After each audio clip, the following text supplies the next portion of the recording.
led by the Honourable Member for Niagara Falls. Oh, Canada, our home and native land, true patriot love, in all our sons command, Catombra se porte de paix, il se porte la croix, ton histoire est une épopée des plus brillants exploits. God keep our land glorious and free. Oh, Canada, we stand on guard for thee. Oh, Canada, we stand on guard for thee. Let the doors be open. Que l'on ouvre les portes. Merci beaucoup, monsieur. Beautifully done.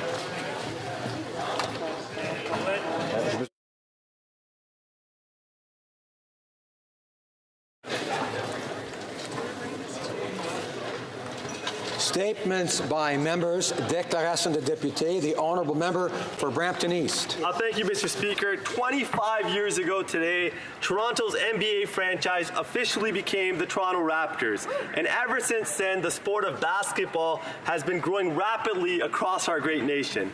We may all have our differences when it comes to the sport of hockey, but we are all united by our passion for the Toronto Raptors.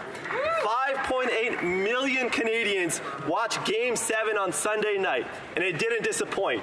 With 4 seconds left on the shot clock, Kawhi Leonard hit the game-winning shot to send our team to the Eastern Conference Finals. Tonight is Game 1, Mr. Speaker, and I want to encourage all my honourable colleagues to watch the game and wish our team well. Let's go Raptors, we the North. The Honourable Member for Vaughan Woodbridge. Speaker, 342 scholarships, 80 apprenticeships, resulting in 63 job placements and counting, is exactly what Bolt, Building Opportunities for Life Today, set out to do.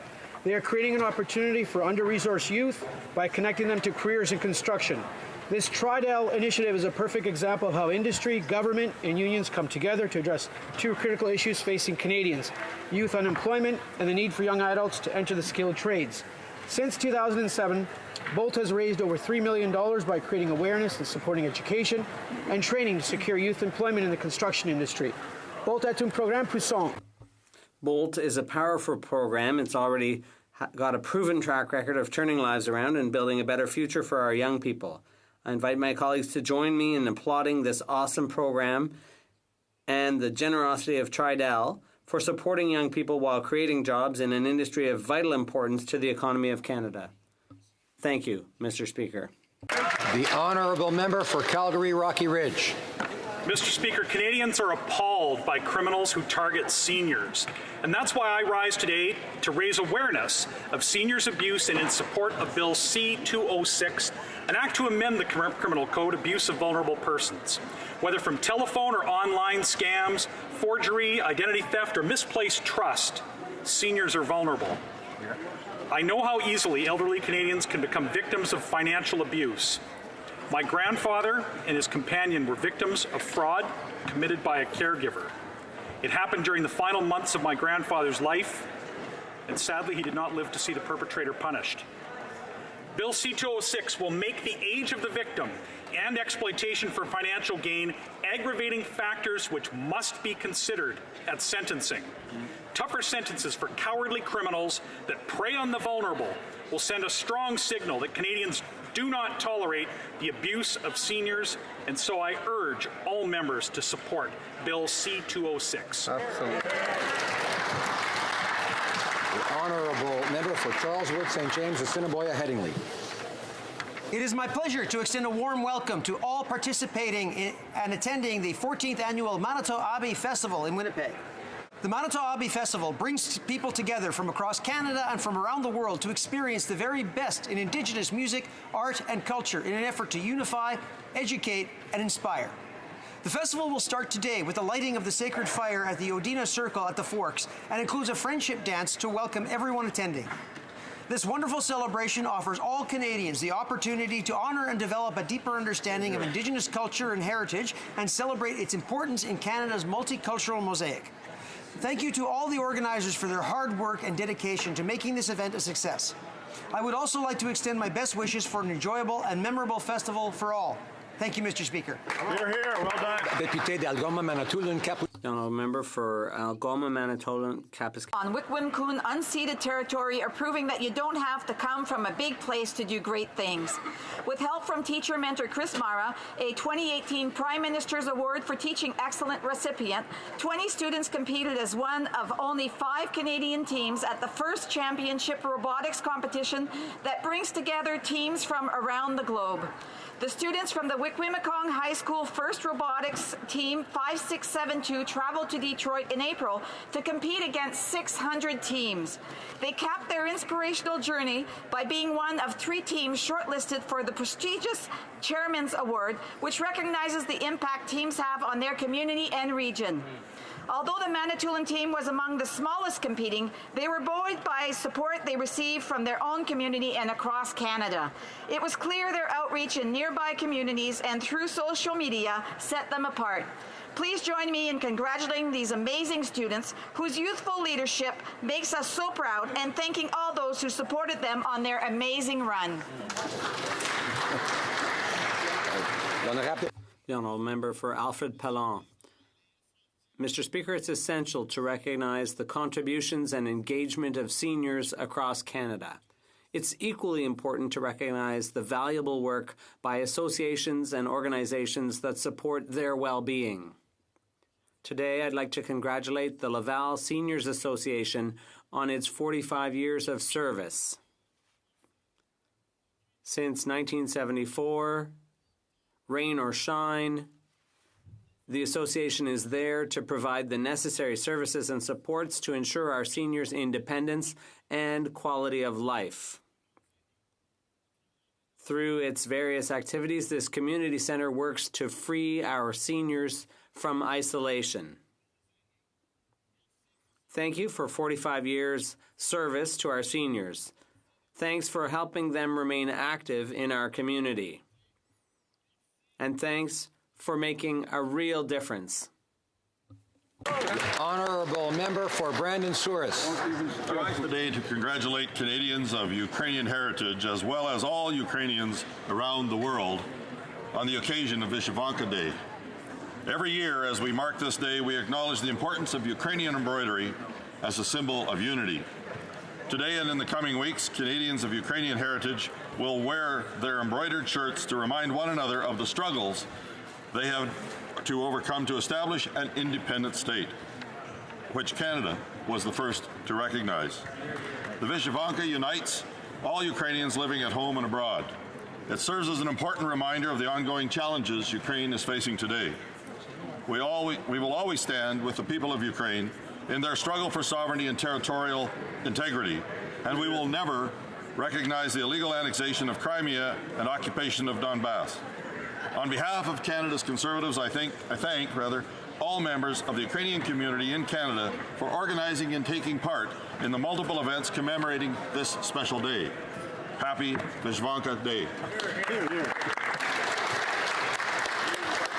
Honourable Member for Brampton South. Mr. Speaker, I rise today in the House to talk about the wonderful work being done by our government. Since 2015, 1 million new jobs have been created across Canada, better than advertised. 57,000 seniors are out of poverty. Almost 300,000 children lifted out of poverty as well. For infrastructure, Doug Ford has stood in the way of us helping Ontarians. Exactly. Since 2018, we have $11 billion committed to Ontario. However, However, construction seasons is starting and Doug Ford conservatives are not taking the step needed. Shame. No kidding. And instead of busy spending taxpayer dollars on political ads, Brampton needs its fair share of infrastructure investment. That's right. I urge the Ford conservatives to think of all Ontarians, including Bramptonians, and do what is right to approve L'honorable député. The honourable member for Montarville. Mr. Speaker, there are great people in my riding that works hard to make this country a better place. It is the case of Mrs. Rita Plante, an elementary school teacher from William Latta School. Mrs. Plante created with her student a quilt of 6 feet by 6 feet, representing realities from all the provinces and territories in Canada. Not only in this masterpiece is beautiful, but it helped our student understand the abundance of diversity that lies within our country, a diversity that is one of our biggest strengths in Canada. Mrs. Plante is here today with his 56 wonderful students and parents to see her exposed piece of artwork in the Wellington building and to learn where democracy takes place in this country. I invite this house to check out this lovely quilt and would like to thank Mrs. Plante for dedicating her career to creating the leaders of tomorrow. Thank you, Mr. Speaker. The honourable member for Lakeland. Mr. Speaker, the Prime Minister promised transparency and accountability. He said, quote, sunlight is the world's best disinfectant.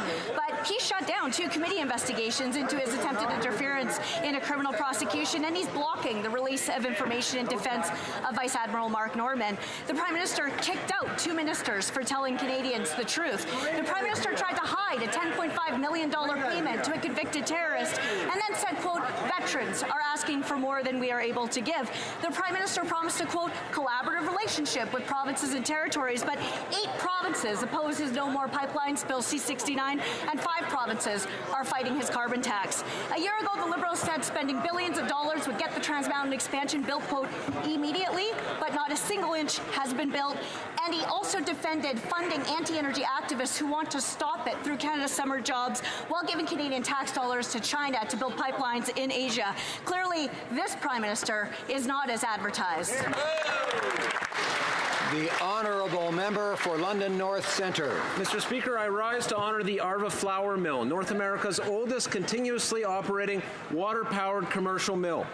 Located steps outside of London North Centre, this iconic mill was established in 1819. It's a small business that has been owned and operated for 4 generations by the Scott family. In 2016, the historic mill was faced with a stop work order. Though efforts to make their machinery compliant appeared daunting, I worked with the mill owner, Mike Matthews, to find a possible solution.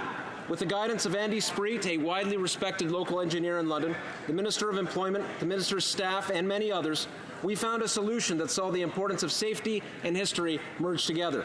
I'd also like to thank my colleague from across the aisle, the member for Lambton Kent Middlesex, who also worked hard to secure a very positive outcome. Congratulations to everyone at the Arva Flour Mill. 200 years has never looked so good. Wow. Thank you, Mr. Speaker. The honourable member for Parkdale High Park. Mr. Speaker, last December I packed my bags and headed to COP24, the UN Climate Change Summit. I was compelled to go after reading the IPCC report, where scientists issued a clarion call that the time to act on climate change is now. What I learned was shocking about the impact of rising water levels on Pacific Island nations and habitat destruction on Indigenous peoples. What I remember is the UN leadership pleading with the nations of the world to take action. That is why it is so puzzling when elected leaders in this country challenge the ability of the federal government to do exactly that. Shame. Climate change is not just a national problem, it's an international one. And national governments have both the ability and the responsibility to act. That's what the Saskatchewan court confirmed when they upheld our price on pollution, calling climate change, quote, one of the greatest existential issues of our time. Mr. Speaker, in the fight against climate change, I and our government will not relent. The global stakes are simply too high, and the children of Canada deserve no less. Merci beaucoup.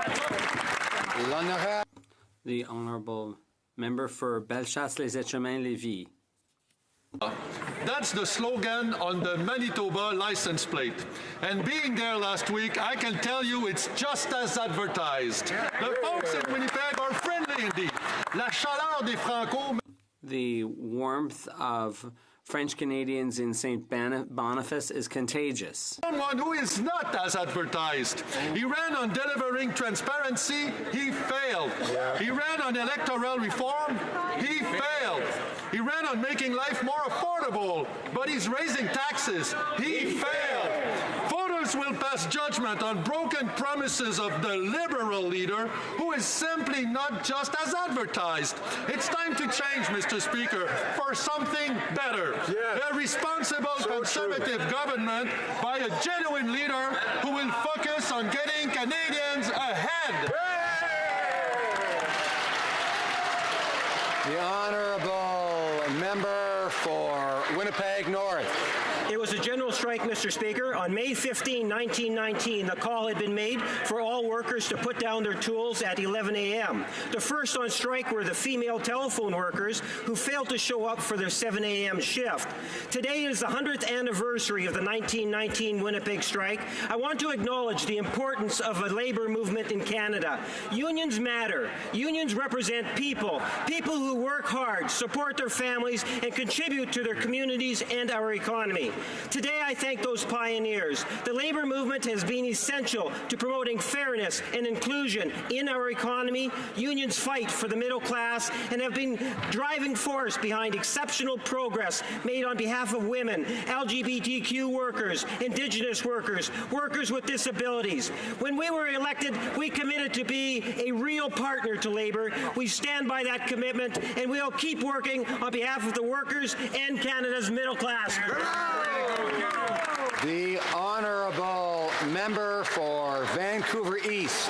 Hidden within a 392-page omnibus budget bill, the Liberal government has attempted to sneak through dangerous changes to Canada's asylum system, all in an attempt to look tough on borders. They have caved to the pressure and misinformation campaigns fueled by the Conservatives on asylum seekers, and they're now attempting to score cheap political points ahead of an election at the expense of humanity. The Liberals failed to do a gender-based plus analysis of these changes. The disproportionate impacts they would have on women and girls fleeing violence is breathtaking. Women's organizations in Van East, such as Atira Women's Resource Society, BC Society of Transition Homes, Downtown Eastside Women's Centre, Migrant Workers Centre, and the Vancouver Rape Relief and Women's Shelter, signed an open letter with 40 other women's organizations from across Canada calling on the Prime Minister to withdraw these harmful changes. I stand firmly with these true feminists and echo their call. Stop the fake feminism.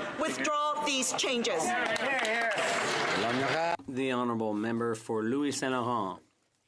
Mr. Speaker, 4 years ago, the Liberal Party offered Canadians a platform chock full of nice promises, which they haven't kept. They promised 3 tiny deficits. Instead, we got 3 whoppers amounting to almost $70 billion. Fail. They promised 0 deficit in 2019. Instead, they tabled a budget with a deficit of $19.5 billion. Fail. They promised election reform. After crisscrossing Canada for nothing, consulting people, they reneged on that. Fail. They promised the world Canada's back. So they said, fail. Relations have soured with our main partners, the U.S., China, and Japan, and Canadians were ashamed of their Prime Minister in India. Fail. Yes, Mr. Speaker, Canadians and Quebecers will have the opportunity soon to tell the Liberals they failed. Honourable Member for Guelph. Mr. Speaker, in 2017, we challenged communities to develop bold ideas to improve the lives of their residents through the Smart Cities Challenge, and boy, they delivered. Over 200 communities submitted ambitious proposals, and yesterday, Bridgewater, Nova Scotia, communities in Nunavut, La Ville de Montréal, and my hometown of Guelph and Wellington County all won. In Guelph and Wellington County, we want to become Canada's first circular food economy so that we can improve access to food, turn waste into a resource, and that's just the beginning. Monsieur le Président. Mr. Speaker, I'd like to congratulate the other winning communities that will be able to turn their ideas into reality. The hard work begins to turn these ideas into reality. I know they're up for the challenge, and go Storm, go.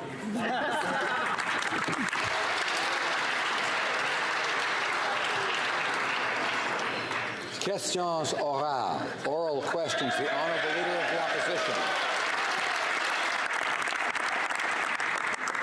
Mr. Speaker, I trust I can speak for all members of this House when I say that this morning I was shocked and horrified by a recently released recording broadcast by APTN News of an RCMP officer questioning a young female Indigenous sexual assault victim.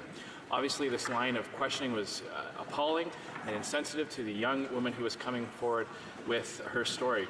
I'd like to ask the Minister of Public Safety if he can update the House as to whatever reviews he might be contemplating to ensure that this type of thing does not happen in the future. The Minister of Public Safety. Mr. Speaker, I'm grateful for the Leader of the Opposition's comment. What was revealed in that video was absolutely abhorrent. The apparent attitudes and techniques that were on display in 2012 are profoundly outdated, offensive, and wrong. The RCMP and all police forces must work continuously to conduct themselves appropriately. No survivor of sexual assault should ever fear that their case will not be taken seriously or that they will be re-victimized in the process.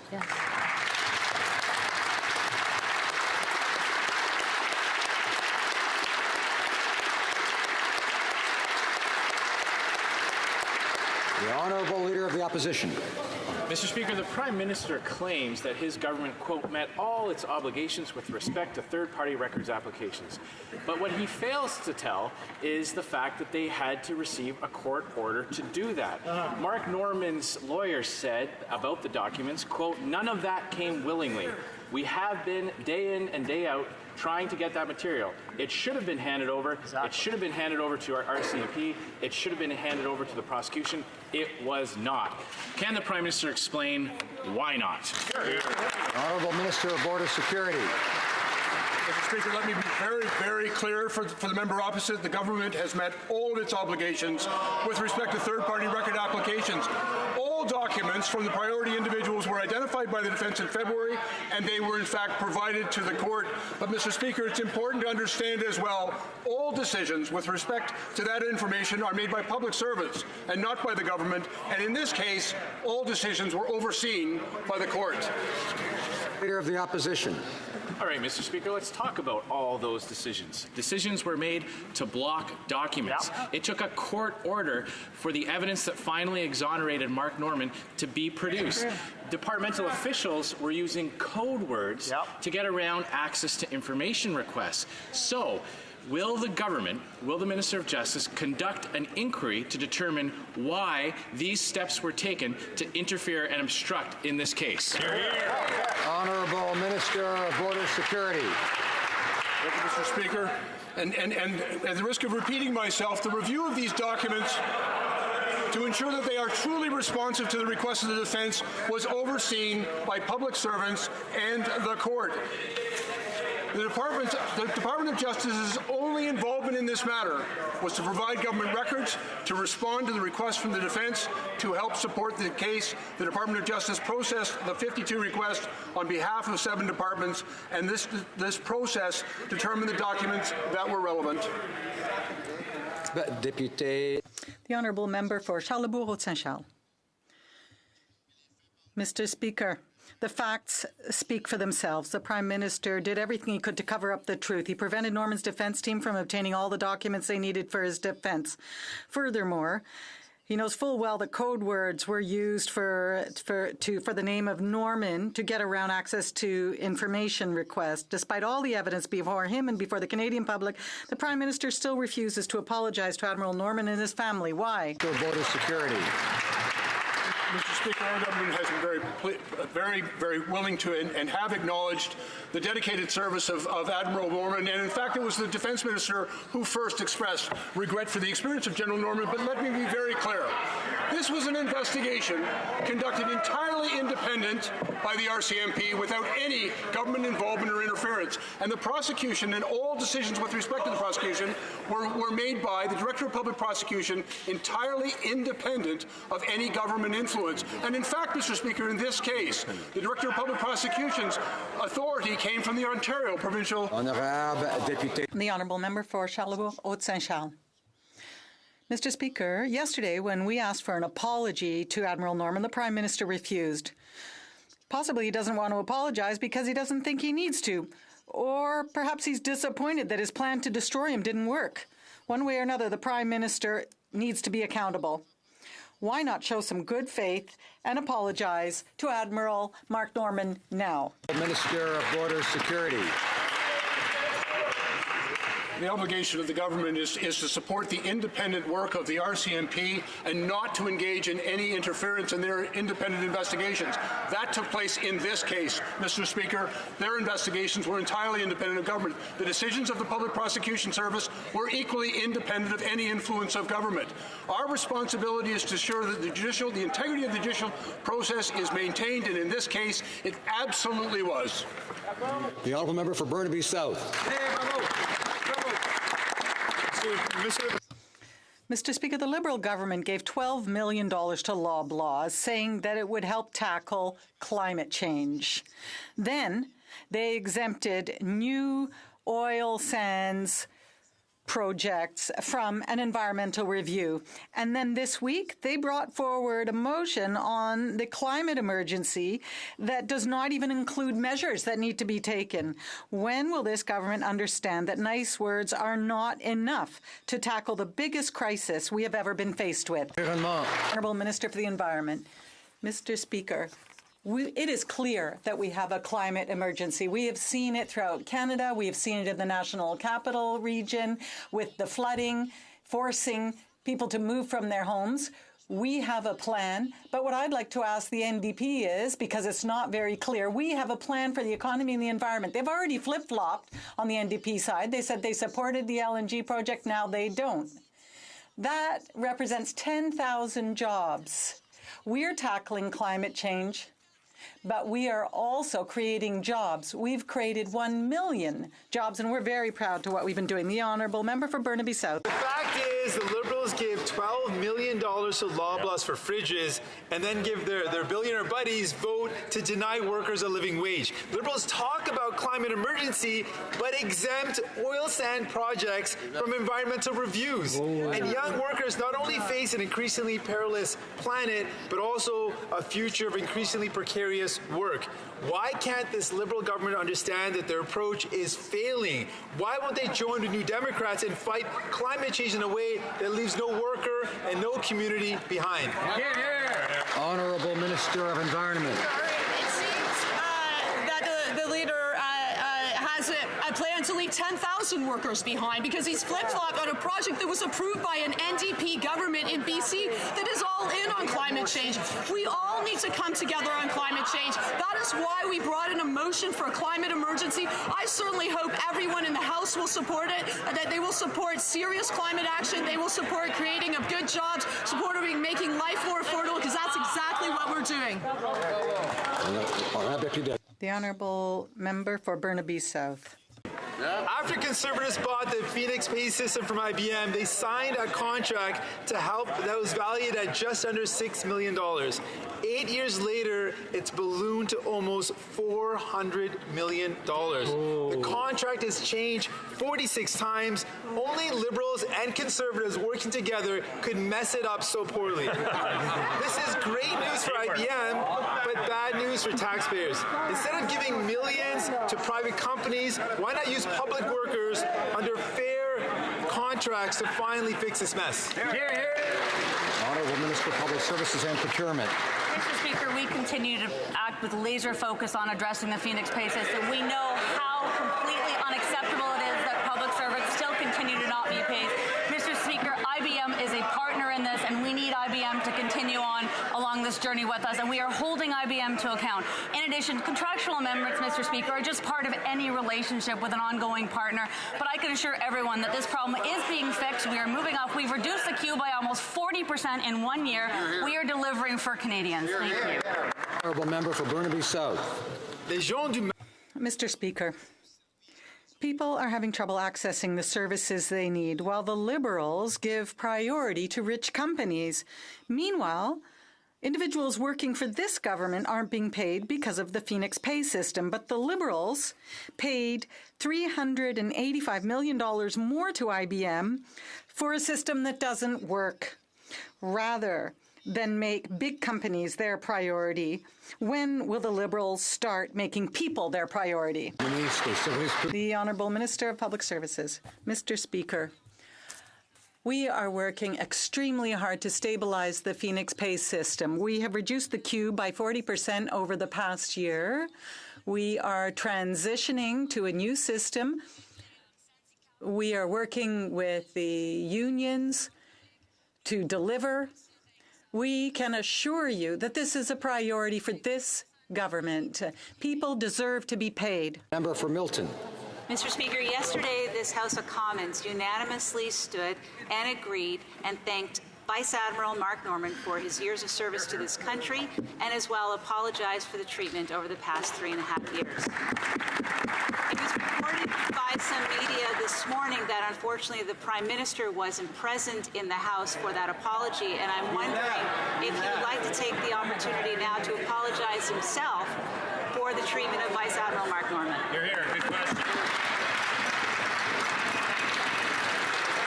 The honourable member is an experienced member and will know that members are not permitted to draw attention to the presence or absence of a member in the House. The Honourable Parliamentary Secretary to the Minister of Justice. Mr. Speaker, I respect the member opposite for that question, but also for raising that unanimous consent motion in this House. And when it's endorsed by this House, it's endorsed by every member of this House. That's the first point. The second point is that, and this needs to be restated, is that there's three important factors here. The people that decide to lay charges are the independent RCMP officers, whom we respect and I hope all members respect. Second point is that the people that decide to lay charges are the independent Director of Public Prosecutors. And the people that decide to withdraw charges are also the independent DPP. Honourable member for Milton. The people that decided to withhold the documents from the defense of Vice Admiral Mark Norman was this government. That's right. Plain and simple. Mr. Speaker, it was only because of an abusive process motion brought forward by the Vice Admiral that we started to get a look at the documents that clearly showed that there was political interference in this matter, but we only got to see it after 6 months of fighting in court. Yes, the court had to order the release of these documents because the government said they wouldn't release them. Will they apologize to Vice Admiral Mark Norman? Full Parliamentary Secretary. Mr. Speaker, again, I'm going to speak to everyone in this House, but especially that lawyer opposite who shares some of the same background as I do as FoC scholars in Britain. And what we learned when we were learning and training in Britain is that you respect court processes. The way it works on an O'Connor application for third-party records is you identify the documents. If there are claims of privilege, it goes to the court goes behind the claims of privileges, ascertains whether they are valid or not, and makes a decision. That's how you respect the rule of law and the independence of the judiciary. That's exactly what we did in this case and what we do in every case.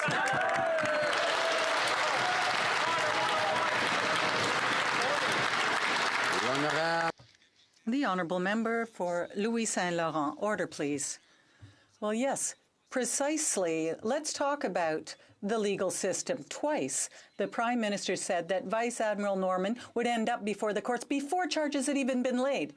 First mistake. Second, the PMO kept all the information they could until the court had to order them, and that is political interference.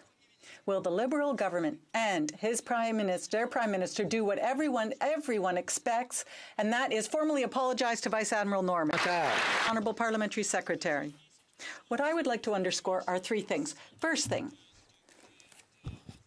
the decision to do an investigation is taken by the independent RCMP. The decision to lay charges and have a trial is done by the DPP. And third, the decision to withdraw or stay those charges is also made by the public prosecution. They are independent. And you can even rest assured by these words.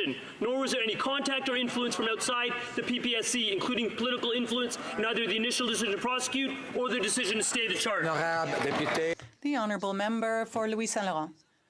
Mr. Speaker, the Prime Minister's made all kinds of statements. One of them was that he didn't need a political lieutenant because he's a general. Well, let's talk about a true military member, Vice Admiral Norman. Now, he is a real person of respect and standing. Now, will the Prime Minister act like a leader and apologies? The Honourable Parliamentary Secretary.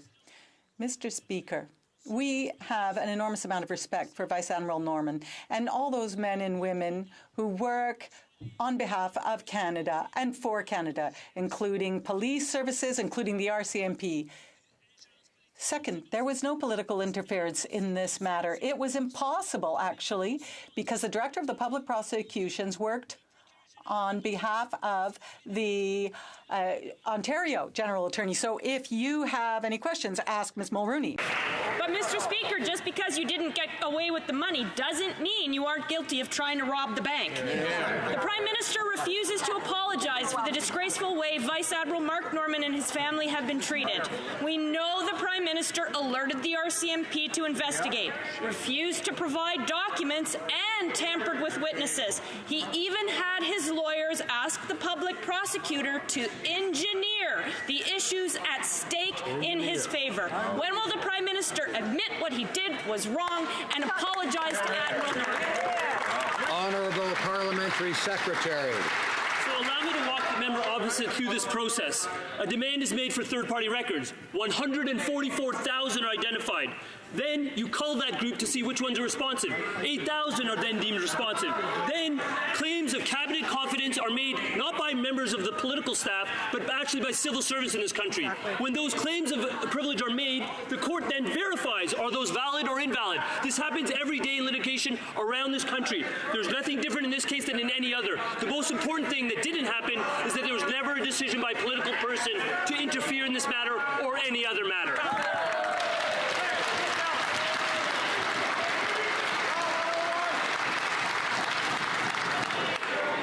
Order. Order. The Honourable Member for Aurora, Oak Ridges, Richmond Hill. No matter how you try to explain it, frustrating the process is still political interference. And it has tarnished the Admiral's reputation. The fabric of our democracy relies on all citizens being innocent until proven guilty, given a fair chance to defend themselves, and being equal before the law. But that's not what happened to Admiral Norman. So this House came together to recognize that Admiral Norman had been wronged and offered him an apology. But it wasn't unanimous. For the Prime Minister, it was sorry, not sorry. When will the Prime Minister apologize to Mark Norman? The Honourable Parliamentary Secretary to the Ministry of Justice. Mr. Speaker, I take actually grave issue with actually challenging a unanimous consent motion that is delivered on behalf of this Parliament through you, which represents every member of this Parliament. But the most important thing is that they continue to assert political interference when it was not the case. Secondly, as I explained in French, and I'll explain again to that member in English so that she can fully understand it, is that in this case, the Attorney General, in this case, the Director of Public Prosecutions, was acting in the name of the Attorney General of Ontario. So in the event that there could have been any direct political involvement, it would have been done by the Attorney General of the province and not by the Attorney General of Canada.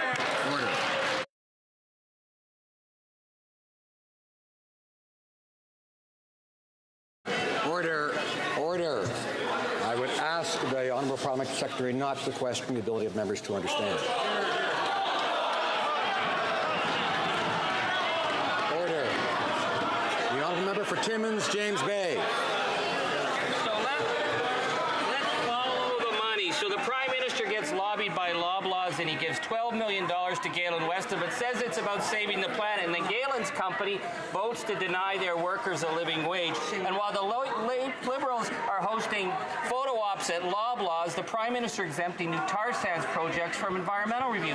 What's with that? He's carrying on the same sellout of young people and the planet that have joined the Liberals and the Conservatives at the hip for decades. When is he going to admit that the billionaire class isn't the solution? They're the problem. Honourable Minister of Environment. Mr. Speaker, there's something that has to be corrected here because it's actually a real problem that we are actually building better rules for approval of major projects. No one gets a pass. The whole point is making sure that we have rules that rebuild trust of the public in terms of how we review projects, that we work with Indigenous peoples, that we make sure that good projects go ahead in a timely way with clear rules. That is what we are doing. We are also tackling the climate change crisis. We are phasing out coal. We're ensuring a just transition. We are not flip-flopping on projects that are supported by an NDP government in BC. They're creating good jobs. Order. Order. The Honourable Member for Timmins, James Bay. Order. They don't just have a climate crisis, they have a credibility crisis. So let's go back to talking about their friends in the billionaire class and the lessons the Prime Minister learned from the SNC debacle. I mean, it cost him what? His Attorney General, President of the Treasury Board, his right-hand man, and the head of the Privy Council. So to fix it, who's he bringing in? Now, oops, I got to be careful when I say that name. Ben Chin, the guy whose fingerprints are all over this scandal like a bad enforcer. So why is he promoting the backroom boys involved in the scandal when he kicked out the two women who stood up for the rule of law and stood up to this Prime Minister? The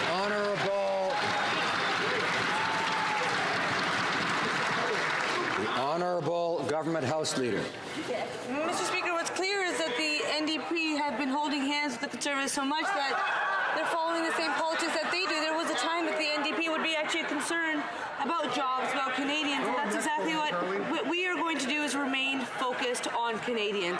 The Conservatives have done whatever they can to try to discredit the work of this government. They oppose it at every occasion, and now that seems to be the NDP's approach as well. But the NDP should be proud to know that through the tax-free hand-child benefit, over 300,000 children have been lifted out of poverty.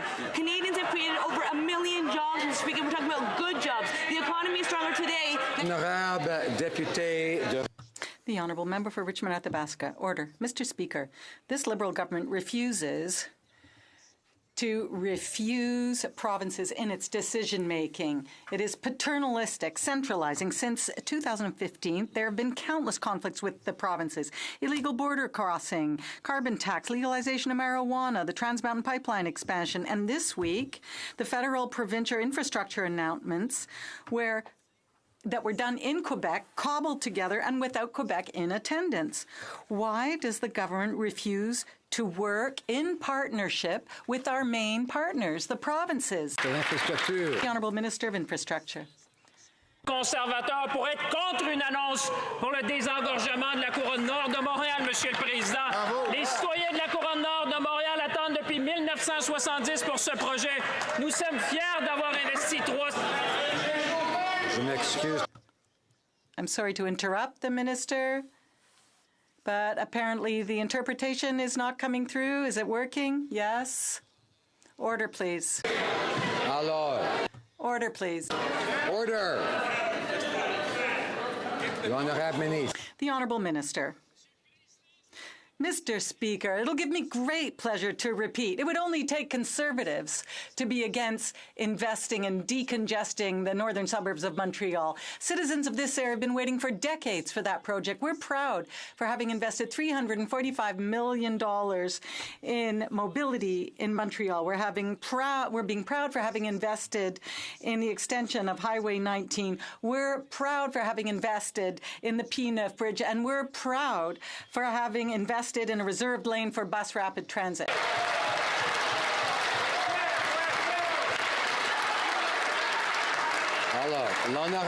Order. The Honourable Member for Richmond-Athabasca. Order. Mr. Speaker, this government has succeeded in alienating the governments of Ontario, Alberta, Saskatchewan, Manitoba, New Brunswick, British Columbia, and the Quebec, especially yesterday. This morning, the Premier of Quebec confirmed that he had submitted several projects to the federal government, and yet there had been no collaboration on the part of the Liberal government. Why does this government refuse to work in partnership with the province of Quebec and all provinces throughout Canada? The Honourable Minister of Infrastructure. Mr. Speaker, respect for Quebec means working for Quebec. It's more than just asking questions in the House. It's approving projects that Quebec submitted in time for the construction season. That's what the unions expect. That's what the workers expect, Mr. Speaker. And we're going to continue to invest to improve the quality of life of people throughout the country. We're going to continue working with Quebec. We're going to continue working with all provinces so that construction workers can work this summer. The honourable member for Carleton. Toyota Canada released a poll today showing that half of British Columbians believe that fuel prices are too high and they will have to change their summer vacation plans. Prices have reached $1.80 a litre, a record for North America. And when the Prime Minister was asked about it, he said this is exactly what we want. But it's not what he wants. He's jetting around at taxpayer expense, burning fossil fuels to vacation in Florida and Tofino. Why won't the Prime Minister give taxpayers a break instead of engaging in high-carbon hypocrisy?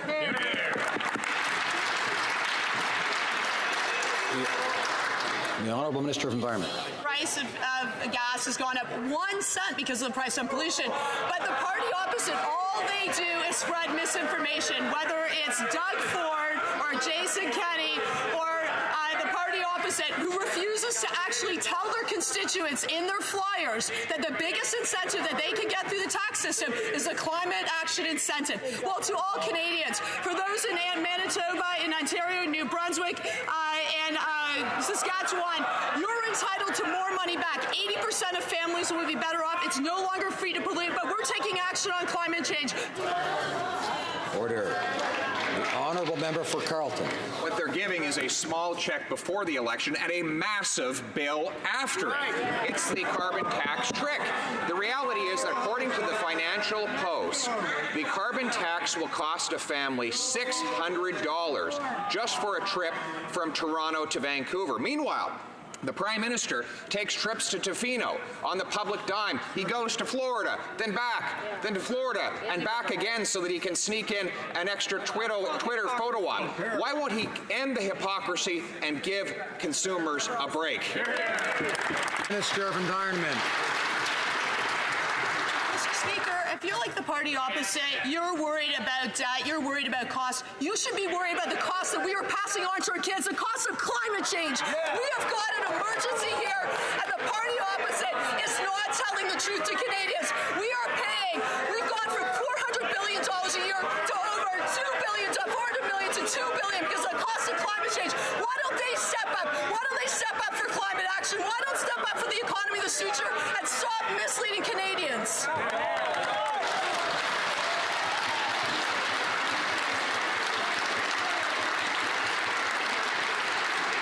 Order. The Honourable member for Courtenay Alberni. Mr. Minister. We have an emergency. Order. The last 3 years, we've seen the worst flooding and forest fires in BC history. On Vancouver Island in January, we had the worst windstorm in recorded history, the biggest snowstorm in February, the worst drought in March, and the forest fire season has already started. Wow. Climate change is affecting our forests, our oceans, our ecosystems, and things are escalating. But instead of introducing urgent action, the Liberals are offering more platitudes. When will the Liberals get serious and bring in urgent action to attack the climate emergency we're faced with right now? The Honourable Minister of Environment. Mr. Speaker, it's like whiplash here in the House of Commons. On the one side, we have Conservatives that don't want to take climate action, don't seem to understand the economic opportunity.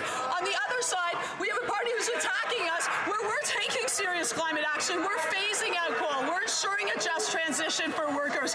We're making investments in energy efficient and clean solutions. We're making it no longer free to pollute.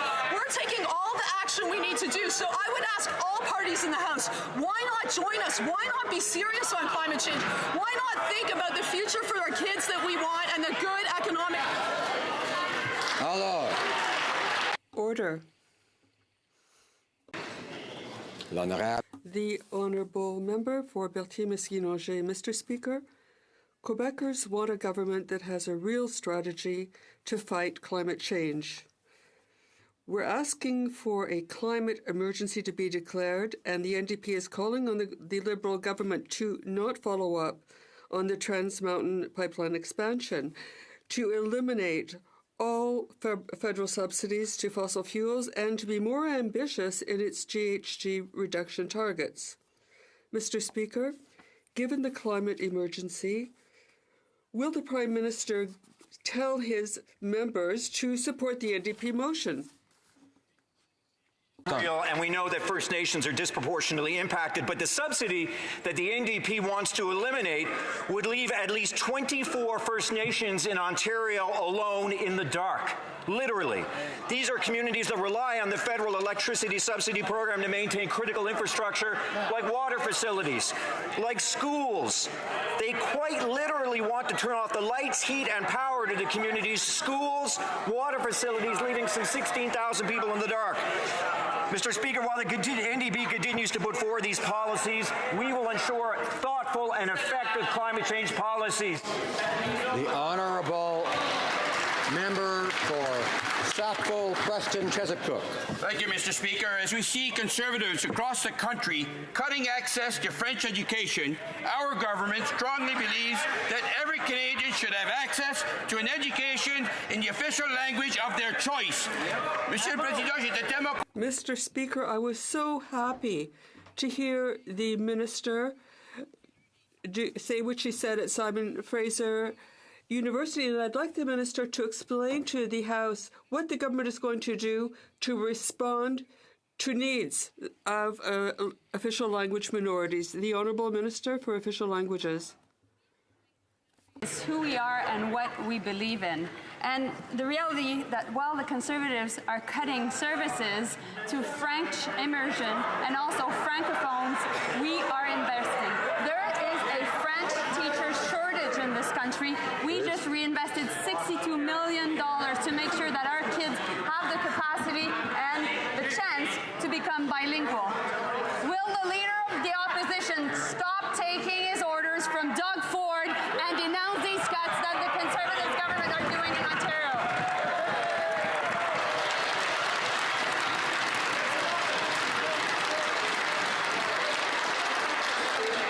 Order. The Honourable Member. Order. Order. L'Honorable Ministre du Tourisme doit être à l'ordre. The Honourable Minister for Tourism will observe order. Mr. Speaker, Tides Canada has made it their primary objective to stop the construction of any pipelines in Canada, especially those that would get Canadian energy to new markets. Sarah Goodman served as the Vice President of Tides Canada, and the Prime Minister has just appointed her to be his Director of Policy. Our energy sector has taken hit after this Liberal government, and this is another slap in the face to Canadian energy workers. Why did the Prime Minister choose someone who has actively worked to destroy our energy sector to be his Director of Policy?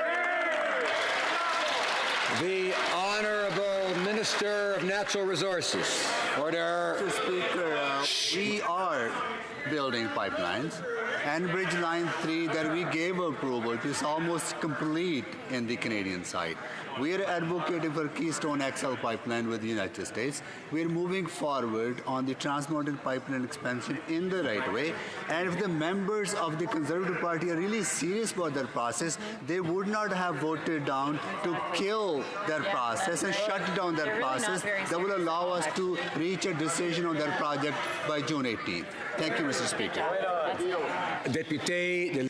The Honourable Member for Lévis-Lotbinière. Mr. Speaker, we've seen what happened to two former Liberal ministers in the context of the SNC corruption scandal, when they insisted on the principle of the rule of law being respected.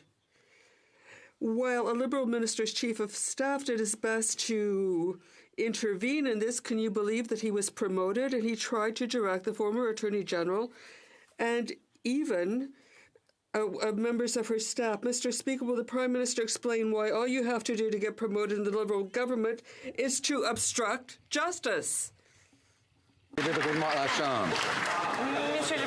Honourable House Leader. Mr. Speaker, we've always respected our institutions. Our institutions are independent of government. We will continue to work for Canadians. We know that the Conservatives are continuing to debate policies and programs that are helping Canadians advance, making things more affordable for Canadians. This was not the case over 10 years of Conservative rule. We have a plan for the economy and the environment, which they did not. General named Ben Chin as one of the most aggressive actors in the Prime Minister's attempt to interfere in the criminal prosecution of SNC-Lavalin. She testified that he directly threatened her staff. Think about this. The Prime Minister fired the Attorney General and kicked her out of caucus for defending our rule of law, but he's promoted Ben Chin to the Prime Minister's office after he worked to undermine our rule of law. Can the Prime Minister tell us how much of a bonus does Ben Chin get for doing the Prime Minister's dirty work? Honourable Government House Leader. Speaker, we've been clear that we were elected on a platform that committed to delivering for Canadians, and that's exactly why today we have an economy that's working for Canadians, and that's exactly why we've invested in Canadians in skills development, and Canadians have created over 1 million jobs. Mr. Speaker, Canadians should be proud of the work we're doing, but we know that there's a lot more work to do. The tax-free Canada Child benefit that we introduced 3 years ago today has seen almost 300,000 children lifted out of poverty. Over 800,000 Canadians are benefiting. The Conservatives continue to vote against these measures, and they continue to mislead Canadians because they have no plan of their own. Thank you, Mr. Speaker. For Barrie Innisfil. The Liberal plan, the careers and reputation of two accomplished and competent ministers were profoundly maligned by this Prime Minister. Both the member of Vancouver Granville and Markham Stouffville were punished for standing up for our rule of law and against the actions of this Prime Minister and his operatives. We found out today that one of those operatives, Ben Chin, who attempted to interfere in the criminal prosecution of SNC-Lavalin, has been rewarded. In what world is it right to reward those who attempt to undermine our rule of law and punish those who stand up for it? Honourable Government House Leader. We actually respect our rule of law, and we know that it is intact in Canada. We respect the independence of our officers of parliament as well as our court system, something that the Conservatives have continued to undermine under their new leader, and something that they did under 10 years of Stephen Harper. All we know is that they have a new leader, but nothing has changed. They remain the party of Stephen Harper. But we on this side, Mr. Speaker, we will continue to focus on Canadians, and that's exactly why we lowered taxes on middle-class Canadians by increasing taxes on the wealthiest 1%. Conservatives voted against it. We brought in the tax-free Canada Child benefit that's lifting 300,000 children out of poverty. What did the Conservatives do? They voted against it. Hello. Order. The Honourable Member for Jonquière. Mr. Speaker, while thousands of public service workers are waiting to be paid, the Liberals are throwing good money after bad. They've wasted yet more money on a system that doesn't work, $137 million since January. And they are employing IBM people to ensure the stabilization of Phoenix. IBM is raking in money while workers are still have to deal with Phoenix problems. This scandal has gone on far too long. Settle the Phoenix problem. The Honourable Minister. Mr. Speaker, we understand that it is unacceptable that there are still problems with Phoenix. We work day after day to try to fix this problem. We're working with unions on a system that might replace Phoenix. But the message to public service workers is clear. We're on the job. We're working on this. The Honourable Member for Saint-Hyacinthe-Bagot. Mr. Speaker, the death of Athéna Gervais, caused by a sugary alcoholic drink called Fucked Up. I would ask the Honourable Member to be judicious in her speech. I would encourage her to try to avoid unparliamentary language, but the Honourable Member can go forward. Mr. Speaker, the death of Athéna Gervais caused by a sugary alcoholic drink should have sounded the alarm. Experts and Éducalcool want these products to be made less attractive to young people. During a study on this new rules for these drinks, there was a group that manufactures these drinks that has had a lobbying campaign with Liberals and has even been in contact more than 100 times. Why do Liberals prefer to listen to powerful lobbies than protect our young people? The Honourable Parliamentary Secretary.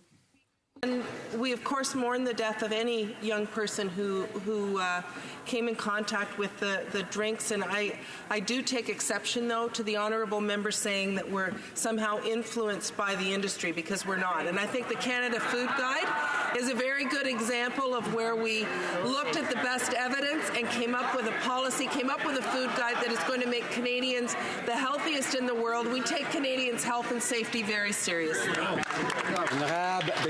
The Honourable Member for Portneuf-Jacques-Cartier. Mr. Speaker, the reaction of Liberals and NDP following the Green Party win in a by-election is hypocritical. It is pure electoral opportunism. The Liberals are finally waking up after 3.5 years of inaction. I have a very simple question. Will the Paris Accord targets be reached? Can the Liberals tell us, for once, that Canadians should know that they will not reach these targets? The Honourable Minister. Mr. Speaker, I think the Honourable Member is saying two different things. It's true that we have to fight climate change. We have a plan. I'd like to know from the Honourable Member what their plan is to fight climate change while boosting our economy. We have a plan for climate change. So why don't they work with us? Jacques. The Honourable Member for Portneuf-Jacques-Cartier asked a question. Well, after taking a beating from the Greens in last week's by-election in BC, the NDP and the Liberals are now desperately trying to one-up each other on climate change. More fear-mongering by the NDP, more empty rhetoric and false information from the Liberals, who are desperately trying to distract from their own climate failures. The reality is, Canada has fallen way behind in meeting its Paris targets. The Liberals' own emissions report actually shows that. When will the minister finally admit that her government will not meet its emissions targets? Honourable Minister of Environment. Years ago, I was with the member opposite. We brought members of all parties to COP21, including the member opposite. We stood with the world to negotiate an ambitious Paris Agreement. I was extremely proud that we had members of all parties. Then what did we do? We came home and did the hard work. For 1 year, we negotiated with provinces and territories, Indigenous peoples, with all Canadians to develop a climate plan. But in the face of that, Conservatives continue to deny that climate change is a serious problem, that we are in a climate emergency, that we need to take action.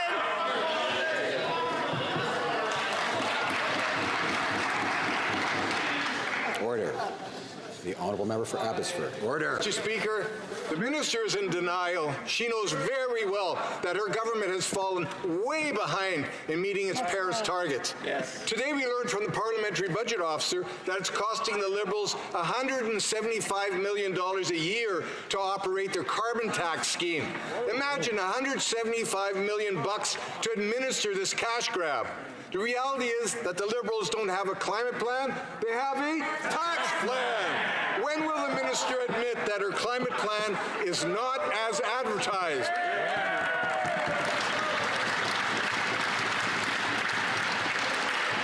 Honourable Minister of Environment. Order. This day and age, Conservative politicians don't understand that the environment and the economy go together. There was a time when Brian Mulroney took serious action on environmental challenges. And guess what he did? He tackled the biggest challenge I remember growing up. It was acid rain. You know how he did it? He showed leadership. He listened to scientists. He worked with business. And what did he do? He put a price on pollution. Canadian companies innovated, and we tackled that problem. We can tackle climate change, but the only way we are going to do it, is by coming together as a country. Honourable Member for Scarborough North. Monsieur le Président, supporting young pursuing world-class interdisciplinary research is an investment that our government recognizes as important. Science and research are vital to ensuring Canada's continued innovative progress. Can the Minister of Science and Sport please tell this House about the New Frontiers in Research Fund, which will help support young researchers undertake high-risk, high-reward research? Good question. The Honourable Minister. I'd like to thank my honourable colleague for the excellent question. After a decade of neglect by the Harper Conservatives, we knew we had to invest in and modernize Canada's research system. That's why this week I announced the first winners of the New Frontiers in Research Fund. This fund will invest in international, interdisciplinary, fast-paced, and high-reward research. It will be the largest pool of funds for researchers in Canadian history. Unlike the previous government, we are taking action and investing in our researchers and students. All right. Honourable Member for Elgin, Middlesex, London. Mr. Speaker, when Terry Lynn McClintock was moved to a healing lodge last year, it took the Liberals months to do the right thing and put her back behind bars. Now she's seeking compensation after being back in jail for murdering 8-year-old Tori. She called the decision unreasonable. Tori's father has pointed out what's really unfair is the continued injustices of this correctional system. He's right. Will the Liberals finally stand up for Canadian families and promise to not give Tori's killer a dime of taxpayers' money? The Honourable Minister of Public Safety. Mr. Speaker, our hearts go out to all the victims of crime for the loss that they have endured. Correctional Service Canada reviewed its transfer policies in this case after careful consideration. Some of those policies were improved. You can be assured that the Government of Canada will very strongly defend its position. New Westminster, Burnaby. Just last year, $5 billion was funneled through BC's housing market. $47 billion was the amount laundered across Canada. As a result, homes are less affordable for people. Now, today, British Columbia launched a full public inquiry. But while the BC government takes action and shows leadership, federal Liberals have been on the sidelines. Will the Prime Minister finally show some leadership, agree to launch a joint public inquiry, and fully cooperate with the province of British Columbia? Hear, hear. The Minister of Border Security. Mr. Speaker, our government takes the threat posed by money laundering very seriously, and that's precisely why, Mr. Speaker, we introduced in Budget 2019 significant new measures and significant new investments to increase the RCMP, CBSA, and FinTrack's ability to deal with this issue. We've been working very closely with the Attorney General of British Columbia. I spoke to him just yesterday. I've assured him of our full cooperation and support in their inquiry. But, Mr. Speaker, we are not standing idly by. We brought forward new measures. They created new offences, new regulatory authorities, and new resources to deal effectively with this issue. The Honourable Member for Pontiac. Mr. Speaker, my fellow citizens in Pontiac know how important it is to protect fauna and dolphins in captivity should be banned, and that shark finning is a practice that should be ended in Canada. And I agree.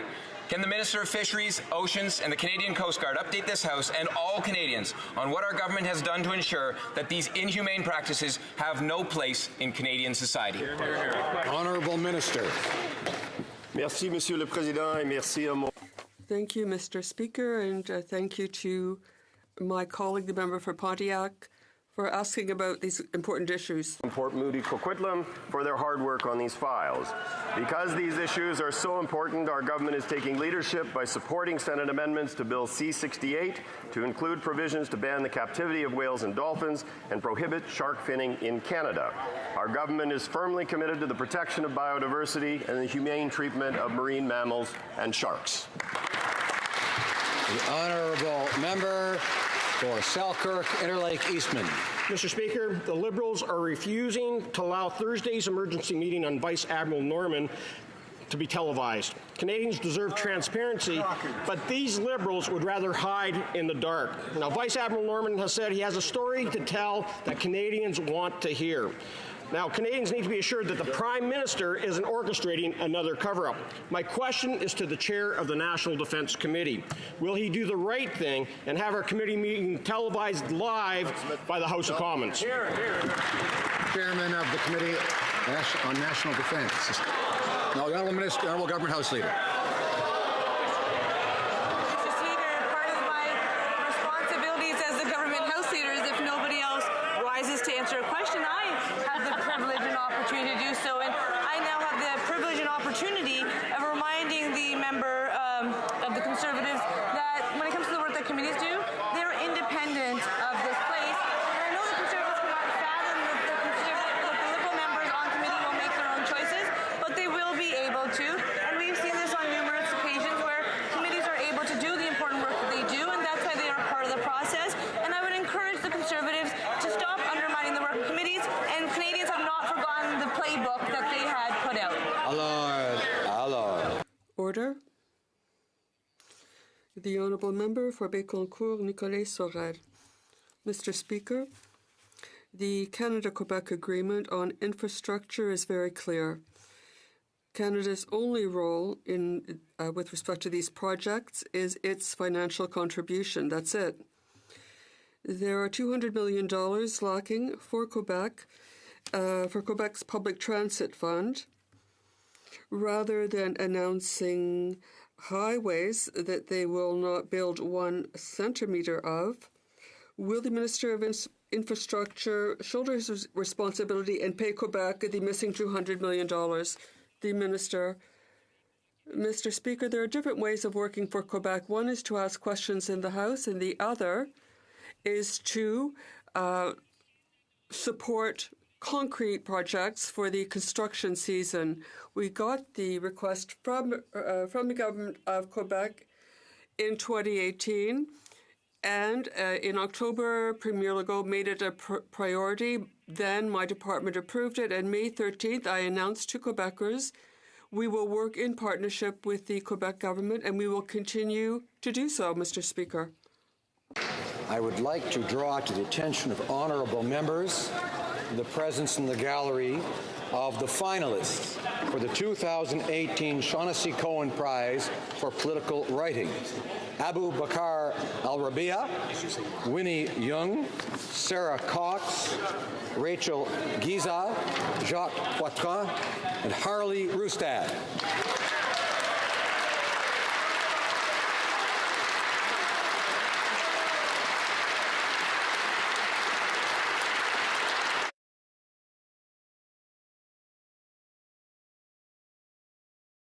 The honourable member for Burnaby South is rising on a point of order. Thank you, Mr. Speaker. Mr. Speaker, there have been talks between the parties, and I'm very hopeful that if you seek it, you will find unanimous consent for the following motion. Then, in light of the decision made by the United Nations Human Rights Committee on January 11th, 2019, which ruled that the ongoing sex-based hierarchies in the registration provisions of the Indian Act violate Canada's international human rights obligations, this House calls upon the federal government to bring into force the remaining provisions of Bill S3 and act to amend the Indian Act in response to the Superior Court of Quebec decision in Descheneux contre Canada, Procureur Général, which would remedy the discrimination no later than June 21st, 2019. Thank you.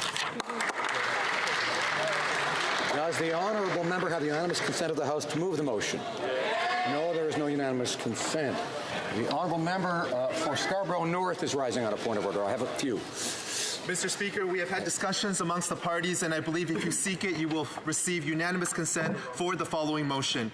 Whereas Canada and Sri Lanka share deep people-to-people ties, whereas in recent times, countless lives have been lost to senseless violence, natural disasters, and war in Sri Lanka, whereas Canada condemns the recent terrorist acts targeting Christians, prayer on Easter Sunday, and civilians at hotels in Colombo, whereas Canada condemns the recent anti-Muslim violence in Sri Lanka, whereas Canada stands together with its allies and partners around the world in condemning all acts of terrorism, violent extremism, and hatred, whereas this month marks the 10th anniversary of the end of the 26-year armed conflict in Sri Lanka, yet peace and reconciliation have not been achieved, whereas the report report of the Office of the High Commissioner for Human Rights investigation on Sri Lanka in 2015 established that war crimes and crimes against humanity were committed during the end of the armed conflict in Sri Lanka,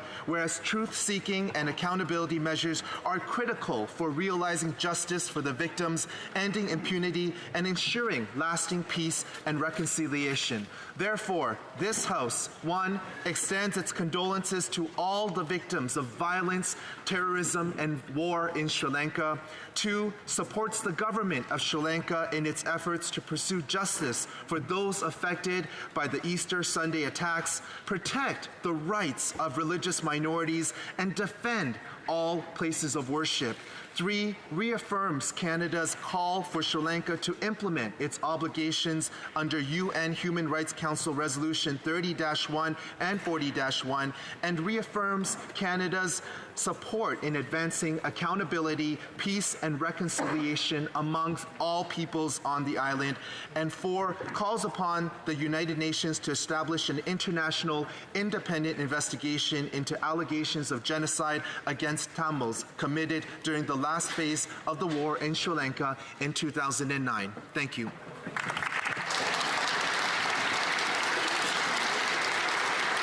Does the honourable member have the unanimous consent of the House to move the motion? No, there is no unanimous consent. The honourable member for Pierre Boucher on a point of order. Thank you, Mr. Speaker. I think there's unanimous consent of the House for the following motion, that in the view of the House, the government should A, respect the Canada-Quebec Agreement on Infrastructure, which specifies that the federal role is limited to financial contributions and that the federal government will not participate in the implementation. B, should refrain from holding unilateral press conferences on infrastructure projects in Quebec without any real announcement to make. Does the honourable member have unanimous consent of the House? No. There's no consent. Sherwood Park, Fort Saskatchewan is rising on a point of order. Thank you, Mr. Speaker. I'm hopeful that you'll find the support of the House for this stronger unanimous consent motion. Number 1, that this House extend its condolence to all the victims of violence, terrorism, and war in Sri Lanka.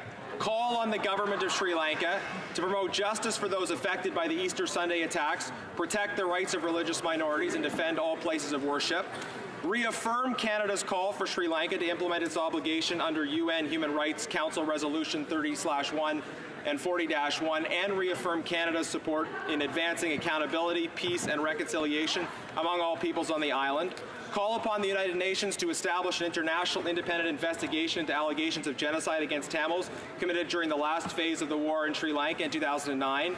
Instruct the Standing Committee on Foreign Affairs and International Development to conduct hearings into allegations of genocide against Tamils committed during the last phase of the war in Sri Lanka in 2009 and report its findings to the House by January 19th.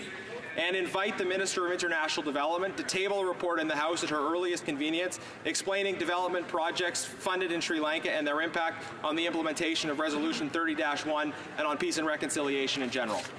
Very good. Does the honourable member have unanimous consent, or there is no unanimous consent? The honourable member for Aurora, Oak Ridges, Richmond Hill is rising on a point of order. Monsieur le Président, Mr. Speaker, just to clarify for the Parliamentary Secretary to the Minister of Justice, because I don't agree with the explanation and answer he gave to my question. It's not because I didn't understand. I do understand French and English. C'est le débat. This is debate. That's debate, but I didn't appreciate the fact that the member's ability to understand was called into question. Aurora Oak Ridges. My intention was never to question anyone's ability, let alone hers ability to understand the French language. What I was simply trying to do is repeat a question that I'd already repeat an answer that I'd already given. Thank you. J'ai l'honneur. I have the honor to inform the House. Order. Alors, shh. J'ai l'honneur. I have the honor to inform the House that Professor Rodriguez, the member for Honoré Mercier has been made a member of the Board of Internal Economy, replacing the member for Beauséjour under the provisions of Section 50 of the Parliament of Canada Act. Tabling of documents. Pursuant to Standing Order 28.2b, I have the honor of tabling the calendar for the House of Commons 2020, year 2020. The Honourable Parliamentary Secretary to the Government House Leader. Yes, thank you, Mr. Speaker. Pursuant to Standing Order 36(8), I have the honour to table in both official languages the government's responses to 3 petitions. Introduction of government bills. Statements by ministers. Reports from interparliamentary delegations. The Honourable Member for Sault Ste. Marie. Mr. Speaker, pursuant to Standing Order 34.1, I have the honour to present to the House in both official languages the report of the Canadian delegation of the Canada-Japan Interparliamentary Group respecting its participation in the co-chair's annual visit to Japan held in Tokyo, Fukushima, and Sapporo, Japan from October 9th to the 12th. I also have the honour to present 2 reports of the Canadian delegations of the Canadian-China Legislative Association, the Canada Inter-Parliamentary Group, respecting their participation in the 39th General Assembly of the ASEAN Inter-Parliamentary Assembly held in Singapore from September 3rd to 7th, 2018, and the 27th Annual Meeting of the Asian Pacific Partnership Forum held in Siem Reap, Cambodia from January 14th to the 17th, 2019. Thank you. Presenting reports from committees, the Honourable Member for Toronto Danforth. I have the honour to present in both official languages the 19th report of the Standing Committee on Canadian Heritage entitled Shifting Paradigms. On March 20th, 2018, the Standing Committee on Industry, Science and Technology invited the Standing Committee on Canadian Heritage to conduct a study on the remuneration models for artists and creative industries to supplement their review of the Copyright Act. This report responds to that invitation. I thank all of the members of the committee and the staff supporting for all of their hard work and for all of the artists for speaking up. Thank you. Honourable Member for Avalon. Mr. Speaker, I have the honour to present in both official languages the 22nd report of the Standing Committee on Fisheries and Oceans entitled Main Estimates 2019-20, Votes 1, 5, 10, 15 and 20 under the Department of Fisheries and Oceans. Thank you, Mr. Speaker. Dépôt de projet de loi émanant des députés. First reading, introduction of private members' bills, rather. First reading of Senate public bills. Motions. Présentation de pétitions. Presenting petitions. Honourable Member for Provencher. Mr. Speaker, I rise in the House today on the issue of human trafficking or of trafficking of human organs that have been removed from victims without their consent, and this particular petition urges Parliament to pass legislation both in the Criminal Code and the Refugee and Immigration Act that would prevent people that have done that from entering Canada and table this petition today. Thank you. The Honourable Member for Kootenay, Columbia. Thank you, Mr. Speaker. I wish I could say I was happy to rise today to present this petition, but I am not. April 29th, Air Canada ceased to provide service between Calgary and Cranbrook, a service that has been in place since 1967. We have an annual passenger load coming in and out of Cranbrook of almost 69,000 passengers, and every flight I took with Air Canada back and forth over these years has always been full. My riding is very important for skiing. I've got 9 downhill ski areas. I've got 18 golf courses. Tourism is on the rise. We really cannot afford to see this airline stopping to fly in. We're happy to have WestJet still flying, but my citizens 500... Order. I have to remind the Honourable Member for Kootenay, Columbia that presenting petitions is not a time for debate. It's not a time for comment in terms of personal views on a matter, but simply presenting what the petition contains. So I'd ask him to wrap up. Right. Thank you, Mr. Speaker. So the petition asks that the Minister of Transport recommends to Air Canada President and CEO, Mr. Rovensku, to maintain a minimum of 1 flight a day each way between the Canadian Rockies International Airport and Calgary International Airport moving forward. Thank you, Mr. Speaker. The honourable member for Guelph. Thank you, Mr. Speaker. I have the pleasure to present a petition to table that was initiated by Erica Hutton and the customers at the Bath & Body Works in my riding of Guelph concerning Bill S-214, the Act to amend the Food and Drugs Act relating to cruelty-free cosmetics. The petition supports the banning and sale and manufacture of animal-tested cosmetics and their ingredients in Canada going forward. Thank you, Mr. Speaker. The honourable member for Kitchener-Conestoga. Mr. Speaker, I have two petitions to present today. The first is signed by residents of Canada, drawing the attention of the House to the following. The Liberal government has established a prison needle exchange program that will be implemented across Canada. The Union of Canadian Correctional Officers was not consulted on this plan, which puts their members and the Canadian public at risk. Therefore, the undersigned citizens of Canada are calling on the Prime Minister and the Minister of Public Safety to end the prison needle exchange program and to implement measures that would increase the safety of correctional officers and the surrounding community. The second petition, Mr. Speaker, is signed by hundreds of residents of the Waterloo region, pointing out that animal testing is unnecessary to prove the safety of cosmetic products, and alternative safety tests tend to be faster, more accurate, and cheaper.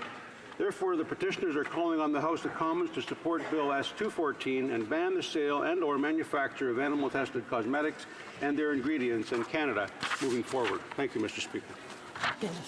The honourable member for Richmond Centre.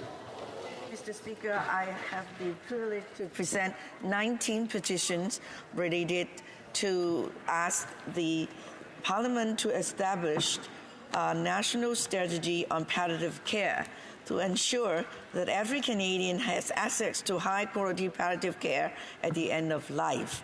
That in Carter versus Canada AG, the Supreme Court of Canada ruled that competent and consenting adults who have a grievous and irreversible medical conditions that causes enduring and intolerable suffering should be allowed to access physician as the suicide mechanism, that it is impossible for a person to give informed consent to assist suicide, euthanasia, inappropriate palliative care is unavailable to them. Therefore, the petitioners call upon the Parliament to establish a national strategy to palliative care.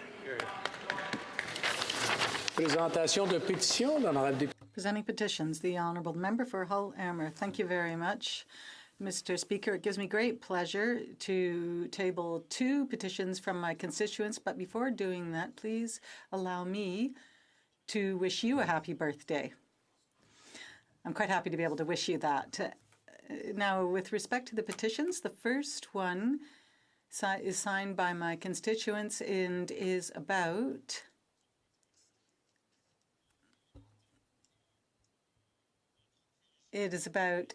freedom of expression for religious groups.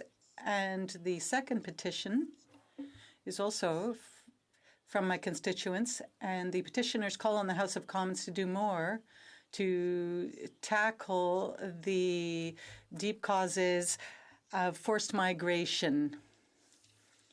Thank you very much, Mr. Speaker. Presenting petitions, the Honourable Member for Sherbrooke. Unique petition today that was signed by 3,514 Canadians. Simply put, this petition asks the Minister of National Revenue to investigate certain activities of JNF Canada to determine if those activities were in violation of the Income Tax Act rules and regulation regarding charities. I accepted to sponsor that petition in recognition of the right of every Canadian to express their opinion through petition to their government. This petition, in my view, is in no way anti-JNF Canada. It is to make sure that the laws are followed regarding charities and that every organization, charitable organization, follows those rules and regulations. Thank you, Mr. Speaker. Presenting petitions, the Honourable Member for Sherwood Park, Fort Saskatchewan. Thank you, Mr. Speaker. This first petition, I'd like to table two petitions today. The first petition is in support of Bill S-240, which has been through the House and is now back with the Senate, and petitioners are hopeful that this bill will be passed as soon as possible to confront the scourge of forced organ harvesting and the potential of Canadians being complicit in it. The second petition is dealing with the protection of fundamental rights and freedoms in the context of the Canada Summer Jobs Program. Petitioners continue to be concerned about the way the government approaches this program, the lack of respect for freedom of conscience, thought, and belief. Presenting petitions, présentation de pétitions, the honourable member for Kingston and the Islands. Thank you very much, Mr. Speaker. I rise today to present a petition that was coordinated, circulated, and collected by my youth council in my riding of Kingston and the Islands, signed by 780 individuals who are calling on the Minister of Environment to enact a ban on the production and distribution of all single-use plastics. Thank you. Presenting petitions, présentation de pétitions, the honourable member for Saanich Gulf Islands. Speaker, it's an honour to rise today to present a petition from many members of my constituency concerned with the fact that we still have a crisis of violence against women in this country, that it particularly and disproportionately affects Indigenous women and girls, and that we still have unanswered questions in the tragedy of missing and murdered Indigenous women. They call for a full program to address the threat of violence against women, including shifting cultural attitudes and towards women and gender minorities, requiring structural changes in education and socialization. Thank you, Mr. Speaker. Presentation de pétitions, presenting petitions, the honourable member for Carlton Trail, Eagle Creek. Thank you very much, Mr. Speaker. I am honoured to rise and present 22 petitions on behalf of hundreds of residents from British Columbia who believe that the fundamental conscience rights of doctors and health workers are not being protected by this government in relation to participation in assisted suicide. These citizens are calling on the Government of Canada to enshrine in the Criminal Code the protection of conscience for physicians and healthcare institutions from coercion or intimidation to provide assisted suicide or euthanasia. I trust the government will faithfully deal with these citizens' concerns. Thank you. Presenting petitions, présentation de pétitions, the honourable member for Esquimalt, Saanich Sooke. Thank you very much, Mr. Speaker. I rise today to present petitions containing the signatures of literally hundreds of British Columbians who are urging the Government of Canada to commit to acknowledging that eye health and vision care are a growing public health issue, particularly among Canada's most vulnerable populations, children, seniors, Indigenous people, and those with diabetes. And they want the government to do this through establishing a National Framework Act to promote eye health and vision care. Présentation de pétitions, presenting petitions, the honourable member for Cypress Hills, Grasslands. Thank you, Mr. Chair, and I bring a petition forward on behalf of a number of my constituents who call on Parliament to recognize the inherent right of farmers, the inalienable right of farmers and other Canadians to freely save, reuse, select, exchange, condition, store, and sell their seeds, and they do not want restrictions put on farmers' rights and or the farmers' cost by restricting or eliminating this privilege that farmers have. Présentation de pétitions, presenting petitions. L'honorable député de Rimouski-Neige. The honourable member for Rimouski-Neige-Témiscouata-les-Basses. Thank you very much, Mr. Speaker. It gives me great pleasure to table this petition by people in Quebec on the North Shore, and it calls for universal access to employment insurance. We know that many people who pay into employment insurance can withdraw it, but many of them cannot. And most of those people who cannot are women. About 52% of the unemployed are women. So we're asking for the current system to be enhanced so that there is universal access by decreasing the threshold to a lesser number of hours and increase the benefits to 70% of earnings based on 12 weeks of pay. Thank you very much, Mr. Speaker. Petitions, présentation de pétitions. Questions on the order paper. The Honourable Parliamentary Secretary to the Government House Leader. Yes, Mr. Speaker, if a revised response to question 2178, originally tabled on March 18, 2019, and the government's responses to questions numbered 2347 to 2361 could be made orders for return, these returns would be tabled immediately. Is it the pleasure of the House that the aforementioned questions be made orders and returned and that they be tabled immediately? Agreed and so ordered. The Honourable Parliamentary Secretary to the Government House Leader. Mr. Speaker, furthermore, then I would ask that all questions be allowed to stand at this time. Agreed? Agreed with such firmity. That's great. Notice of motions for the production of papers. The Honourable Parliamentary Secretary to the Government House Leader. Again, Mr. Speaker, I would ask that all notices of motions for the production of papers also be allowed to stand this time. Agreed and so ordered. Orders of the day. Business of supply, opposition motion, consideration of opposition motion standing in name of Mr. Singh regarding a declaration of an environment and climate emergency. Mr. Singh, seconded by Mr. Julian, moves that the House call on the Prime Minister and the Minister of the Environment and Climate Change to declare an environment and climate emergency, excuse me, following the findings of the Intergovernmental Panel on Climate Change, IPCC, and urge the government to bring forward a climate action strategy that A, prioritizes reconciliation with Indigenous people, B, invests in transition that leaves no workers or communities behind, C, increases the ambition of its 2030 greenhouse gas reduction targets to avoid a more than 1.5 degrees Celsius rise in global warming as recommended by the IPCC report, and D, includes robust rules for implementing the Paris Agreement, E, prescribes transparency and accountability mechanism to address climate change, F, does not proceed with the Trans Mountain Pipeline expansion project, G, immediately eliminates all federal fossil fuel subsidies, including through Export Development Canada funding, and H, integrates human health into Canada's climate commitments. The Honourable Member for Burnaby South. Merci.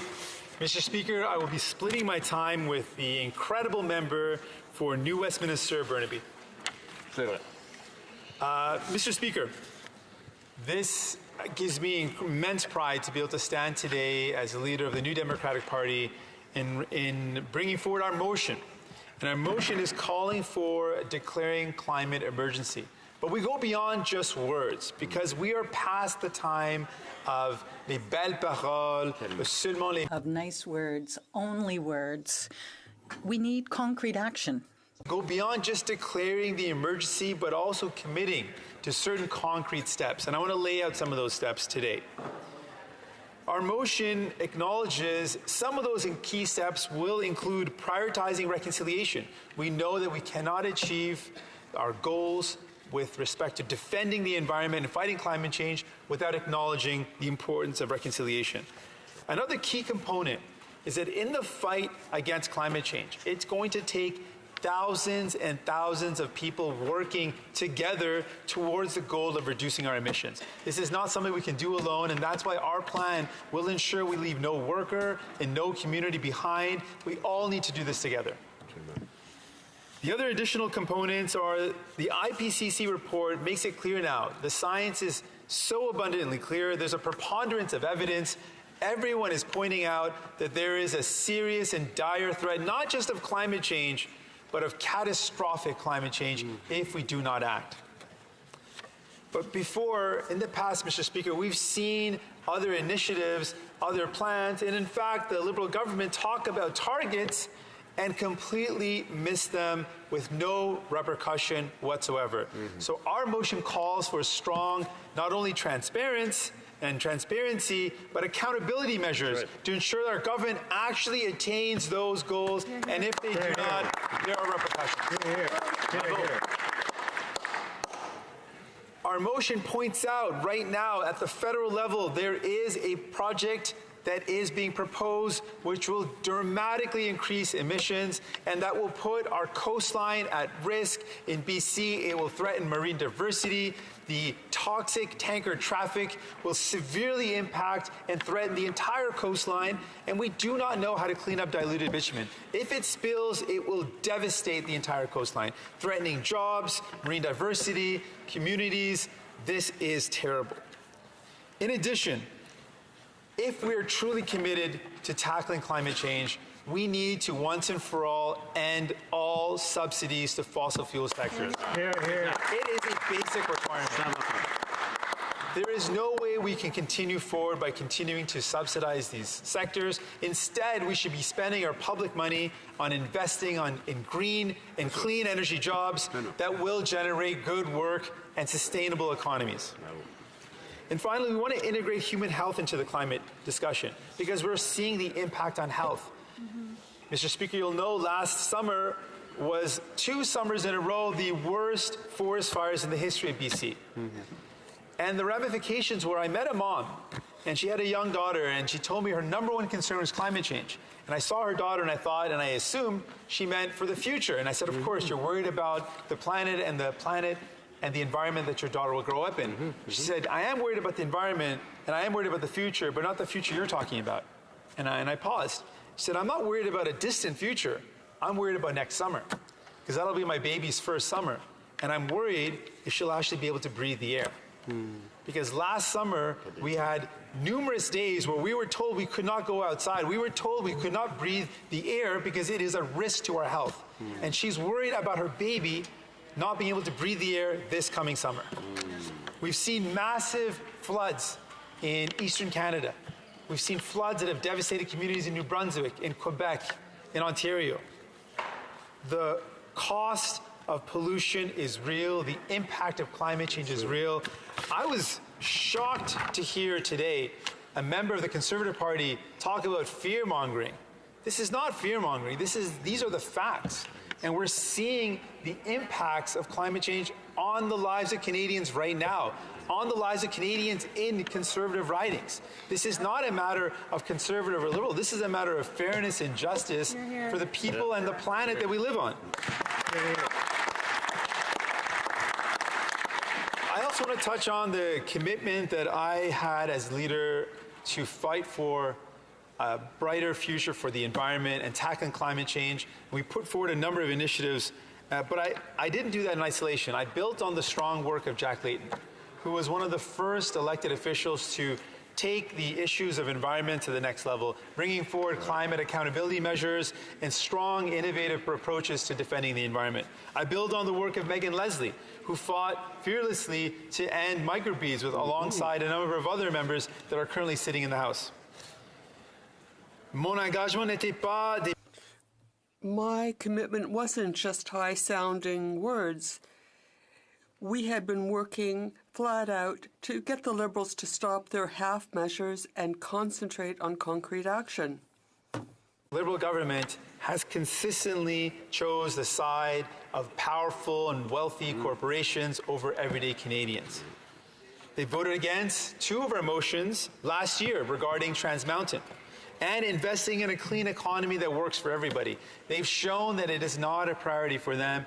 For the Liberal government, and for the Prime Minister, he's made it clear their initiatives and their work is to protect the most powerful instead of the people who need it. They refused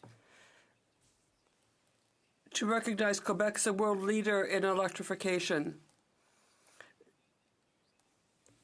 And Quebec is one of the most innovative places in the world in this aspect.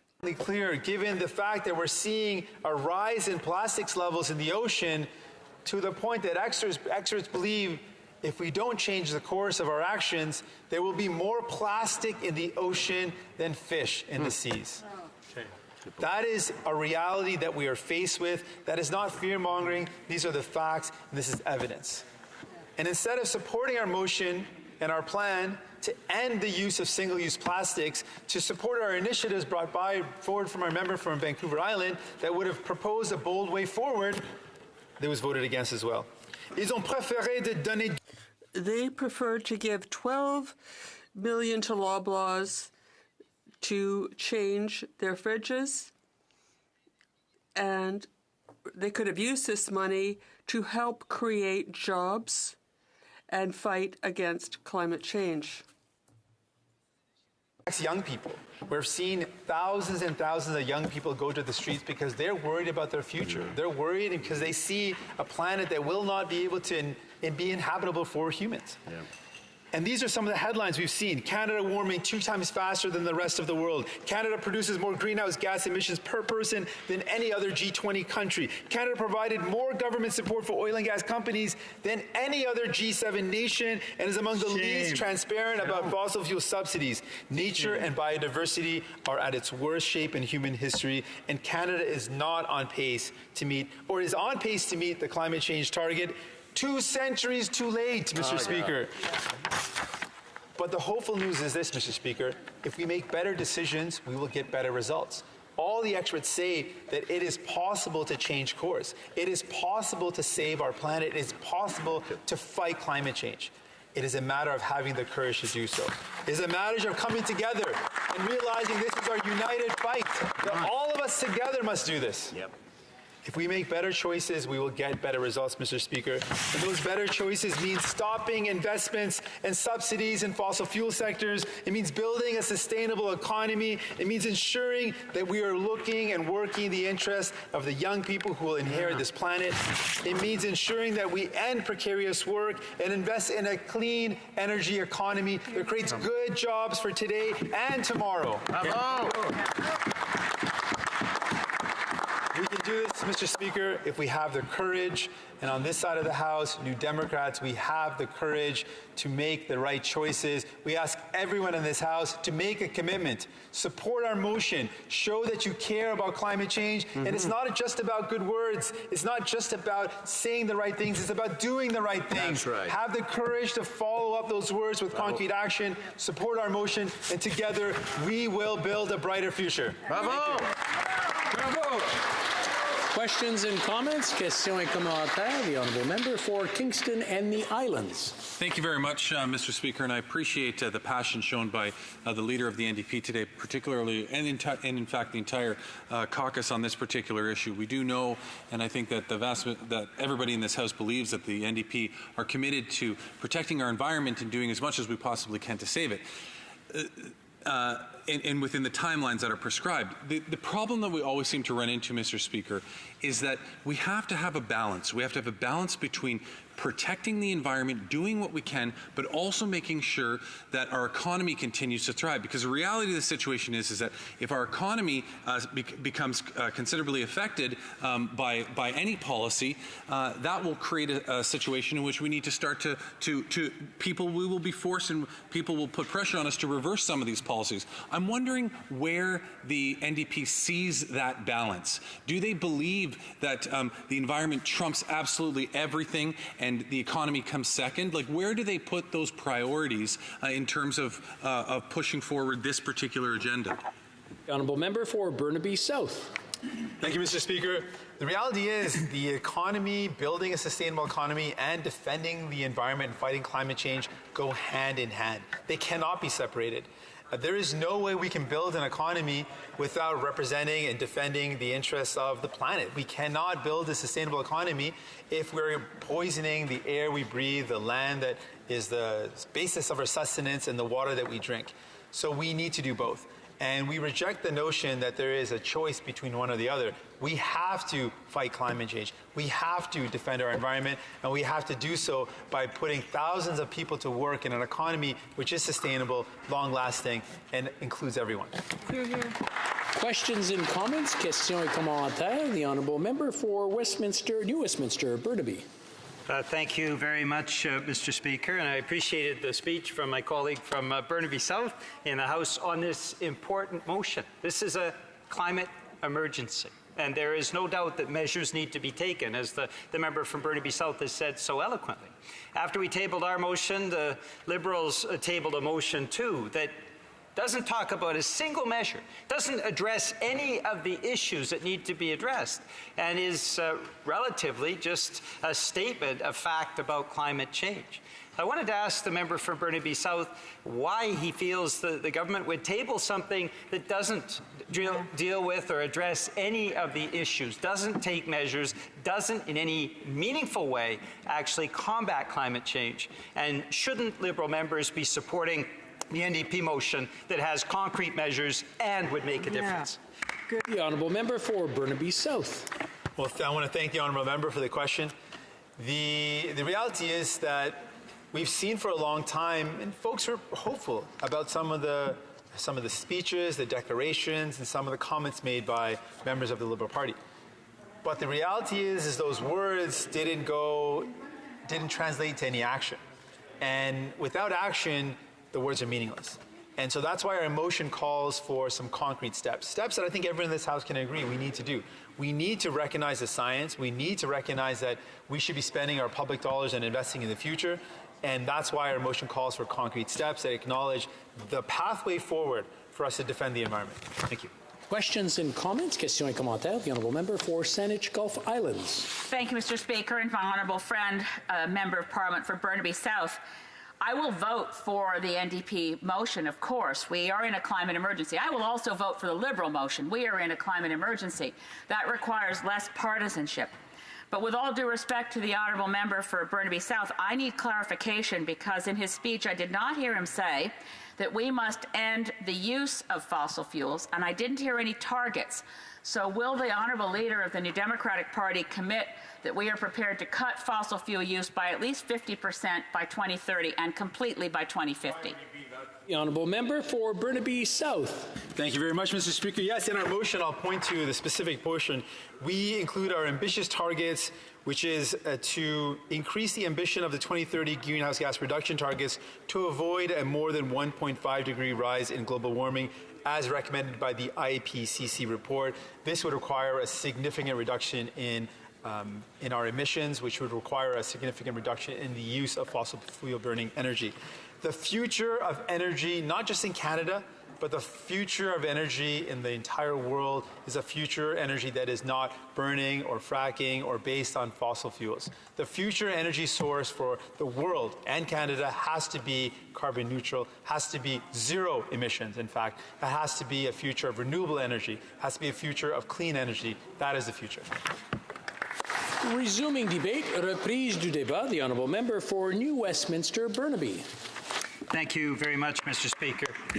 If anyone thought that there was no reason to adopt the motion that the NDP is presenting today and that the NDP leader has just spoken to so eloquently, that the Prime Minister and the Minister of the Environment and Climate Change declare an environment and climate emergency, if anyone thought that somehow that should not be a priority, they should talk to the many flood victims that we have seen in Ontario, in Quebec, in New Brunswick, just over the course of the last few weeks, Mr. Speaker. Yeah. I visited the Ottawa River just last night, and like so many of us, I was appalled by the extent of the damage that we have seen. When we look across communities, and that's communities in all three provinces, what we see is devastation and heartbreak, Mr. Speaker. Families coming back to homes where all of their possessions, all of their memories, everything that they have invested has simply disappeared under the waters and can never be reclaimed. If anyone thought in this House that we don't need to declare a climate emergency, they should visit the families of the victims of last summer's catastrophic heat waves. Mr. Speaker, dozens of people in Quebec, in Montreal particularly, died of heat stroke over the course of that devastating period as record temperatures and poverty for so many of the victims, as the Quebec coroner has pointed out, people who are living in homes without access to air conditioning or without access to fans, passed away in that terrible, terrible heat wave. Dozens of people died. Anyone questioning the importance of the climate emergency should speak to the families of those victims, Mr. Speaker. And I can tell you from personal experience, Mr. Speaker, anyone who comes out to the West Coast can see the impacts of the climate change emergency that we are living through, just through the course of the devastating forest fires that have already started. My colleague from Courtenay, Alberni, who spoke in the House during question period, raised the fact that for the first time ever in the month of May, more than a dozen out-of-control forest fires are burning our forests in British Columbia. Now, Mr. Speaker, over the last 3 years, in the Lower Mainland, the month of August has meant unbreathable air. The month of August has meant the sun literally disappearing under the heavy weight of clouds as the forests all around us burn. Anyone who thinks for just a moment that we are not living through a climate emergency, let alone the devastating typhoons and cyclones and hurricanes that we are seeing, categories that did not even exist a decade ago, now exist and are carrying devastation throughout coastal areas. We see the rise of sea levels and the fact that some countries are now planning that they will no longer exist because they're at low levels, like the Maldives in the Indian Ocean. But you don't need to look at the international examples to understand how vividly climate change is transforming our planet. As Bill Nye said this week in his social media post that has been seen worldwide, the planet is literally burning, Mr. Speaker. So the question is, as members of Parliament, what do we do? Well, we have a motion before us that talks about concrete action. We know from the UN Intergovernmental Panel on Climate Change that the Paris Agreement is nowhere near enough now. And as the leader of the NDP just mentioned a few moments ago, in the Liberal government's current approach on climate change means that even those targets that no longer are even adequate won't be reached for 200 years. We went backwards last year. There's 12 million new tons of greenhouse gas emissions put into the atmosphere under this government. And so we do not have any of the luxury of delay. We see the impacts on the ground. And the IPCC has made it very clear that we need to take action. Now, tragically, Mr. Speaker, and that's why in the motion it speaks very clearly to fossil fuel subsidies. As Oil Change International has pointed out, over the last 5 years under former Conservative government and the current Liberal government, we've seen oil and gas subsidies, largely through the EDC, of an unbelievable $62 billion, Mr. Speaker. $62 billion in subsidies to the oil and gas industry. Scant resources devoted to renewable energy. And yet the climate burns and Canada fails in any way to meet its obligation. Alors, Monsieur le Président, j'accuse. Mr. Speaker, I accuse the former Conservative government, which tried to hide the truth about pipelines and wanted to bring in Energy East, Trans Mountain, Keystone. They wanted pipelines everywhere rather than investing in renewable energy where the jobs of the future are. So I accuse the former government, the former Conservative government, but also the current government who gave all that money to Loblaws, who seems to want to continue the Trans Mountain expansion, even if this will increase dramatically greenhouse gases, which are contributing to the problems of our planet. So, Mr. Speaker, I accuse the government of this. And just look at the record floods in New Brunswick, Quebec, and Ontario. And last year, a heat wave that killed hundreds of Quebecers, especially young people who were disabled, young people who did not have the means to find an appropriate accommodation. It was the government who refused to put in place an action plan, and we in British Columbia, we can see the effects of climate change. We can see every summer the sun is obscured by the pollution.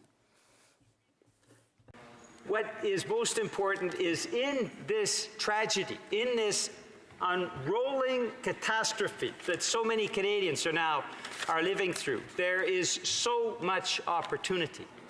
If we have a government that is willing to show leadership, if we have members of Parliament adopting the NDP plan in the next few days, what we can actually see is action that will allow us to create literally millions of jobs in this country, I give that figure, Mr. Speaker, because the Canadian building trades have actually evaluated what an action plan on climate change would actually mean for the Canadian economy. Currently, it's costing us $5 billion a year, and that is rising incrementally. It will cost us up to $40 to $50 billion a year in just a few decades. But if we make the investments, Mr. Speaker, the building trades have said we could create up to 4 million jobs over the next 30 years in this country. We could imagine a young generation that can go to work in the building trades, building renewable energy, building regional and municipal heat plants, building all of the infrastructure that is needed to address this climate crisis. It's not just reducing subsidies to oil and gas, it's making the investments. And as I mentioned, $62 billion in the oil and gas sector has not created the jobs that $62 billion in the renewable energy would have created. These are the kinds of investments that will make such a difference, Mr. Speaker. So there's a dream behind this that I think most Canadians share, most Canadians that have suffered through the increasing number of climate change events. Their dream is that parliamentarians will vote yes on this motion. Their dream is that we will have a government that will actually take action, that will remove the fossil fuel subsidies, invest in renewable energy, show the transparency that is so important for us to battle back and to beat climate change. And our dream is very simple, Mr. Speaker. A springtime where we are not hearing about communities devastated by record levels of flood due to climate change. Summers where in the area of the lower mainland of British Columbia, you'll be able to walk outside and breathe the air like I remember when I was a kid. And yet we haven't seen that over the last few years. But when I was a kid, in August, it was a wonderful time. You could breathe the sea air. You could see the sun and the mountains. That no longer happens, at least recently, because we haven't taken action, Mr. Speaker. I would like, and I think all of us would like, our children and their children to live the kind of environment that we had when we were children.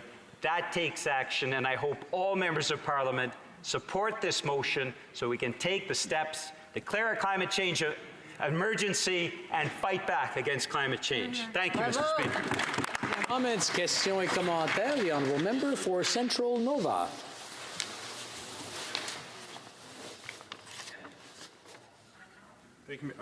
Thank you, Mr. Speaker. I watched yesterday evening an interview with the leader of the NDP on power and politics, where the question was put to him 3 times in light of his stance on fossil fuel subsidies, whether he supported the investment by LNG Canada in the largest private sector investment in the history of Canada in the province where he sits as a member of Parliament. I'm curious if the honourable member could clarify the position of the NDP. Do they support that LNG Canada investment and the provincial BC NDP government's subsidies to help make that investment come to pass? Mr. Burnaby. Thank you very much, Mr. Speaker, and I'm very pleased to talk about the BC government. The BC NDP government under Premier John Horgan has made a tremendous difference. And Mr. Speaker, it's not just putting a price on carbon that is meaningful rather than meaningless, because we have the Liberals putting a price on carbon and then saying for all the large emitters, oh, don't worry, you don't have to pay for it. In British Columbia, they've actually done the right thing, which is why greenhouse gas emissions have fallen in British Columbia. Secondly, Clean BC, which leads the country in terms of the actual initiatives to combat climate change. Now, should the Liberals follow that example? Yes, but they haven't, of course, Mr. Speaker. They've refused to take the best practice. The best government in the country in terms of the environment has been British Columbia. And they actually have a carbon budget, Mr. Speaker. And if we applied the same rules, the carbon budget that the BC NDP has put into place under Premier John Horgan, then this Liberal government would be saying no to Trans Mountain instead of trying to ram it through and instead of trying to increase greenhouse gas emissions. There is a reason why the Liberal government has failed failed. There is a reason why emissions are increasing. 12 million tons more this year than last year. The reason of the failure of the Liberals is they've refused best practices, refused to follow the good example that has been set, for example, by the BC government, refused to listen to the public and refused to listen to Canadians. And Mr. Speaker, they have a chance to rectify all of that by voting yes to the NDP motion tomorrow. In comments, questions et commentaires, the honourable member for Central Okanagan, Similkameen Nicola. I'm reading right off of the Ministry of the Environment in British Columbia's total greenhouse gas emissions in 2016 in BC were 62.3 million tons of carbon dioxide equivalent. This is a 1.5% increase in emissions since 2015. So I'd like the member to reconcile his earlier statement, and I'd also like to ask him, the community of Kitimat, where there's a large investment with LNG Canada was referred to earlier, there's a number of people that are counting on that project to move forward.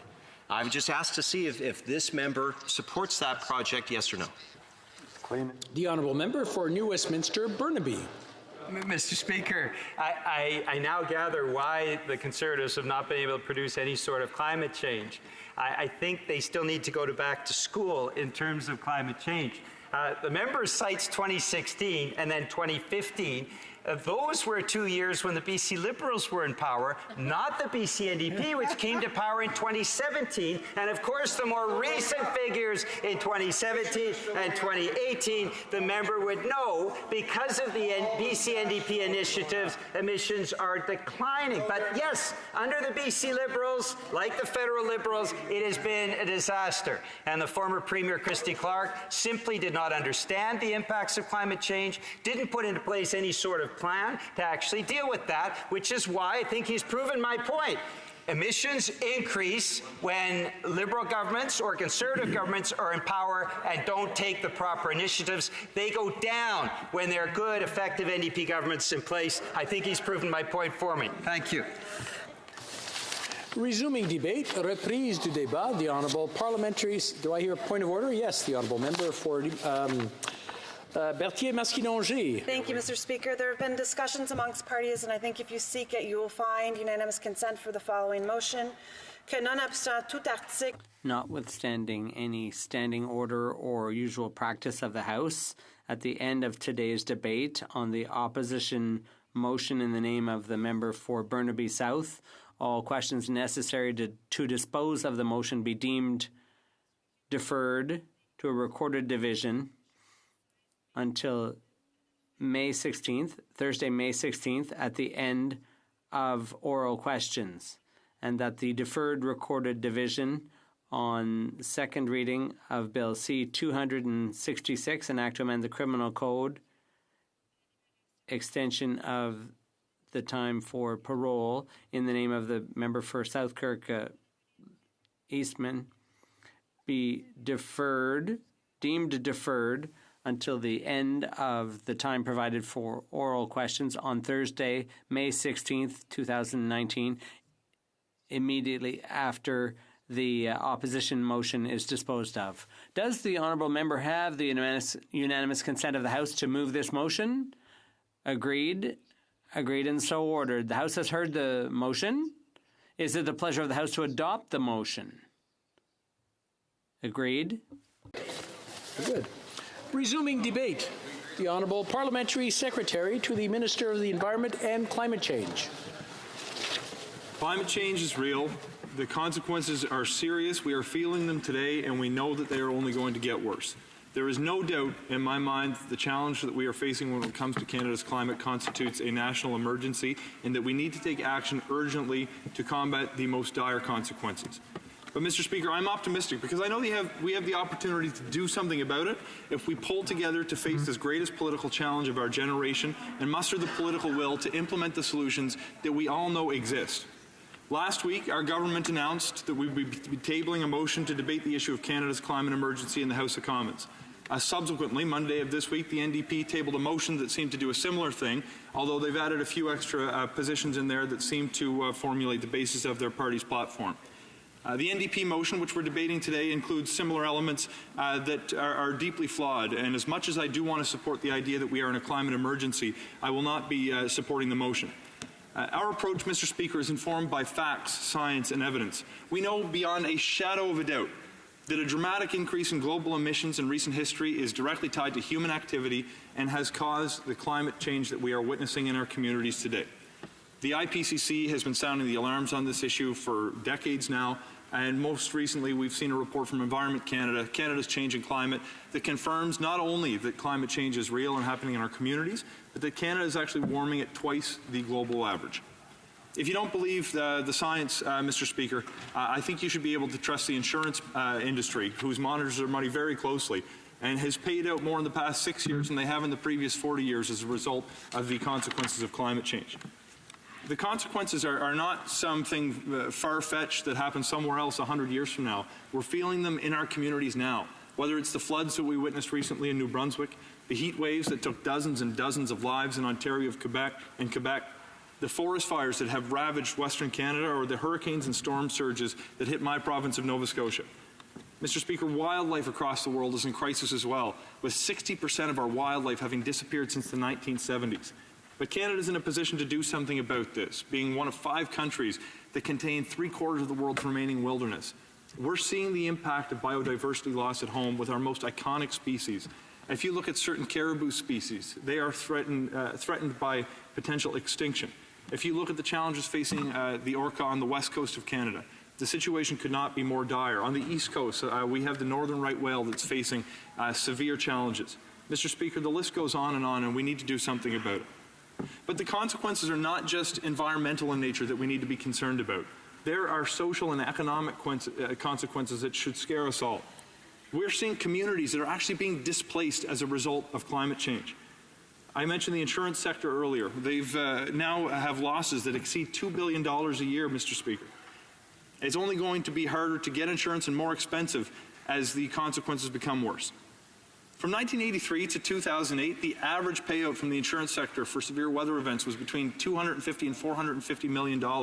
Since 2009, that figure has skyrocketed to an average of $1.8 billion. Climate mitigation infrastructure is paid for with Canadians' tax dollars. There's a prevention of economic activity as a result of climate change. Whether it's the fishery, if you look in the state of Maine, they've lost 22 million pounds in their catch as a result of the warming ocean temperatures. Things are good back home in Nova Scotia right now in the lobster fishery, but if we continue to experience climate change at the rate that we've been witnessing in the past few years, I wonder how long it's going to last. We see crop failures as a result of climate change. The forest fires in Western Canada prevented serious economic production in places like Fort McMurray. Put simply, Mr. Speaker, the cost of inaction is too great to ignore, and we will ignore the problem at our own peril. Now, our government's plan, the NDP seems to have criticized the motion that we put before the floor to be debated tomorrow, but our actual plan has been formed by experts. It's designed to ensure that we do the most effective things that allow us to continue to experience economic growth and make life more affordable for Canadian families. It includes over 50 different measures. Perhaps most notably, we're putting a price on pollution for the first time. This approach follows the advice of last year's Nobel Prize winner in economics. It also has the support of folks like Stephen Harper's former Director of Policy, Mark Cameron, Doug Ford's Chief Budget Advisor, who testified before the Senate in 2016 and said the most effective thing we can do to transition to a low-carbon economy is to put a price on pollution. Mr. Speaker, notable conservatives like Preston Manning support this kind of an approach. And I note that the Saskatchewan Court of Appeal, when they were defeating the provincial government's challenge to the constitutionality of our climate plan, said that GHG pricing is not just part and parcel of an effective climate plan, and they put this part in italics to draw the reader's attention to it. It is an essential aspect of the global effort to reduce emissions. But we are not a one-trick pony, Mr. Speaker. We are making investments in energy efficiency because we know that it's cheaper to reduce the use of energy than it is to produce the similar unit of energy. Mr. Speaker, we are investing in transportation by introducing a clean fuel standard, adopting new and more ambitious vehicle emissions regulations, and we're investing in electric vehicles, both infrastructure and the affordability of vehicles themselves, because our country is at a tipping point, and we know that the future, when it comes to vehicles, is electric. We've made the single largest investment in the history of public transit in Canada. And we've invested in new energy generation to ensure that we're promoting the transition toward renewables and phasing out coal by 2030, more than 30 years ahead of schedule. Mr. Speaker, on that timeline, 90% of electricity in our country will be generated from non-emitting sources. This is serious progress. But at the same time, we know that workers in the traditional energy sector need assistance to ensure they're not left behind. These are good people with skills that are transferable. And that's why we've invested in a just transition program that's going to help ensure they receive the training and skills development they need so they can be part of the transition to a new and green economy and capitalize on the economic opportunity that stares us in the face today. There's many benefits to taking action on climate change. First, we can avoid many of the harmful consequences that I laid out earlier in my remarks, but we can also become a leader in the new green economy. Globally, the value of this opportunity is thought to be in the ballpark of $26 trillion, and we should go get our share. Mr. Speaker, this is not some imaginary opportunity. It's real, and I'm seeing it in the communities I represent today. I can look at companies like the Trinity Group of companies in Pictou County, Nova Scotia. Started out as two guys who were good with their hands and knew how to fix up a home. When they transitioned towards energy efficiency projects and home retrofits supported by different levels of government, they added dozens and dozens of employees that put people to work retrofitting homes and helped bring the cost of electricity down for homeowners. I can look at Carbon Cure in Dartmouth that has developed a carbon sequestration technology that they can inject into concrete to make it stronger. In Western Canada, companies like Carbon Engineering are doing incredible things to help pull carbon out of the atmosphere. And one of the members from the NDP mentioned earlier, the construction opportunity, if we have a serious climate plan, could create millions of jobs in our country. The fact is we're also investing in more efficient and effective trade corridors that can help our producers get products to global markets at a cheaper price with a lower carbon footprint. I mentioned homeowners paying less month to month for their energy bills. When we invest in public transit, it'll reduce traffic congestion. And we can expect better health outcomes, like a reduction in childhood asthma and lung disease when we phase out coal, or the prevention of the spread of Lyme disease in provinces like Nova Scotia when we combat climate change and reduce the rate at which temperatures are rising. But, Mr. Speaker, I have to point out that both the Conservatives and the NDP have failed when it comes to their introduction of their own policies. The Conservatives don't seem to take the issue seriously, and conversely, the NDP, who I know are well-intentioned, seem to be throwing ideas at the wall to see what sticks without thinking through the consequences of what they're proposing, whether they have unintended consequences or whether they have the ability to achieve meaningful progress without a devastating impact on the Canadian economy. When it comes to the Conservatives, Mr. Speaker, in the face of rock-solid evidence and scientific advice, we see Conservative politicians that are disputing the science based on their ideology alone. I've seen MPs from the Conservative Party cite pictures of snowbanks in parking lots in Saskatchewan in February to demonstrate that climate change isn't real. I've seen them liken global warming to the phenomenon when people show up in a room and give off body heat and rise the temperature of the room. I've seen members who want to retreat on Paris because they deny that human activity is connected to climate change. I've seen Conservative MPs show up in videos in school groups saying that CO2 is not pollution but simply plant food that we need. I've seen them saying without evidence that Environment Canada's reports have been debunked and then shamefully deleting the tweets pretending it never happened when they're called out for this misinformation. And perhaps worst of all, I've seen the Leader of the Opposition refuse to put forward a plan, refuse to explain clearly that he remains committed to the Paris Agreement to do our part by the world. It's entirely unacceptable that we have to have a debate today whether climate change is real, rather than debating what solutions exist and could be implemented. The Conservative strategy seems to be to mislead Canadians about our plan because they've not been developing their own. They previously showed support for the Paris Agreement, as I mentioned, and now seem to treat this commitment as an inconvenience rather than an essential aspect of governance in the 21st century. In 2019, Canadians are going to have a choice between a Liberal government that understands and takes seriously the threat of climate change or a Conservative government that wants to turn back the clock to the days of Stephen Harper. Now, I assume that they're going to produce some kind of a plan at some point, and I hope the Conservatives are watching, because I know they're not taking it seriously. If their plan doesn't include a pricing mechanism, then they're rejecting the advice of the world's leading experts. If the plan doesn't simply involves the expansion of Canadian fossil fuels to displace fuels elsewhere, then they're shirking their responsibilities at home. We see conservative premiers that are setting aside tens of millions of taxpayer dollars to fight climate action rather than fight climate change, and Canadians do not support it. We see the Premier of Saskatchewan, it was recently discovered, was bearing reports about the economic impact of carbon pricing because he didn't like the results because they demonstrated there was not a negative impact to implement carbon pricing in his province. We can't afford to turn back the clock, Mr. Speaker. We can't afford to abandon our commitments, and we can't afford another Conservative government with the same ideology that Stephen Harper brought towards climate politics. Now, with respect to my NDP colleagues, I believe that they are honest and well-intentioned on matters in the environment and climate change, and I support different aspects of their motion, but can't in its totality. But it's obvious to me that they don't bring a level of thoughtfulness to their policy development process on these matters that require complex solutions. Their new leader, who genuinely seems to be a nice person, has indicated his approach is to eliminate the development of our natural resources overnight that would bring our economy to a halt. Not only would it have far-reaching economic impacts, Mr. Speaker, but such an approach may only have a modest impact on emissions until we have the ability to displace the difference between supply and demand with renewable resources. We don't want to create a circumstance where foreign producers simply scoop up the Canadian market and pollute elsewhere in the world.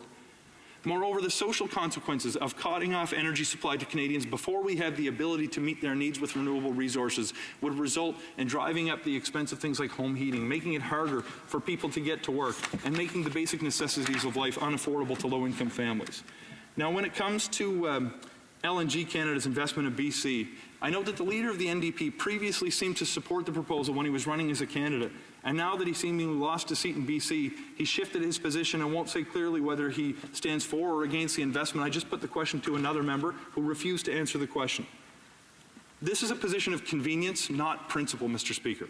If the leader can't get behind the largest private sector investment in the history of Canada that will create 10,000 jobs and help reduce foreign reliance on coal, then I question his ability to form a position on any issue of importance. Hear, hear. When it comes to pricing, Mr. Speaker, the NDP seem to lack a thoughtfulness and foresight when it comes to the process of developing that policy. It seems that they do support pricing, but won't say whether they'll return the rebates to citizens. They did say that they want to support low-income families, which is a laudable goal, but they don't seem to appreciate that the Parliamentary Budget Officer confirmed that that's exactly what our plan is going to do. They repeatedly say that big emitters are exempt from our plan, and I can tell you unequivocally that that is false. Before they start criticizing ideas, it would be nice if they at least read the proposals that have been put forward by our government that now form part of Canadian law. The fact is, big emitters contribute under our plan, and that's why 8 out of 10 Canadian families will be better off. Now, Mr. Speaker, the motion that's actually on the floor today has a couple of flaws, and I want to draw attention to one in particular. It calls for the immediate end to all fossil fuel subsidies. Mr. Speaker, we do want to transition to a circumstance where we're not reliant on fossil fuels. But this is a knee-jerk reaction that once again demonstrates the NDP didn't do their homework when they were formulating this policy. The proposal outlined in the motion, if implemented, would end support for diesel in rural and northern communities and would literally turn the electricity off for communities that rely on diesel for power today. Now, we were helping with that transition, but if we supported the motion, it would be leaving communities in the dark. I do not believe that was their intention, but I believe it demonstrates the lack of thoughtfulness that they should have brought to the discussion. Similarly, it would erase investments in electric vehicle and alternative fuel charging stations that we're making across Canada to help transition to a more effective transportation sector. And importantly, Mr. Speaker, it would end investments in research that are actually helping bring climate emissions down. In my own community at St. FX University, we have an investment through Dr. David Risk's Flux Lab, where he's developed instrumentation that can detect methane leaks from a significant distance.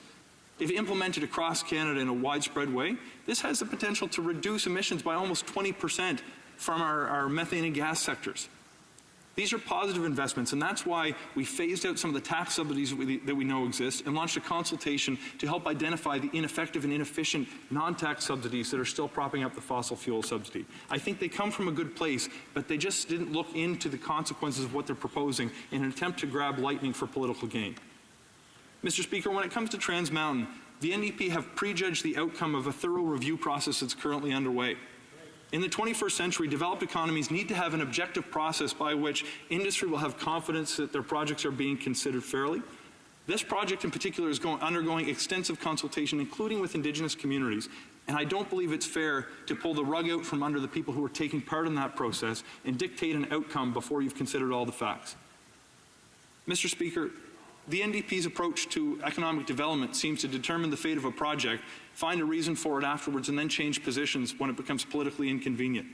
Even the NDP Premier of BC is now calling for increased shipping of refined fuel through the Trans Mountain Pipeline to help with the cost of gas in that province, but it seems to be falling on deaf ears with his federal counterparts. The fact is, Mr. Speaker, Canadians expect and deserve a climate policy that is thoughtful and deliberate. The NDP plan is seemingly not well thought out, would have dramatic negative impact on the economy and on affordability for Canadian families. A credible climate plan does not require a campaign against Canadian jobs or the Canadian economy. Having watched the NDP leader's performance on these key issues, Canadians would be right to dismiss his approach as unserious and, quite frankly, disappointing.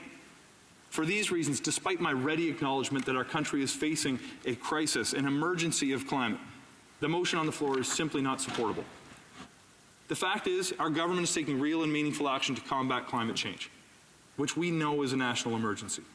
We're doing so in a way that's allowed the economy to add over 1 million jobs since we took office in 2015 and has made life more affordable for Canadian families. But government alone is not going to solve this challenge. We need Canadians to embrace the task before us. I implore Canadians from coast to coast to coast, take advantage of the efficiency programs that will help reduce your environmental footprint and actually save you money month to month on your power bill. Consider installing products in your home like heat pumps or solar panels when there's a program that makes them more affordable. Take part in community initiatives, cleanups, cooperatives. If you have access to public transit in your community or a new system is under construction because of the investments our government's making, think about taking the bus or the train instead of driving your car to work. Now, for rural residents, I know that may not be an issue, but there are other things you can do. Mr. Speaker, I want people to speak to their local representatives at the local, provincial, and national level and push us all to do more. But perhaps most importantly, to the parents who might be watching, talk to your kids. Kids know what the right thing is to do here. Young people care so deeply about protecting their environment because they know when they look 20, 30, 40 years in the future, the greatest asset that we have in our community is our natural environment. If we were a municipality, we would be expected to have an asset management plan. We would be expected to replace and repair pipes before they burst. Well, the pipes are bursting and the planet is on fire, Mr. Speaker. We need to manage the most valuable asset we have, and that is planet Earth. Mr. Speaker, the time to come together is right here and right now. We need to address the existential threat that climate change represents. It is the right thing to do, and we simply have no choice but to act. People are going to look back at this moment in our political discourse and our political history as a turning point. And Mr. Speaker, I want our generation to be the one that our kids will one day be proud of. Thank you. Questions and comments? Question et commentaire. The Honourable Member for Edmonton Strathcona. I'd like to thank the Parliamentary Secretary for his speech. But, Mr. Speaker, there's some falsehoods in that speech. Let me give you an example of one of the falsehoods. He likes to allege that nobody in this House, except for the members on that side, actually take the time to find out what kind of measures actually exist, if they were taken, would reduce greenhouse gases. Now, don't take my word for it, Mr. Speaker. Take the word of the Commissioner for Environment and Sustainable Development, take the word for the Auditor General, and take the word of the OECD. The Commissioner, in her report of just this spring, highly criticized failed action by this government, their slow action on climate change, and said it is disturbing, and that for decades, successive federal governments have failed to reach their targets for reducing greenhouse gases. Of course, this government is simply sticking with the Harper targets. So there's a dichotomy here because they promised in Paris to not only go keep it at 2%, 2 degrees, they promised 1.5, and yet their target already far exceeds that. What did the Auditor General say? He said, this government, both the Finance Department and the Environment and Climate Change Minister, abjectly failed to address perverse subsidies. This government promised in 2015 and again in 2016 that they would immediately take action on perverse subsidies. And the Auditor General saying is the Finance Minister has not even looked into what those are, and neither has the Environment Minister, including looking at regulatory measures and looking at subsidies to the fossil fuel industry. What did the OEDC say? Ask your question. The OEDC is saying, come on, review and adjust your taxes, royalties, and subsidy regimes to deliver what you promised on to the G20. So what does the member have to say with that? Honourable Parliamentary Secretary. Mr. Speaker, there was a lot built into that question. I'll try to address as much as I can, and I always do appreciate the member's thoughtful approach and miss our time together sitting on the Transport Committee early in this Parliament. Mr. Speaker, with respect to targets, what we agreed on with the different provinces was something that was attainable and realistic, but represents in our mind a starting point. I note in particular when she's talking about any kind of a shortfall, the data that's on file does not consider certain investments that have been made, like public transit, which was the largest in the history of Canada, like our recent investments in electric vehicles. And if we are at a tipping point, that'll make an enormous difference, and like technologies that are emerging with respect to carbon sequestration. When it comes to subsidies, what I actually accused the NDP of was not doing their homework on what they were proposing, and they seem not to understand that there were certain social consequences that come with the proposal that are completely unsavory and are fatal to this application. But we have moved forward and started the phase out of 8 tax subsidies that were made available to the fossil fuel sector. In addition, in order to identify ones that are not effective, we have launched a consultation with Canadians just in recent months, and we look forward to identifying which subsidies are not having the desired impact so we can ensure we transition effectively towards a more affordable future. And comments, questions et commentaires. The honourable member for Central Okanagan, Similkaming Nicola. Thank you, Mr. Speaker, and certainly appreciate the Parliamentary Secretary weighing in on this subject. There was a lot in his speech, and it does seem that the government is clothing itself, Mr. Speaker, in the white knight garb, that they're here to protect the environment, and the rest of us as parliamentarians need to get in line with them. But what have they done, Mr. Speaker? This Parliamentary Secretary's own minister, in Nova Scotia specifically, granted large exemptions to be able to burn coal past 2030. In places like New Brunswick, they've exempted them 95% plus from the carbon tax, Mr. Speaker. And in his home province of Nova Scotia, I would also point out, they're burning tires for energy in Brookfield. While at the same token, Liberals in Nova Scotia have been well on the record to not want to have natural gas fracking. That process, Mr. Speaker, has allowed places like British Columbia to have a stable source of energy, which is not as intensive in carbon like coal-fired plants in this gentleman's home his home province. Mr. Speaker, I would ask why this member continues to paint other parliamentarians as not caring about the environment when he ignores what is going on in his own backyard. Parliamentary Secretary. Mr. Speaker, as I could discern, there was at least 4 distinct issues the member raised. We don't purport to be the white knight and expect everyone to fall in line. We purport to be the reasonable adult and expect others to comport themselves in the same way. Mr. Speaker, when it comes to the phase-out of coal in my home province of Nova Scotia, they've actually taken a leadership role and had serious emissions reductions. I'll note across parties, different parties who form government, and we are working on an equivalency agreement to ensure that to the extent there's any extension beyond 2030, there's equivalent measures that are actually going to reduce at least as much carbon emissions from the atmosphere. When it comes to the Lafarge issue that he mentioned in Brookfield, that is a decision that was taken by the provincial government. If the honourable member wants to wear the responsibility of the decisions of Conservative provincial governments, I'm happy to let him do so, but I expect he won't have a job very long. And finally, on the issue of fracking in Nova Scotia, one of the things that I want to point out is that the geology of Nova Scotia is not very well understood. There are serious issues with the age of fault lines that exist there that we cannot predictably control the outcomes of expansion. And until we understand and know that the environmental consequences won't cause irreparable harm, it's a responsible thing to have in place. Questions and comments. The honourable member for Whitby. Thank you, Mr. Speaker. I want to thank my honourable colleague for his speech. And I do agree that there is a climate environment emergency. However, for the people that are watching, especially from my constituent in Whitby, I want them to understand why I would not be supporting this motion. And I'm wondering if the honourable member can speak to whether or not he disagrees or agrees with the fact that the NDP in this particular motion, there's a disconnect between item B of the motion to leave no community behind, and item G, which asks for an immediate elimination of fossil fuel subsidies. A part of that will negatively impact northern communities, so that community will be left behind. So there's a disconnect within the motion.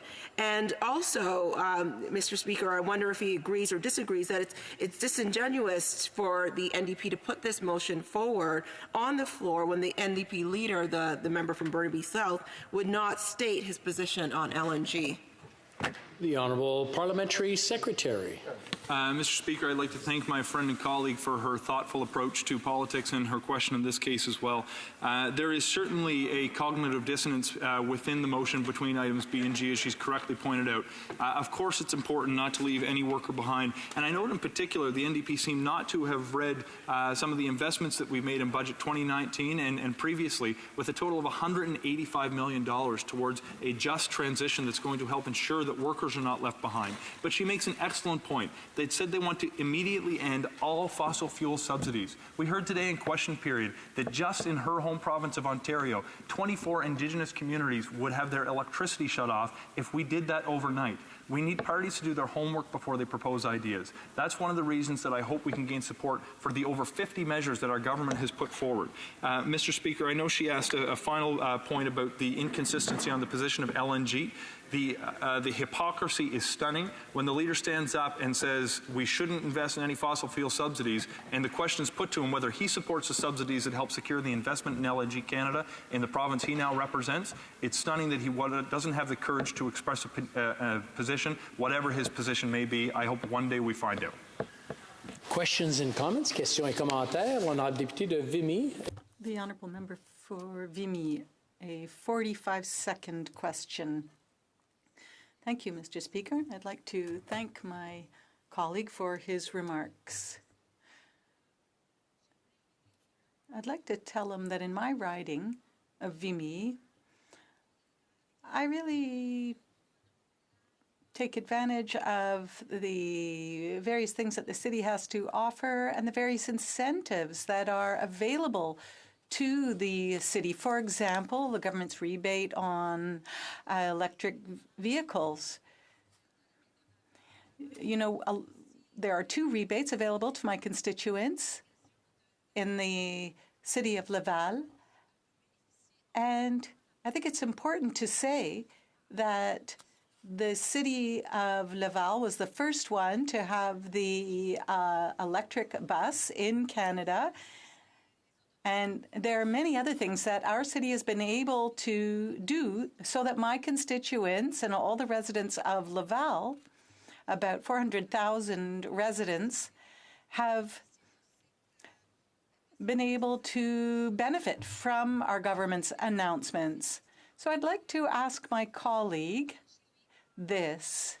In Nova Scotia, what have these incentives, our government's incentives, allowed them to do in his riding? Parliamentary Secretary, I'm afraid in 20 seconds or less, please. Je veux remercier Well, I'd like to thank my honourable colleague for the question and for the opportunity to answer. Demonstrated by communities and municipalities and provinces has been incredible.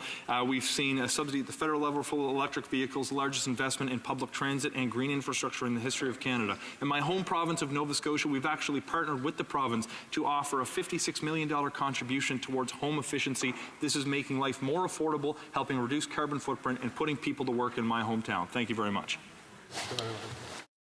Order. Alors, it is my duty, pursuant to Standing Order 38, to inform the House that the question to be raised tonight at the time of adjournment are as follows. The Honourable Member for Vancouver East, Immigration, Refugees and Citizenship. The Honourable Member for Calgary Nose Hill, Immigration, Refugees and Citizenship. The Honourable Member for Mégantic-L'Érable, Intergovernmental Relations. Resuming debate, reprise du débat, the Honourable Member for Calgary Nose Hill. Thank you, Mr. Speaker, and I will be splitting my time with the member from Abbotsford. So, mercifully, we are in the dying days of this Liberal government. Praise the Lord. The Prime Minister now is waking up every morning and seeing the same polling data that we are. And he knows that Canadians are fed up with his government and, more importantly, fed up with the scandal that we're seeing day after day with this government. So SNC-Lavalin, the Mark Norman trial, his illegal trip to the Aga Khan Island, the embarrassing trip to India. He sees that polling data, Mr. Speaker, and he knows that Canadians hate the fact that his record includes increased taxes, the disintegration of relations with major powers, including the United States and China, increased tariffs on Canadian goods and manufacturers, and job losses. And the Prime Minister also recently watched his lunch get eaten in 2 by-elections.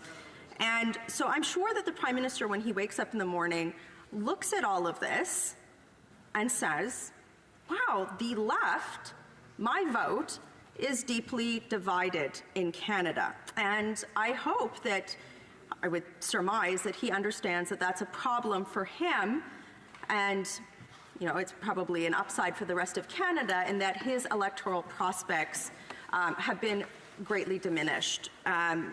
So this is why we are seeing the Prime Minister and other leftist leaders put forward motions this week in the House of Commons, even though other leftist leaders in this House have flip-flopped on issues related to the environment, including the NDP leader. So I would propose that everything that we're seeing this week is crass politics, Mr. Speaker, and I want to break down why.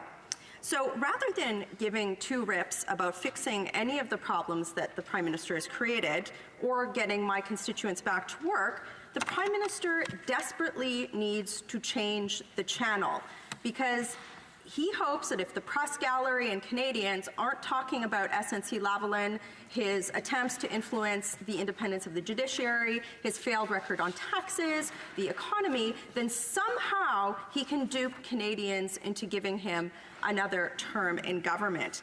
And so thus enter the left's great push to put virtue signaling, do nothing, empty motions on climate change here in this place. So let me start by saying that climate change is a real problem, and it is a global problem that requires concrete and measurable action to solve.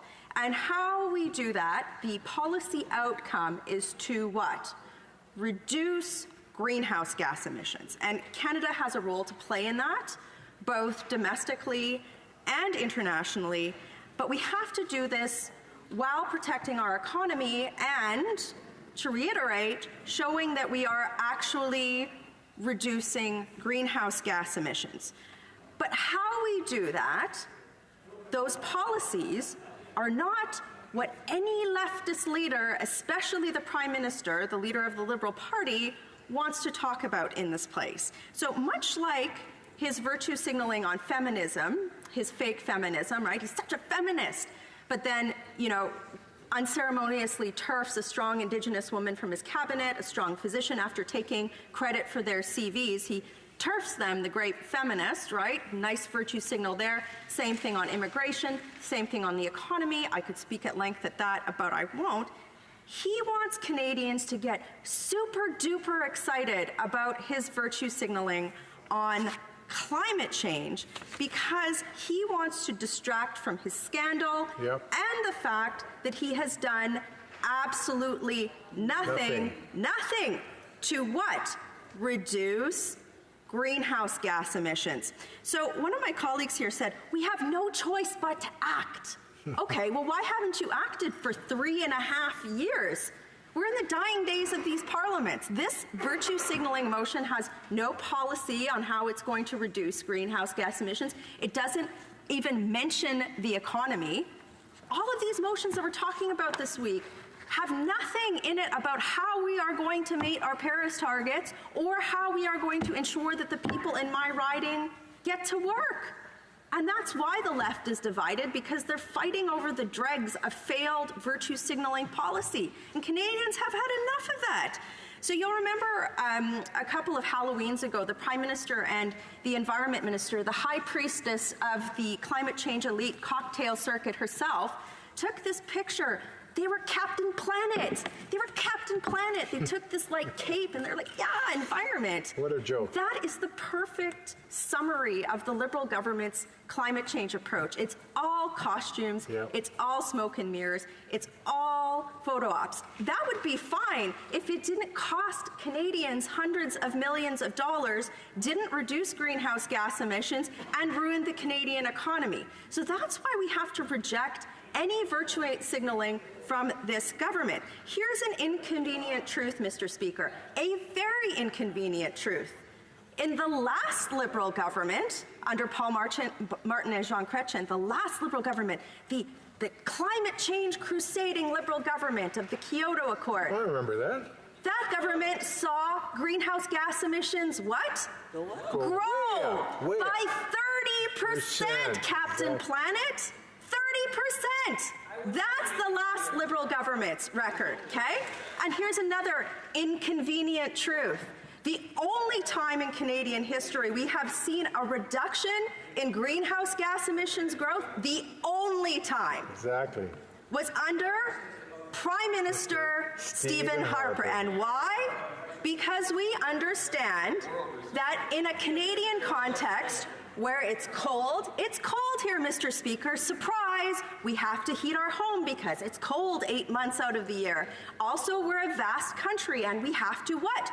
Drive to places because Liberal governments perpetually fail to get transit infrastructure built because they're more concerned about SNC-Lavalin and their buddies than actually getting track built to get passengers off the road and into downtown cores, right? So true.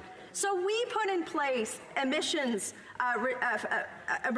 regulations on light-duty passenger vehicles, on heavy-duty passenger vehicles, on the coal-fired sector, and any emissions reductions that this government sees, which is none yet, will be because of those regulations. And why? Because this Prime Minister has said, guess what? I want to shrink the economy by taxing people with a carbon tax. You cannot change people's reliance on carbon in Canada because there's no substitute good. They need to drive around to get to work. They need to be able to put gas in their combines and heat their homes. And so you're not going to reduce greenhouse gas emissions by putting a tax on it, hence the $1.80 liter a gas price in Vancouver. The only behavior that changed was that people in Vancouver go, uh-oh, better not support a carbon tax, and the Liberal, Green, leftist, NDP alliance in British Columbia all of a sudden wanted a pipeline. Now we've got these parties that are saying we need to further reduce our greenhouse gas emissions. We need to cut these, and I agree we do, but we need to further double down on our targets. They can't even meet the targets that they've already agreed to. Why would we support anything that they put forward? This is empty virtue signaling. So what do we need to do? We need to stop reverse tariffs, like allowing the Chinese to dump steel into our country when they don't have a carbon tax, yet our manufacturers have a carbon tax. We have to stop these ridiculous policies that stop clean Canadian products from being bought in our own country. We have to stop importing Saudi oil and start using clean Alberta energy. We have to stop all of these things. These are the real measures, sector by sector regulatory approach. We know why the big oil and gas companies stood up and were like, yay, Rachel Notley, $40 a ton. Why? Because they had already priced it into their production. They can buy up the assets of juniors that didn't do it and then get profits through consolidation. That's not reducing greenhouse gas emissions. We have to take a leadership stance that manages to reducing greenhouse gas emissions, not flip-flopping for votes, not for Captain Planet's virtue signaling, and not at the expense of the jobs in my constituency. This party, this side of the House, will reduce greenhouse gas emissions just as we always have done, and we refuse to take the virtue signaling garbage that we hear day after day after day to exacerbate an important issue for political gain without doing anything to materially support it. Shame. Climate change is an emergency, and the last person on this planet that has any credibility to be able to do anything with it is that Prime Minister. Questions and comments, questions et commentaires. The Honourable Member for Windsor-Tecumseh. Thank you very much, Mr. Speaker. Well, I don't know if there's a contest today about how much we use the word virtue signaling, but I can tell you this, in terms of what has been said material, this kind of virtue signaling that's spinning like cotton candy. We've got right now a claim by my honorable colleague that they did all of these great things as a Conservative government. But I can recall a promise for cap and trade, broken.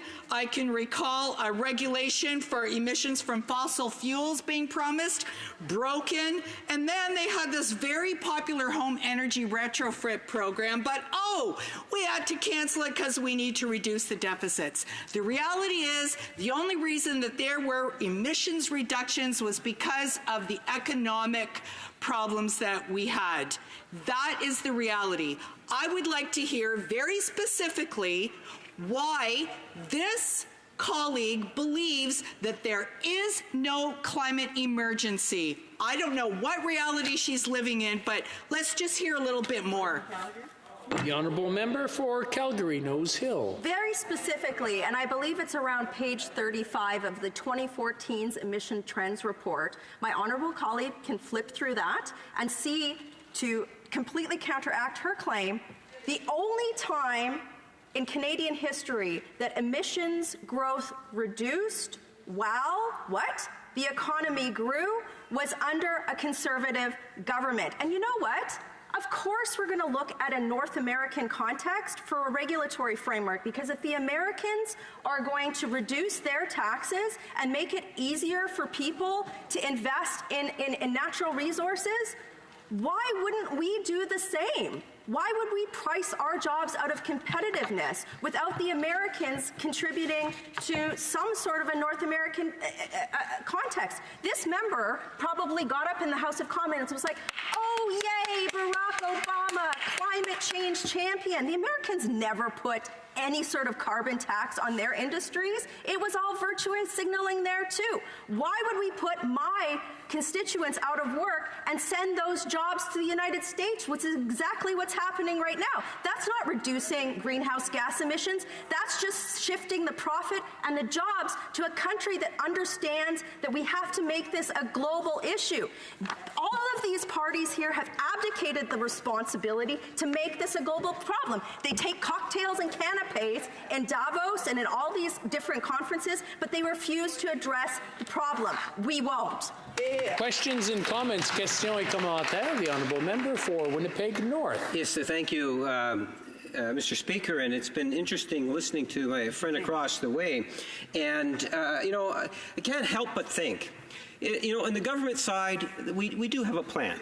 There's a very tangible plan, that has resulted in well over 1 million jobs since the last federal election by working with Canadians and understanding not only is it about the economy, but you also have to be sensitive to the environment, and we have a plan there with the price on pollution. Now, Conservatives, on the other hand, feel that they don't have to share any sort of a plan. We've been waiting days, turning into weeks, turning into months, and now we're well over a year for the Conservative plan. What do we have to wait for? Why can't Doug Ford, Stephen Harper, and Jason Kenney and the current leader sit around a table and come up with their plan? That's what we're waiting for, Mr. Speaker.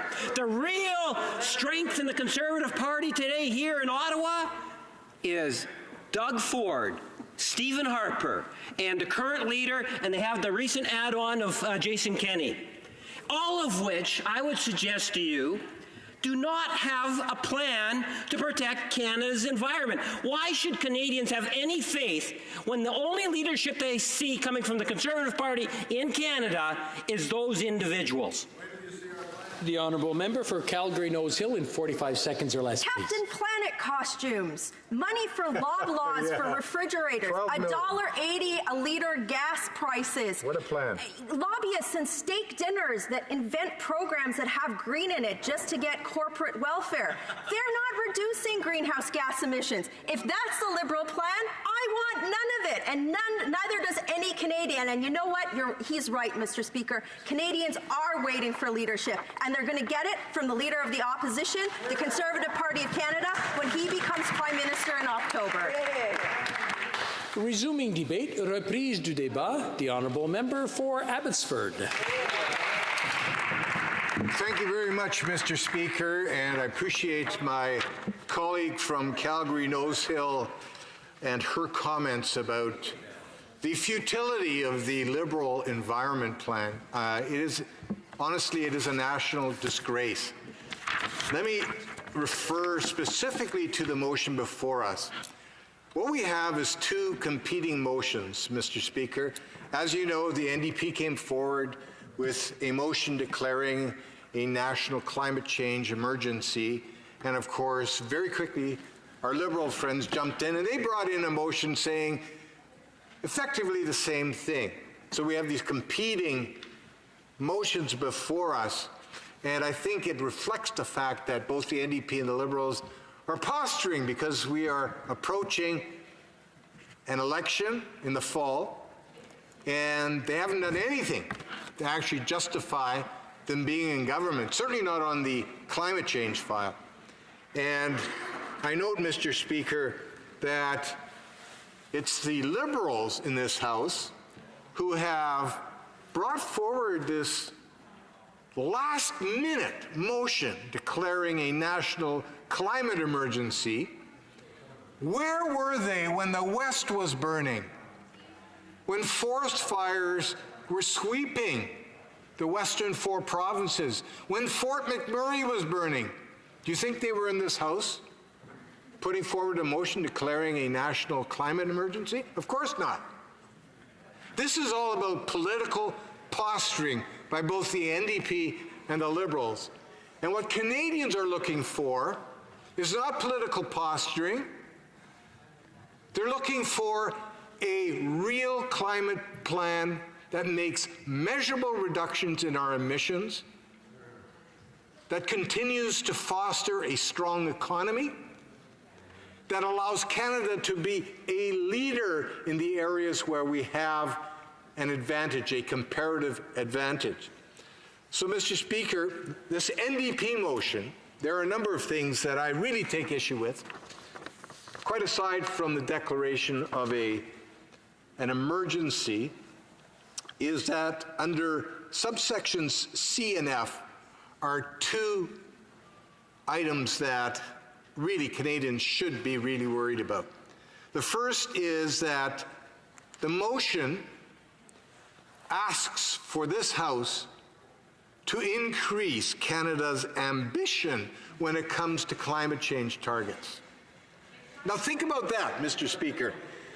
We've got a motion on this floor that asks Canada to increase its targets under the Paris Agreement when Canada isn't even meeting its current targets and, in fact, is falling further and further behind.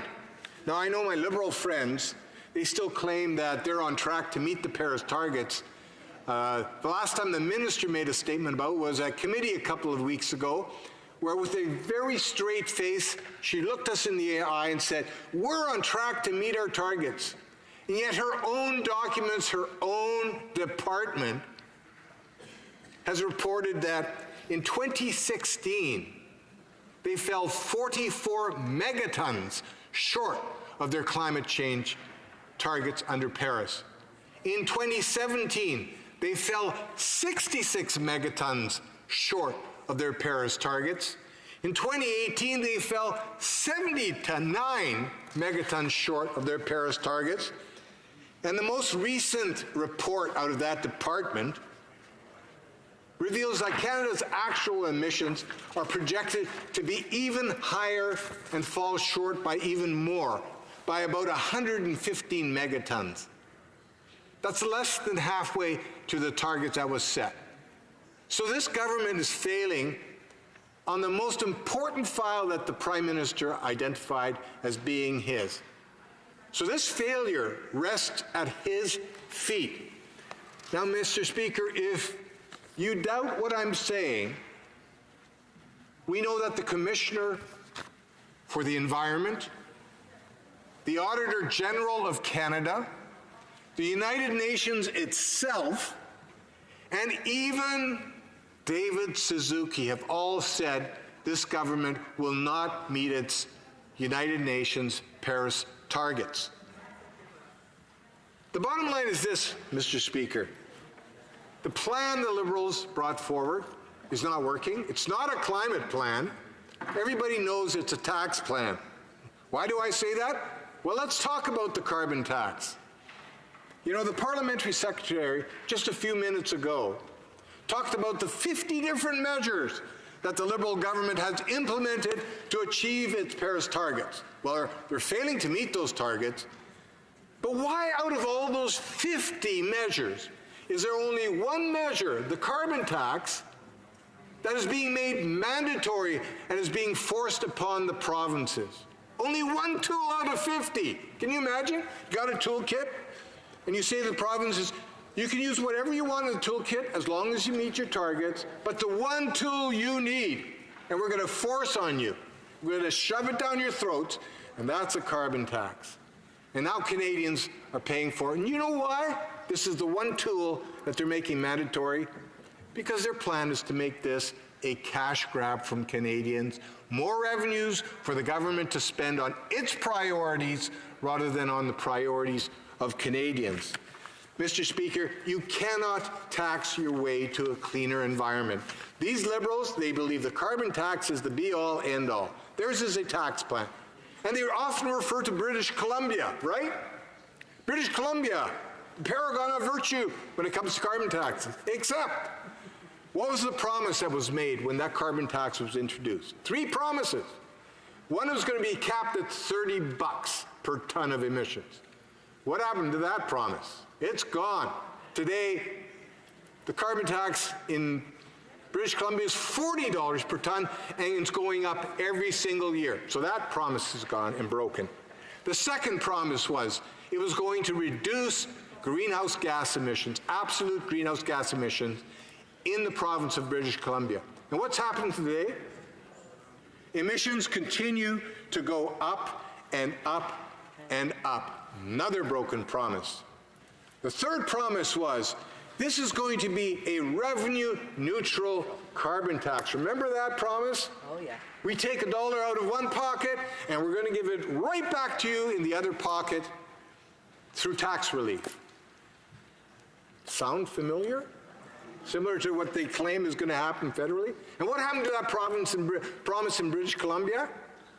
The NDP got elected, revenue neutrality legislated out of existence. Today, it is a tax grab. It's a cash cow for governments to spend on their political priorities rather than on the priorities of Canadians. Mr. Speaker, that's what's coming down the line with the Liberal tax plan. This Liberal carbon tax does nothing for the environment. We've seen they're failing. They're falling further and further and further behind. So it's not working.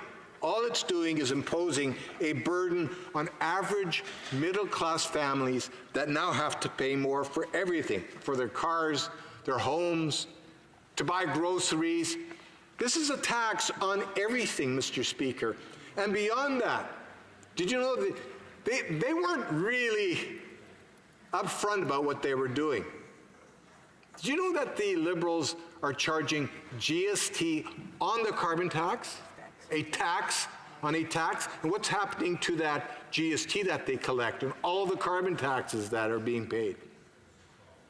Are they giving that back to Canadians? Of course not. We're talking about $500 million today. In the future, it's going to go up and up and up as the carbon tax goes up, and Canadians are getting fleeced. Why isn't the government being upfront about that? Why aren't they being honest with Canadians? This rests at the feet of this Prime Minister.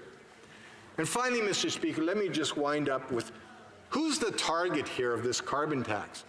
You would assume that in Canada, if you're going to impose a carbon tax, the biggest polluters are going to pay, right? Well, what's happening in Canada? The Prime Minister made sure that the biggest polluters in Canada get exemptions. Now, just guess how much those exemptions are. 30%? No. 40% of the carbon tax value? No. 60? 90%, up to 90% exemption.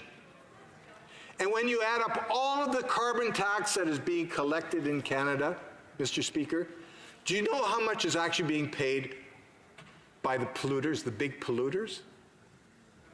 8%. Canadians are paying the balance. 92% of the burden of this carbon tax is on the shoulders of ordinary, average Canadians. That is a scandal. It's a national scandal, which is why we're opposing any kind of motions that are going to perpetuate that failed tax plan of the Liberals. Yeah. Questions and comments. Questions et commentaires. The Honourable Member for Victoria. Mr. Speaker, and thank you to my friend from Abbotsford for his comments. I have two very quick questions connected together, I hope. Number one, does the honourable member believe there is a climate emergency? And number two, knowing that he opposes the carbon tax, what would he do instead? The Honourable Member for Abbotsford. Well, Mr. Speaker, I think a number of my colleagues in this House have acknowledged that we face a climate crisis. It is a global climate crisis, which requires global solutions. And of course, Canada is perfectly positioned to respond to that challenge because we have the technology, we have the know-how, and we have the cleanest products in the world that we can sell to the world. And the second question, well, I would say to the member, I know he's trying to get a sneak peek into our environment plan. And what we have said, Mr. Speaker, we've made it very clear that we are going to release that plan prior to the end of June. It is going to be a plan that does not include a carbon tax, and it is going to be a much better plan than the Liberal plan because it's going to make measurable improvements in the emissions that Canada emits. It's going to be a plan that is responsible, accountable, and is going to very much reflect the concerns that Canadians have. I'm confident this plan is going to be well received by Canadians. Questions and comments. Questions et commentaires. The Honourable Member for Winnipeg North. Yes, Mr. Speaker, imagine a few years ago in Paris, countries from around the world go to Paris and they generate a number of ideas. One of the most popular ideas that was discussed was having a price on pollution. That idea is something that then came to Canada. And in Canada, you now have the current government, the New Democratic Party, the Green Party, and I suspect even the Bloc Party that recognizes the value of having a price on pollution. It is Stephen Harper and the current leader and the Conservative Party here that have said that no, they know better than all those other countries around the world. They know better than all the other political parties inside this chamber. That a price on pollution is a bad idea. Well, Mr. Speaker, I would argue that the Conservative Party and the brain trust behind the Conservative Party that tend to want to deny climate change in the first place is wrong on this. And my question to the member opposite is, there are going to be a majority of my constituents in Winnipeg North that are actually going to be further financially ahead of the price on pollution. Would it be the Conservatives' intention not only to take that money away, but for those provinces that currently have a price on pollution, is it the Conservative Party's intention to penalize those provinces? Well, member for Abbotsford. Well, I made it pretty clear, Mr. Speaker. We're going to eliminate the carbon tax. We're never going to take the money out of the pockets of taxpayers in the first place. That's what Conservatives do. We believe that the tax system should be managed in a way that Canadians can continue to have affordability in their lives, that the tax burden isn't one that makes it more and more difficult for Canadian families to survive. We know that about half of Canadians today are about $200 away from insolvency. And this Liberal government, and of course the NDP, they want to keep taxing them. Tax them to death. That's their solution for climate change. Well, Mr. Speaker, our plan is going to be a responsible plan that does not undermine the affordability for Canadians, but at the same time makes measurable reductions in our greenhouse gas emissions. And by the way, our environment plan more broadly is going to be a comprehensive plan, and it's one that is going to be much better than what the Liberals across the way have delivered for Canadians. Yeah. Resuming debate, reprise du débat, the honourable member for Edmonton Strathcona. Thank you very much, Mr. Speaker, and I believe I probably have a sum total of about 7 minutes. Am I correct? That sounds about right. I know that my colleague who has fought with me for many, many decades on environmental and climate issues will be deeply disappointed that I won't have more time, and frankly that she won't have an opportunity to speak. Mr. Speaker, I am appalled at the dialogue that's gone on here today, and particularly from the Liberals. I am sick and tired of the line, we're all in this together. And then they stand up to speak and they do nothing but insult us.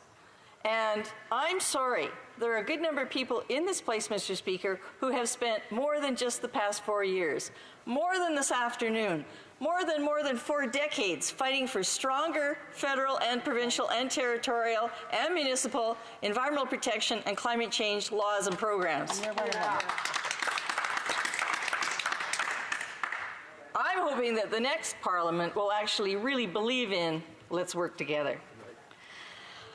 I don't have much time, but I want to share, as those of us in this place should know and wake up to. The youth of this country and this planet are fed up. They do not believe that the previous Conservative government, they do not believe that the current Liberal government is doing enough to address the crisis of climate change. And so they are leaving their schools and they're taking to the streets. And they want action and they want it now. A number of the speakers here today made fun of us because we're calling for an end to fossil fuel subsidies now. Well, gosh darn it. Back in 2008, the Conservatives promised to move on it right now. So, okay, we're 10 years later, and then the Liberals twice promise it, and then they say, well, you're demanding action now. Well, how about an action plan that says, in 10 years from now, they have to have removed the perverse subsidies. So, yeah, we do need action now. A compliance plan. The one thing that I would like to share, because I know I won't have much time, is the words of one of the most incredible spokespeople on this planet today for action on climate, and that's Greta Thunberg, the 15-year-old from Sweden. And these are her words. Our house is on fire. I'm here to say our house is on fire. I want you to act as you would in a crisis. I want you to act as if our house is on fire because it is. Hardly anyone speaks about the fact that we're in the midst of the 6th mass extinction, backed up by the UN report just issued. Nor does hardly anyone ever speak about the aspect of equity or climate justice, clearly stated everywhere in the Paris Agreement, which is absolutely necessary to make it work on a global scale. What we do or don't do right now, me and my generation can't undo it. We already have the facts and the solutions. All we have to do is wake up and change. Everything needs to change, and it has to start today. Mr. Speaker, that is our mission. That's our mission today. Yes. In this motion. Absolutely. We have to have action today. That doesn't mean you don't give time to comply, but for heaven's sakes, this government is coming up with policies written on the back of a napkin. Oh, at one point in time, some of the United States said, let's reduce 40% methane. Oh, so we'll say we'll reduce 40% methane. They criticize those of us on this side for not bothering to get the facts. I attended the detailed technical briefing on what's possible with existing technology to reduce more methane and make a profit. So I'm calling this government to step up and actually apply the technology. Yes, we need more investment in better technology, but for heaven's sakes, where's the regulatory agenda? Mr. Speaker, I brought forward a motion calling on this government to enact a law modeled on the United Kingdom law. They've been briefed on that, just as I have. And that law is in place that puts binding targets in law. They're required to update them every 5 years, an independent commission that gives them advice and audits and reports publicly. Why aren't we getting real measures like that? They talk about accountability. That's in all the mandate letters. Well, let's see some real accountability. Let's see real measures set in stone in law. I don't have the time to list all the measures that are possible. The technologies are there. What we need is the regulatory measures and the removal of the perverse subsidies so we can have a level playing field so that the clean energy future can happen now. Thank you, Mr. Speaker. Okay, we have 2 minutes for questions. Probably about a 1 minute question. The honourable member for Winnipeg, or sorry, questions and comments, questions et commentaires. The honourable member for Winnipeg North. Yes, thank you, Mr. Speaker. I do have a very short question. There is an issue in terms of the leader of the New Democratic Party seems to be changing his position on LNG. On the one hand, you have the provincial government of BC, a New Democratic government, which has been very clear and is actually assisting in the future of NLG, which seems to contradict what is inside the motion that the NDP have already proposing today. Canadians have a right to know, do the NDP at the national level support LNG today, or is it just the British Columbia NDP? The honourable member for Edmonton Strathcona. Let me talk about leaders who break their promises.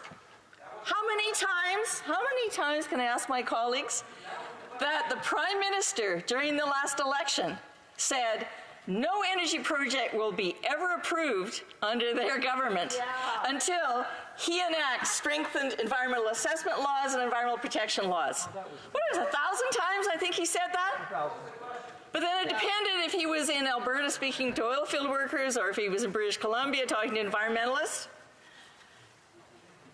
My leader is reaching out and talking to people in British Columbia about whether or not you can go ahead. Yes, gas may be cleaner than coal. But if you are processing gas and you're going to give perverse subsidies, we have to give it a second look. That we've promised as a country to get rid of perverse subsidies, and so it has to happen. Good job. It being 5:15 p.m., pursuant to order made earlier today, all questions necessary to dispose of the opposition motion are deemed put and a recorded division deemed requested and deferred until Thursday, May 16th, 2019, at the expiry of time provided for oral questions. Comme il est 17h15, la Chambre... It being 5:15, the House will now... Oh, sorry. Do the Honourable Parliamentary Secretary. Yes, thank you, Mr. Speaker. I suspect if you were to canvass the House, you'd find it 5:30 at this time for unanimous lead to begin private members' hour. Do we see the clock as 5:30? I see 5:30 I believe everyone has the same vision. That's good to know. Comme il est 7 heures. Okay, comme il est... It being 5:30. It being 5:30, the House will now begin private members' business according to today's order paper. Orders of the day. In consideration of motion M170 regarding officers of Parliament, standing in the name of Mr. Christofferson. Reprise du débat. Resuming debate, the honourable member for Beauport-Limoilou. Thank you, Mr. Speaker. I'd like to salute all my constituents who are watching. Today, I'd like to speak to motion 170, which reads as follows: that, in the opinion of the House, a special committee chaired by the Speaker of the House should be established at the beginning of each new Parliament in order to select all officers of Parliament. Before getting into the substance of this motion, Mr. Speaker, I'd like to recognize with honor and out of fairness that this member comes from the member for Hamilton Centre, an NDP member who's been here for quite some time. He's still here, but he won't be running again. And if he's listening, I'd like to salute him and thank him for all his work and public service for several decades, because I believe the member for Hamilton Centre was also an NDP member provincially in Ontario before, and he also was involved in all kinds of important causes for his constituents. So I'd like to congratulate him. And I believe that not only is he a good parliamentarian, but once he made speech at OGO, if I recall correctly, and I took notes because he's such a good speaker. He has the gift of the gab, and so I have always admired him and looked up to him. He has a wealth of parliamentary experience, and I wish him all the best in the future. I believe that the member for Hamilton Centre wants to leave a mark on Canada's democracy, and I share with him that desire to improve our parliamentary democracy, our Westminster system that we have here in Canada. And it's true that at its very basis, there's the role of the Member of Parliament. That's a fundamental role, and we should all play a key role in the exercise of Canadian democracy. And in this case, we're talking about the selection and appointment of officers of Parliament, because that's what this motion is all about. So the Canadians understand this clearly. Officers of Parliament are individuals that the House and the Senate together appoint in order to undertake duties on our behalf, with the purpose of helping us undertake our own duties and undertake, for example, the review of legislation. Now, we have an ethics commissioner, for example. And the office of the Conflict of Interest and Ethics Commissioner was actually established under the Harper government. And they are there to inform parliamentarians on their responsibilities, or to look into issues like, for example, the trip of the Prime Minister to the Aga Khan's Island.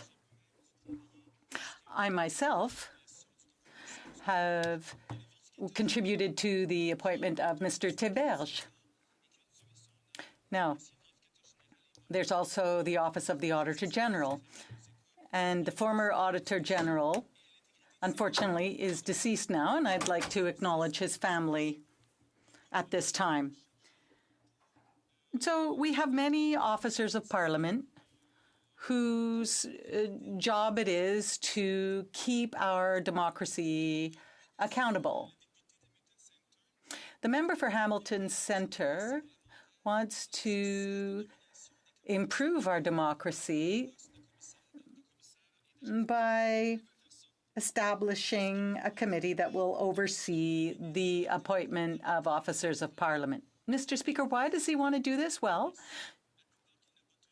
for example, there were many promises made during the election campaign. The Prime Minister at the time said that he would make the process more transparent. Now, from 2006 to 2015, the Conservative government had a process for appointing a commissioner that was much more accountable and much more transparent than what we've seen over the past few years under the Liberal Prime Minister. I'm certain that the member for Hamilton Centre observed, like we did, that whether it be the Commissioner of Official Languages, whether it be others. And by the way, I'm not trying to focus on individuals. I'm focusing on the process of selection. And the current process is the opposite of anything that's transparent and democratic. You know, before, the relevant committees would send a list of various candidates, potential candidates,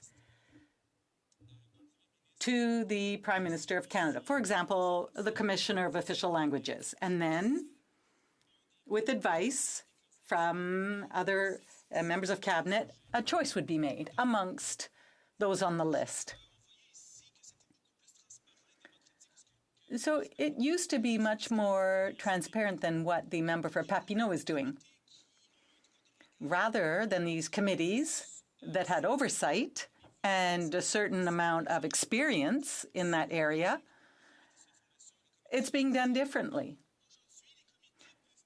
Today, committees can no longer send to the Prime Minister a list of names with this kind of expertise. It's no longer possible to send a list to the Prime Minister. The Prime Minister said, no, no, no, just trust me. In my own office, I have a system. I have people on my list who are not in the least bit partisan. They're not on the Liberal list. These are just people that we have found thanks to their expertise. However, we have seen a case, for example, like the case of Ms. Meyer, a blatant case. Now, I'm not speaking out against Ms. Meyer. What I'm saying is that Madame Meyer was a Liberal MP in Ontario, and she was on their list. And she was chosen by the Liberals to be commissioner. Now, the Prime Minister didn't even send a list of potential names to other parties. He didn't even open up a discussion. He didn't even ask us for our ideas.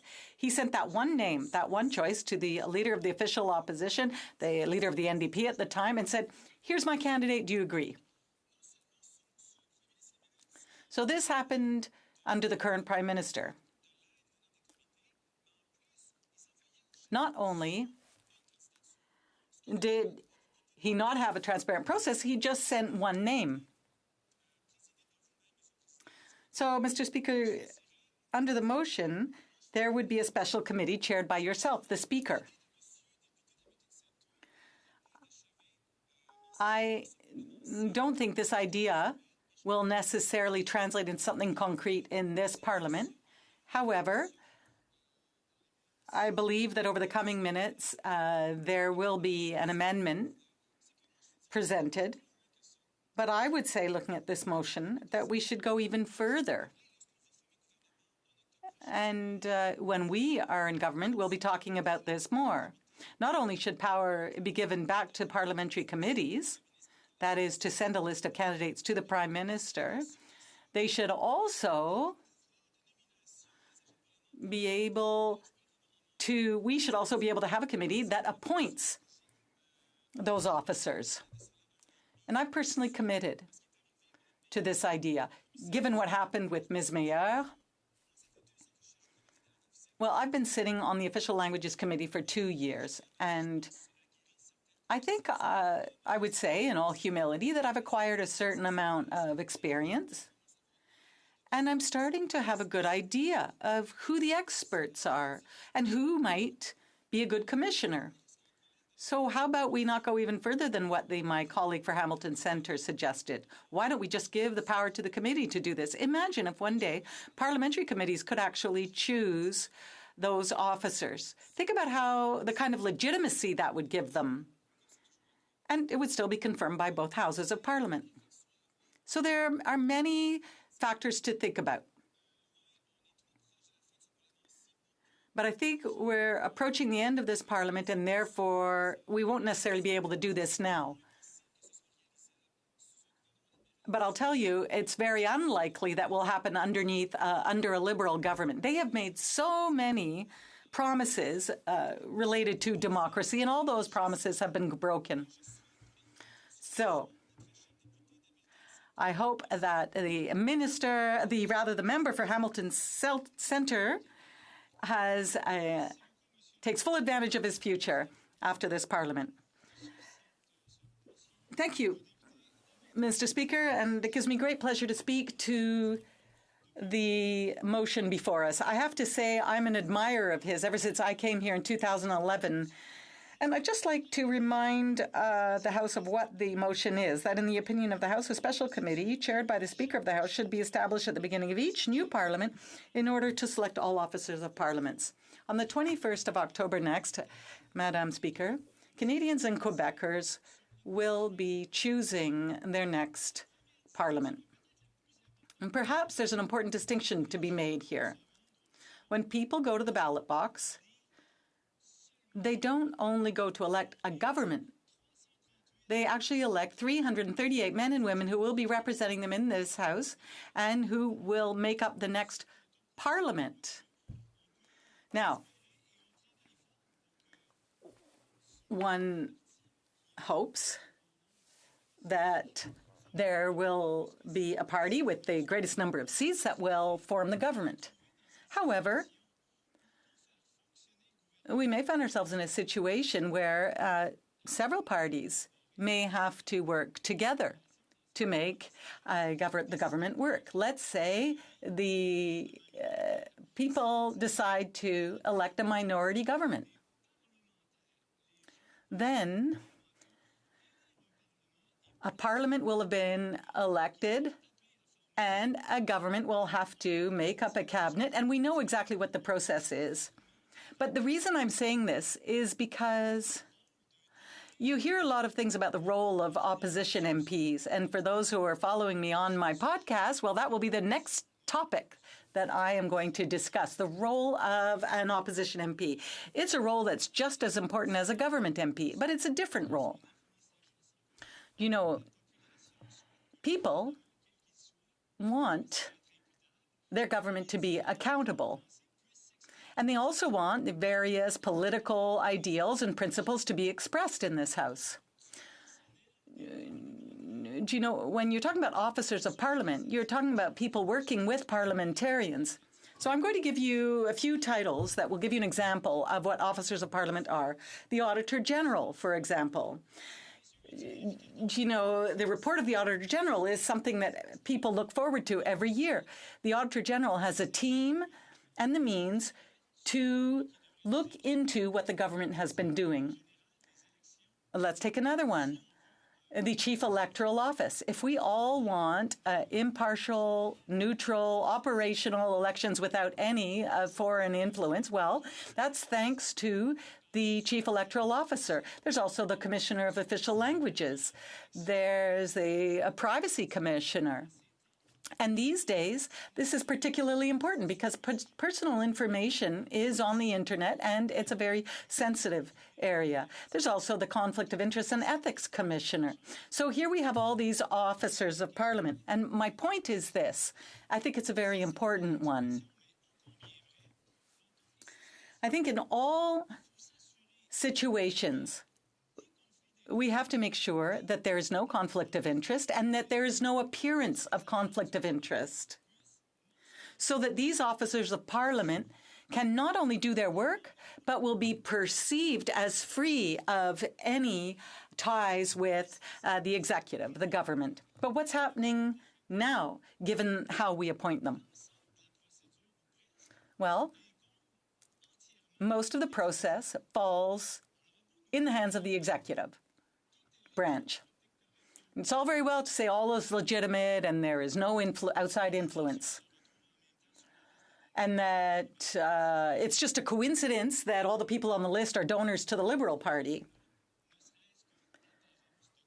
But that, I'm sorry, is an appearance of conflict of interest. And what it does is harm the credibility of these officers of Parliament, because most times their work is impeccable. But before they even start their work, one has to make sure that appearances of no conflict of interest is also impeccable. And what has to be done? Well, opposition parties should be consulted. Now, consultation can mean many different things.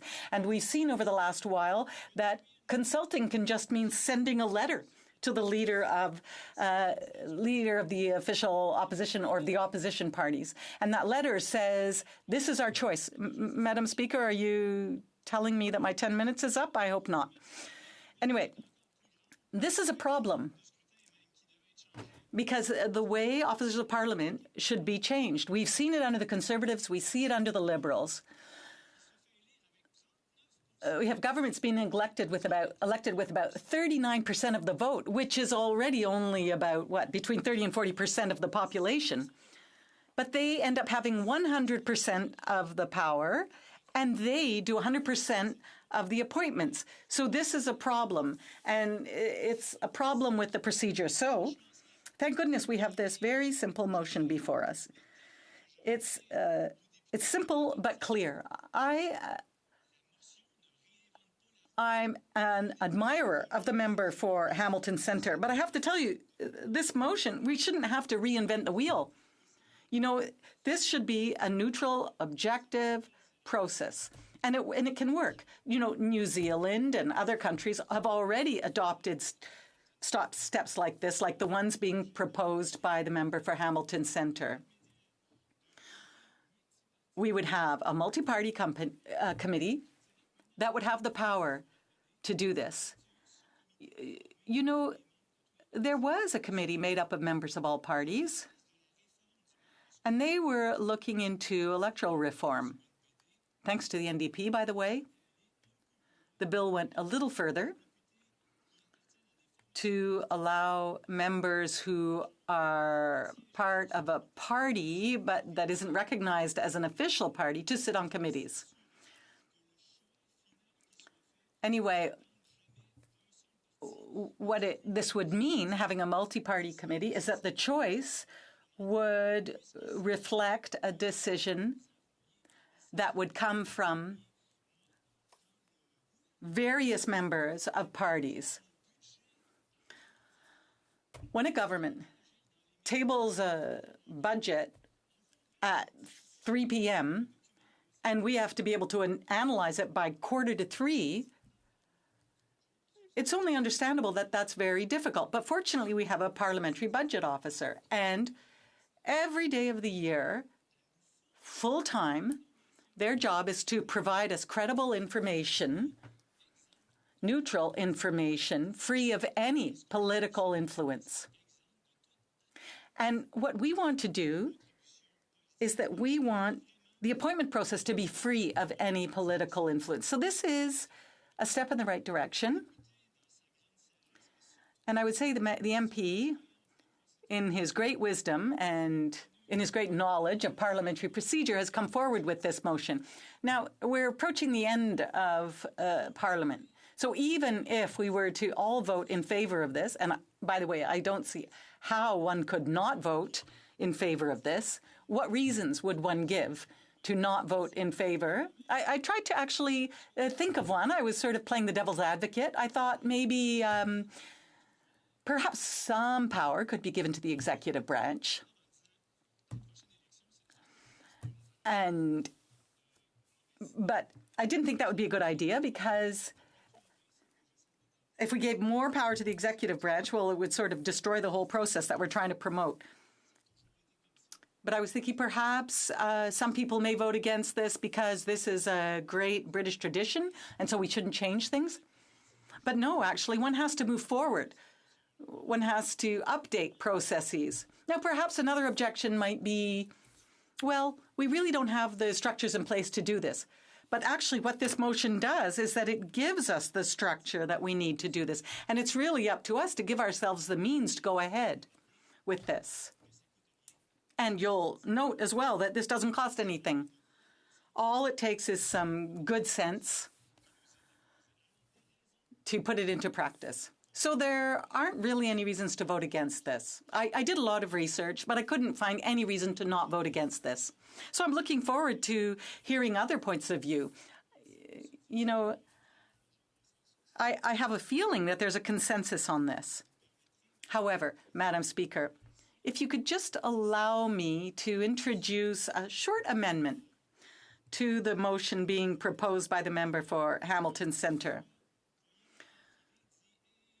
You know, perhaps we need to go beyond principles. Perhaps we need to set up a pilot project. So here's what I would do. That the motion be amended by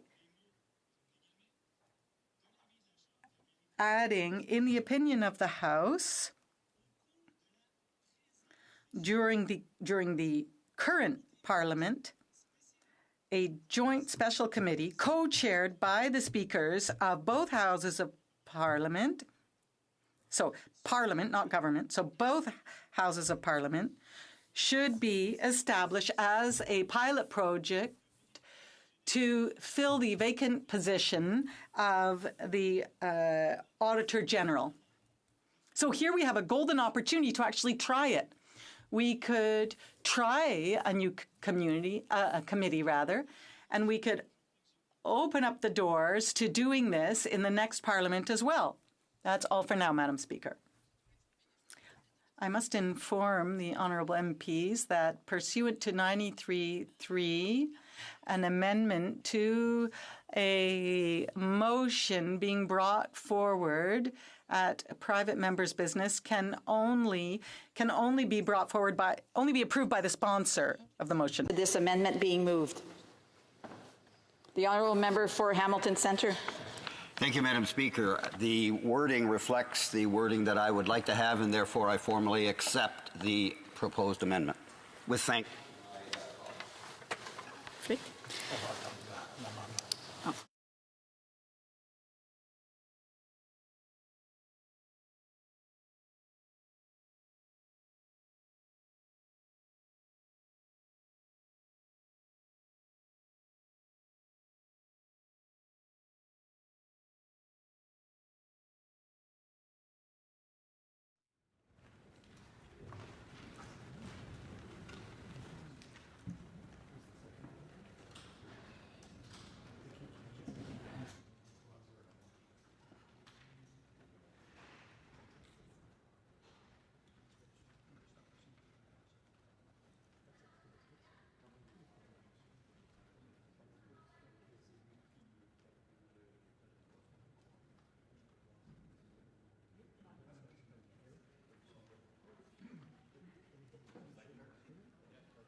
Monsieur Aubin, appuyé par Mr. Aubin, seconded by Ms. Trudel, moves that the motion be amended by replacing the words following in the opinion of the House and adding over the current Parliament a joint special committee co-chaired by the speakers of both houses of Parliament be established as a pilot project to launch a new selection process for filling the currently vacant position of Auditor General.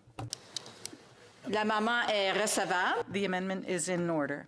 Resuming debate, reprise de débat. Resuming debate.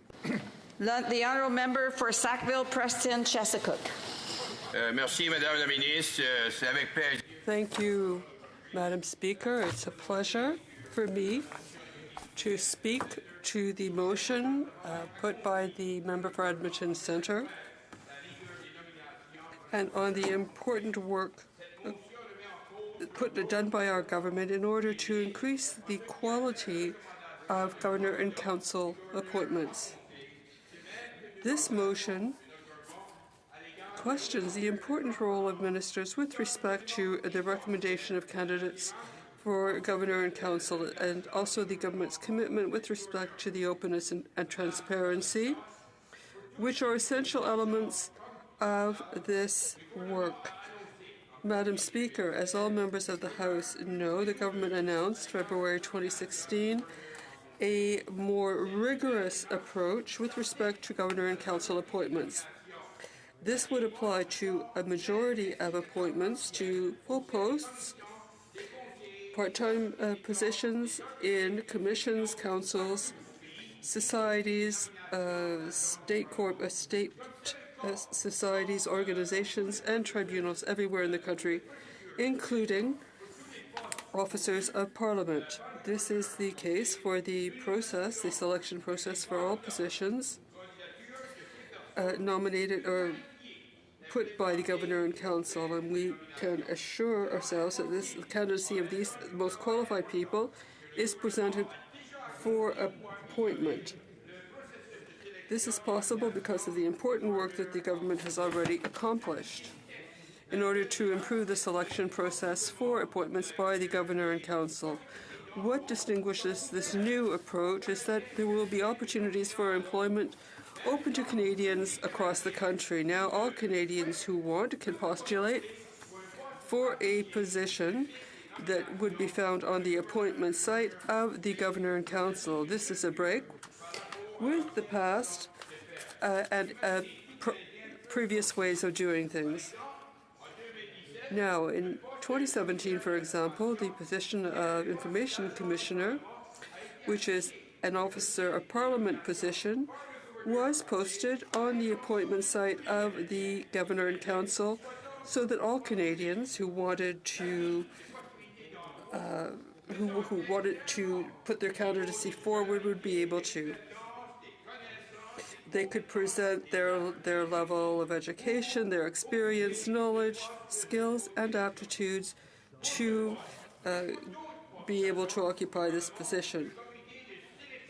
For this position and for other positions of agents of Parliament, officers of Parliament, a selection committee would study the request and prepare a pre-selection of candidates who would be then assessed, and there would be criteria that would be announced publicly. These candidates that the selection committee felt were the most qualified would then have to go to an interview and be studied formally. Their references would be studied formally, their skills would be evaluated, their official language skills would be assessed, and the most qualified would then be put forward. With respect to the position of Information Commissioner, the Governor and Council would appoint a person only after consulting all party leaders, the leaders of all recognized parties in the Senate and in the House of Commons, and after approval of the nomination of the appointment by Senate and House of Commons resolutions.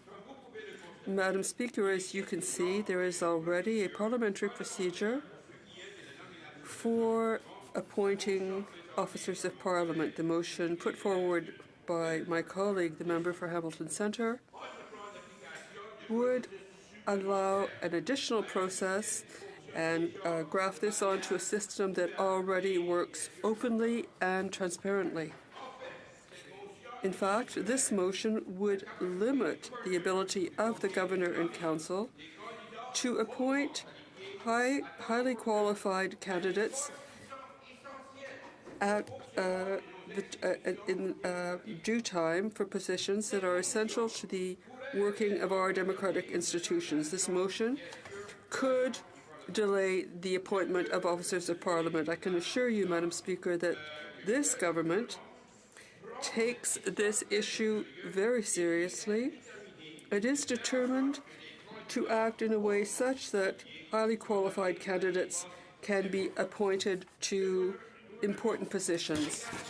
This government is also committed to making sure that appointments by the Governor and Council would reflect the diversity of Canada and make sure that the appointment process factor in regional representation, linguistic representation, and the representation of groups, equity groups.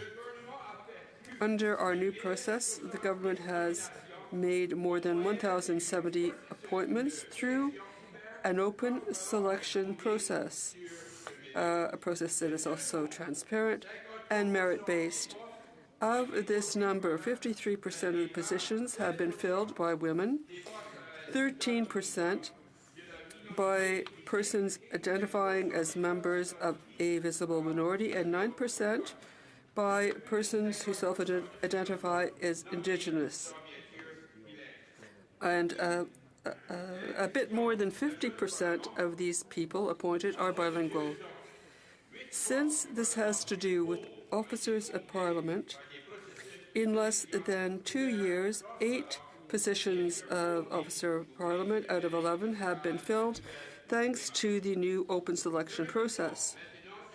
Now, please allow me to take a few moments to underscore the major role that officers of Parliament play in the smooth functioning of government and of the provision of important services to Canadians. Officers of Parliament now work at making the government accountable and at monitoring government and Parliament. They are independent of government and are empowered to do their work with respect to the appropriate legislation and report to the Senate, the House of Commons, or both. People appointed to these positions do their work for Parliament and report to both chambers. Madam Speaker, this motion would slow down the appointment system, a system that already works well. The law already provides for the participation of parliamentarians in the appointment process. Each legislative enactment has slightly different processes, but proceeds with the appointment of an officer of Parliament. Also, there are the leaders in the House of Commons, the Senate, or both, and they have to be consulted. Further, Section 111 of the Standing Orders provides for a standing committee to study the qualifications and skills of all persons appointed by the Governor and Council. Madam Speaker, it is on the following aspect that we should focus: the qualifications of the people chosen to occupy these positions. We've already put in place a process to make sure that these people are qualified. And as I already mentioned, Madam Speaker, the criteria for filling these posts by the Governor and Council are posted on the website, the appointments website of the Governor and Council. Candidates are rigorously assessed according to criteria in the context of official assessments. I'd also like to remind us all that the appointments of officers of Parliament, for this, the government informs the leaders of parties of one or both chambers of Parliament at the beginning of the appointment process and asks them for their opinion with respect to the candidates they consider to be qualified and have the necessary experience. This contact is not provided for in the legislation, but is done in a spirit of openness and courtesy.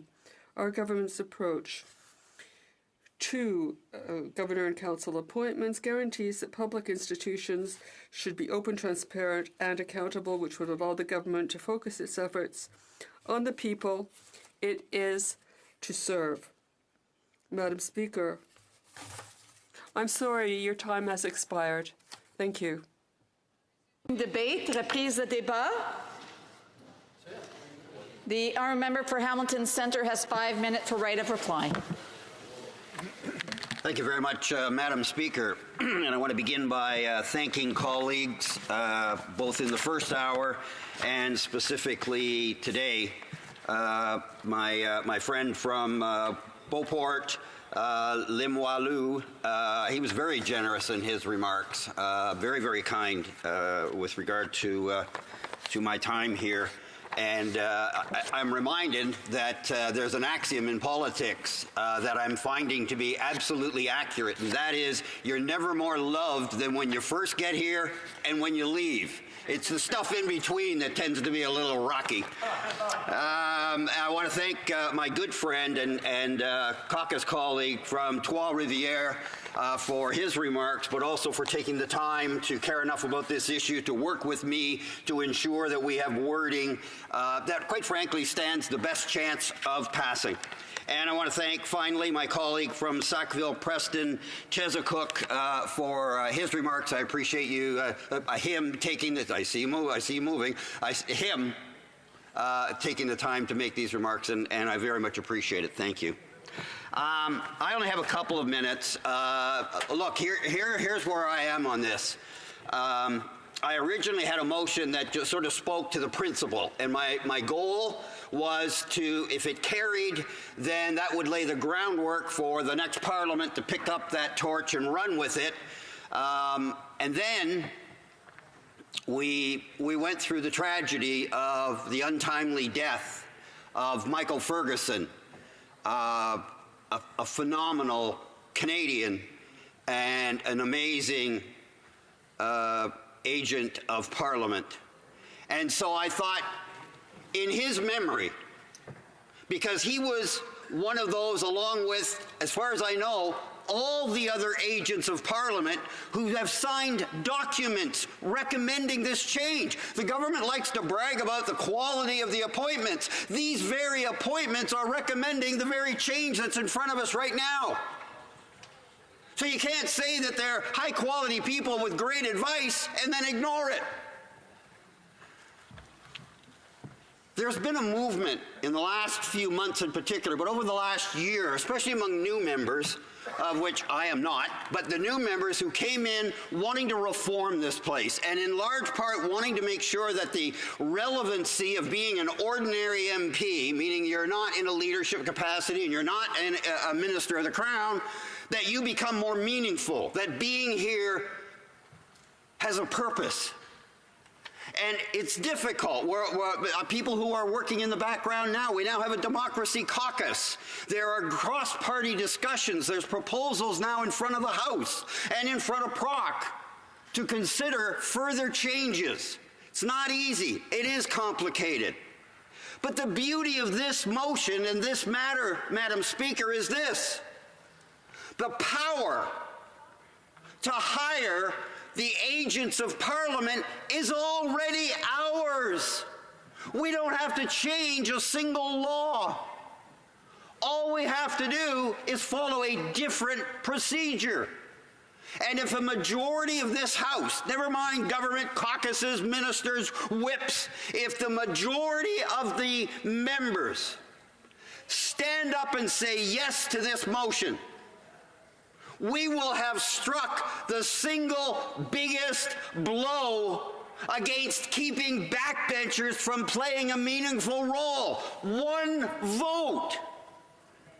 Now, will the process be completed in this term? No. I would hope that it would at least get started.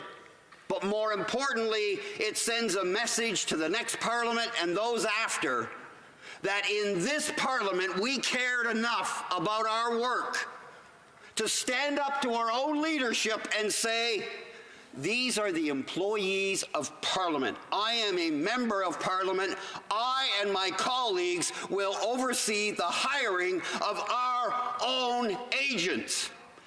And that's what this is about, Madam Speaker. It's about us standing up in the majority and saying enough is enough. This is our agent, our process, and we're now standing up and taking ownership of it. And from this day forward, all agents of Parliament will be hired by Parliament, not the executive. Thank you, Madam Speaker.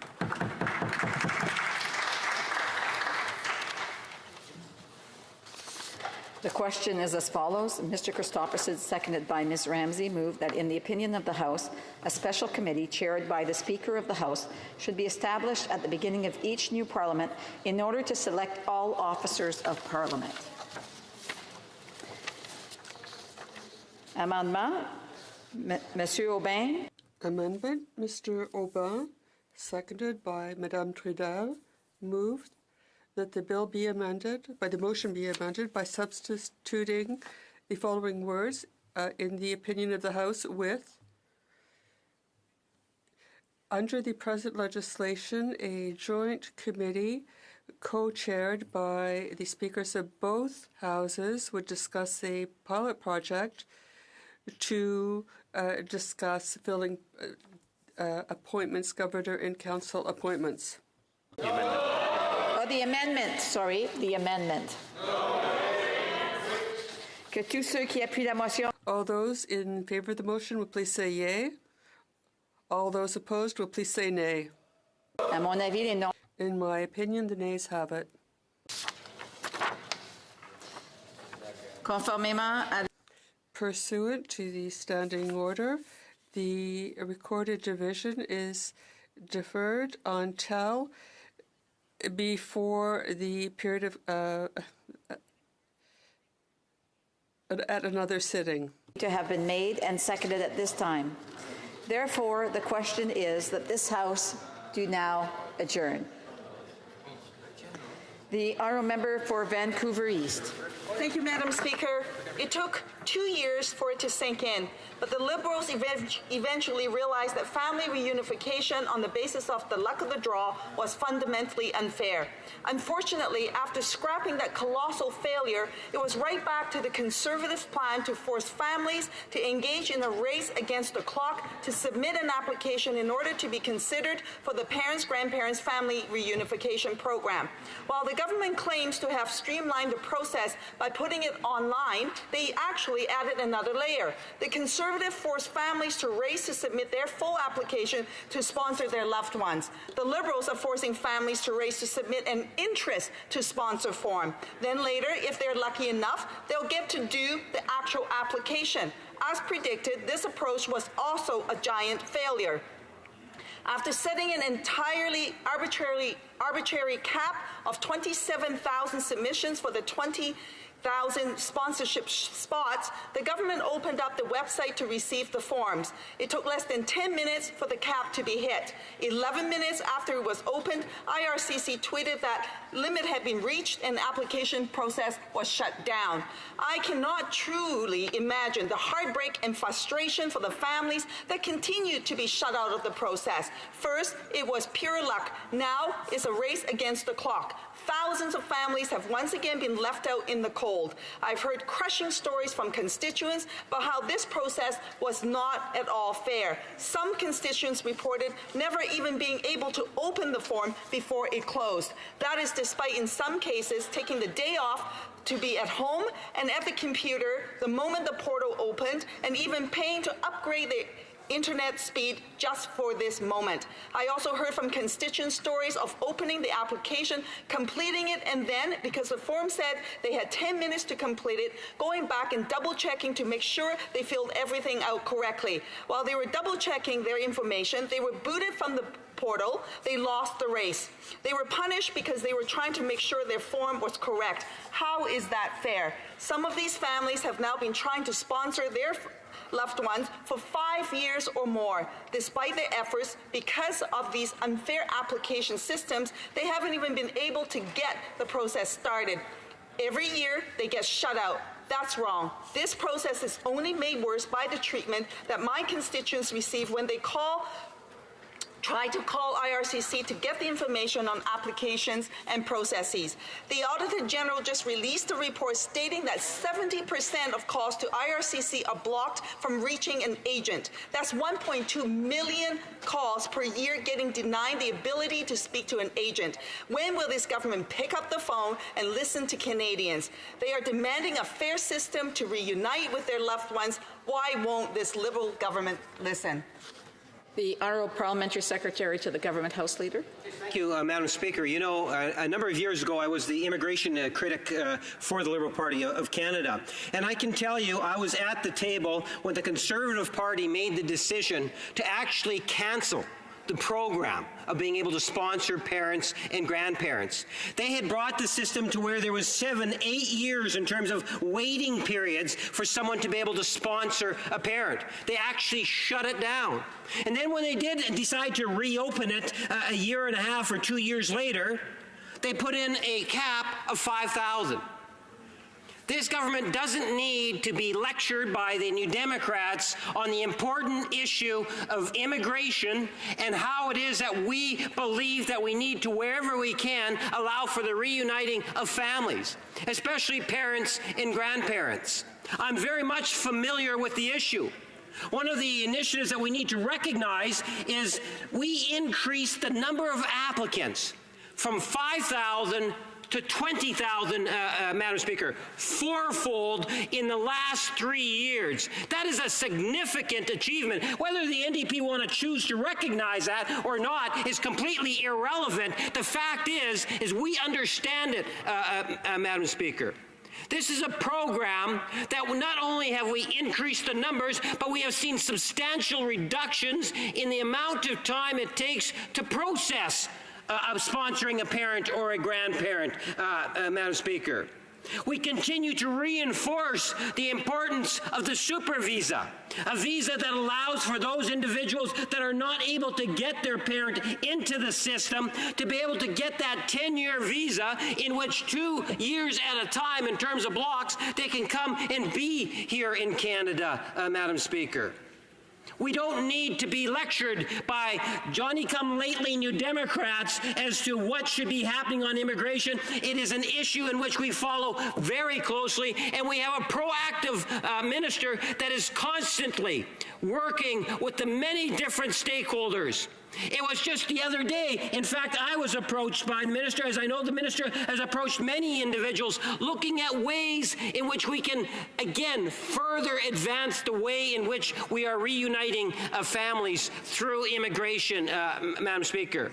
As a government, we have hit record numbers of immigrants with a great mix from economic immigrants to businesses to family reunifications and so forth, Madam Speaker.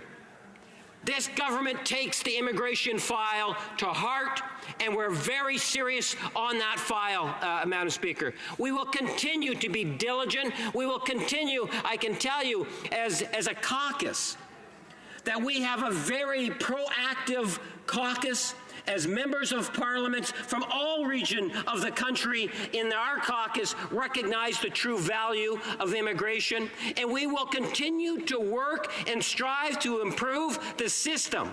This is something in which, from the Prime Minister to the Minister of Immigration, constantly raises and challenges us. And I would suggest not only on the government benches, I would encourage members of the opposition, as I'm sure they do, Madam Speaker, bring issues to the attention of the department, because we recognize that there is ways and we can actually improve, and we will strive to make the system even better than we have in the last 3.5+ years.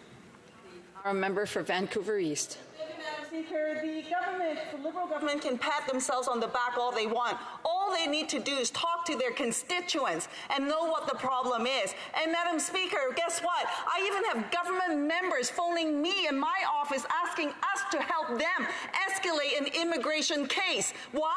Because, let's just get this, 1.2 million people can't even get through to IRCC to get an update on what's going on with their files. And that's from the Auditor General who's actually reported this out. People cannot get through to the government to advance their issues. On parents and grandparents, talk to the families who have not been able to get their application through and see whether or not they feel as good as this member feels that the great job that they're doing, Madam Speaker. Get on with it. If you truly say, through you, Madam Speaker, to the member, believe that you're doing a good job, then listen to Canadians and listen to your constituents. The Honourable Parliamentary Secretary to the Government House Leader. Yes, again, Madam Speaker, I'll take no lecture or lessons from the member opposite. You know, my caseload in the constituency in which I represent, we will deal with over 400 files a month dealing with immigration. There is no issue in terms of members of Parliament being able to represent their constituents and make the calls that are necessary in order to ensure that that individual is in fact getting the attention that's necessary for their specific file. If a member of Parliament is being challenged in terms of making that connection, if they are unable or their office is unable to do so, I would highly recommend that they get in touch with the Ministry of Immigration. I am not aware of that, Madam Speaker. I know that MPs that put the resources into it and are prepared to assist their constituents on the immigration file do have and are provided the opportunity to make that very important contact with Immigration Canada Services. The Honourable Member for Calgary Nose Hill. You know, Madam Speaker, we're in the dying days of this Parliament, and we've talked a lot about immigration policy and the Liberal government's allowing the abuse of Canada's asylum system, and that's really where the core of Canada's immigration system is. But I'm going to ask a question to my colleague opposite, who ends up answering all the questions at this time of day. For the last 2 years, instead of addressing a really serious issue with a definitive answer, a definitive position on whether or not people should be allowed to enter into Canada from the United States through an illegal point of entry and then claim asylum, instead of coming up with a definitive position on that, they've kind of just allowed this to happen, and it's cost Canadian taxpayers hundreds of millions of dollars. There's all sorts of problems with it. But what's really egregious to me is that we're in the dying days of this parliament, and all of a sudden, I think the Prime Minister woke up and started to look at the polls and was like, uh-oh, maybe I should, talk about this issue. Maybe. But never apologized to something that he did that was really serious. And that's cheapening the debate on the term racism. I would think that one thing that all of us could agree on in this House is that racism is a serious problem in Canada. I'm assuming that my colleague opposite will be answering it, the government assistant House leader or whatever. We both grew up in Winnipeg. Racism is a serious problem in Winnipeg. There's a lot of First Nations persons that suffer tremendously because of racist attitudes. There are minority communities across Canada that we need to do more for to prevent racism. But racism is not questioning the government's policies with regard to how people enter the country and under what circumstances.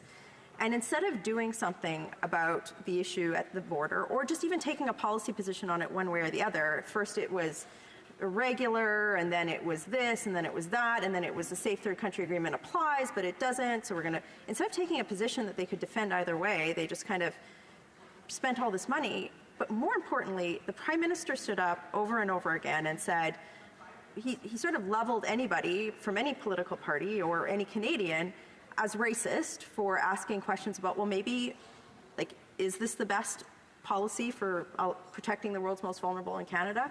The immigration minister was in our hometown of Winnipeg and stood up and was like, oh, you're un-Canadian, and got really angry and yelled and these proclamations. And I think that's really disappointing. I think it cheapens the term. It prevents us from looking at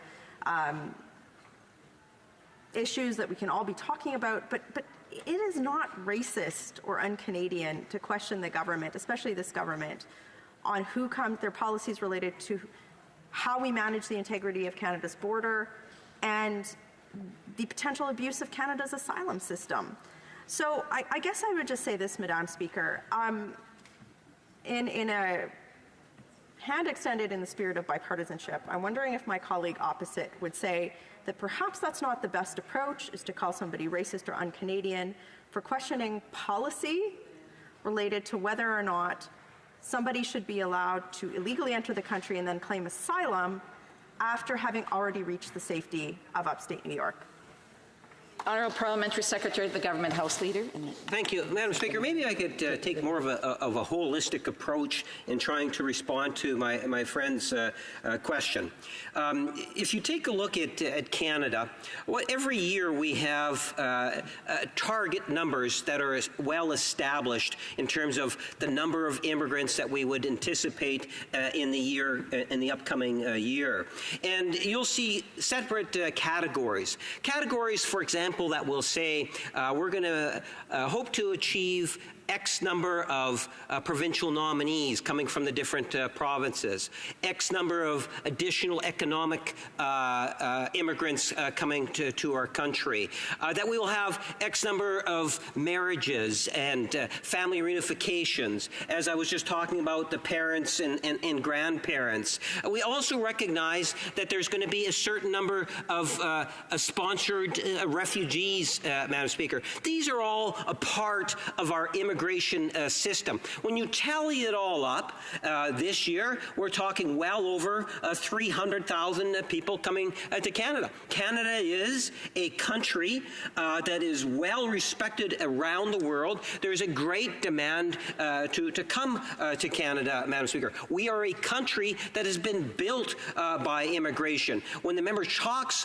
about racism is real and racism hurts, and we need, through cross-cultural cultural awareness to do things to try to minimize racism, whether it's coming from individuals that it shouldn't be coming from, or it's coming from individuals that purposely intend to hurt people. When you talk about those that are crossing a border seeking asylum, what we don't necessarily hear coming from the Conservative Party, when I was actually immigration critic in the opposition, Stephen Harper was the Prime Minister, you might not know this, Madam Speaker, but even back then, we had Americans or individuals from the United States crossing the border into Canada.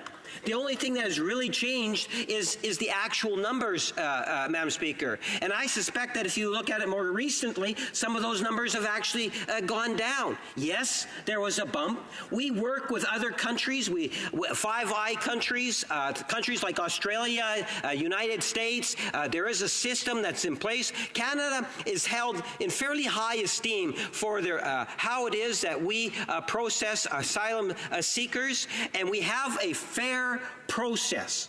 And that process has been followed as it was followed, I suspect, when Stephen Harper was the Prime Minister, even though at that time the numbers weren't quite as high in terms of people crossing the border, Madam Speaker. So if you wrap things up or you try to give a false impression as, oh my God, this has never happened before, we've never had people coming from the United States claiming asylum, Madam Speaker, that's just not true. That has been happening for many, many years. Yes, the numbers have changed and so forth, but the issue has been there for years. But the Conservatives in opposition try to ramp up the issue. And I think, Madam Speaker, that is where concerns in regards to what is the motivation by doing so. We have a fair system. We've even seen some changes through the last budget. The government is very much on top of the file. We have an incredible Minister of Immigration that is doing the diligence that's necessary to ensure the integrity of the system. The honourable member for Calgary Nose Hill. The problem for the member opposite is that it's not just a little bump. And actually, the Auditor General themselves said that this was the highest number in history. In fact, we're close to, I think it's 47,000 people illegally entering Canada from the United States and then claiming asylum. And now we have backlogs in our system. We have probably close to 100,000 caseload backlog at the Immigration and Refugee Board by the end of this year. But the member didn't answer my question, and I think it's really important. Racism is a serious topic, and he glossed over the fact that this government, frankly, I think has conflated that term in order to distract from their failures on this issue. And frankly, I would just like to give him an opportunity to acknowledge that that was not the best approach. And we might have differences on policy, on how to manage the asylum system, but we shouldn't cheapen the term racism to distract away from what is a significant policy change. The Honourable Parliamentary Secretary of the Government House Leader. Madam Speaker, as I pointed out, and I appreciate the member opposite didn't contradict what it is that I said, because it is true, that individuals from the United States have been crossing Canada's borders for many years. And yes, the member is right. At times, there are bumps where you'll get a huge increase. Just like many years ago when Stephen Harper was the Prime Minister, we had the huge bump from Roma.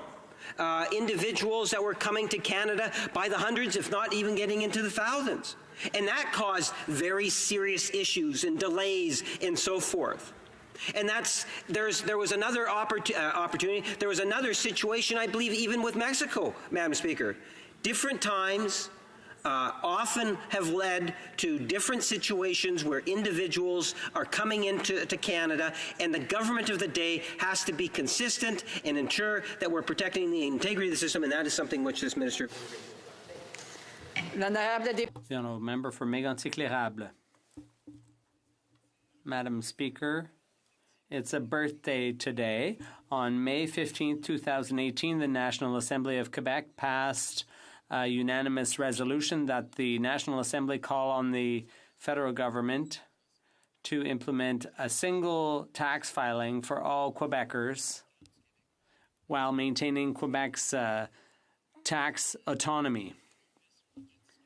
And so it's fortuitous that we're able to discuss this idea a year later to the day, so that Quebecers ultimately will be able to do like all other Canadians in the country, and that is file a single tax return, not two tax returns as we're currently required to do. On May 15th, 2018, the National Assembly unanimously adopted that resolution, and the idea of having a single tax filing is one that the Conservative Party has rallied behind, along with other great ideas coming from Quebec City around GST, cultural powers, and support for victims of crime. So this is yet another example of concrete proposals that the Conservative Party has for Quebecers. We're concerned about the amount of time Quebecers have to spend filling out their tax returns. And the whole idea here is to give Quebecers the opportunity to file a single tax return as well. Madam Speaker, on February 5th, the official opposition tabled a motion here in the House, which was rejected by the Liberals, a motion about a single tax filing. And that motion said that there's great confidence in provincial institutions on this side of the House. That's not the case for the Liberals. When they make announcements without the government of Quebec even present, announcements about investment in provincial projects, it really calls into question how serious the Liberals are about federal-provincial partnerships. All they really care about is getting reelected. So continuing with the motion, Quebecers have to file 2 tax returns currently, and there's a desire to reduce red tape and paperwork for individual Quebecers. So the House calls on the federal government to take steps to implement a single tax filing for Quebecers. This was tabled on February 5th. The Prime Minister rejected the proposal out of hand. The Quebec Premier was obviously very disappointed, Madam Speaker, and the Prime Minister said we are not aligned with the government of Quebec on this issue. And since then, we've learned that exchanges, partnerships, and discussions with the Quebec government have gone from bad to worse. It's completely irresponsible for a federal government not to respect provincial jurisdiction. But what's even worse is the fact that this government shows no desire to respect the wishes of Quebecers. Their wish is to file a single tax return like all other Canadians get to do. Thank you, Madam Speaker. The Honourable Parliamentary Secretary to the Minister of National Revenue. Thank you, Madam Speaker. This is not the first time that we've talked about this matter in the House. However, I would like to reiterate it in English. The Minister has made it clear that the transfer of administration from the federal tax system to Revenue Quebec would have significant impacts on the human resources of the CRA. We need to think about the people who work day after day at the CRA. Their work is essential to maintaining the integrity and fairness of our Canadian tax system. We must take into account the potential impacts on more than 5,500 employees of the CRA who work in Quebec. These people work in 14 offices across the province, including the National Verification and Collections Centre in Shawinigan and Jonquière Tax Centre. Let's not forget the vast majority of these jobs are permanent and well paid. Jobs like these help stimulate the economy of various regions in Quebec. Madam Speaker, let's say that we would transfer the tax administration from the federal system to Quebec. Could Revenue Quebec really absorb all of the people currently employed? Madam Speaker, I'm taking the liberty to cast serious doubt on this. Allow me to elaborate. The Conservatives claim that there would be no job losses and that Revenue Quebec could certainly hire a large number of people, especially all the people whose work relates directly to the administration of the income, tax and benefit returns of Quebecers. But even a transfer of some personnel to Revenue Quebec would leave many people out in the cold. Premier Legault admitted it himself if the Government of Canada transferred its tax administration in Quebec to Revenue Quebec, there would certainly be job losses. This would be a headache for these people and their families, who would perhaps have to move to another region or even another province. It would be a logistical headache, since a game of musical chairs would have to be orchestrated in the field, and a financial headache, since all of that would not be without cost. Also, let's not forget the potential impact it would have for Canadian taxpayers across the country. Madam Speaker, currently the federal government, 9 provinces and 3 territories have harmonized their definition of income and have a single tax return administered by the federal government. This is the simplification and the savings that Quebec is looking for. Quebec has different definitions, different rules, and different exemptions. For a single tax return in Quebec, a choice has to be made. Either Quebec adopts Canada's definitions or Canada adopts Quebec's definitions. What are the Conservatives trying to achieve? What are their true intentions? Madam Speaker, on May the 6th, a symposium took place organized by academics from the Université de Sherbrooke. After a whole day of discussion, invited experts came to a strong conclusion. The issue is far more complex than it has been presented and proposed by the Conservatives. Actually, they concluded that if Quebec's aim for this proposal was to save money, then the advantage for Quebecers would be to have one single tax return administered by the CRA, like in all other provinces in Canada. Thank you, Madam Speaker. The honourable member for Mégantic-Lérable. Thank you very much, Madam Speaker. Rather than put the interests of Quebecers at the top of the list, they use all kinds of excuses to justify their excuse to listen to the Legislative Assembly. Now, speaking of that Congress in Sherbrooke, just allow me to read you what the head of the Chamber of Commerce said in Quebec. He said there's a real need to simplify the process because right now, Quebecers have to ensure compliance with 2 tax systems. That's a loss of time and money, and it harms their competitiveness. That's what the head of the Chamber of Commerce said there at the same convention. And the Public Service Union in Quebec said, because they've been involved in this, they said that the government's position, the Quebec government's position, is in the interest of all Quebecers. So we're not the only ones. The Legislative Assembly wants it, the Quebec Public Service Union wants, the Federation of the Chamber of Commerce wants it. And only the Conservative Party, when they come into power, will do it. To the Minister of Natural Resources, Revenue. Thank you, Madam Speaker. Let me assure this House that the Government of Canada is firmly committed to working closely with Quebec to reduce the administrative burden on Quebec taxpayers so that all Canadians receive the best services. Canadians across the country deserve services that are accessible and fair. This is the work that we've been doing and will continue to do for Canadians. Thank you, Madam Speaker. Conformément à l'article 80. Pursuant to Section 81.4, the motion to adjourn the House is now deemed to have been withdrawn, and the House will now resolve itself into Committee of the Whole to study all votes under Department of National Defence in the main estimates for the fiscal year ending March 31st, 2020. I'll leave the chair for the House to resolve itself into Committee of the Whole.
Honest, please.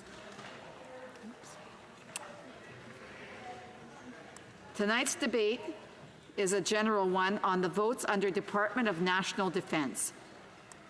The first round will begin with the official opposition, followed by the government and the New Democratic Party. After that, we will follow the usual proportional rotation. Des périodes 15-minute time periods will be provided to each member. This time can be used for both debate and questions. If members wish to use this time to make remarks, those remarks cannot exceed 10 minutes in order to allow for at least 5 minutes for questions to the minister. When the floor is given to a member, he or she must indicate to the chair how they wish to use that 15-minute period.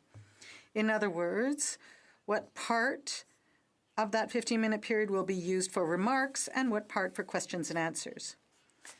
Members should also remember that unanimous consent is required in order to be able to share those 15-minute periods with other members.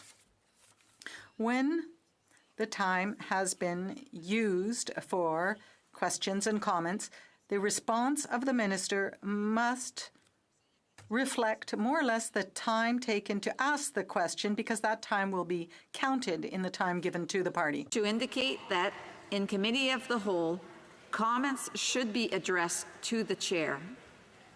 I ask for everyone's cooperation in upholding all established standards of decorum, parliamentary language, and behavior. We will now begin tonight's debate session. The House in Committee of the Whole, pursuant to Standing Order 81 sub 4, consideration in Committee of the Whole of the votes under Department of National Defense in the main estimates for the fiscal year ending March 31st, 2020. Debate. The Honourable Member for Selkirk Interlake Eastman. Thank you, Madam Chair, and I'll be using my time for questions. Just want to say that this is the third time in 4 years that the Minister of Defence has had to appear at a Committee of the Whole. That's not because we're fond of him, but it is it's because we have some concerns about the way he's managed the department. And, you know, if you look at the most recent report from the Macdonald-Laurier Institute on fighter jets, it's a paraphrase in the conclusion. They say that this government has put their own partisan political interests ahead of the interests of the Canadian Armed Forces and the men and women who service in uniform, and ahead of our national security. Now, yesterday, Madam Speaker, Madam Chair, as you know, we passed in this House an unanimous motion to recognize Vice Admiral Mark Norman for his loyal service to Canada.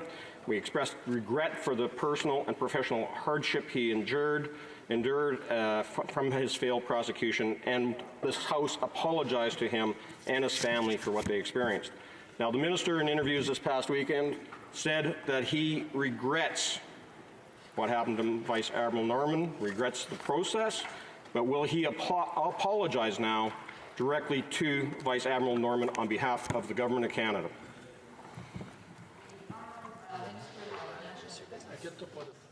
Madam Chair, it's nice to be back in Committee of the Whole.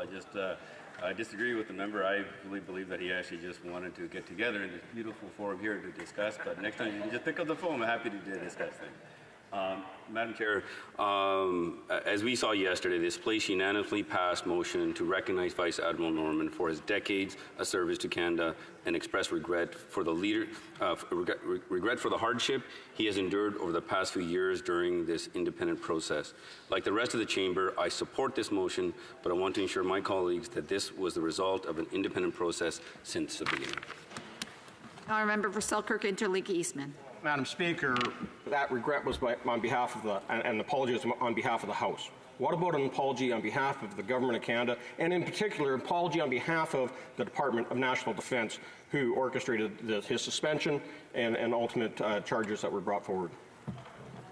Is the Défense nationale. The Honourable Minister of National Defence. I'm part of this House, and as I stated, I do agree with the unanimous motion here. And I also want to stress, Madam Chair, that, and I said this before, and I just want to quote from the prosecution: "No other factors were considered in this decision, nor was there any contact or influence from outside the PPSC, including political influence in either the initial decision to prosecute Mr. Norman or in the decision to stay the charge."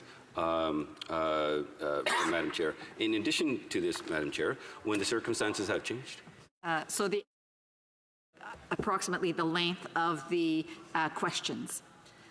So maybe the minister will be able to add to that. The honourable member for Selkirk Interlake Eastman. Well, I guess that the Minister of Defence has the same problem as the Prime Minister, that he has trouble saying sorry when it involves him personally, but will apologize for things that are completely unrelated to the administration of his department or the Government of Canada.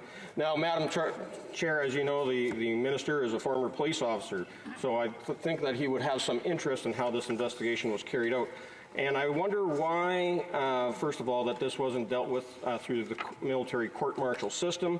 And I'd like to ask him what investigation was carried out by military police and the National Investigation Service concerning Vice Admiral Mark Norman.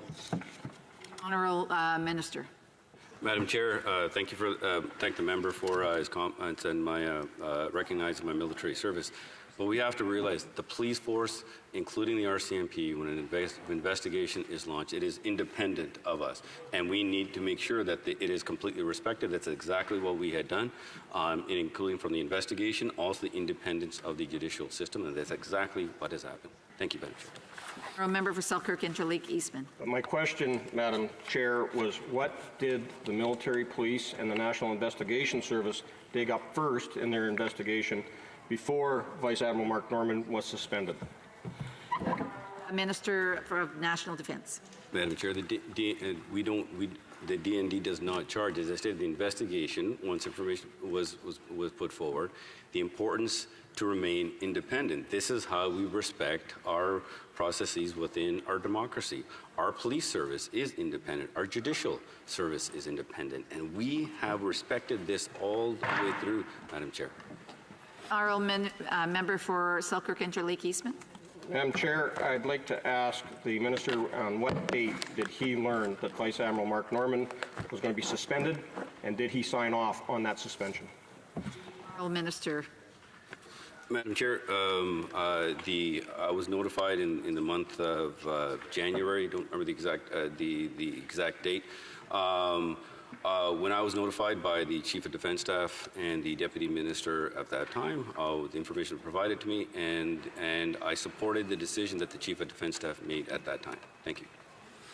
The honourable member for Selkirk Interlake Eastman. So just yesterday here in the House of Commons during question period, the Prime Minister said measures were brought forward against the Vice Admiral at the direction of the Chief of Defence Staff. That is known by everyone. So, and then the Prime Minister reasserted that statement. So based on what evidence did the Chief of Defence Staff ordered Vice Admiral Mark Norman to be suspended? Honourable Minister of National Defence. Madam Chair, I supported the Chief of Defence Staff decision when it was brought to my attention. And as I stated here, and it's very important, Madam Chair, the entire process from the beginning has been independent. And that is the most important way to respect someone's service. I have deep respect for Admiral Norman's service, as I do with all members here, Madam Chair. And in this case here, not only the prosecution, but also the defense confirmed the independence of the system. Thank you. Honourable member for Selkirk Interlake Eastman. Madam Chair, so the Minister keeps going back to the process, and that he took the recommendation from General Vance, the Chief of Defence Staff, who ordered the suspension of the Vice Chief at the time, Vice Admiral Norman. Now, isn't the Vice Chief of Defence Staff appointed on the Minister's authority? And if that's the case, why wasn't he suspended by the Minister's authority? The Honourable Minister. Madam Chair, as the member knows, and he was Parliamentary Secretary to National Defence at the time they were in government, the Chief of Defence Staff has the sole responsibility for the administration and command of the Canadian Armed Forces, and that authority is actually under the Chief of Defence Staff. Thank you. Honourable member for Selkirk Interlake Eastman. I'll ask again, did the Minister of Defence personally sign off on the suspension of Vice Admiral Mark Norman. Honourable Minister. Madam Chair, when it comes to the administration of the Canadian Armed Forces, this is the Chief of Defence Staff's responsibility, something that I respect. And when the decision was made, I supported it. Thank you. Honourable Minister, a member for Selkirk Interlake Eastman. So as you know, Madam Chair, throughout this whole process, the Liberal government has been accused of withholding evidence, of dragging their feet on turning over documents that were subpoenaed by the defence team of Vice Admiral Norman. So I'd like to know who in the Department of National Defence cancelled the minister's staff not to search their private cell phones and emails when instructed to do so by the court. Sir? Madam Chair, we take the matter of ATIPs and subpoenas very seriously. Had discussion with the Deputy Minister to making sure that we have the appropriate resources to be able to deliver on this. We do get our department we do get a lot of requests, and all the steps within the process was followed. Thank you. A member for Selkirk Interlake Eastman. We learned through the process, Madam Chair, that the Department of National Defence and the Canadian Armed Forces tried to hide evidence, and they did that, and then tried to, skirt around access to information laws. And we know for a fact that they used code names to get around it, and they go to any length in both the minister's office and within the department to stifle any dissent, and they'd roll over anyone who was getting in the way of their agenda. Now, how many times was the code name Kraken used to reference Vice Admiral Norman in documents? The Honourable Minister. Madam Chair, no code names were used, and when it comes to the entire process, it has been independent from the start to the finish. This has been confirmed, Madam Chair, by the prosecution and by defense, and the witnesses that have testified allow their testimony to stand.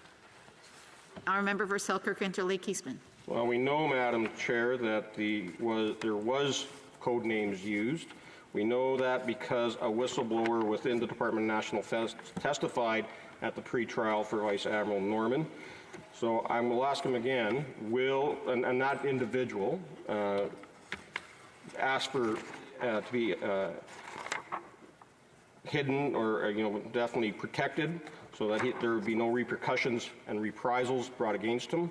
So will the minister personally guarantee that this individual will not be subject to reprisals for speaking out? Minister. From the start to today, the entire process has been independent. We produced 80,000 documents, 18,000 documents were reviewed. Absolutely, none of this would happen. We encourage any of our members, if there's any wrongdoing, to be able to come forward. But what's very important, Madam Chair, this has been confirmed by defense and the prosecution that the process from the beginning to today has been completely independent.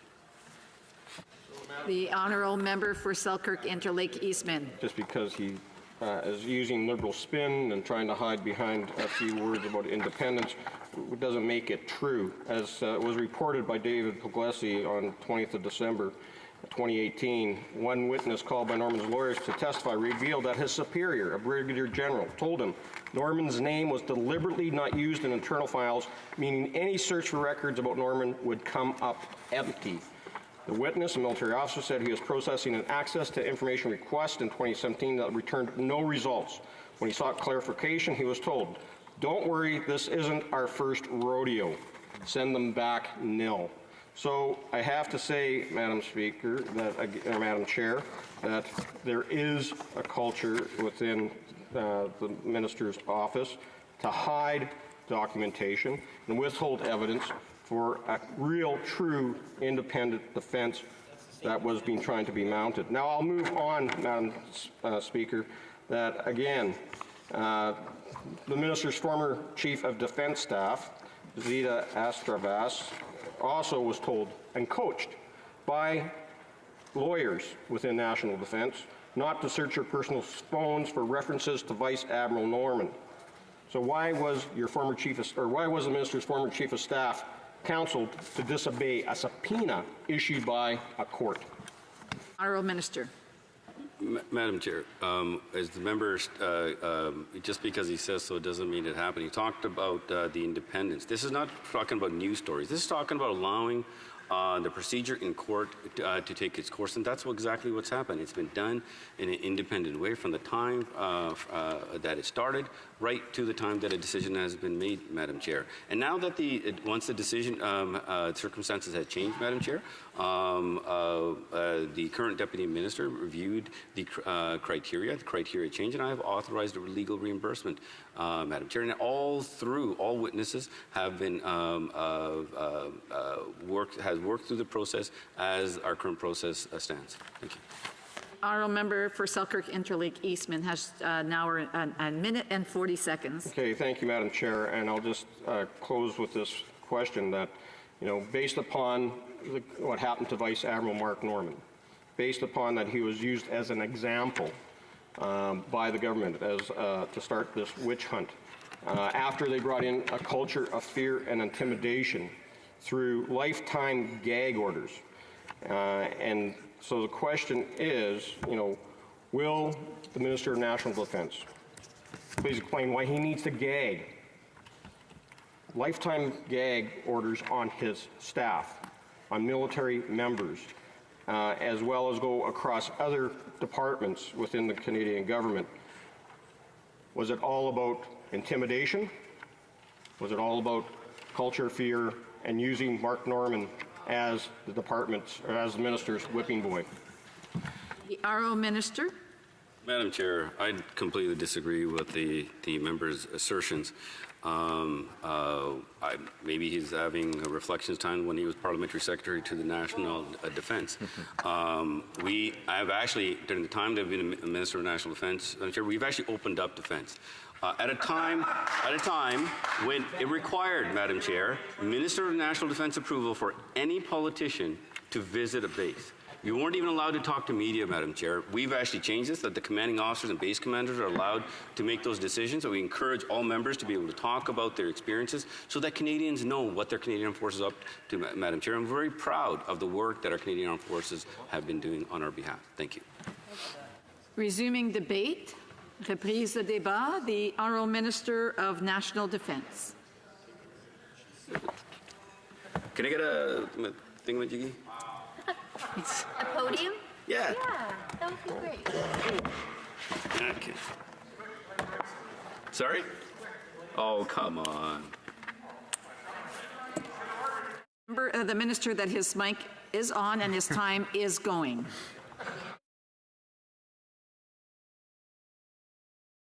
So the podium is on its way, and obviously members need to plan ahead of time. So the time is going.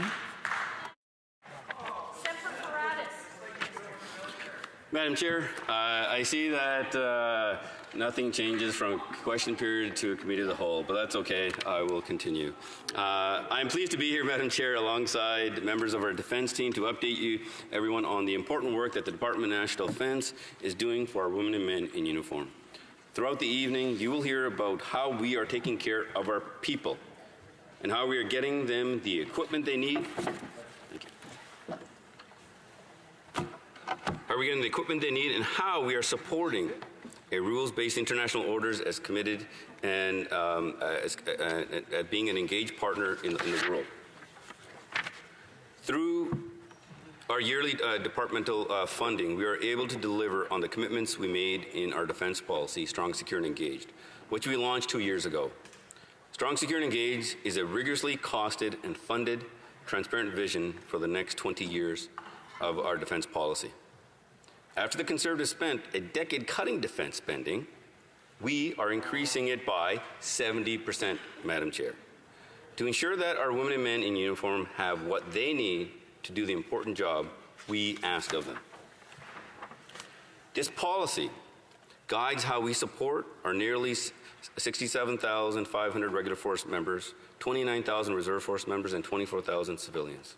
Our Canadian Armed Forces members operate across Canada and around the world. They stand ready to be deployed internationally in the name of Canada's safety and security. and they are always ready to assist Canadians here at home when disaster strikes in their communities, as we have seen just this spring. More than 2,500 women and men in uniform answered the call to help those in Ontario, Quebec, and New Brunswick hold back the floodwaters and protect their homes. So please join me in thanking each and every one of our members, our regular force members and reserve members who have to keep our community safe. Thank you. Our Canadian Armed Forces members contributed so much to our country, and they deserve policies and initiatives that support them through all stages of their careers. Initiatives like Seamless Canada, the Military Spousal Employment Initiative, and the tax relief for all our members who are deployed on named international operations, all of which will help to ease the stress on our military families. Our full-time summer employment for reservists to allow them to gain unique and relevant work experience while learning valuable life and leadership skills that will help them find jobs. In 2018, 7,200 Army reservists from the country participated, and we hope to see that number grow every single year. And Bill C-77, which has modernized the military justice system by expanding the rights of victims to ensure that all voices are heard. And I'm proud to say that is being studied at committee in the other chamber.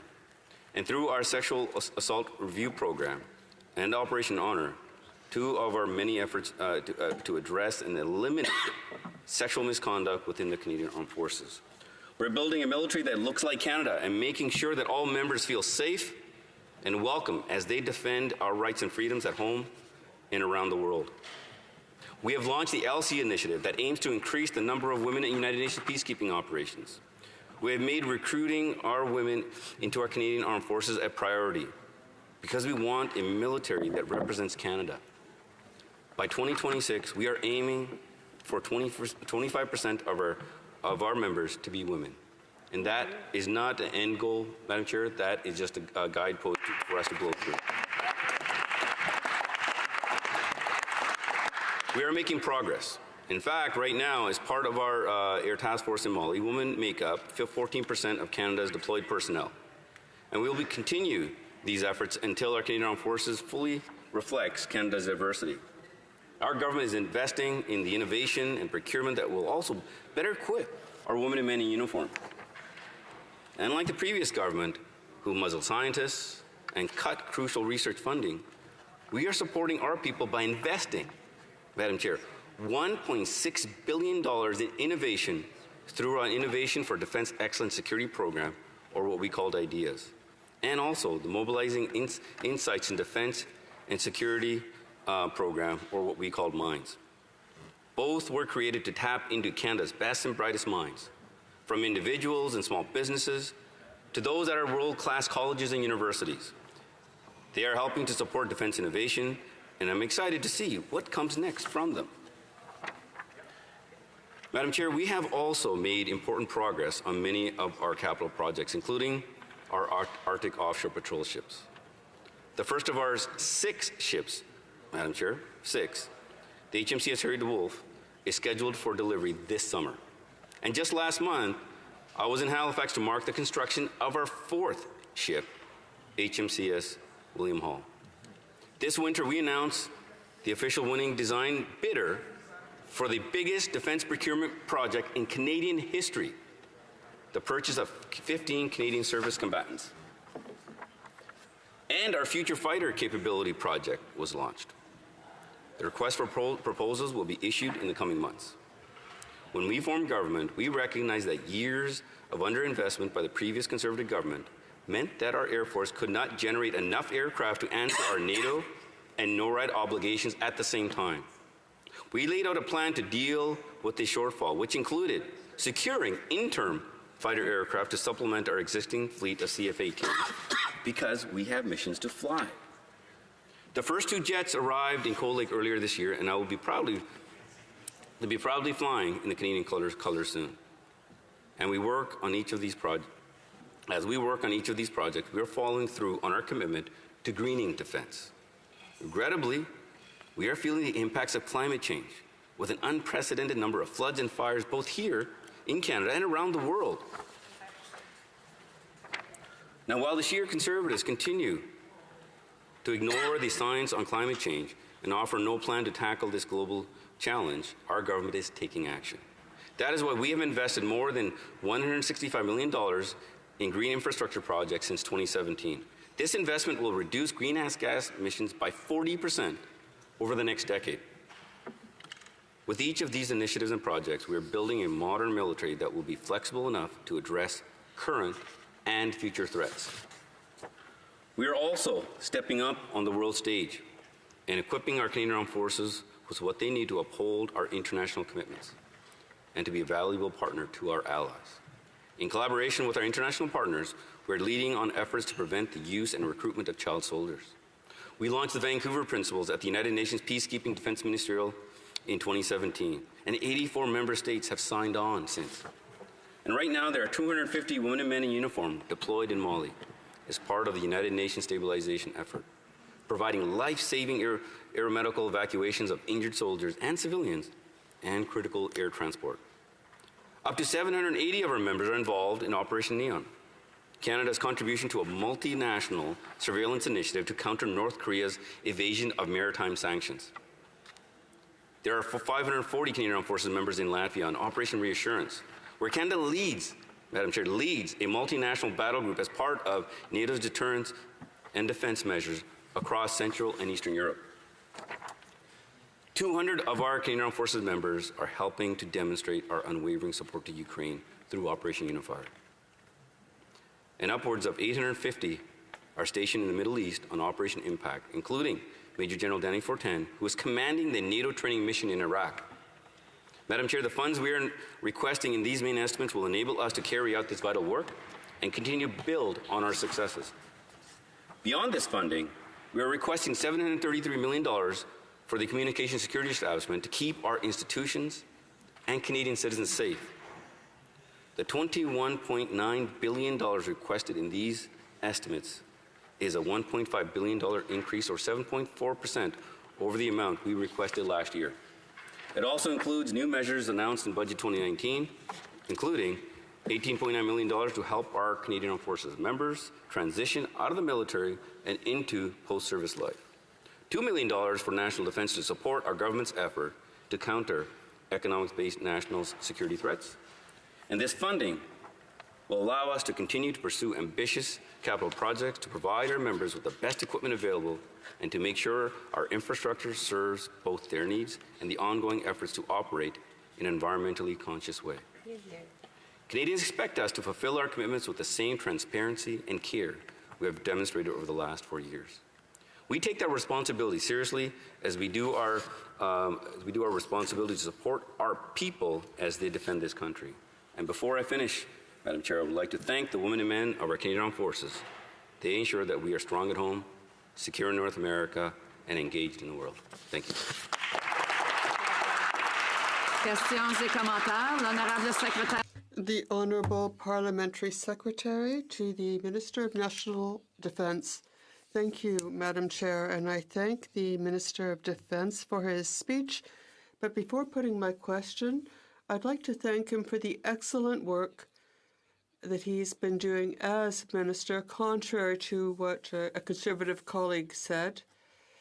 Things are far better than they were before he took his post.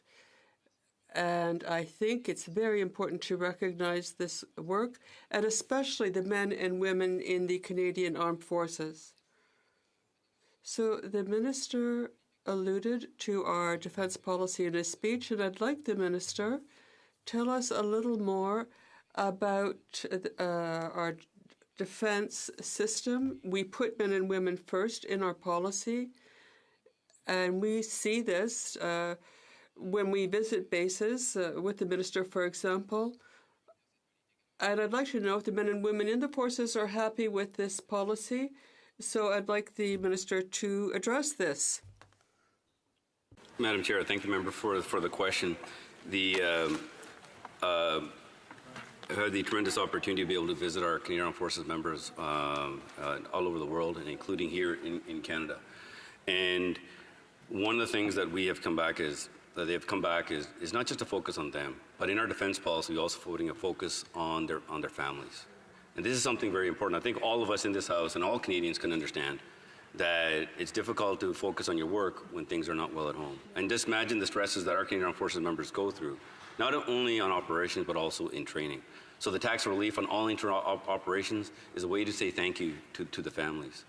Putting an education benefit for their service also goes a long way. And Madam Chair, something that I want to stress is also Seamless Canada. That's about when our regular force families get constantly posted, and that's part of that life. And they make it seem like it's normal, but it has challenges. Moving from province to province on for medical issues, finding a doctor, accreditation. And through Seamless Canada, we're getting the provincial and territorial reps together so that we can deal with those challenges. And I'm happy to say that we've had... Unfortunately, if the time is up for that one, l'honorable secrétaire parlementaire. The Honourable Parliamentary Secretary. Thank you, Madam Chair. And as I said, I think that our defence policy is really focused on our men and women in uniform.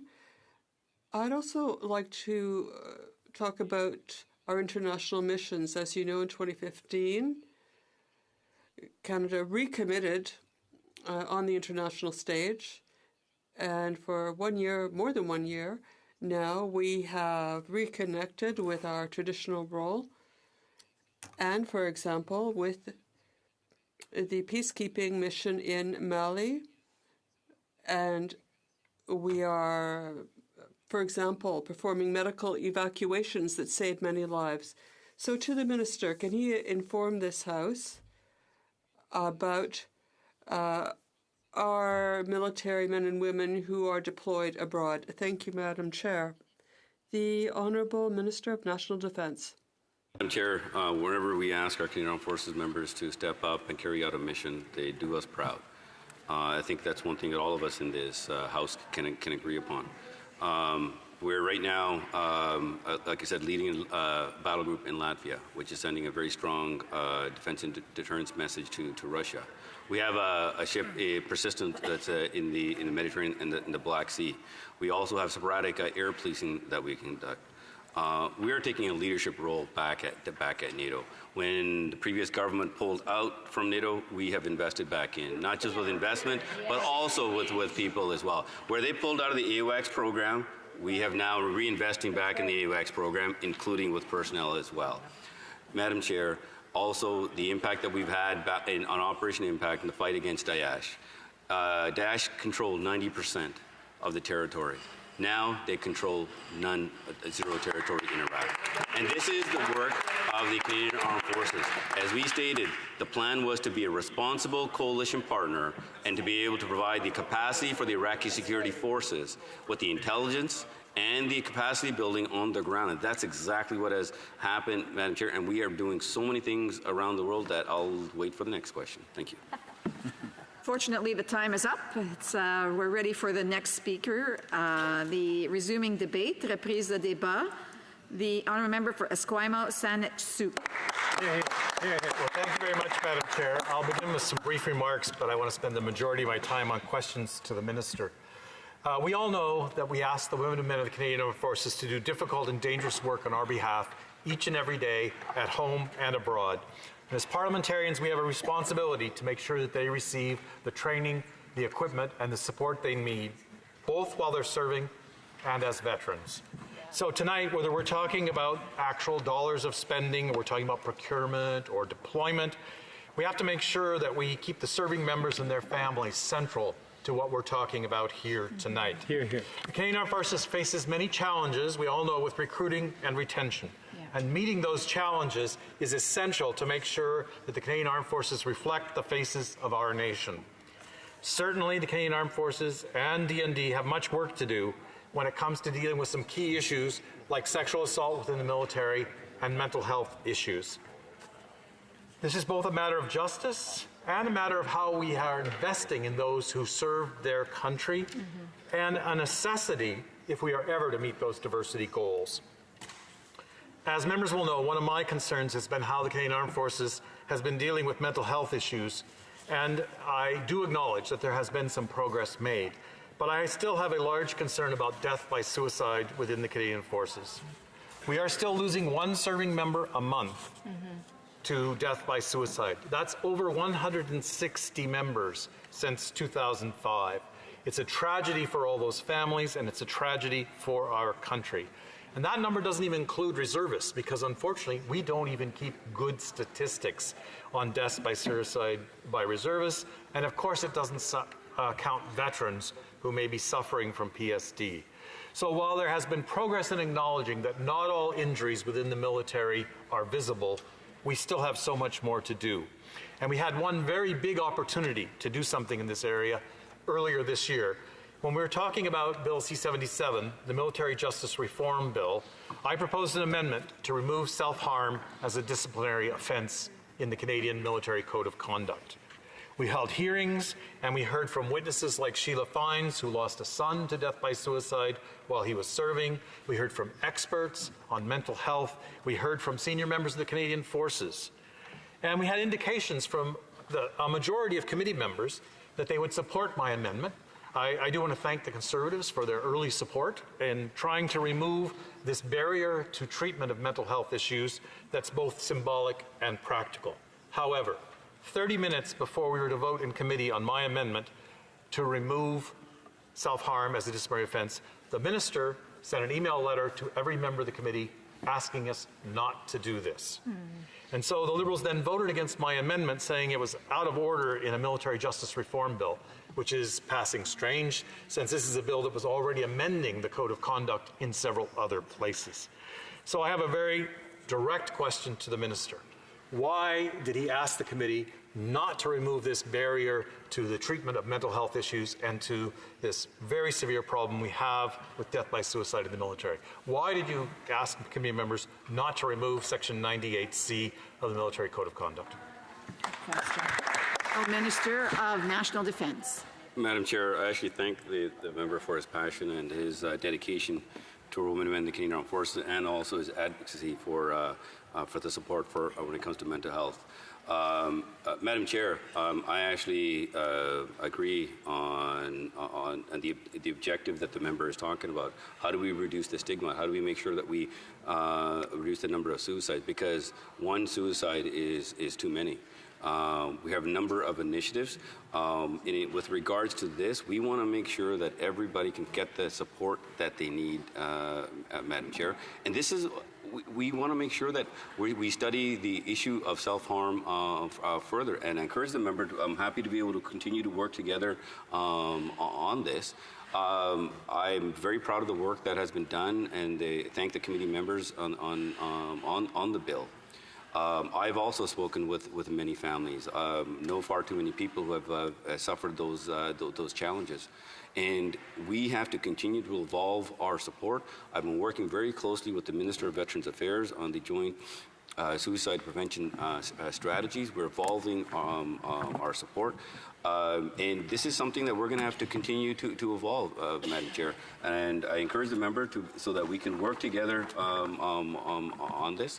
A lot more work that needs to be done, but I just want to thank the member again for his efforts.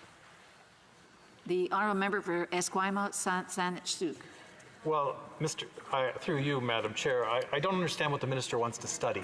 We already heard the witnesses in committee, including mental health experts. We heard from the families of those who've lost loved ones to death by suicide. There is nothing to study here. We know that the existence of this section of the Defense Act is a barrier to people getting the treatment they need. We know that it is both a symbolic barrier and sometimes a practical barrier, as people are assigned minor discipline for attempts to take their own lives. How is this helpful? And so I've rewritten that amendment into a private member's bill, C-426, and I'll be asking for unanimous consent in the House to pass that bill in all its stages. So I ask the minister once again, what is he waiting for when we all know that this would be a major step forward, both symbolically and practically, in addressing this crisis within the Canadian Armed Forces? The honourable minister. A number of steps. We want to make sure that our members have the appropriate support. We want to reduce the stigma from when it comes to any type of mental health issues. At the end of the day, Madam Chair, we both agree on the objective. It's very important that we work together. I am happy to continue these efforts. I think, like I said, we share the same values in this regard. Making sure that our folks have the right support, whether it's from the joint preventing suicides, making sure that they're well supported right from the beginning, Madam Chair. We're taking steps from the time somebody is recruited. We're making sure that they're taught right from the beginning to be able to get the support, making sure that the training system is also built, making sure that the leadership is also trained so they can identify any issues that may come up, Madam Chair. This is something that we do agree upon, and I look forward to working with the member on this further. For Esquimalt Saanich-Sooke. Well, through you, Madam Chair, I simply don't understand what it is that the minister thinks we need to work on jointly on this. We have the support of the Conservatives. We have the support of almost all other members in the House. We had the support, apparently, of liberal members in the committee until the minister intervened. So I will be, as I said, asking for unanimous consent at some point, and I hope that the minister rethinks his inexplicable opposition to taking this very positive step. Now, I want to turn to the question of spending, since this is the estimates debate, and since the minister threw around the number that I know he likes very much because I've heard it so many times, and that is that the Liberals are going to increase military spending by 70%. So he likes these large numbers, and he likes talking about the future. But when you actually look at this year's estimates, what do we actually find if we look at operating expenses for DND? And we find the Liberals are the same as the Conservatives. They're asking more and more of the Canadian forces each and every year without a real increase in operating expenditures. So if we look at the increase from the 2017-18 main estimates to 2018-19, the increase was 1%. And if we look at it from 2018-19 to 2019-20, there's a big increase, 1.3%. Wow. And so my question to the minister on this is, how does he think the Canadian military can continue to do the excellent job they do when he's giving them increases below the rate of inflation? How are they going to continue serving the country so well with less and less money every year? The Honourable Minister. Madam Chair, these numbers that we put out, we have within our defense policy, when we put this together, Madam Chair, it was rigorously costed, and we put the numbers out. In fact, it's on page 43, our plan. And our defense policy, Madam Chair, is not only fully costed, but funded, right, carved out of the fiscal framework to making sure that the Canadian Armed Forces members has everything that they need. And right now, whether from operating expenses to capital expenses, we are investing. In fact, we've actually increased our budget by $1.5 billion this year, Madam Chair, and that's a 7.4% increase. Thank you. The Honourable Member for Esquimalt Saanich-Sooke. Well, thank you, Madam Chair. Of course, that's not an increase in operating expenditures. That is an increase in capital expenditures. That's an increase in new projects. So my point still remains the same, that for the everyday jobs that people in the Canadian military have to do, there's not actually more money there. And when it comes to things like the aging infrastructure of bases, when it comes to things like the everyday maintenance tasks they have to do, there's less and less money available every year to do that. Now, I want to turn to the question of Mali, since the minister raised that in his remarks. I was fortunate to be part of the Defense Committee who visited Mali earlier this year. And what we did see was what the minister talked about, was the excellent work in medical evacuations that are being done by the Canadian forces in Mali. But what became very clear to us is that Canada has made a decision to leave before our replacement in medevac is available.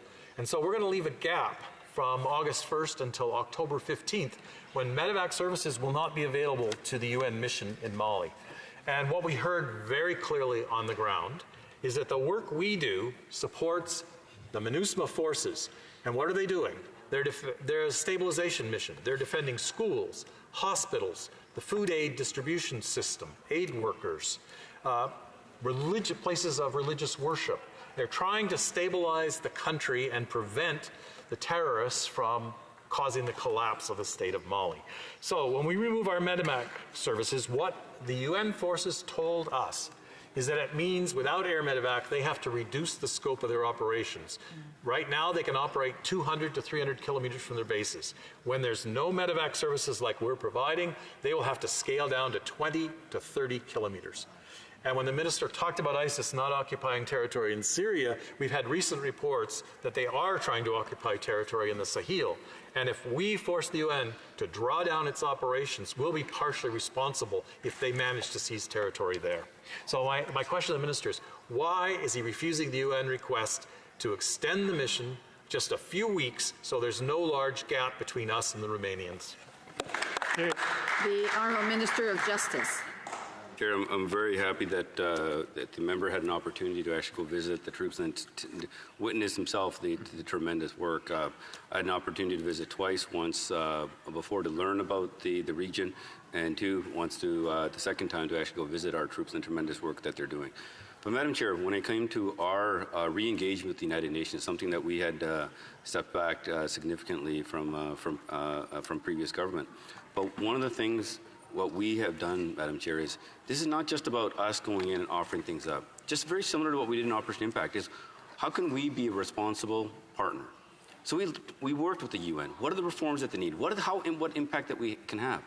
And what we are doing, Madam Chair, one of the things that the United Nations wanted is to support their reforms. And one of the reforms that they're asking for is this concept called Smart Pledges. Smart Pledges is about high-level capability that only few nations can provide. And these capabilities, if we can get into a rotation, we'll make sure that these missions and the commanders on the ground will have these capabilities. And so that's what this is. We agreed to go in for 1 year.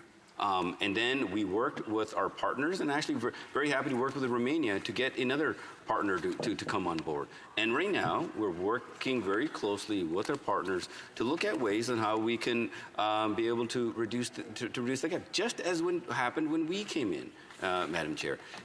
And also, let's not forget, the United Nations does have support when it comes for medical evacuation, but right now, we are working still in terms of how we can best support the UN and help the Romanian armed forces to be able to come in. And a lot more work that needs to be done. But one thing's for sure, we are having a tremendous impact. This is not just about us coming in. This is about us supporting the United Nations reforms. And there's a lot more work that needs to be done, whether it's on the ELSI initiative or whether it's also on the Vancouver Principles and also some of the other smart pledges that we have proposed as well. Thank you. The Honourable Member for Saanich, Esquimalt Saanich has just a little over under a minute left.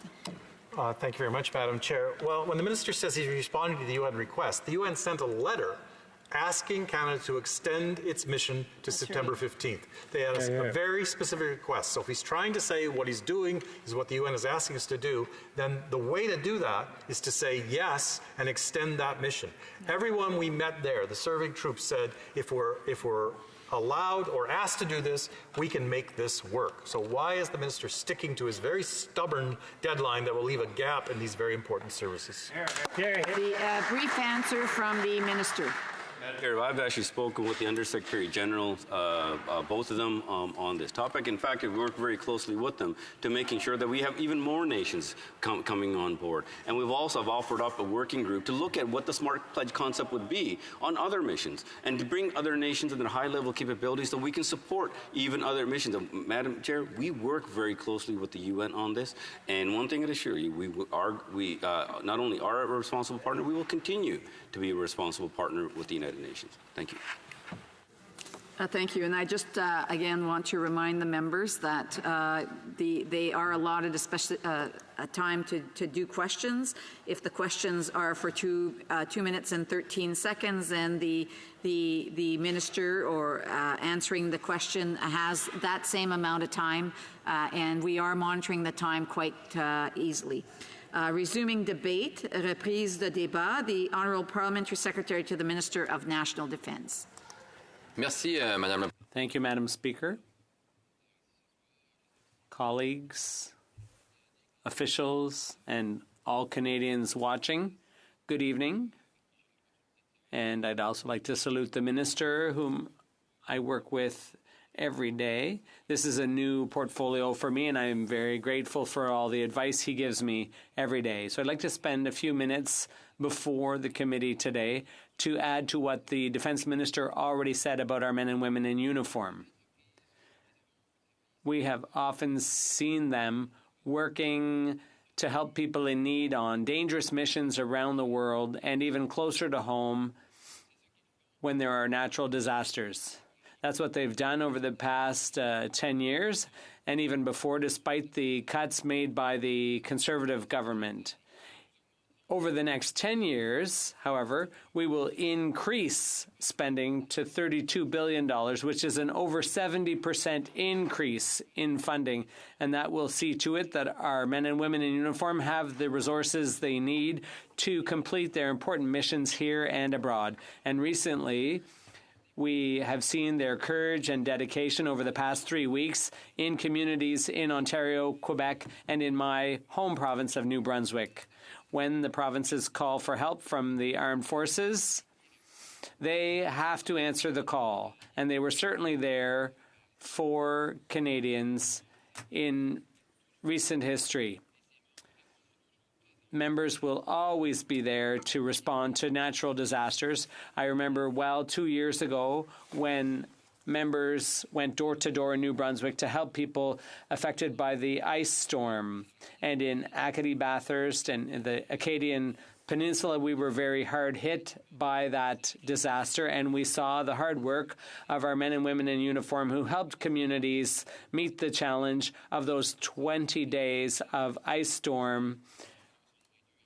And many people went without food and water and electricity for days. So I'd like to thank the troops for their excellent work then, as they have done in recent weeks due to the flooding. This spring, 2,500 members of the Canadian Armed Forces supported the assistance that was given to the victims of flooding. They helped first responders during their evacuations, protected homes, and helped exhausted volunteers. We're all very well aware of the suffering of the flood victims. Natural catastrophes are happening more and more often, and so the Canadian Armed Forces have to be willing to act quickly and intervene more often. That's one of the reasons why we're trying to increase the number of members in the forces under our new defense policy. It's absolutely essential that we have enough staff to be able to respond when there is a need. I truly find it unfortunate that each and every time the Conservatives have voted against this important defense policy. They voted against having the appropriate funding to provide our military members with the equipment they need. Despite the attempts to bring us back to Harper's cuts, I'm quite happy to be able to highlight two programs that have helped us increase the number of members and have more diversity in our forces. First of all, the Summer Job Initiative that we launched last year.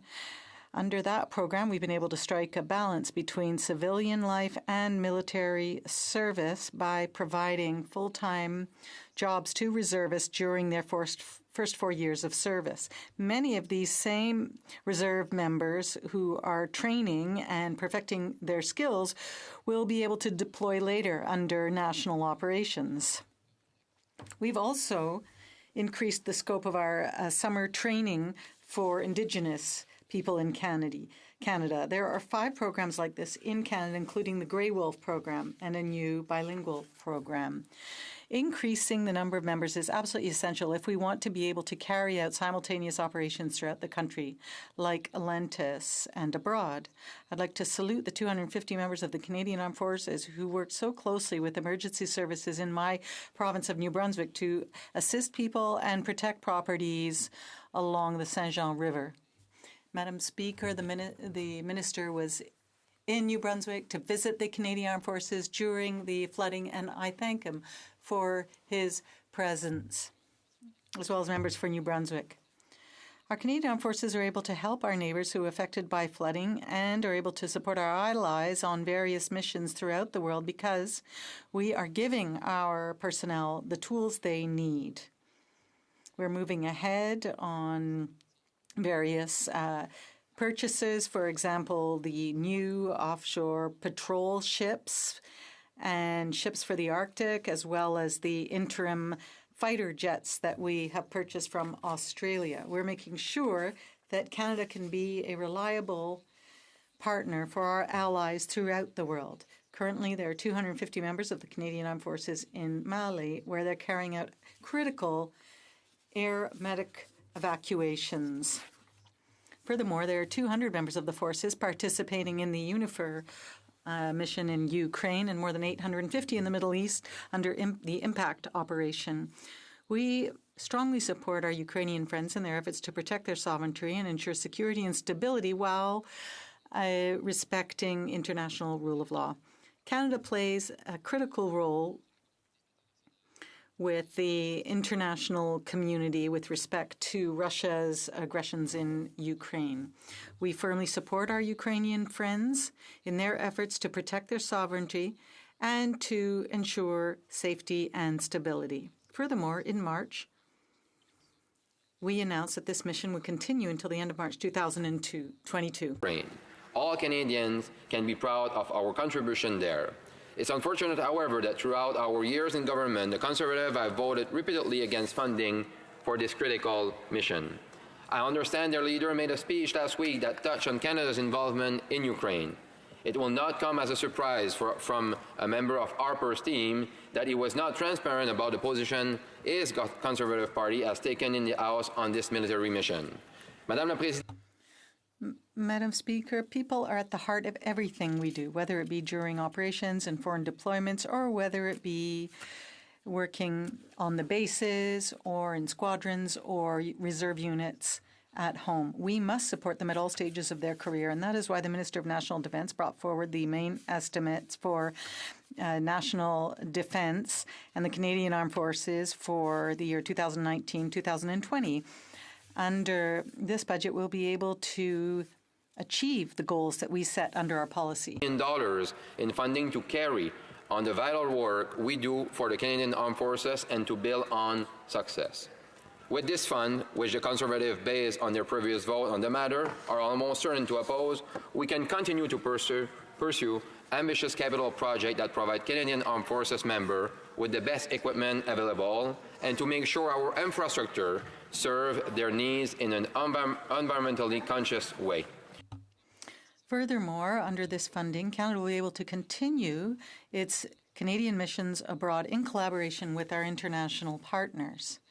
Canadians are right to expect that we will respect our commitments with the same level of transparency and care that we have shown over the past 4 years. We take this responsibility very seriously. It's very important that we support the Canadian Armed Forces who are defending our country. Madam Chair. Committee of the Whole and all Canadians about the great work of the Canadian Armed Forces and how this government will continue to support them. Merci beaucoup. Thank you. And once again, I would like to thank the men and women in our Canadian Armed Forces who do excellent work on a daily basis for all Canadians and communities. Like I said recently, during the floods that we're currently experiencing in New Brunswick, Quebec, and Ontario. Thank you for all the exceptional work that you do, and we will continue to support you in your work. And that is why we are investing in the Canadian Armed Forces members and in our Department of Defence. demander des questions. Alors, la députée. Now, did the member want to ask a question? Thank you, Madam Speaker. My throat was a little dry, so I just took a quick sip of water.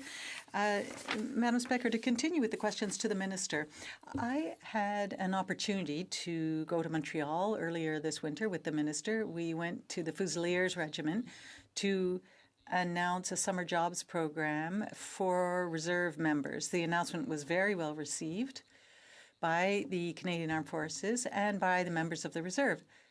We know that reserve members are very important people. There is the North Shore Regiment that does exceptional work that I'm familiar with. And I'd like to ask the Minister to tell us a little about initiatives like these summer jobs for members of the reserves, especially in terms of recruitment, because we want to increase our recruitment for the Canadian Armed Forces. We also want to increase diversity within the Canadian Armed Forces, and we also want to make sure that those people who would like to join the Canadian Armed Forces be able to participate in these programs and at the same time keep jobs. So I'd like the Minister to expand on a program that I believe is very, very much appreciated by members of the Reserve and the Canadian Armed Forces. The Honourable Minister of National Defence. Madam Chair, thank the member for the question about the reserves. The Auditor General a number of years ago talking about how the reserves have not been supported because of the neglect by the previous government, cutting the recruiting, cutting the funding. Madam Chair, recruiting and retention we take very, very seriously, and this 4 years of guaranteed summer employment is having a tremendous impact, something that I hear quite regularly across Canada about the reserves. It's not only being able to recruit more, but it's something that's about retention as well. And when you talk to the reservists directly and the impact that we're actually having, giving them the certainty that not only the reserves are going to be well looked after, not just as a sideshow because they didn't have the proper resources in the past, we're actually utilizing the reserves. And we've seen a direct impact, Madam Chair, on domestic operations. Watching them help evacuate families in Montreal when a dike broke. They had 50 minutes, and if it wasn't for them, things would have been much worse. And to be able to talk to those families who were evacuated because of the great work that our reserve members did, Madam Chair, was something that we can all be proud of. Thank you. L'honorable secrétaire parlementaire. The Honourable Parliamentary Secretary. Thank you very much, Minister, for that response. As you can see, this is a very important program for the reserves. Madam Speaker, I'm going to say something that probably won't make the Conservatives very happy, but Madam Speaker, climate change is real. As you've seen, there is a considerable amount of flooding right now in Ontario, Quebec, and New Brunswick. There have been forest fires.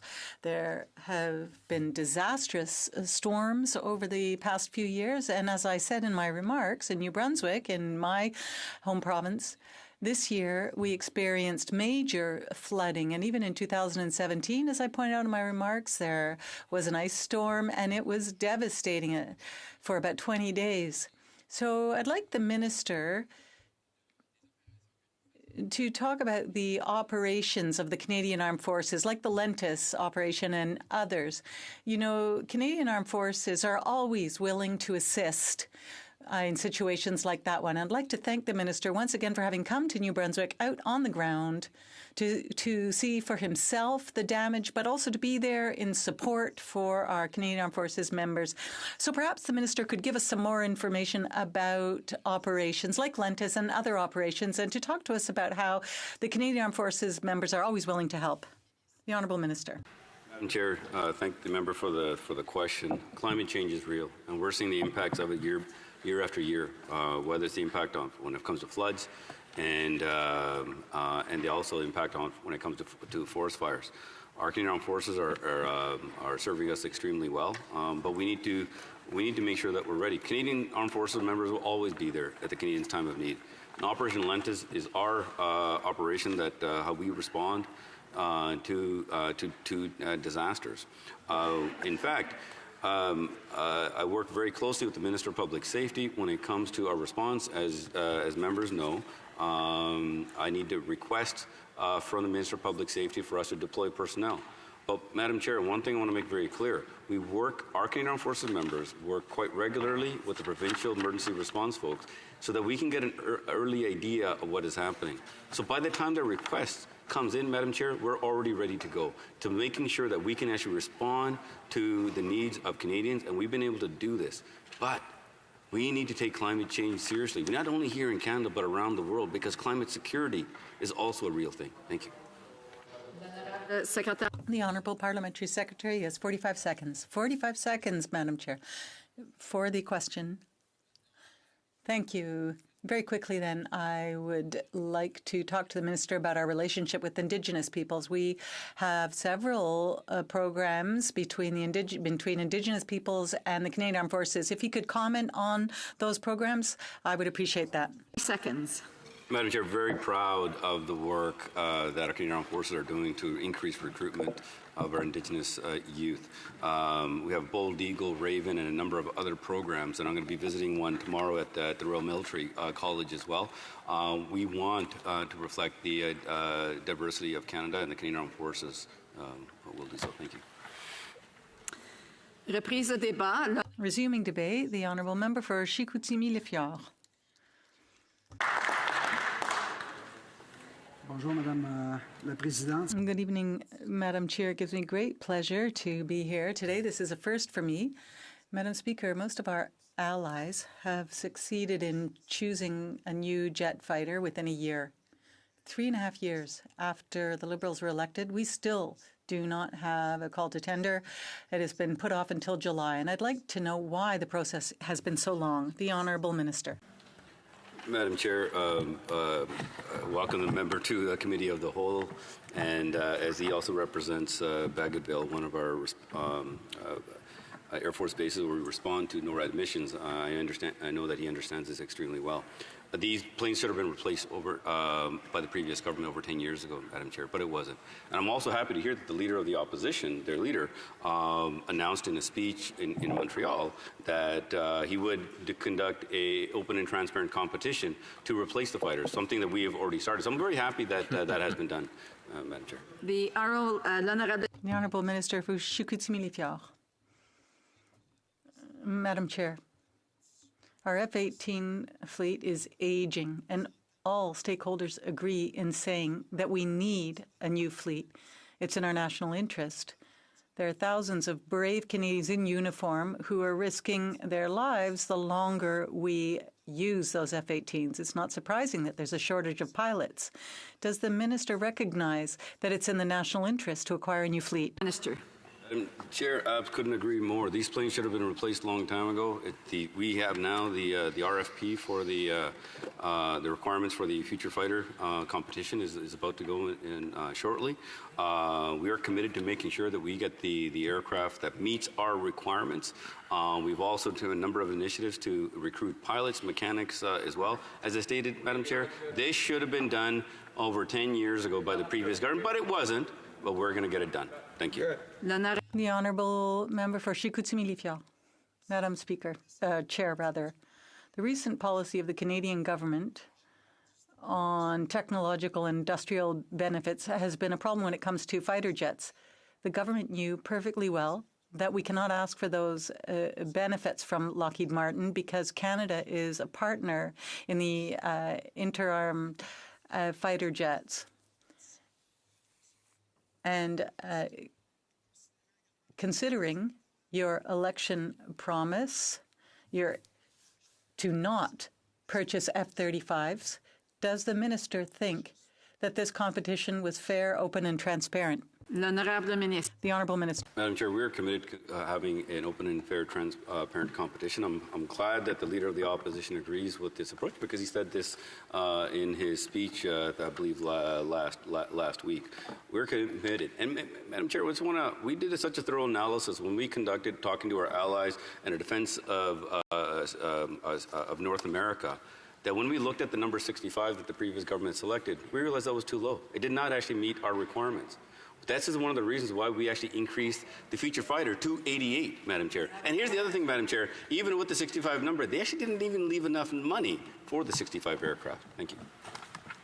The Honourable Member. Madam Chair. According to the minister, what does he think the best fighter jet would be for the Royal Aviation, Canadian Royal Aviation? The Honourable Minister. Madam Chair, I think it's very important here to have an open and transparent competition. Our department builds the requirements for this, and then we allow the competition to determine which aircraft will meet our needs. Thank you. The Honourable Member. Madame la Présidente. Madam Chair. If we were to ask the opinion of Yvon Blandin, the Lieutenant General, would the Minister be able to guess his answer? Madam Chair, we're committed to making sure that we have an open and transparent competition. Something that I'm very happy that the leader of their party also agrees with. Thank you. The Honourable Member. Madam Chair, If we were to ask Lieutenant General Markel Odd's opinion, does the minister know what he would say? Le ministre. The Honourable Minister. Madam Chair, when it comes to an open and transparent competition, our department builds the requirements, and through those requirements, we will have a competition, and we are committed to making sure that we have this competition, and the RFP will be out shortly. Thank you. The Honourable Member. Madam Chair, I'm asking this question because criticisms were voiced about the Minister of Defence not listening to his experts. The people have to work with the equipment that he chooses. Why does Michael Odd, ex-commander, why was he not consulted, rather, on the changes being made and also on the capability of the Hornets? Madam Chair, a government takes their military advice from the military who's serving. The military advice that we get directly from the Chief of Defence Staff, who represents the Canadian Armed Forces. Through also our government process, we create in the National Defence, we create the requirements for that we want.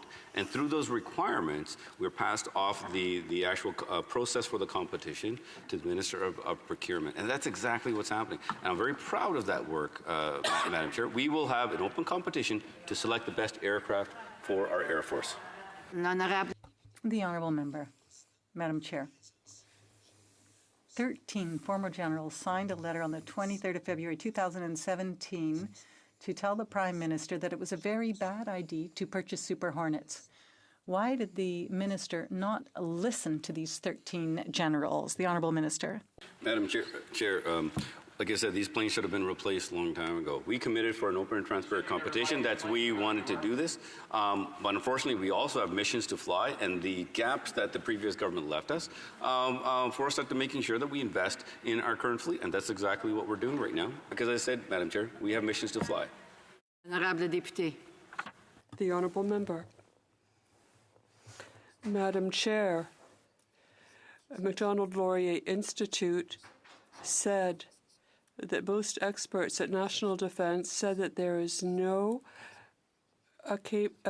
capability gap. Can the Minister tell me that talking about this capability gap was a tactic to cover their inability in procurement? Have enough aircraft to meet our NORAD and NATO commitments simultaneously. And the aircraft that the previous government in Dubai was 65, Madam Chair, was not enough. This is why we took a very thorough approach in our defense policy review to have a good understanding of the threats. That's why we actually increased the number to 88, because it's based on a real number, based on our commitments. And we're committed to an open competition, Madam Chair, so that we can pick the best aircraft for our Air Force. Thank you. L'Honorable Député. The Honourable Member. Madam Chair, in the beginning, the government proposed buying 18 new F-18s because they were thinking about Boeing in a future.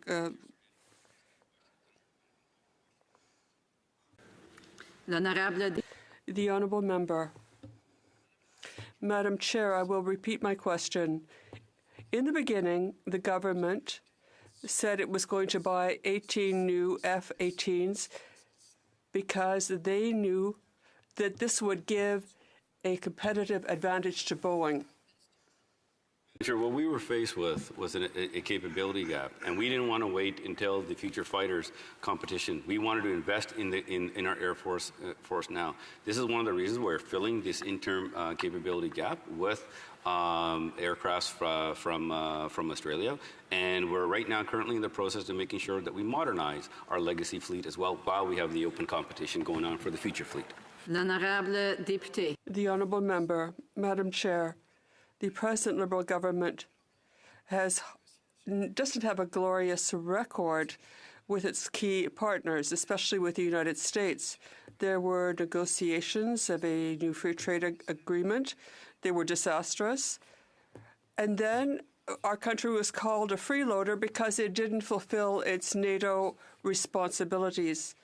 The Americans are now threatening to exclude us from certain programs. What does the minister intend to do to improve our relationship with our first and greatest ally? Further from the truth. In fact, at NATO right now, we're leading a battle group in Latvia alongside with our other partners with the U.S. We're leading the NATO training mission in Iraq right now. We're sporadic air policing. We're actually shoulder to shoulder with them in monitoring the sanctions against North Korea. We're conducting counterterrorism operations, Operation Artemis right now. We're also supporting the work with the United Nations. And the list goes on, Madam Chair. There's a lot of work that we're doing, and very proud of the relationship of how Canada has stepped up with the U.S. Thank you. L'honorable député. The Honourable Member, Madam Chair, the excellent know-how of Canadian industry has helped them compete for the F-18. Now, if Canada is excluded from a certain combat program, the Honourable Minister. Madam Chair, I didn't catch the full question, but it's about the F-18. Then can I have the question repeated again? Thank you. The Honourable Member. Madam Chair, I was talking about the F-35s, and I'd like to know if there are Canadian businesses, and can the Minister tell me how many jobs will be if Canada's left out of the inter-army combat program?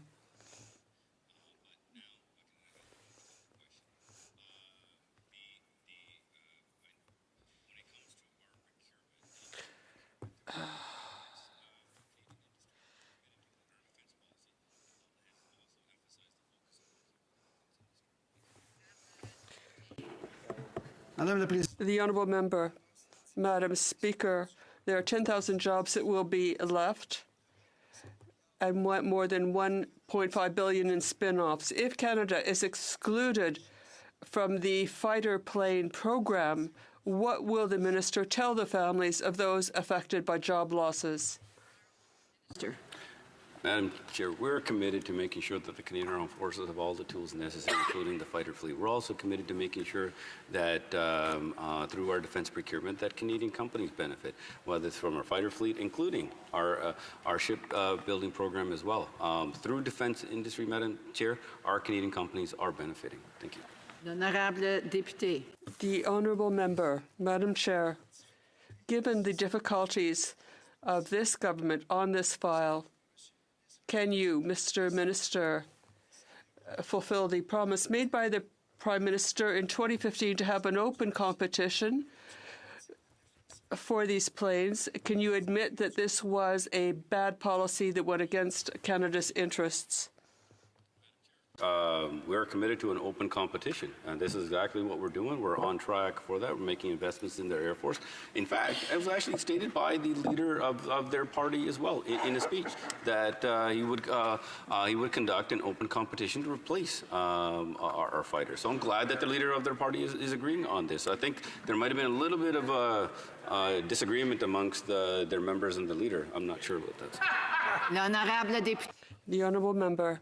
Madam Chair, given the present concerns with respect to maintenance and retention and training of pilots and technicians, is it true that the purchase of Australian F-18s will not have an impact on the reduction of our capability gap invented by your government for political reasons?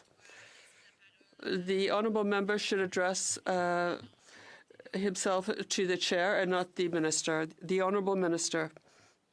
Madam Chair, we're committed to making sure not only have the aircraft but also the pilots. And maybe the previous government at that time, because they wanted less planes, is the reason why they actually slowed down recruitment. But we've actually started recruiting, Madam Chair, to making sure not just pilots, mechanics, but also some of the key trades, and things are going extremely well with the recruiting. Thank you. L'honorable député. The Honourable Member. Madam Chair, I'd like to ask the Honourable Minister, is there a cancellation clause in the contract for the Australian F-18s? The Honourable Minister. One thing I can assure you, what we're committed to doing is making sure that our Canadian Armed Forces have all the tools that they need so that we ask them to do, whether it's flying our missions currently, but also in the future. So we're also committed to the open competition, Madam Chair. I'm very proud of the work that our officials have. Honorable député. The Honourable Member. I'll repeat the question because I find it really interesting. Can the minister tell me if there's a cancellation clause with respect to the purchase of Australian F-18s? The Honourable Minister. To making sure that we put the right investments into our Air Force, making sure that they have not only the right number of aircraft, but also the additional capability as well. And with the interim aircraft that are arriving, the first two are going to have will be in. OK. La dernière question pour l'honorable. Last question for the Honourable Member. Madam Chair, it's all very simple. I want to ask the Minister if there is a cancellation clause in this contract with Australia, yes or no? When it comes to the work that we do, there's always various clauses that making sure that we are protected into the thing. But however, when it comes to this is about it. So, unfortunately, the time is up.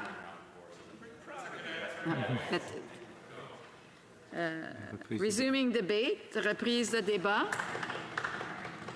L'honorable. The Honourable Member for Mississauga Lakeshore. Chair, I am pleased to use my time to tell you more about what the defence team is doing to support Canada's return to the world stage. Notre pays assume de nouveaux rôles de leadership. Our country has assumed new leadership roles in defending values dear to Canada, such as peace and human rights. Canada to continue to be a leader in supporting peace and security around the world. They want Canada to contribute in concrete ways that have a direct and positive impact on the lives of people in conflict zones. And they want Canada to do its part as a responsible international actor with strong alliances and friendships around the world. And that is exactly what Canada is doing. In our defence policy, strong, secure and engaged, Canada affirmed its steadfast dedication to these long-standing alliances and partnerships. Thanks to our renewed commitments in terms of peacekeeping and our multilateral actions with the United Nations, Canada is a country committed to showing leadership in peacekeeping and is a faithful partner with our allies. We are continuing our work in the Arctic and other areas. To see for myself how Canada is contributing to international peace and security in Mali. Through Operation Presence, Air Task Force Mali delivers vital airlift capabilities in support of the United Nations Assistance Mission in Mali. Last month, they transported members of the Dutch Long Range Reconnaissance Patrol Task Group, enabling safe and efficient patrol far beyond their normal range. C'est un exemple de la façon dont This is an example of how our air transport system helps local populations. On April 24th, this capacity saved lives. A passenger bus struck an IED. Task Force Mali members conducted an aeromedical evacuation, getting critically injured civilians to life-saving medical care as quickly as possible. Nos 250 femmes. Our 250 men and women in uniform will continue in Mali until the end of July. This was a commitment made in March 2018. Canada is also cooperating with Romania and the United Nations and Germany. I had the opportunity to travel to Senegal and Mali earlier this year with the House Standing Committee on National Defence. My colleagues and I witnessed firsthand the professionalism, commitment and the excellence of the Canadian Armed Forces members deployed to Task Force Mali. Mr. Chair, we owe them and all current and former members of our armed forces a profound debt of gratitude for their courage and their exemplary service at home and abroad. I would also like to take a moment to recognize peacekeepers from other nations who are serving or have served under the United Nations Multidimensional Integration and Stabilization Mission in Mali, or MINUSMA. Women and men in uniform, Mr. Chair, as well as UN civilian staff, led by the Special Representative of the Secretary General for Mali, Mr. Mohamed Anadif, and the Deputy Special Representatives of the Secretary General, Madame Joanne Adamson and Madame Maranga Gassarabwe. L'équipe des Nations Unies travaille. The UN team is working hard for peace and stabilization in Mali and other regions in West Africa. When dealing with complex problems and things like drought, poverty, limited access to education, exclusion from the civil society for political reasons, violent crimes, drug trafficking, armed conflict, and terrorism. risk. In fact, MINUSMA is currently the United Nations' most dangerous mission. Through you, Mr. Chair, I would like to thank them for their service and commitment to our shared values as embodied in the United Nations Charter. Mr. Chair, Canada is also working hard to support peace and stability in the Middle East. The main estimates include funds to support the 2-year extension of Operation Impact until March 2021. This military contribution is a vital component of Canada's whole-of-government Middle East strategy, a strategy that includes security and stabilization, humanitarian aid, and diplomatic engagement in Iraq, Syria, and the region. That's because we need sustained, multi-pronged efforts to address the root causes of conflict and set the stage for long-term stability. The Middle East strategy supports the global coalition to ensure the lasting defeat of Daesh. The extension of the impact operation will involve 850 Canadian Forces personnel, and our operations in Iraq and our work with Jordanian and Lebanese forces. Fortin leading NATO's training mission to strengthen the defense and security institutions in Iraq. Mr. Chair, across the globe, our Canadian Forces members are known and respected as highly trained and skilled professionals and leaders. They're being called upon to share this expertise through operations like Operation Unifier in Ukraine, where our women and men in uniform have trained more than 11,400 Ukrainian soldiers. Roughly 200 Canadian Armed Forces members are helping to develop Ukraine's defense and security forces through combined arms training, military engineering, logistics, military policing, and medical training. That training supports Ukraine by enhancing the ability on the part of Ukrainians to defend themselves and to contribute to regional and international stability. In fact, Mr. Chair, our Canadian Armed Forces have been supporting Ukraine through training efforts since Russia illegally annexed Crimea in 2014. And by extending Operation Unifier for another 3 years, Canada will continue to demonstrate our unwavering support for Ukraine and to be a leader in securing the international community's support for the Ukrainian people. This capacity building also strengthens global security as it supports Ukrainian aspirations to become a NATO ally. C'est un bon rappel de la façon dont le Canada. The way Canada works, they work as one with NATO. This has been the case for 70 years, and today our commitment is as strong as ever. 115 members deployed on Operation Reassurance to support NATO's defense and deterrence measures in Central and Eastern Europe. That makes Operation Reassurance Canada's largest international military operation at the present time. On the water, HCMS Toronto is deployed to Operation Reassurance as part of standing NATO Maritime Group 2. The crew strengthens international and regional stability through surveillance and monitoring, capacity building, regional defense, and diplomatic engagement. On land, Canada is a framework nation in NATO's mission to deter potential Russian aggression in the Baltics, and we are leading Enhanced Forward Presence Battle Group in Latvia. Ce groupement tactique multinational. This multinational tactical group is a sign of international solidarity. Be understated, each risking personal harm to make the world more safe and secure. And sometimes, Mr. Chair, making the ultimate sacrifice. Canada joins Battle Group Latvia allies in the mourning the loss of Major Claudian Tanushi and Sergeant Zarife Hassanj, the 2 Albanian soldiers who recently lost their lives following a demining incident. Mr. Chair, in our defense policy, strong, secure, engaged, Canada reiterated its commitment to the principle of collective defense, which is at the heart of NATO's founding treaty. Our Canadian Armed Forces participation in NATO's enhanced air policing missions as part of Operation Reassurance is another testament to that commitment. Since 2014, Canada has joined 4 air policing missions, and our most recent participation ran from September to December last year. Air Task Force Romania includes approximately 135 women and men in uniform and 6 CF-18 Hornets who are helping to deter aggression by potential adversaries in the region. Mr. Chair, last October they intercepted and escorted a Russian Su-27 flanker out of Romanian airspace. That's only one example of how our people help safeguard the integrity of the alliance's airspace. The next ATF Romania will deploy in September for another 4 months. Canada is also a leader in its commitment with respect to maritime areas in the east and other areas. Combined Task Force 150.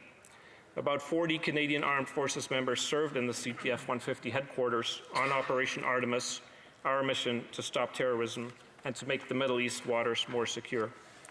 En avril seulement, le NCS.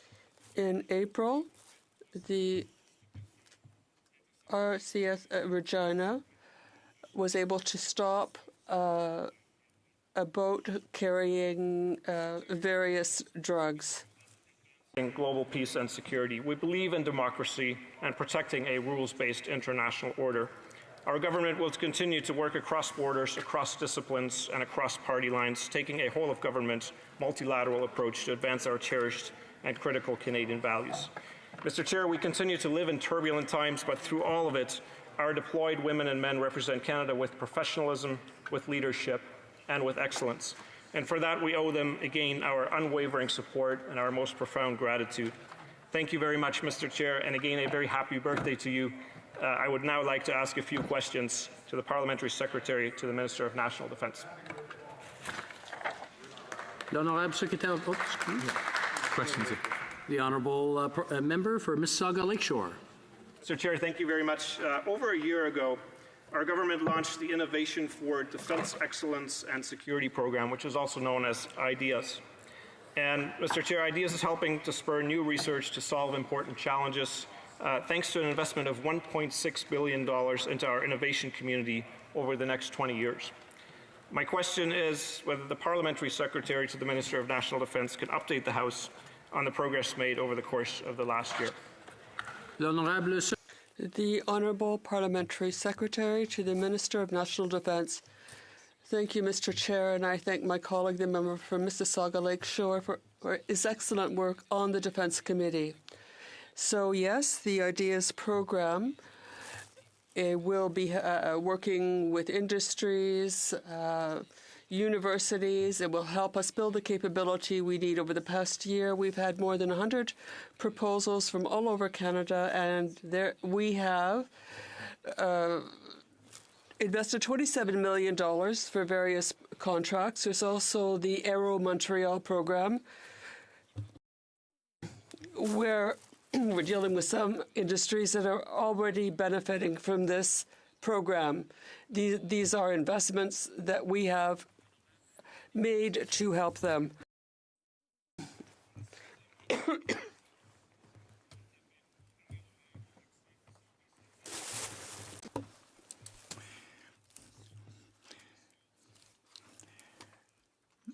Advances have been made in the treatment of mental health issues, including post-traumatic stress syndrome. Can you tell us what the Canadian Forces have been doing to improve their support in mental health area to all our men and women in uniform? The Honourable Parliamentary Secretary. Yes, our military men and women are our first priority. We are always prepared to help them and assist them at all times if they're going through difficult times with mental health issues.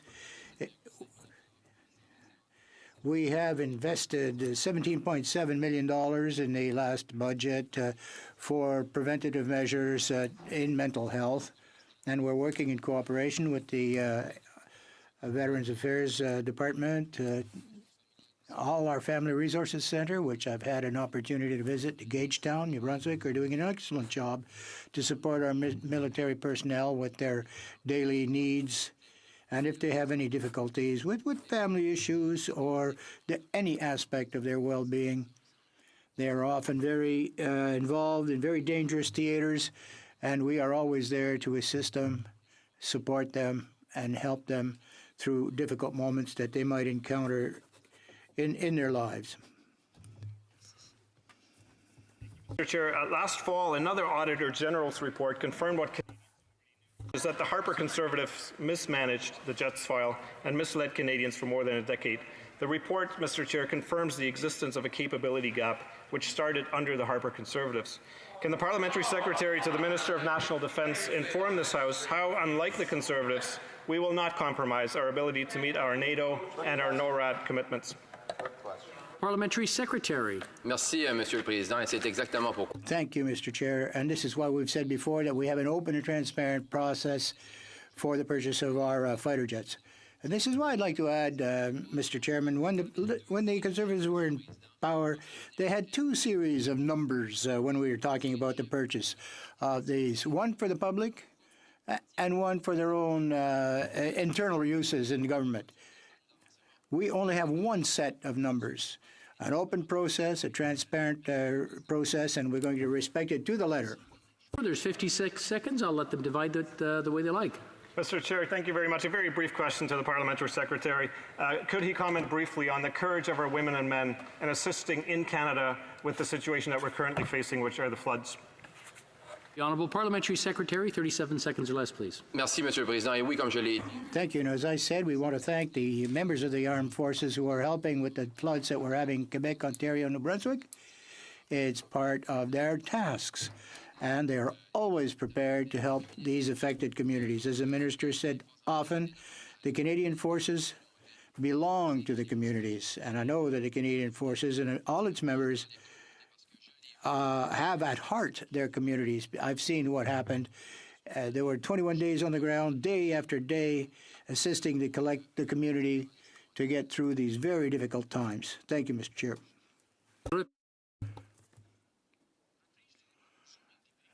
Member for Aurora, Oak Ridges, Richmond Hill. Thank you, Mr. Chair. My questions are for the Minister. Who does the Vice Chief of the Defence Staff report to? The Honourable Minister of National Defence. Mr. Chair, Vice Chief of Defence Staff reports to the Chief of Defence Staff, who is the responsible for administration and command of the Canadian Armed Forces. I just want to remind the honourable members that the question and the answer have to be about the same amount of time, or exactly the same amount of time. So we'll make sure that everybody follows the same rules. The honourable member for Aurora, Oak Ridges, Richmond Hill. And who does the Chief of the Defence Staff report to? The honourable minister. The Chief of Defence Staff reports to me. The honourable member for Aurora, Oak Ridges, Richmond Hill. Who approves the senior military appointments, particularly the Chief of the Air Staff, Maritime Staff, Land Staff, and the Vice Chief of the Defence Staff? The honourable Minister of National Defence. Mr. Chair, the appointments are approved by the Chief of Defence Staff. Thank you. The honourable member for Aurora, Oak Ridges, Richmond Hill. Is it the responsibility of all members of the Canadian Forces who serve in uniform to be free from real or perceived partisanship and political engagement? The honourable minister. Mr. Chair, when it comes to everything the Canadian Armed Forces, they always work in a very professional manner, and they serve us very well. Thank you. The honourable member for Aurora, Oak Ridges, Richmond Hill. Who does the Deputy Minister of the Department of National Defence report to? The honourable minister. Mr. Chair, the Deputy Minister reports to the Minister of National Defence. That's me. The Honourable Aurora, Oak Ridges, Richmond Hill. What authority does the Deputy Minister have over senior military personnel, specifically generals and admirals? The Honourable Minister. Mr. Chair, the Chief of Defence Staff has the sole responsibility of administration and command of the Canadian Armed Forces and all the personnel below that position. Thank you. The honourable member for Aurora, Oak Ridges, Richmond Hill. The question was the Deputy Minister, not the Chief of the Defence Staff, the Deputy Minister over military personnel. The honourable minister. Mr. Chair, I'm trying to answer the question, talking about military personnel. That comes under the command of the Chief of Defence Staff, the Deputy Minister in charge of the Department of National Defence and all the civilian personnel. Honourable member for Aurora, Oak Ridges, Richmond Hill. Would you consider an issue that ultimately results in a three-star general being removed from duty in the Canadian Forces and charged by the RCMP for breach of trust a serious issue? Yes or no? The honourable member for Aurora, the honourable minister. Mr. Chair, when it comes to the process as we talked about, it has been completely independent from the beginning to this time. And as we stated, it's been confirmed by the prosecution and defence as well. Thank you. The honourable member for Aurora, Oak Ridges, Richmond Hill. The Chief of the Defence Staff was briefed by the RCMP on their investigation into Admiral Norman. Under what authority was he briefed about an supposedly independent ongoing investigation? The Honourable Minister of National Defence. Mr. Chair, I believe those questions were answered by the Chief of Defence Staff when he was a witness at the trial. Thank you. The Honourable Member for Aurora, Oak Ridges, Richmond Hill. The minister said that the Chief of the Defense Staff reports to him, and therefore he should be able to answer the questions about the Chief of the Defense Staff. On the 9th of January 2017, did the Chief of the Defense Staff brief yourself, Katie Telford, Jerry Butts on the RCMP investigation? The Honourable Minister of Defence. Mr. Chair, I was made aware of the investigation, and a decision was made by the Chief of Defense Staff at that, and I agreed. I supported that decision. Thank you. Just before we go any further, I just want to remind the honourable member to address her questions through the chair, not directly to the minister. The honourable member for Aurora, Oak Ridges, Richmond Hill. Thank you, Mr. Chair. Did the minister take notes, and is it customary for a Chief of Defense Staff and the Minister of National Defence and two most senior staff of the Prime Minister's office to not take notes at a meeting to discuss a serious issue? The Honourable Minister. Mr. Chair, when it comes to important things like this, I want to make absolutely clear, which has been stated, the process has been completely independent from the investigation all the way through the judicial process, and that's exactly what has happened here. Thank you. The Honourable Member for Aurora, Oak Ridges, Richmond Hill. Mr. Chair, the question was, since the minister was briefed, did he take notes at that briefing with the Chief of Defense Staff, Katie Telford, and Jerry Butts on the RCMP investigation? The Honourable Minister. Mr. Chair, I was briefed on this while I was in Vancouver through a phone call with the Deputy Minister at that time and the Chief of Defense Staff. I was made aware of the investigation, and I supported the Chief of Defense Staff's decision. Thank you. Member for Aurora, Oak Ridges, Richmond Hill. Under what authority were two unelected partisan staffers who are not in the chain of command briefed on this matter? The Honourable Minister of National Defence. Mr. Chair, I don't understand the question that the member is asking here. The Honourable Member for Aurora, Oak Ridges, Richmond Hill. Mr. Chair, the minister said that all military personnel must be free from real or perceived partisanship.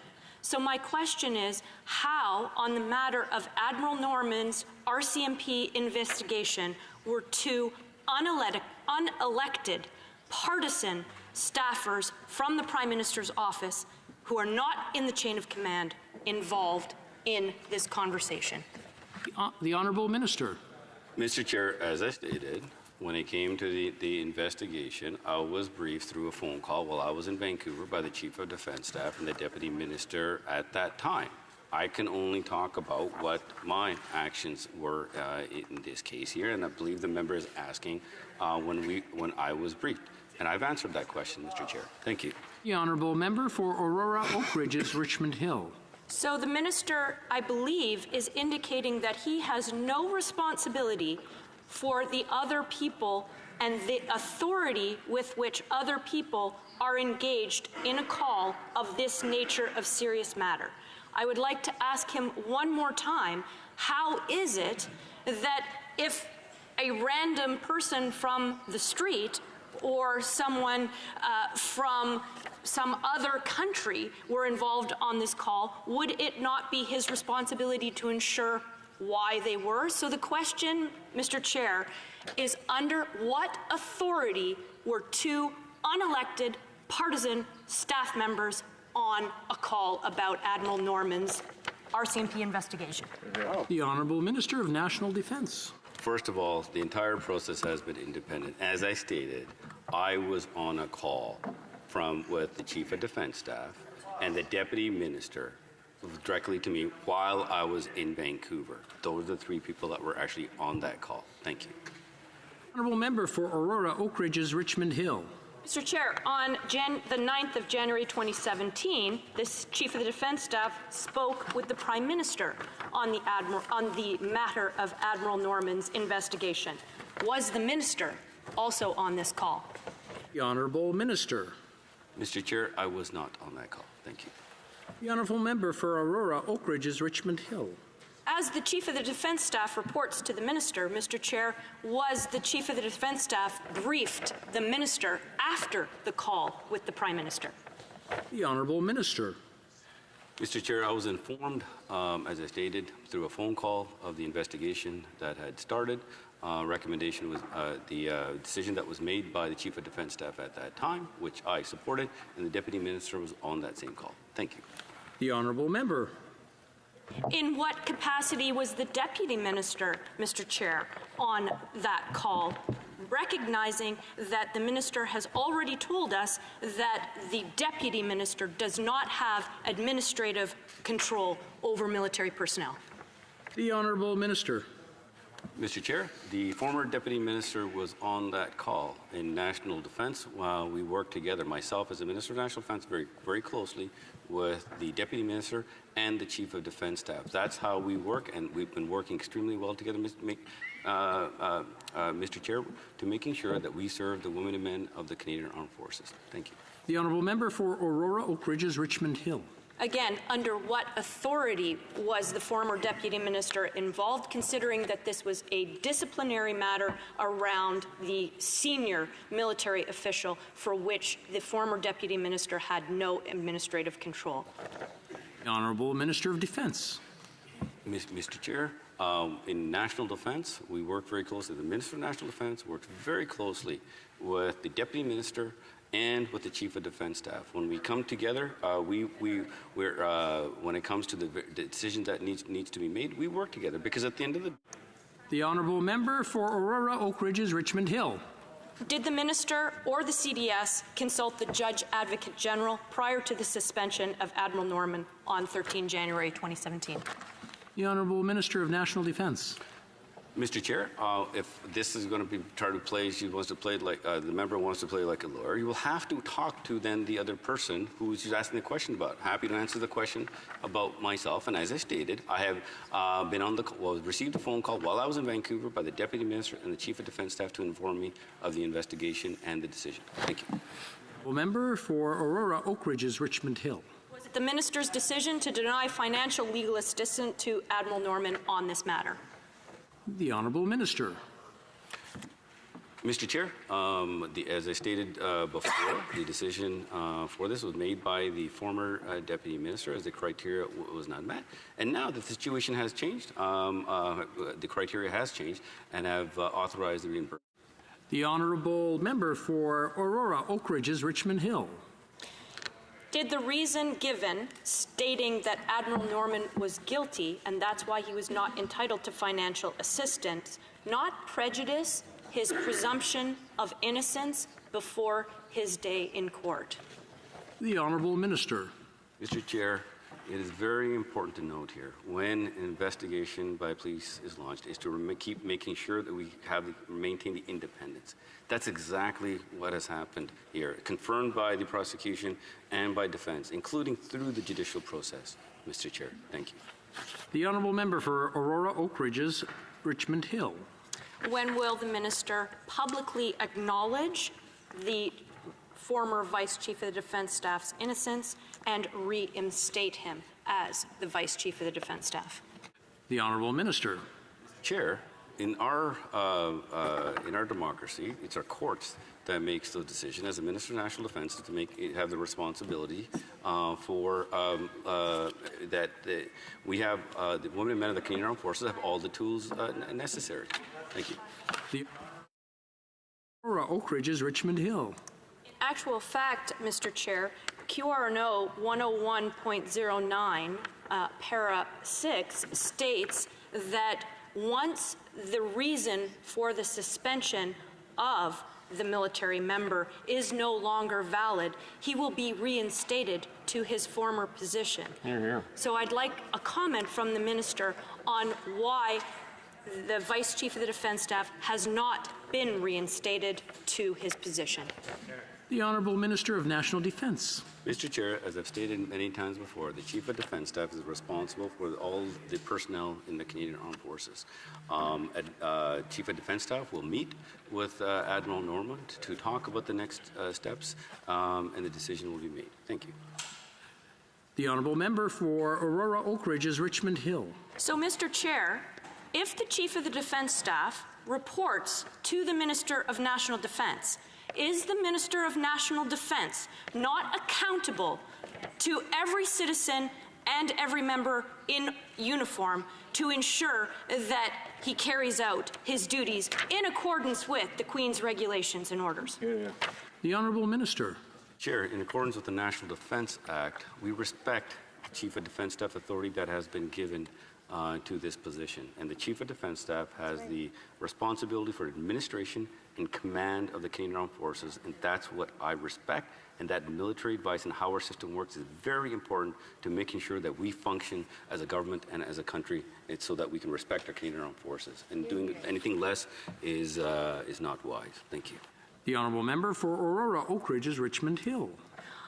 Mr. Chair, this is probably the most fundamental point of this entire conversation. Our democracy is based on the fact that a standing army is accountable to the elected official, so that Canadians can trust that our military is not running rogue, is totally accountable to what the will of citizens has decided, and that's why the National Defence Act has the Chief of the Defence Staff reporting directly to the Minister of National Defence. If the Minister of National Defence is not going to assume his responsibility for ensuring the Chief of Defence Staff behaves in accordance with the National Defence Act, then I would like to understand from the Minister what precisely he thinks his role is. The Honourable Minister of National Defence. Mr. Chair, I completely disagree with the insinuations that the member is making. Hear, hear. Our Canadian Armed Forces are extremely professional. I have respect for the Chief of Defence Staff position as the authority that has been given by the National Defence Act for the Chief of Defence Staff. No, our military does not run rogue. Our Chief of Defence Staff and all the personnel work in the highest professional manner. Mr. Chair, I mean, we see it from domestic operations. We see it on international operations. I have faith in the Chief of Defence Staff to carry out his duties, Mr. Chair, and I'll be honest with you, it is hurtful to hear this type of talk and insinuation that the military is running rogue, considering the tremendous work our women and men do for us, not only in Canada, but around the world. Thank you. Reprise du débat, resuming debate, l'honorable député de Marc-Aurèle-Fortin. Honourable Deputy from Marc-Aurèle-Fortin. Thank you very much, Chair. I would also like to contribute to today's debate and perhaps speak for 10 minutes on what our military men and women are doing on behalf of all Canadians here in Canada. The first responsibility and obligation of the Canadian government is to ensure the safety and security of Canadians. They are to help communities during natural catastrophes, to undertake search and rescue projects, and to assist our forces. The forces are always ready to help. During these operations, the Department of National Defence and the Canadian Armed Forces are the guardians who are responsible for the environment. We only have to see what happened in the last month, how the Canadian Forces assisted various communities from one coast to the other when Ontario, Quebec, New Brunswick confronted massive flooding and houses were at risk. Infrastructure, essential infrastructure, was threatened by the rising waters. The provinces sought the assistance of the Canadian Forces. Over 2,000 Marines, soldiers, and airmen responded, as they have done so many, many times in the past. In 2018 alone, the Canadian Armed Forces assisted their provincial partners to confront 6 natural catastrophes, including floods, forest fires, and winter storms. Over the past decade, the role of the Canadian Forces in intervening in these national emergencies has been considerably enlarged. In order that it might continue to sustain Canadians and support them in their need, they need to be financed. They need to increase their manpower, person power, and their material resources. Now, the Conservatives are prioritizing small p politics and are groaning against the financing of that department for their operations, which are protecting Canadians in times of crisis. The intervention during the recent flooding has considerably drawn the attention of the media, of course, and quite rightly so. Search and rescue missions, which occur almost every day, one place at some place in Canada, are less known. These teams put together for search and rescue are prepared to act on a moment's notice 24/7 and cover over 18,000 square kilometers of land and sea. Since the beginning of this year, the Canadian Forces have had 222 occasions intervene and participate in some emergency operation for search and rescue. In cooperation with the Canadian Coast Guard, of course, the Canadian Forces have coordinated interventions in over 1,600 cases. This gives you an idea of the significant partnerships that continue to contribute to the security of Canadians.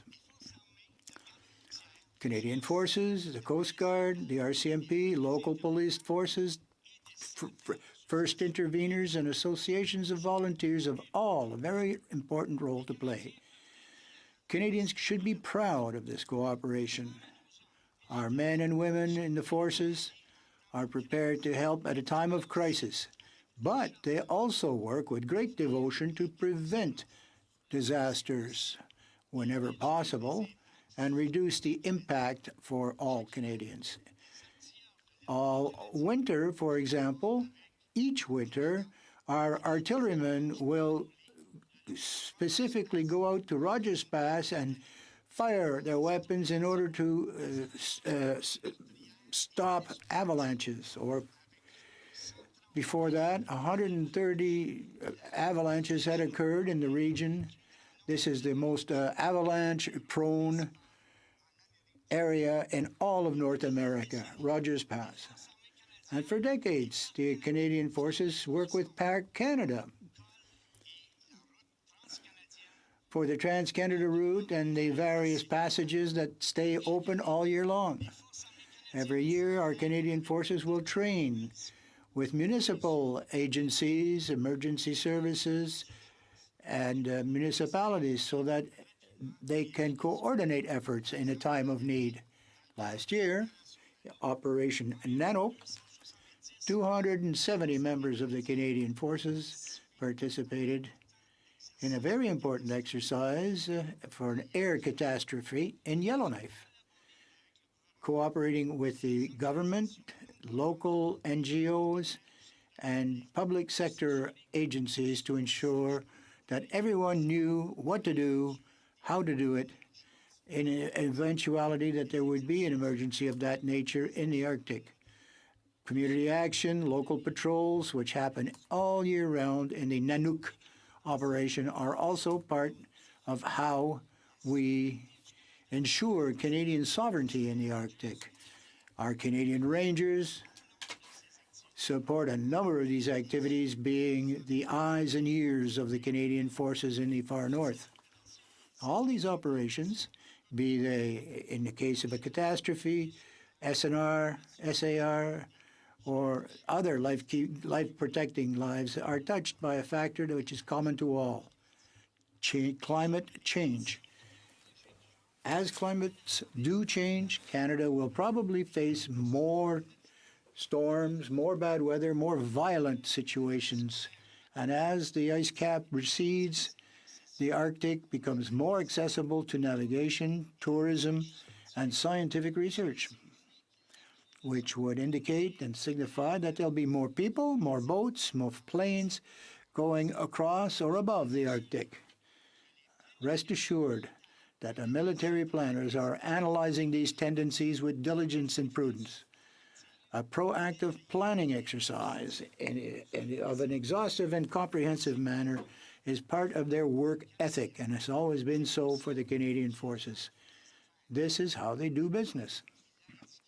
And as was indicated in the stronger, safer,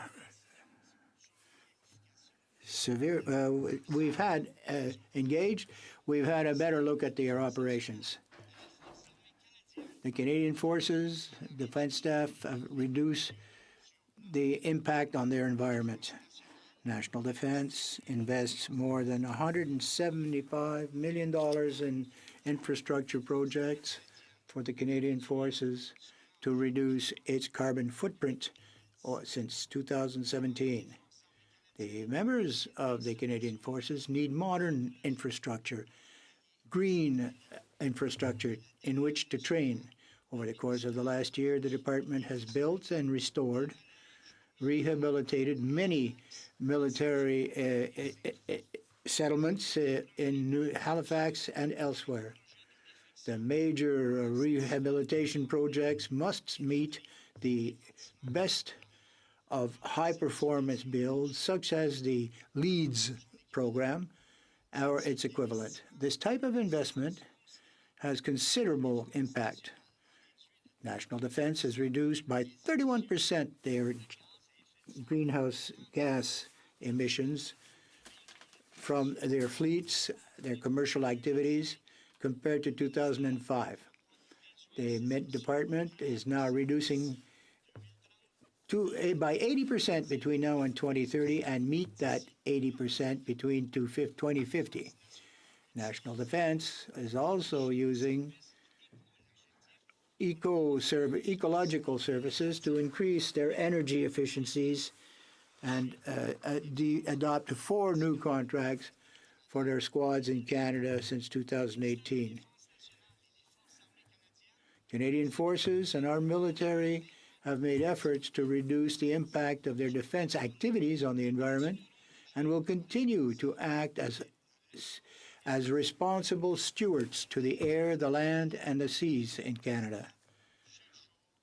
Every day, our Navy, our Air Force men, our soldiers do extraordinary work for the country. We depend on their professionalism to protect our territory, ensure our sovereignty, and ensure that no evil comes to our country. And when the forces of nature ravage our country, we know that the forces are there, prepared to assist, prepared to help, and confront any situation that might occur. Their responsibility to defend is primary in their minds, and they are always vigilant to ensure that our responsibility is to ensure that they have the resources to do their job. Despite the attempts by the Conservatives to cut in their resources with their votes and their decade past of cutting and cutting. Thank you, Mr. Chairman, for having taken part in this debate. Maintenant, est-ce que l'honorable... Would the honourable member have questions? He has 5 minutes, questions and comments. Thank you. Mr. Chairman, I'd like to stress that the Canadian Armed Forces provide unique opportunities to develop skills that will serve people for their entire lives. The Parliamentary Secretary to the Minister of National Defence, can he tell the House to what extent the government is cooperating with the communities to support reservists so that they can provide military service domestically and abroad without having to pay heed to their full-time civilian jobs? The Honourable Parliamentary Secretary of the Minister of National Defence. Thank you, Mr. Chair. I'd like to thank my colleague from Marc-Aurèle Fortin for his excellent work on the Defence Committee, and it's a pleasure to work alongside him. And yes, Mr. Chair, we do support our servicemen and women in their role in the Canadian Armed Forces, and that's why we have enacted new provisions to enhance this protection in terms of employment and their training leave. And I had an opportunity earlier this year to go to New Brunswick to support our reservists and to recognise the Liaison Council for the Canadian Armed Forces, which ensures that the companies of the reservists can work hand in hand, so that the reservists can continue to work with the Canadian Armed Forces, as well as ensuring their job security and stability. So it's a great job that this Canadian Armed Forces Liaison Council is doing for the benefit of reservists and our military servicemen and women. The Honourable Member. Thank you very much, Mr. Chairman. The families of servicemen and women who are the men and women behind those in uniform are, in fact, the backbone of our Canadian Armed Forces. When we hear often of the difficulties of living in a military family. We hear and we know that deployments and travel from coast to coast to coast are, in fact, a sizable challenge. Can the Parliamentary Secretary share the efforts on the part of our government as far as supporting our military servicemen and women families is concerned? The Honourable Parliamentary Secretary.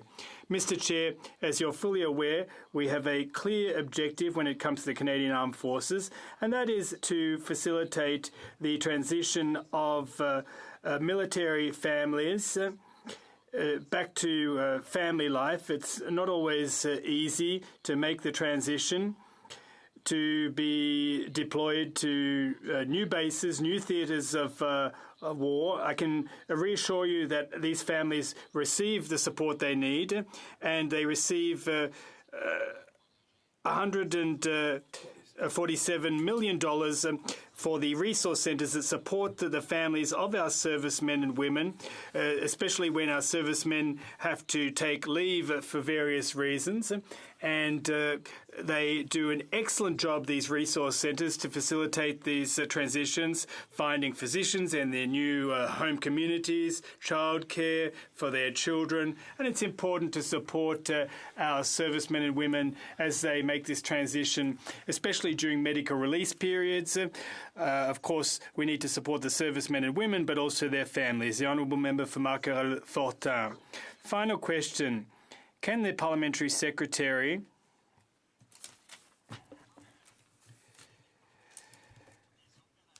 speak to the operational spending of national defence? The Honourable Parliamentary Secretary. On several occasions, Mr. Chair, we've stated clearly that defence policies are at the heart of everything that we do, and that is why we have hiked spending to the tune of 70% more over 10 years. We're thinking about $30 billion for the protection of our armed forces. The Canadian servicemen and women deserve this after the years of cutbacks under the Conservative government. We're going to provide them the equipment and the machinery, the tools they need to do their job domestically and abroad, throughout the theatres of war across the world, peacekeeping forces. We're going to ensure that they're kept safe throughout their careers in the Canadian Armed Forces. Thank you, Mr. Chair. Resuming debate. Renfrew, Nipissing, Pembroke. Mr. Chair, was the minister involved in the process of reviewing and editing, intimidating the Auditor General's fall 2018 report on fighter jets? The Honourable Minister. Mr. Chair, I completely disagree with the insinuation that the member is making. The Auditor General is completely independent of us. Thank you. Well, member for Renfrew, Nipissing, Pembroke. Did the minister approve any of the suggested changes to the Auditor General's report on fighter jets? The Honourable Minister. No. The Honourable. Will the minister's office approve the request to the Office of the Auditor General to remove the recommendation that Canada not purchase the used Australia F-18s? Honourable Minister. Mr. Chair, myself or my office are completely independent of the Auditor General. Thank you. The Honourable Member. Mr. Chair, was any direction from the PMO given to the minister or his staff regarding the deletion of the recommendation not to purchase the Australian F-18s? The Honourable Minister. Mr. Chair, as I stated, the Auditor General is completely independent of us. Thank you. The Honourable Member for Renfrew, Nipissing, Pembroke. Mr. Chair, did the minister authorize the CDS to meet with the partisan political advisors to the Prime Minister, Telford and Butts, before initiating the decision to suspend Vice Admiral Norman? The Honourable Minister. Mr. Chair, as I stated a number of times before, the entire process for this case has been completely independent, and it has been confirmed by the prosecution and defence as well. Thank you.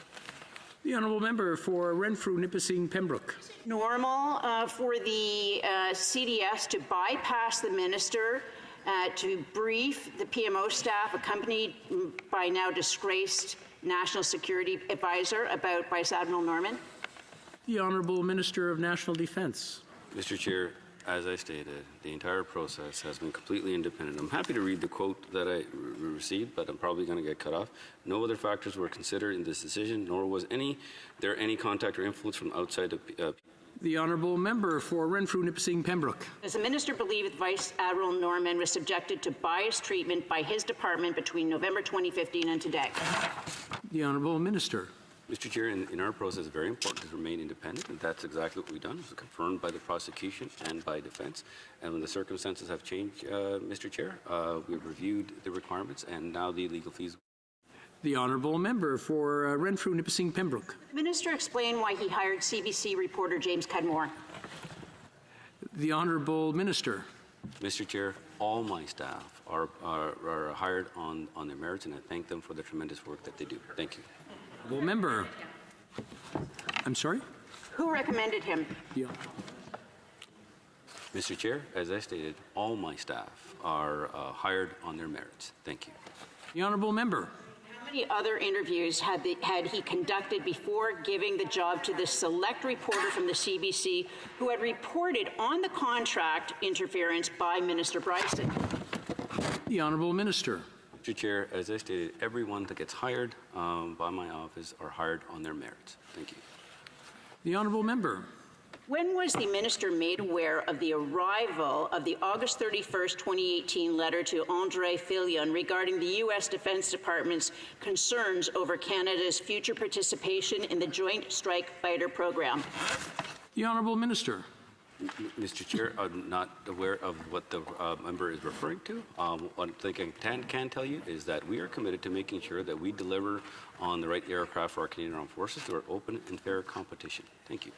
Honourable Member for Renfrew, Nipissing, Pembroke. Mr. Speaker, I was referring to the letter to Mr. Fillon that was included in the McDonald-Laurier report and added as an appendix. How did the minister respond to that letter, or did he?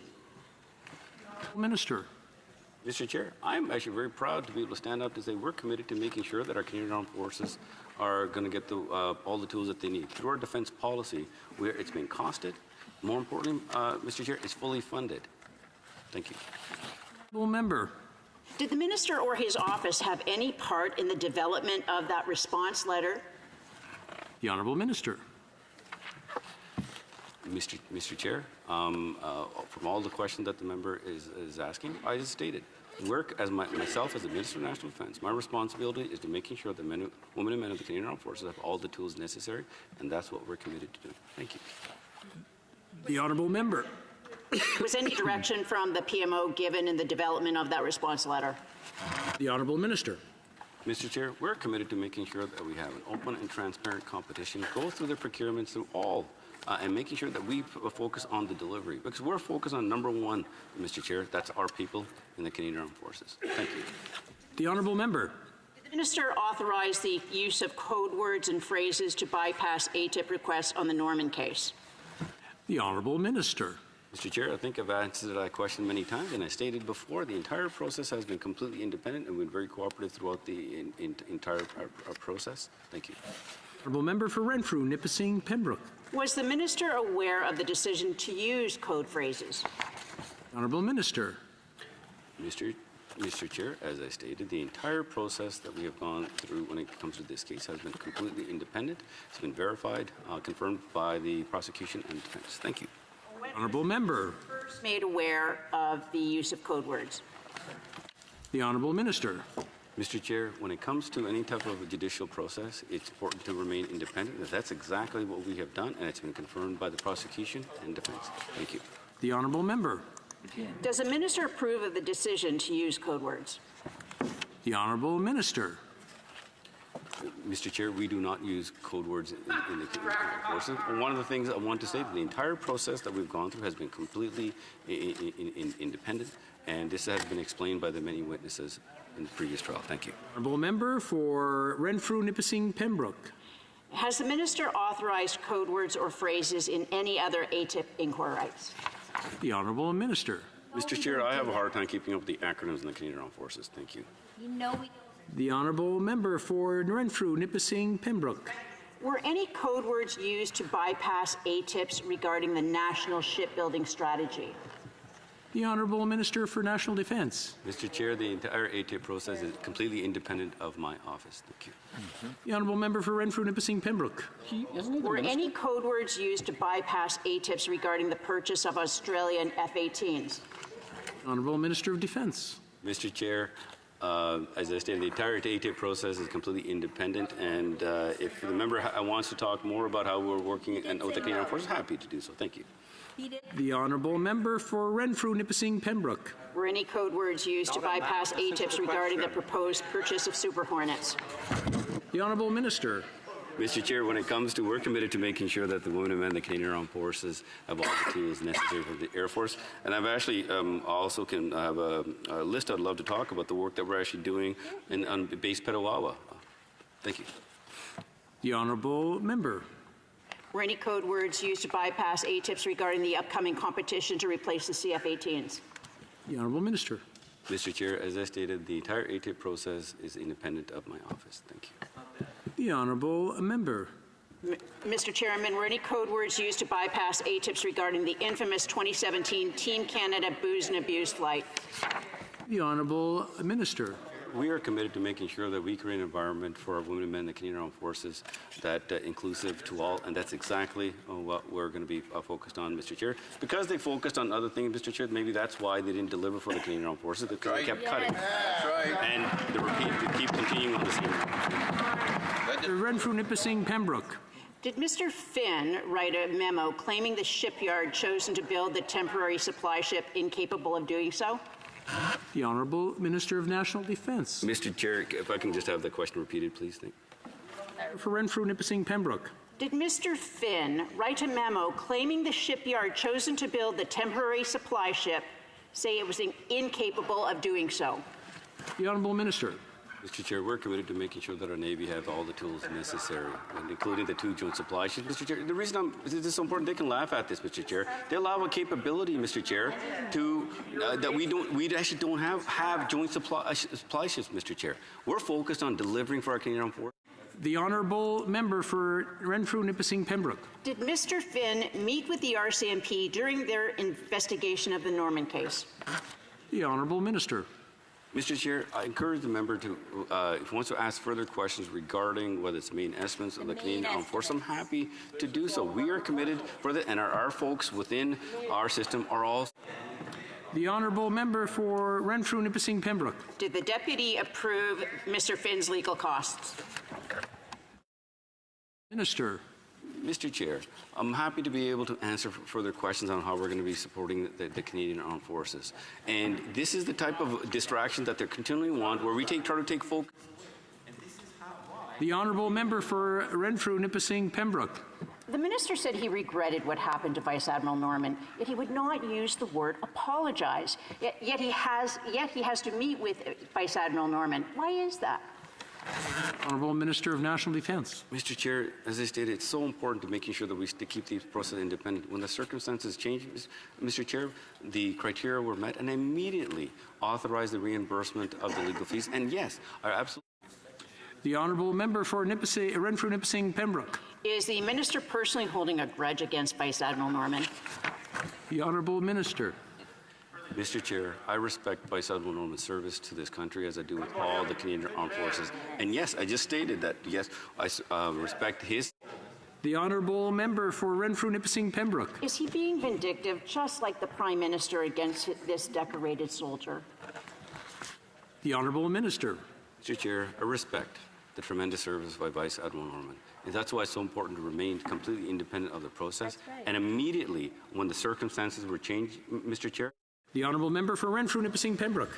What steps and specific actions has the minister taken to ensure Vice Admiral Norman will be able to return to the Canadian Armed Forces? The Honourable Minister of National Defence. Mr. Chair, as I stated before, the Chief of Defence Staff is responsible for the administration and command of the Canadian Armed Forces and all the personnel. They will have a discussion, and I asked them to give them this. The Honourable Member for Renfrew-Nipissing Pembroke. Will Mr. Norman rejoin free of bias, hatred, and vindictiveness, starting with the minister's office, the CDS, and all others? The Honourable Minister of National Defence. Mr. Chair, I completely disagree with the insinuations that the member is making. When it comes to the entire process, it has been independent, and that's exactly how we're going to be carrying on from here. Thank you.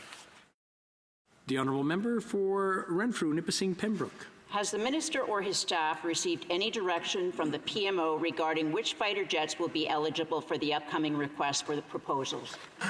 The Honourable Minister.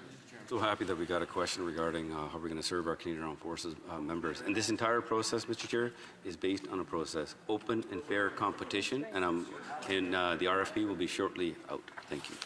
The Honourable Member for Renfrew-Nipissing Pembroke. Will the F-35 be eligible for consideration as a replacement for the CF-18s? Honourable Minister. Competition that's going to be, and that any company that wants to bid for it can. What I asked the member here, Mr. Chair, is the leader of their party stated that they want an open competition, but they're also now pointing to it. So I'm kind of a little confused. Are they in charge, or is the leader in charge? The Honourable Member for Renfrew-Nipissing Pembroke. In terms of interoperability with the U.S. Air Force and our commitments through NORAD, is the F-35 the best fit? The Honourable Minister of National Defence. The interoperability as part of our NORAD mission is absolutely important, and this is one of the requirements, Mr. Chair. And through this competition, the appropriate, the right aircraft will be selected. The Honourable Member for Renfrew-Nipissing Pembroke. Is the F-35 the best suited to fulfill the Five Eyes interoperability commitments? The Honourable Minister. Mr. Chair, we will find out through the competition of which aircraft will be selected based on our requirements. My question is, does she disagree with the Leader of the Opposition when he stated that he wanted an open competition to replace our fighter fleet? What question? The Honourable Member. Were any code words used to bypass ATIPs regarding Operation Honor? The Honourable Minister. Mr. Chair, the ATIP process is completely independent, and we're absolutely committed to making sure that the women and men of the Canadian Armed Forces have the environment to succeed in the Canadian Armed Forces through Operation Honor. The Honourable Member. Will the minister instruct the department to investigate whether any code words or phrases were used on other files to avoid ATIPs? The Honourable Minister. Chair, the ATIP process is completely independent of our process, and expect all members of the Canadian Armed Forces to act in a professional manner as they do, and which the previous member who had asked those questions obviously disagreed. And my question to the member is, does she agree with her? The Honourable Member for Renfrew-Nipissing Pembroke. Did the minister ever receive instruction from the PMO to use code words or on ATIPs? The Honourable Minister. No, Mr. Chair. The Honourable Member. Will the minister release any and all documents in which code words or phrases were used to bypass ATIPs which have already been fulfilled? The Honourable Minister. Mr. Chair, when it comes to the ATIP process, it is completely independent of my office. Thank you. Resuming debate, reprise du débat, the Honourable Member for Bay of Quinte. Thank you for the opportunity to speak this evening about Department of National Defence and Canadian Armed Forces. Tonight I would like to discuss how our government is caring for our women and men in the uniform. The main estimates presented today represent funding that will directly support the people of our Canadian Armed Forces. Supporting them is #1 priority of the Minister of National Defence and is shared by all members of this government. Every single defence activity we undertake comes back to this important objective, because we know that when the women and men of the Canadian Armed Forces are well cared for, properly equipped, and fully supported, our country is better defended. Our values are upheld, and Canadians are more secure. With our full support, they can answer the call of duty anytime, anywhere. Recently, when natural disasters unexpectedly placed so many of our communities in distress, we saw just how quickly and efficiently our Canadian Armed Forces members can provide aid. They are also key in defending our values around the globe, contributing to missions in Latvia, Iraq, Ukraine, and Mali. Long before the First World War, members of our military stepped up to defend our nation with courage and honor. Time and time again, they answered the call and defended our people and our way of life. We relied on them in times of great conflict in the past, and we will do so just as much in the future. This is why we must ensure they are all well taken care of today so they can face tomorrow's challenges. Caring for our people is at the very core of Canada's defence policy: strong, secure, and engaged. This is not rhetoric. In the 2 years since we launched this policy, concrete action is improving care and support to military members and their families. We recognize that complexities of military life affect the entire family, not just the member. We know that military family members are the strength behind the uniform. That's why our government is offering enhanced tax relief for our women and men in uniform deployed on international operations. We've done this to show appreciation for their efforts and to ease some of the stress for them and their families. It is also why we are delivering $6 million in new annual funding for the Military Family Resource Centres, and why we have implemented virtual counseling services for families and deployed staff overseas to provide support wherever and whenever it is needed. The Defence Team has begun important work on the Seamless Canada Initiative. This program brings together federal, provincial, and private sector agencies and organizations to stabilize life for military families who frequently are required to move. It is about easing the burden every time we post a member of our military to a different wing or base around the country. Often, it is in a different province or territory. I am pleased to tell you, Mr. Chair, that as a result of the Seamless Canada Initiative, a number of our pilot projects are underway in different provinces. Moving from province to province can also mean a change or loss of employment for many spouses. So this past fall, we announced the Military Spousal Employment Network. This network of over a dozen national employers in the public and private sectors have made local or virtual employment opportunities available to military spouses. This new network complements National Defence recently launched Military Spousal Employment Initiative, which offers military spouses access to flexible, meaningful employment opportunities with D&D on bases and wings. It also provides National Defence hiring managers with a pool of experienced candidates who wish to maintain their skills and continue their careers. Mr. Chair, all of these new initiatives are easing pressures on military families. But we also know that unique challenges members and their families face don't always end when they leave the military. Our commitment to their well-being follows them beyond their service. Our government recognizes the complex challenges of transitioning out of our military.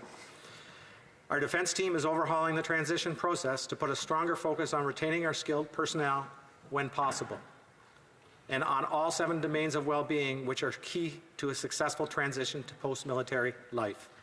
In December, we officially launched the Canadian Armed Forces Transition Group, which has the important task of improving the transition experience for all Canadian Armed Force members, veterans, and their families, and provides support to our ill or injured members. The Transition Group provides professional and personalized support to better meet the needs of our members in the regular and reserve forces. And the group will ensure that all Canadian Armed Forces members, veterans, and their families receive the full range of supports, compensation, and benefits available to them. This is one way the Department of National Defence and Veterans Affairs are closing gaps between the work of both departments. Our 2 departments are also working together to implement other initiatives to support the transition of our military members. This past September, we reintroduced the Veteran Service Card, a tangible symbol of a member's service to our country. We also launched a joint suicide prevention strategy which recognized that no single program or service can address this issue alone or eliminate all the risk. Last year, the strategy released the Canadian Armed Forces Clinician Handbook on Suicide Prevention and continues its work to reduce the stigma surrounding mental health. Furthermore, our defense team is addressing the needs of our women and men in uniform through a total health and wellness approach. The team is making sure that those who need mental, physical, or emotional care have access to comprehensive, compassionate, and dependable services. We often ask our men and women in uniform to operate in challenging and dangerous parts of the world, and they do so, knowing that they may experience loss or trauma. or they could come home with an invisible injury. We know that operational stress injuries are real, with 26 mental health clinics and 7 specialized operational trauma stress support centers located at military bases across the country. We are ensuring that our members have the programs and services in place to help them recover and heal. Overall, our government is most proud of the women and men of our Canadian Armed Forces, from the day they put on their uniform to the day they take it off and beyond. The care we offer them shows that we are there for them and their families. Investing in the well-being of our people is the most important commitment we can make. They deserve our care as much as they do our respect, and our defense investments ensure that our government delivers on both. Time permitting, I would like to ask a few questions of the Parliamentary Secretary for the Minister of National Defence. Questions and comments? The Honourable Member for Bay of Quinte. Unlike the Conservatives who cut billions from defence, we are providing the women and men of Canadian Armed Forces with the equipment they need to keep Canadians safe and with the support they deserve. Can the Parliamentary Secretary tell this House how the women and men of our Canadian Armed Forces are at the core of everything we do? The Honourable Parliamentary Secretary. Merci, Monsieur le Président, et j'aimerais remercier. Thank you, Mr. Chair. And I'd like to thank my colleague for his tremendous work and support at the Trenton base. Of course, it's always my pleasure to speak about the cutbacks that the Conservatives made to the armed forces, tax exemptions for overseas employment, digital protection, access to healthcare services, a suicide prevention program, funding for resource centres for families, all to bolster our defence policy, Mr. Chairman. So tremendous investments for our military servicemen and women. So I'm wondering how the former Conservative governments were able to make such massive investments at the same time as making cutbacks.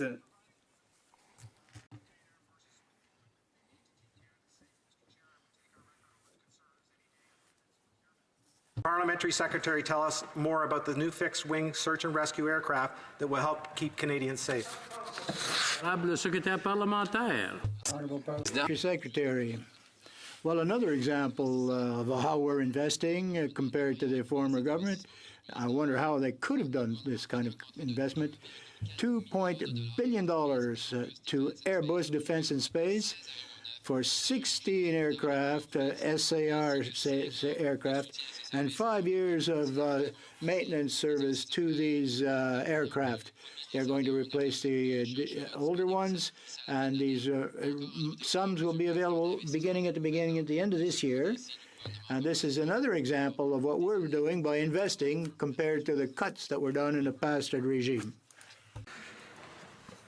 Mr. Speaker, my riding is home to CFB Trenton, Canada's largest Air Force base, and many Canadian Armed Forces members are constituents. Our government is continuing to show its unwavering support for Ukraine. Can the Parliamentary Secretary to the Minister talk to us again about recent developments regarding our mission in Ukraine and the role of our Canadian Armed Forces? Honourable Parliamentary Secretary, thank you, Mr. Chairman, and allow me once again to stress the support that we give to our. We have renewed the cooperative agreement for 3 years with Ukraine until 2022. This new mandate will allow 200 members of our Canadian forces to continue the successful training of security and military forces in Ukraine. And this has officially been put in place in order to ensure the sovereignty and prosperity of Ukraine. We will always support Ukraine. Can the Honourable Parliamentary Secretary talk to us about Budget 2019 and its funding for D&D initiatives? Honourable Parliamentary Secretary. Thanks again, Mr. Chair. In the budget in 2019, we have important steps for our military. The renewal of the Ukrainian project in Iraq, the Jordanian effort, $2 million to assist Canadian military men and women transition to the civilian life. We're investing in our men and women in uniform with our defense policy and the investments that we're putting in to afford them the equipment, the materiel, and the tools that they need so that they are well equipped force, and they're very satisfied with the progress that's being made. We are completely investing in them every day. No more. No more? Resuming debate, the honourable member for North Island Powell River. Here, here. Thank you, Mr. Chair. As the proud representative of 19 Wing Comox, I'm incredibly proud to be here and represent the amazing work that the people do at the base there. The amount of work that's being currently done on the search and rescue training facility has been wonderful to watch. At this time in the world, having training for search and rescue is needed, and Comox is a great place to do it. However, in the Comox Valley, the rental vacancy rate has been under 1% for a very long time.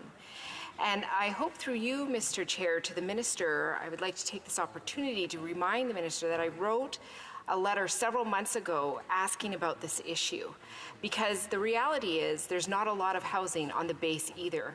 So with more people coming to the region for training and the challenges so many of the women and men in uniform are facing in terms of housing, can the Minister please let me know and let this House know if any resources will be funneled to 19 Wing Comox to address this important housing issue?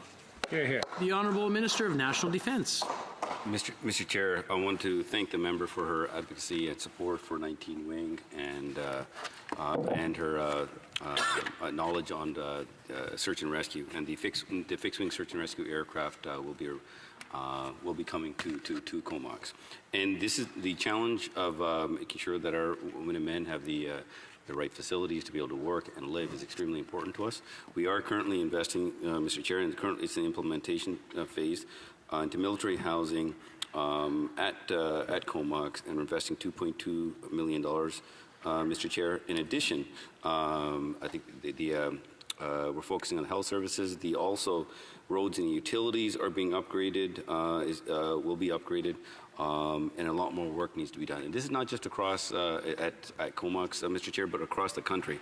When you stop investing into your bases, it requires some critical infrastructure investment. And that's exactly what we're doing. We do have a lot more work to do, and it's something I understand, and something that our defense policy will be addressing directly, because looking after our personnel and their families is our #1 priority. Thank you. Honourable member for North Island Powell River. Thank you for the answer. We'll certainly be waiting for that. I will say that the concern that I have is a lot of this will be short-term housing for people who are receiving training rather than housing for people who actually live on the base, which is a huge need, and I'll certainly be watching for that to be dealt with. Across this country, one of the major challenges, as the Minister just spoke to, for the military is infrastructure. It is very well known that much of our military infrastructure is either coming up to the end of its lifetime or is very well past it. I want to take this opportunity to acknowledge the work of the men and women in uniform for their diligence in caring for that infrastructure, sometimes after a long time waiting and under very hard circumstance, to the best of their ability, but it certainly needs to be updated. So, for example, many barracks were built in the 1950s and they need to be updated urgently. At this point, the Minister really has no comprehensive infrastructure plan. When will it be developed? As the operational budget continues to remain largely flat, these needs need to be addressed, and the people around this country deserve to be served much better, and I want a comprehensive response to this. Thank you. The Honourable Minister of National Defence. Mr. Chair, if the Chair would allow, I'm happy to give a very comprehensive response to this, because taking care of our women and men, including their families, is extremely important. We actually have increased the operational budget, but the infrastructure budget, and this is something that when I go to visit all the bases and wings, Mr. Chair, we look at the military family resource centers, we look at the health services centers, we look at their housing. This is in priority in making sure where our people need it most. And across Canada, we have been investing, whether it's in Comox, whether it's in Cold Lake. And let's not forget, as we invest in housing, we have 8,900 housing units that will be continue being built in the Canadian Armed Forces. But let's not also forget that that our Canadian Armed Forces members also live not just on military housing, but also outside, and making sure that the PLD, the preferential living differential, is also updated. So we're doing the reviews on that, Mr. Chair, to making sure that we make ease that burden. Plus, we're looking at other things. When people move from province to province, we're easing the burden for our families, for the military families as they move. That's what Seamless Canada is about. So when they move, we're making sure that that the province can get the best practices, making sure that the driver's license can be brought, they can get it easier. The honourable member for North Island, Paul River. Thank you, Mr. Chair, and I just want to indicate that the operational budget has remained largely flat. A small increase is not in any way meeting the massive needs of infrastructure deficits across this country. I would also like to remind the Minister, through you, Mr. Speaker, that the housing situation in Comox is increasing dramatically, and we're seeing people having to move farther and farther away. Now, I agree that my riding is the most beautiful riding across the country, but when people are having to move an hour away, an hour and a half away from where they actually work, that is a huge commute, and that is what is happening in our region, and I just think it's very important that we don't get lost in some of these discussions of big numbers, but the action on the ground is desperately needed. I have also shared with the Minister my concern about purchasing second-hand F-18s from Australia. The Parliamentary Budget Officer examined the cost of buying and upgrading 18 used Australian F-18s and flying them up into 2032. His report that was released earlier this year puts the financial price tag at between $1.09 billion and $1.15 billion, considerably more than the estimation of just under $900 million from DND. In 2018, we also heard from the Auditor General's report that, I will quote here, in our opinion, purchasing interim aircraft does not bring national defense closer to consistently meeting the new operational requirement introduced in 2016. So, in fact, the other part that's interesting to me in the research that I've done is that Denmark, a country who has a comparable size of Air Force to Canada, created an open and transparent competition. A fighter jet has been chosen, and they expect delivery in 2022, which seems like a fairly reasonable process to me. So I'm just curious about why this government has chosen to move forward with second-hand fighter jets rather than holding an open and transparent competition in a timely manner. Here we are almost at the end of their period of governance to meet the domestic and international requirements of the Royal Canadian Air Force, be operable with Canada's vast and unique geography, including the Arctic, and be inoperable with our allies, including our commitments to NORAD and NATO. Thank you, Mr. The Minister of National Defence. Mr. Chair, just in case the member has not been tracking our defense policy or the discussion that we've been having here with the official opposition, we actually have, right now, an open and transparent competition to replace all the fighters. In fact, Mr. Chair, we're buying more aircraft than what the previous government wanted, 88, that could actually meet our NORAD and NATO commitments simultaneously, Mr. Chair. And we have budgeted for this. We actually have the money to be able to purchase these jets. That's what we have committed to in our defense policy. The RFP will be out. A lot of good work has been done on this, making sure that we actually have the right requirements so that the competition, when it goes through, that the best jet is going to be selected. When it comes to the interim fleet, our legacy fleet, we do still have missions to fly. Our Air Force are conducting air policing in Romania and Iceland. We also, our NORAD mission, our sovereignty is important, Mr. Chair. So we're investing in the legacy fleet. So this is one of the reasons we have to purchase interim jets, and I'm very happy that we were able to move on this very quickly with Australia. And the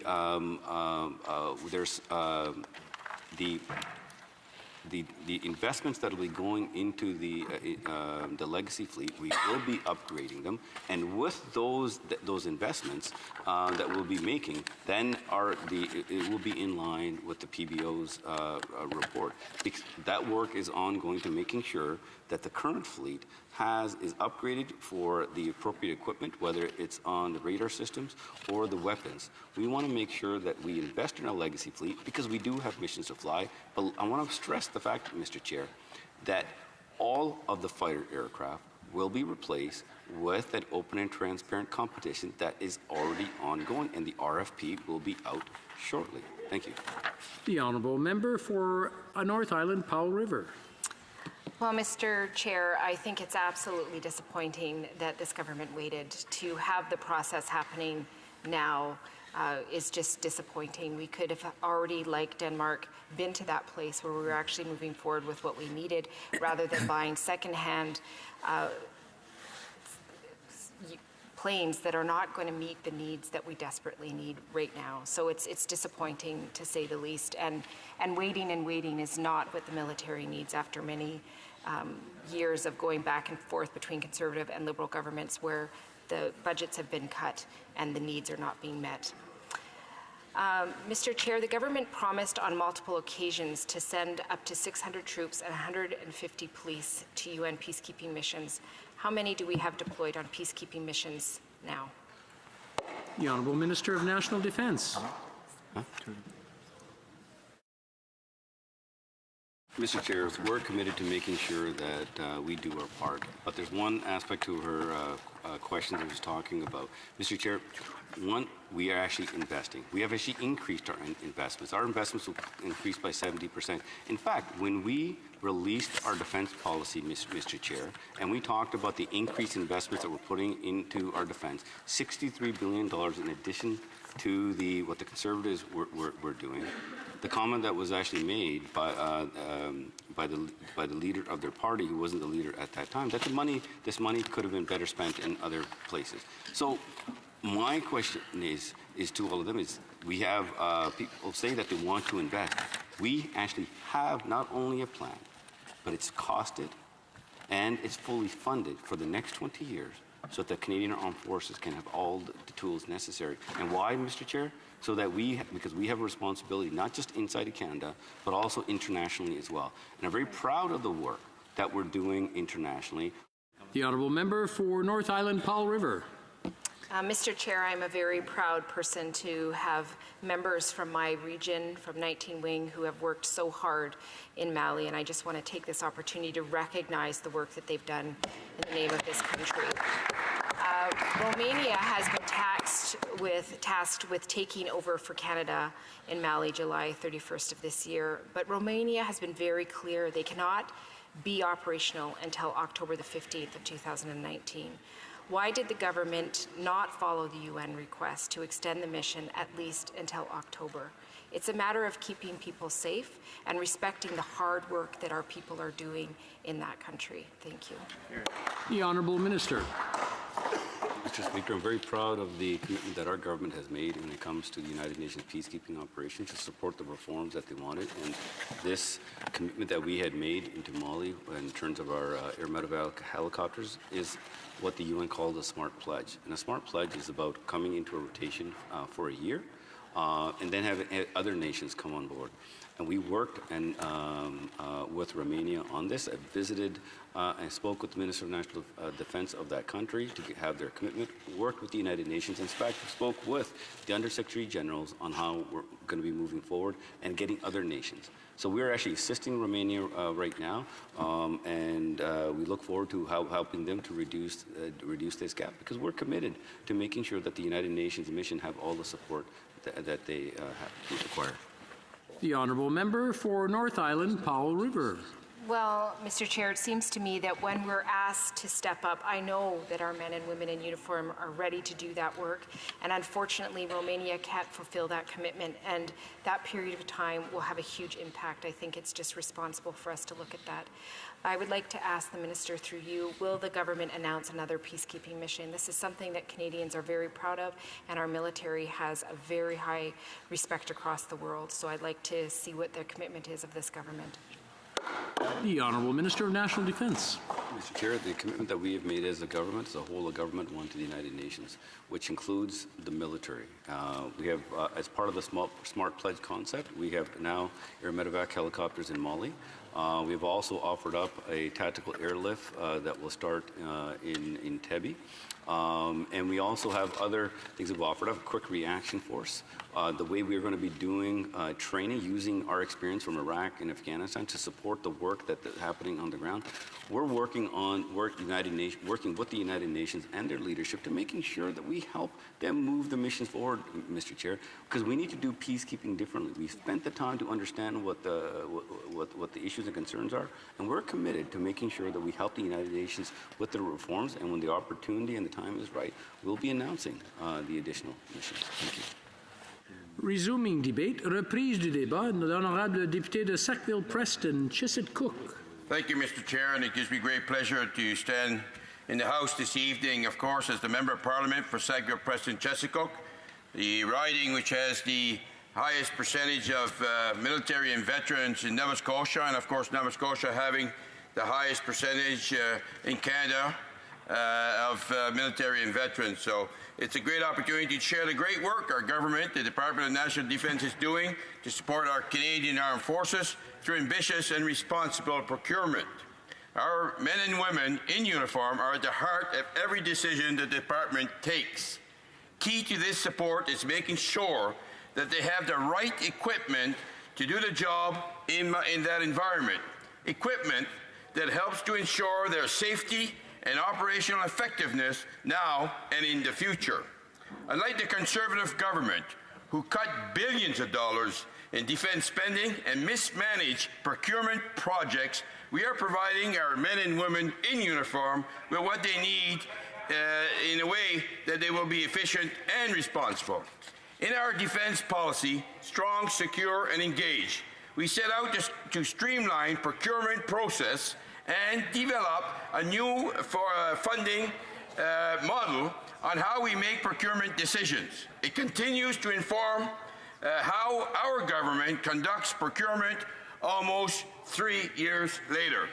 In this model, each of our capital projects is fully funded, meaning that Canadian has a clear picture of their costs and their entire life cycle. This model is also flexible. It is able to adjust to the rapid evolving defense environment and to other changes that might affect our investment in equipment and other capital projects. And with the Defense Investment Plan and the Defense Capability Blueprint, our government is achieving a higher standard of accountability when it comes to planned capital investment and progress in delivering on those capital investment. These two documents set out key funding for equipment, information technology, infrastructure, and services the department needs to deliver on our commitments made in our defense policy. They are available online for Canadian industry and other stakeholders. Thanks to these changes, we are able to move projects much quicker with the care and high standard and the transparency that Canadians deserve. Mr. Chair, we are already seeing these results in action. Of the 333 capital projects identified in Strong, Secure, Engaged, 2/3 of them are in the implementation or close-out phase, and we have delivered on 90% of completed projects within their planned scope and budget. I want to repeat, budget. Mr. Chair, together we are building the Canadian Armed Forces that is agile and capable of adapting to tomorrow's global threats. And we are doing this with the respect of Canadian taxpayers and a clear and public plan on how we spend public funds. The government's procurement projects are a testament to the unwavering support to our women and men in uniform on land, sea, and in the air. I would like to tell you more about some of these great projects. While the Conservative government spent a decade underinvesting in our Royal Canadian Air Forces, our government is stepping up to ensure that we can meet our NORAD and NATO commitments at the same time. In December 2017, we launched the competition to replace the current fleet of CF-18 fighter jets with 88 future fighters. This is one of the most significant investments in our Canadian Air Force in more than 30 years. 30 years, Mr. Chair, and is essential to protecting Canadians while also meeting our international obligations. Our government has identified a list of supplier teams and anticipates that the final requests for proposals will be released in the coming months. In the interim, Canada has purchased 18 CF-18 fighter jets from Australia. We have already begun to receive these interim jets, and we will integrate the first 2 in the fleet shortly. We are also working on several major projects for our Royal Canadian Navy. As part of the largest and most complex procurement project in Canadian history, we have acquired 15 new surface combatants to our Halifax-class frigates and our former destroyers. These ships will allow the Navy to deploy anywhere in the world on short notice and allow Canada to maintain its position as a maritime power. Together with the surface combatant, our new joint support ships will form the core of Canada's future Navy fleet. In 2023, Canada will take ownership of the first of these new Protector-class ships. These vessels will resupply deployed warships, extending the amount of time the ship can remain at sea and eliminating that time to return to port. Closer to home, Canada's efforts to patrol our coastline and safeguard Canada's sovereignty will be supported by our new Arctic offshore patrol ships. We are proud of these and will be the first Canadian-made ships in 20 years. The first Canadian-made in 20 years, yes. The first of which, HMCS Harry DeWolf, is expected to be delivered this summer. In total, we will have 6 ships that will assist in humanitarian and disaster relief, support maritime security, and help with search and rescue efforts and anti-smuggling operations. The Minister recently traveled to Halifax to help mark the construction of Fort HoC, the future HMCS William Hall, named after the first Nova Scotian and the first Black Canadian to be awarded the Victoria Cross. We are in the process of acquiring new logistic support vessels for our Canadian Army through the Medium Support Vessel System project. These vehicles, including the standard military patent trucks, are a replacement for the logistic trucks that the Canadian Army has been using, in some cases, till 1980. With these trucks, the Canadian Army will be able to better provide lifts and logistical support on the ground to transport, of course, people, equipment, supplies as they are needed. Likewise, Canada recently celebrated the delivery of our 500th, the final tactical armor patrol vehicle. When deployed, these combat vehicles will fulfill the number of roles on the battlefield, including the recons and the surveillance, security, command and control, and armored transport of personnel. We have seen these vehicles in action during the recent flooding, and they have performed extremely well. They contribute to the operational effectiveness of our men and women in uniform as they provide much-needed food relief and flood relief for our communities. This safety of Canadian is our government's top priority, which is why we delivered on our promise of modern search and rescue capabilities through the purchase of our fixed-wing search and rescue fleet. Our government is also replacing the Lee Enfield rifles that the Canadian Ranger have used since the 1940s, believe it or not. The new C-19 rifles has been developed to support the vital work of our Rangers that they do in the Canadian North, and they perform very well under, of course, freezing temperatures, and will assist in their effort to provide surveillance and patrol across remote areas. Mr. Speaker, these are some of our major procurement process work. we are giving our Canadian Armed Forces members the tools that they need with the care, the high standard and transparency Canadians expect and deserve, while building a military that is prepared for tomorrow's global threats and ready to defend Canada and assist our partners around the world. Thank you, Mr. Speaker and Mr. Chair, and I'd like to ask the Parliamentary Secretary of the National Defence a few questions, please.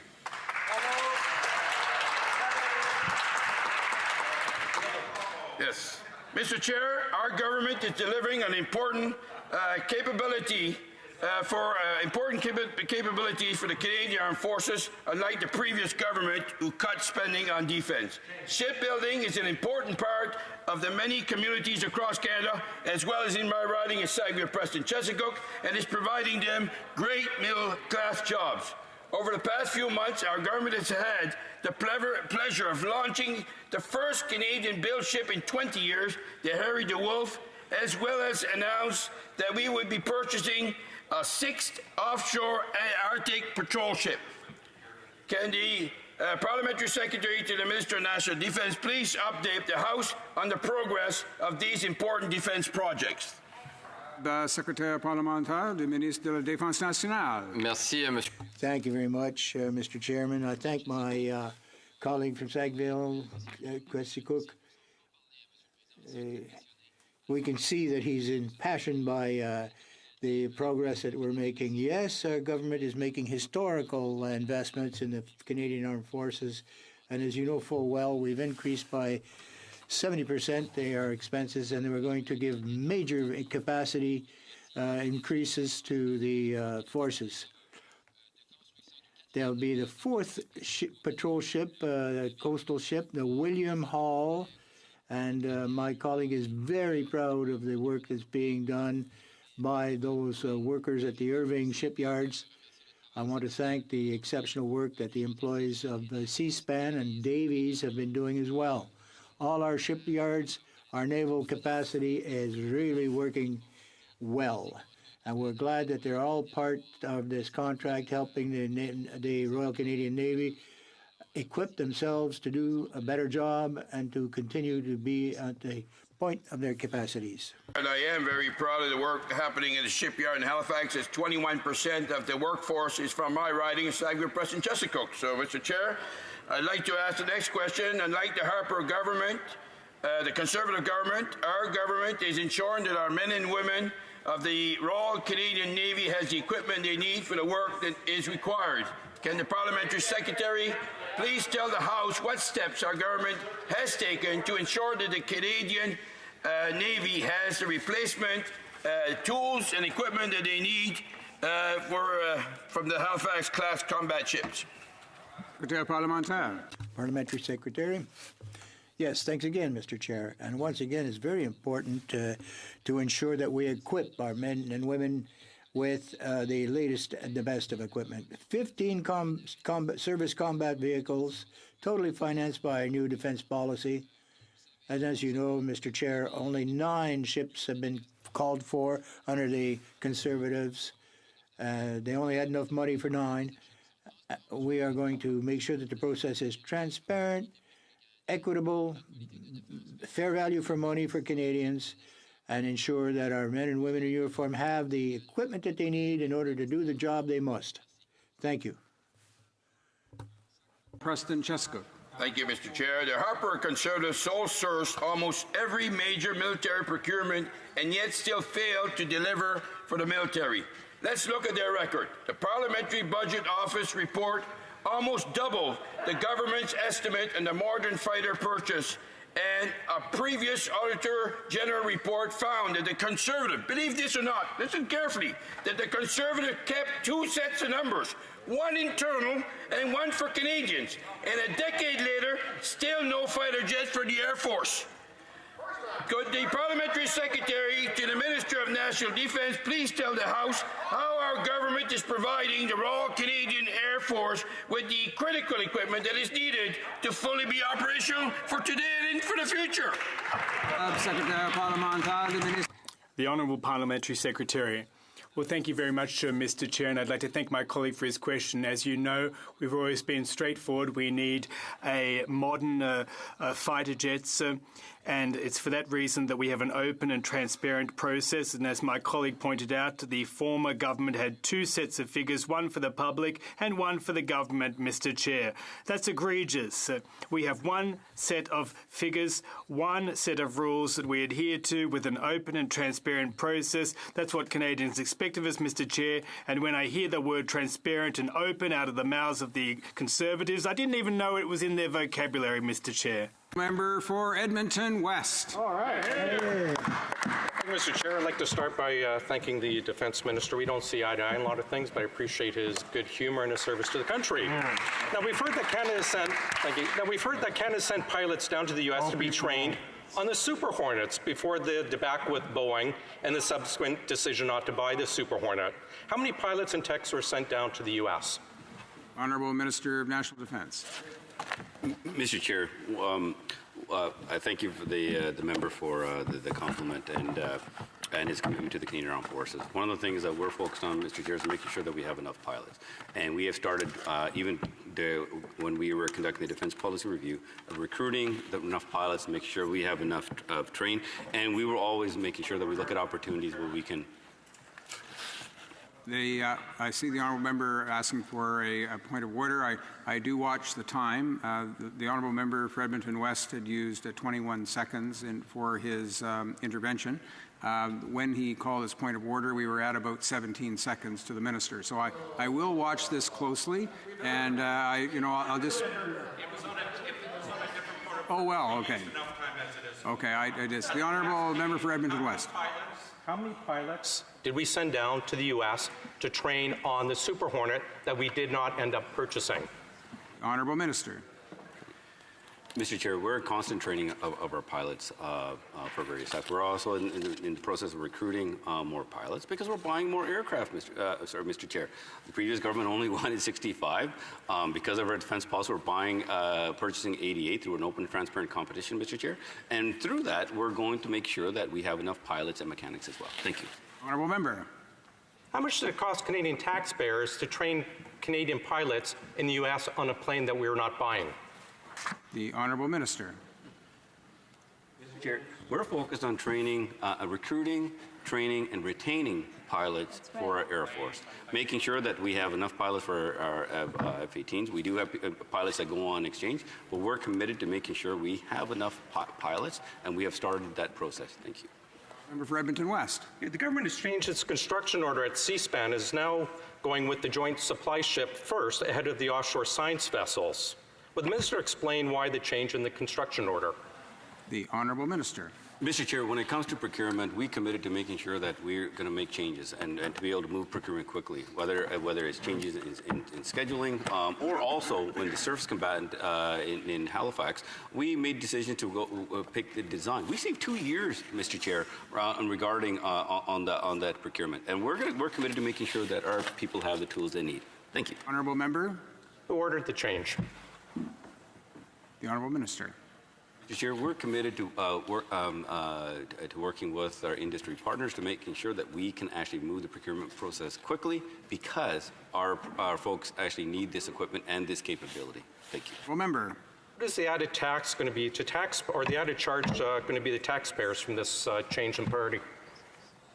The Honourable Minister of Defence. Mr. Chair, we are committed to making sure we have this capability. This capability, our joint supply ships, was lost. We are making sure that we have this capability, and we're going to make sure we have the appropriate investments to making sure that it's delivered. Thank you. Member. I will repeat, what will it cost added to taxpayers for this change in the priority of building the supply ship first? The Honourable Minister. Mr. Chair, I can understand the question regarding they're talking about cost because the previous government cut. What we're committed to investing in our capabilities and moving the procurement process as quickly as possible so we can actually have this permanent capability for our Navy. Thank you. In committee that the procurement people actually said for that answer you have to go to defense, and now we see their answer. When will the first joint supply ship be finished? The Honourable Minister. Mr. Chair, we're making changes to the process. In fact, we started building, cutting the early blocks to that ship.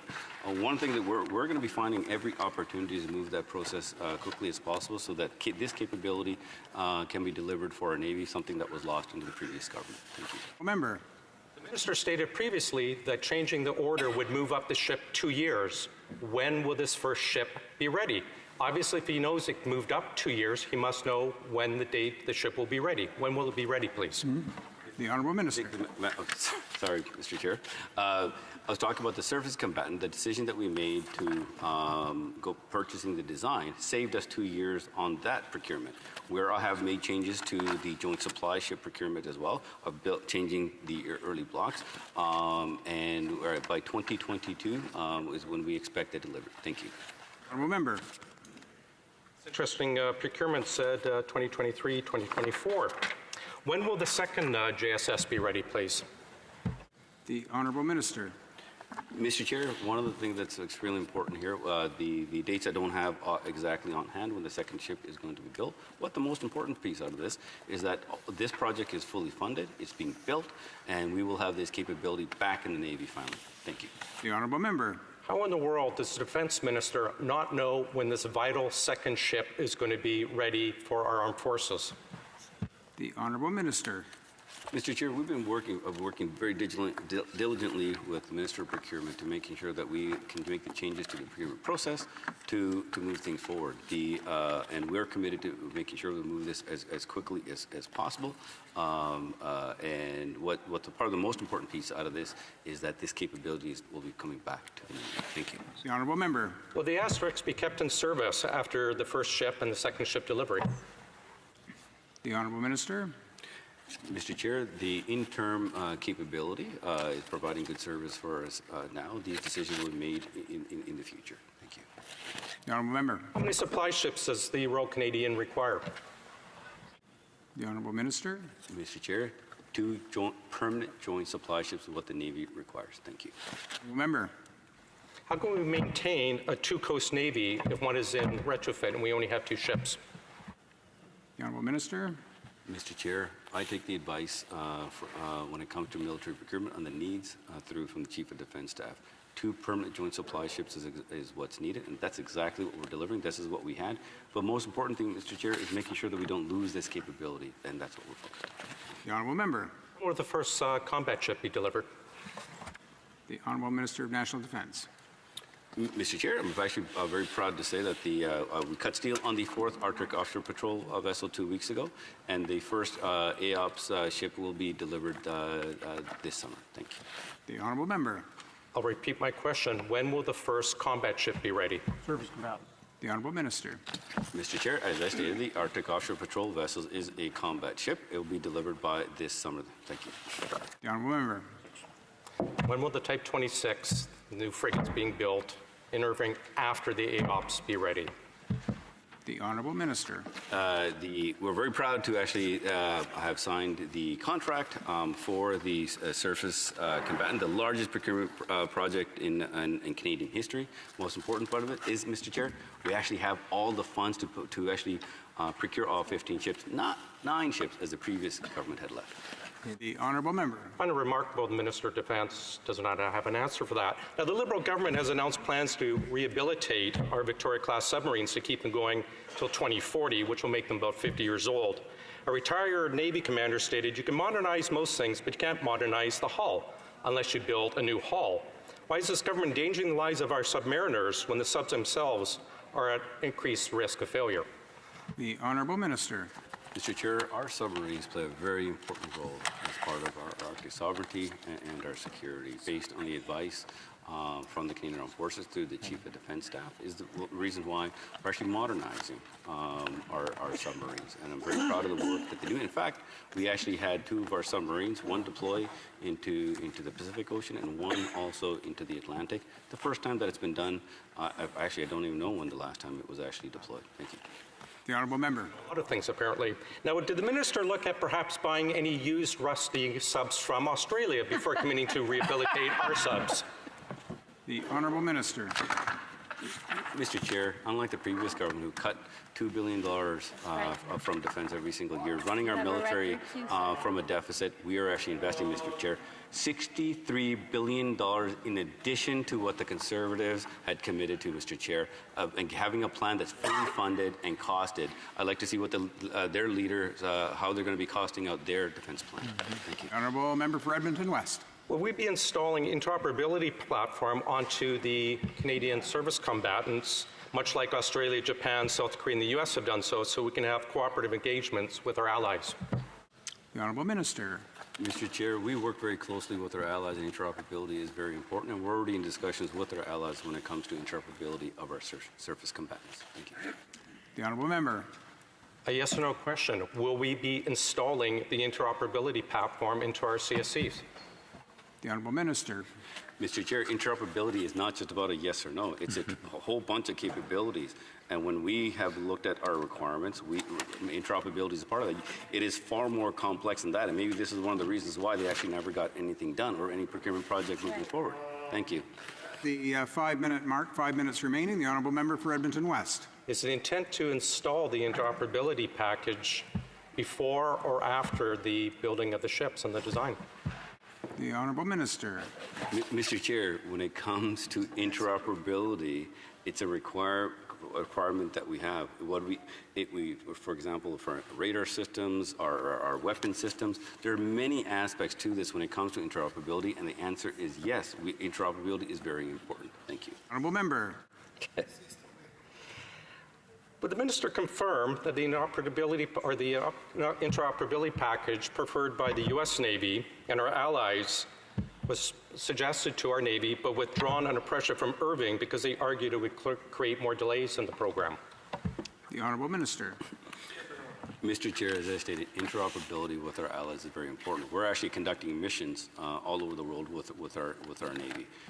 This is one of the, we will be working to, we are already actually discussing with allies what our interoperability will be. More importantly, how do we look at future threats as well, and something we will get done. Thank you. The Honourable Member.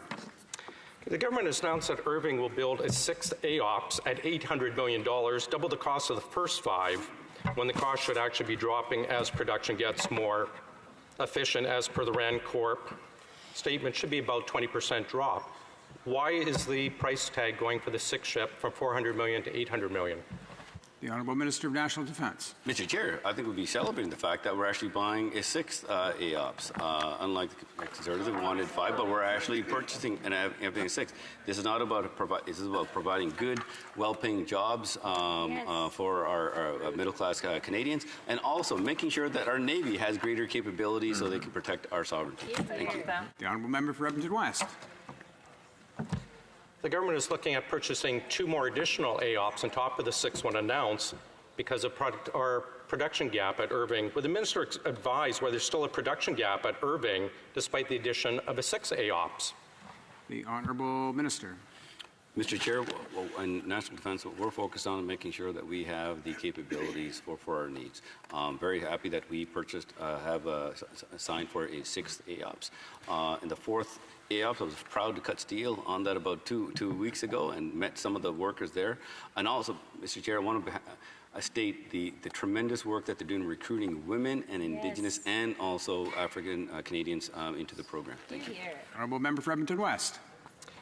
What are the costs of the 7th and 8th proposed AOPS that the government is considering? The Honourable Minister. Mr. Chair, from the Canadian Armed Forces, we are purchasing a 6th AOPS. I'm very proud of having an additional AOPS, and we look forward to the 15 surface combatants as well. Thank you. Honourable Member. One of the numbers used by the PBO and the RAND Corp, the 6th AOPS should actually drop in cost to $320 million. Why is this government paying $800 million for the 6th one? The Honourable Minister. Mr. Chair, we're very proud that when it comes to the funding of the Canadian of this project, it is fully funded. This is something that the previous government wasn't able to do, because that money, when you give certainty and you have that money, you give certainty to the Canadian Armed Forces that can be looked after, and you also give certainty to the employees as well. That's right. The Honourable Member. What is the justification, the plan behind the proposed 7th and 8th AOPS that hadn't been considered before, that we only needed 5? The Honourable Minister. Mr. Chair, I'm very proud that we have actually we have some for 6 AOPS. I'm very proud that we actually have money for 15 surface combatant as well, Mr. Chair. And I want to highlight the fact that the previous government only left enough money for 9 surface combatants, and we have fully funded that project through our defense policy. The Honourable, this will be the last question, the Honourable Member. When journalists contacted the Minister's Department with questions on Irving, the Minister's Department has repeatedly shared the question and the journalists' private information with Irving. Why? The Honourable Minister. Mr. Chair, in regards to that issue, that has been rectified and the people have been spoken to. Thank you. You can get one more question. The Honourable Member for Edmonton West. The Minister says issue. It's happened 3 times. Why is he only referring to one issue? Why is this a repeated problem within his ministry? The Honourable Minister. Mr. Chair, our department will make sure that we are open and transparent to Canadians. It's one of the reasons why we work directly with industry. In fact, we actually opened up our bases not only to the media, but also members of Parliament as well. Mr. Chair, previously, you required a minister from the previous government, Minister of National Defence approval to visit a base. And as soon as I took office, Mr. Chair, that has been delegated down to the base commanders and commanding officers. We'll finish that round and we'll go to resuming debate. The Honourable Parliamentary Secretary to the Minister of Public Safety. Mr. Chair, I'm pleased to rise and speak to the important subject of diversity and inclusion on our Canadian Armed Forces.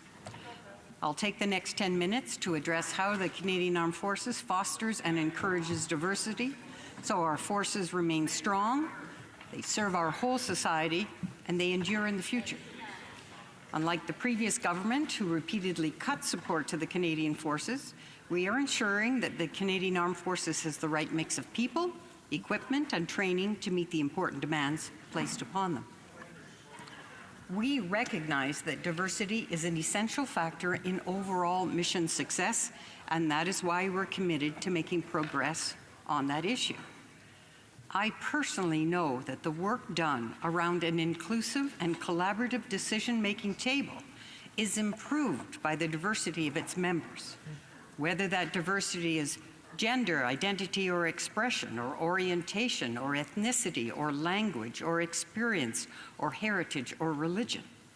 Each brings a different perspective that, added together, will support better decisions, better plans, and better strategies. A diverse and inclusive force is more operationally effective. It improves how we understand the human dimension of conflict zones, affording greater access to communities. In Afghanistan, for example, some of our women in uniform worked closely with local women to gather crucial intelligence, situational awareness, and build relationships with local communities. Men could not have accessed that intelligence. These are just some of the reasons why our defense policy, strong, secure, and engaged, makes diverse perspectives a critical component in our decision-making.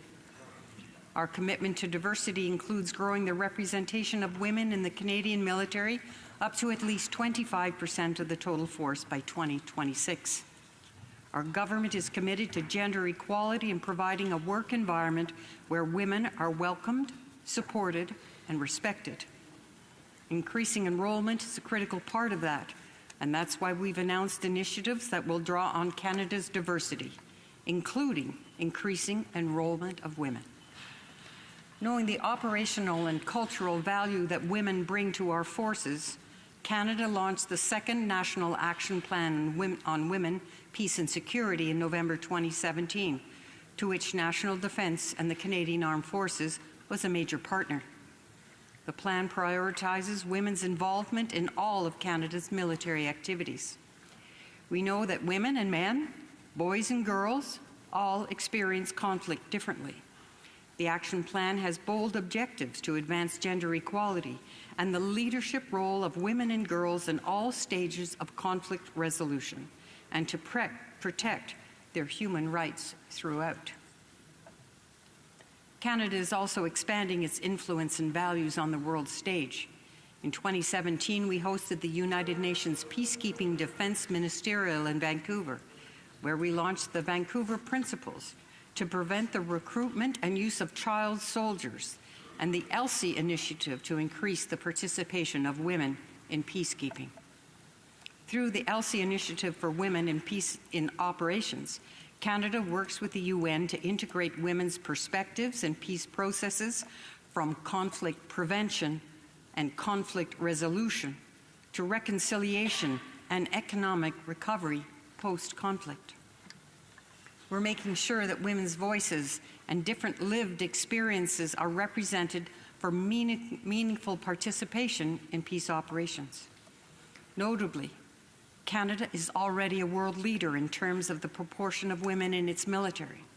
For example, the number of women in senior leadership roles has almost doubled since 2015.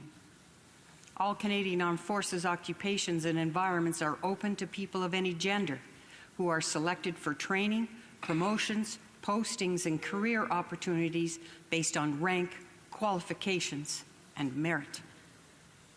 The Canadian Armed Forces actively recruits qualified women for challenging career opportunities. Applicants interested in joining an understrength occupation or that help meet diversity objectives are processed in priority. Of course, the forces will always have room for talented, motivated, and qualified Canadians who meet required standards for personnel selection, and all applicants' files are addressed with due diligence.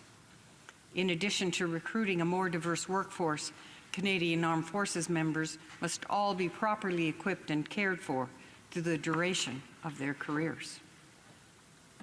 That's why Gender-Based Analysis Plus, or GBA Plus, integration is now part of all defense team activities.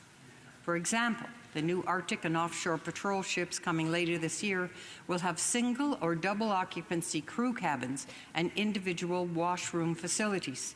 This will allow for greater comfort, easier distribution of a mixed gender crew, and accommodation of other specific needs.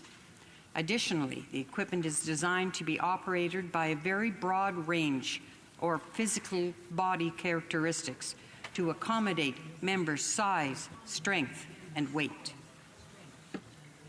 On a more somber note, Mr. Chair, allow me to state the obvious.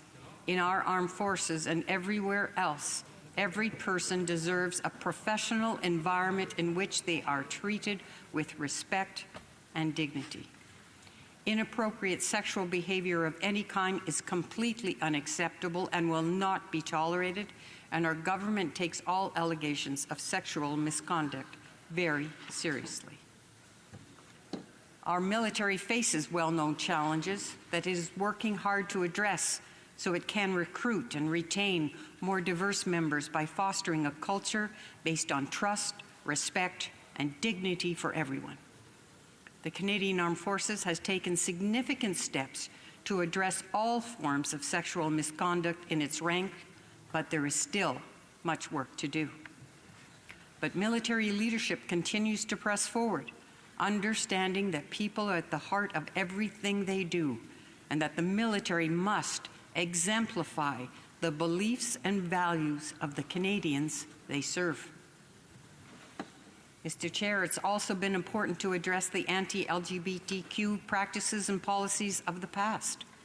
In March 2018, the Government of Canada signed the final settlement of the LGBT Purge class action suit, providing up to $110 million to compensate those federal public servants, members of the Canadian Armed Forces, and the RCMP directly impacted by anti-LGBTQ practices. The Prime Minister formally apologized to those Canadians harmed by federally sanctioned practices. We must also act to ensure a harassment and discrimination-free work environment at all times. That is why in January 2018, National Defence and the Canadian Armed Forces launched the Positive Space Initiative to promote a safe and inclusive work environment for all employees, regardless of sexual orientation, gender identity, or expression. As part of the government's commitment to inclusion, National Defence and the Canadian Armed Forces are enhancing relationships with Indigenous communities. As the Prime Minister has said, no relationship is more important to our government than our relationship with First Nations. One way the Canadian Armed Forces makes important contributions to Canada's reconciliation with Indigenous people is through occupational and leadership training and experience, all of which contributes to a renewed relationship. The Canadian Forces Aboriginal Entry Program provides Indigenous people with an opportunity to get hands-on experience with military training, careers, and the military lifestyle with no obligation to join the forces. With the skills they develop, Indigenous members and veterans can assist with economic governance and other priorities when they refocus these skills in their communities once they complete these programs, or they can choose to continue serving in the regular or reserve force. My time is limited, and therefore I can only touch on some examples, but I would invite members to look at the good work the defense team has been doing when it comes to the Capillon Barracks, or how in Canada's north, Rangers work diligently to protect our sovereignty, perform search and rescue operations, and carry out operations and patrols. Mr. Chair, we know we need a Canadian solution that works for our unique country and our specific values. And we can be confident that the leadership of the Canadian Armed Forces is fostering an inclusive, diverse, and harassment-free work environment for all those who serve our country. Thank you. And now I'd like to use the remainder of my time to ask questions to the Parliamentary Secretary to the Minister of National Defence. Are you ready?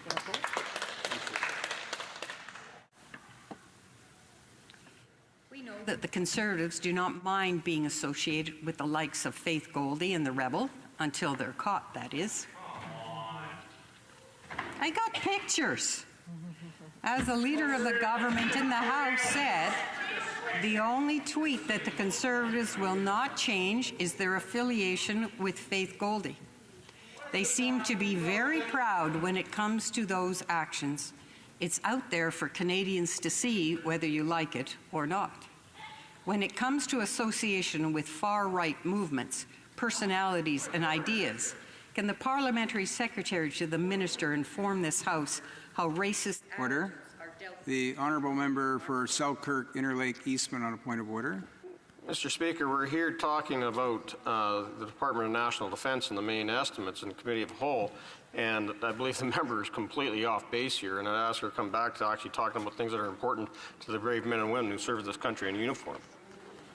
I thank the Honourable Member for his point of order. Certainly relevance is an issue. I'm mindful of the fact that discussions on debate, even in Committee of the Whole, on issues pertaining to the budgetary expenses of a particular, in this case, the Department of National Defence. There's a broad range of sort of liberty given to members in terms of the debate. However, I would say that the debate should be centred on the expenses and the nature of programming as it relates to the department in question here that's before us. So I'd ask the Honourable Parliamentary Secretary to keep that in mind in the course of her remarks and comments. The Honourable Parliamentary Secretary. Merci, Monsieur le Président, et je tiens à remercier ma collègue. Thank you very much, Mr. Chair, and I'd like to thank my colleague for her or his 31 years of service for the Canadian Armed Forces. Congratulations on your years of service. The entire leadership of the Canadian Armed Forces are committed to building a defense team with values of diversity, respect, and inclusion. And as you know, Mr. Speaker, racist attitudes are totally unacceptable and incompatible with our military ethos and with effective military service. So as such, as you know, we have measures in place to ensure that conduct reflecting such attitude will not be tolerated and may result in disciplinary action. Thank you, Mr. Speaker. Honourable Parliamentary Secretary to the Minister of Public Safety. Well, thank you. Well, maybe my honourable colleagues will like this question better. In 2013, defence spending was $15.6 billion, dropping below 1% GDP under the previous government. In 2018, defence spending was $21.3 billion. The Leader of the Opposition's plan for defence has no specifics, and that means perhaps more cuts for our men and women in uniform all over again. They won't even have their electoral platform costed by the parliamentary budget officer.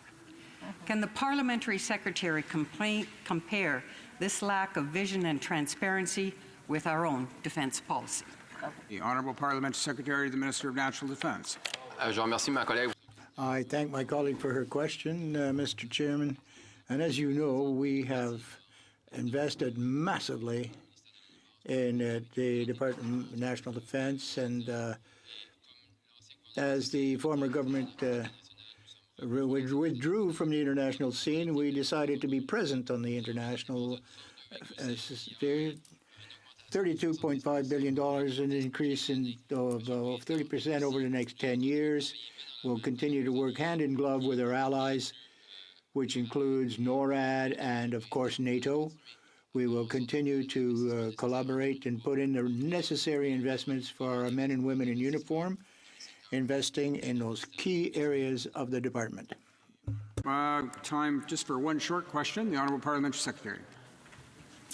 The government understands that diversity is our strength and an essential factor in mission success. Can the Parliamentary Secretary to the Minister of National Defence tell us how we're working to meet our objective to increase the representation of women by 1% every year over the next 10 years to 25% of the overall force? Secretary Parlementaire and Cool. Parliamentary Secretary, very short answer. Thank you, Mr. Chair. Yes, we're going to increase our personnel, women as well as men in the armed forces, and for this reason we have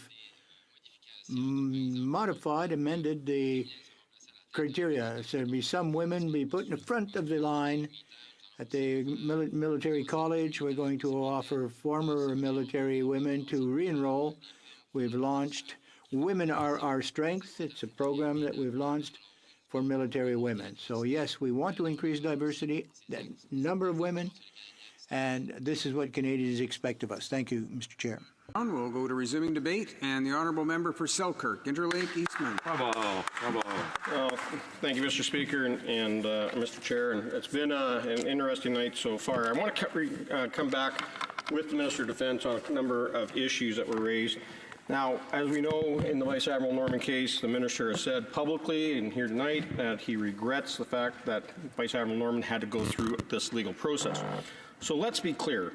Did the Minister say that Vice Admiral Norman had to go through this?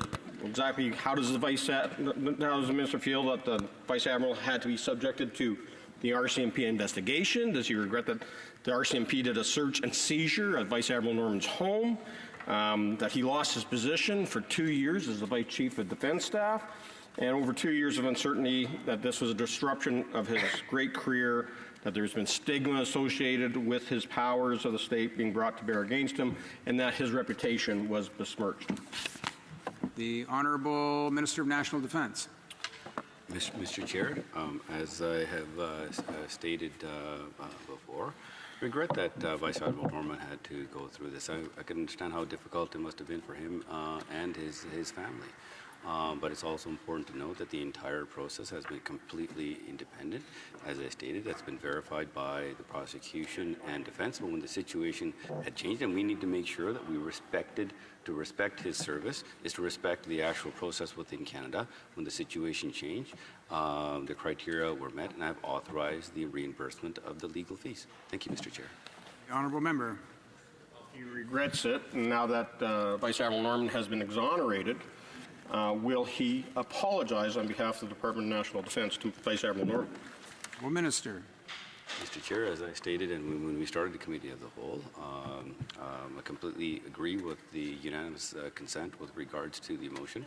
And best way to respect someone's career, which I respect Admiral Norman's career to this country extremely well, that to respect the process, and then we have respected the process, confirmed by the prosecution and defense as well. Well, Member for Selkirk, Interlake, Eastman. So through this process, there's documents that were withheld that would have exonerated Vice Admiral Norman a long time ago. Will the Minister publicly table in this House those documents that were withheld from Vice Admiral Norman? Honourable Minister.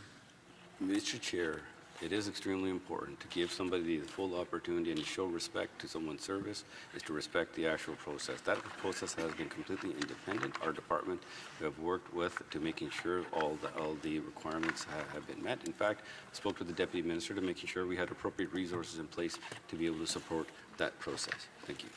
Member. Chair, you know, in the minister's mandate letter, it said that they're going to increase accountability and transparency, and that when his department or he himself messes up, they're going to come clean and be fully transparent. Canadians deserve some answers here, Mr. Chair. Will the Minister of Defence provide those answers and table the documents that Canadians want to see? Honourable Minister of National Defence. Mr. Chair, through this entire process, the independence has been respected, has been verified by the prosecution. In terms of the case, I'm happy to be able to repeat the quote that was given by the prosecutor. No other factors were considered in this decision, nor was there any contact or influence from outside the PPC, Mr. Speaker, and that is the best way to be able to respect someone's service to this country. Thank you. The Honourable Member.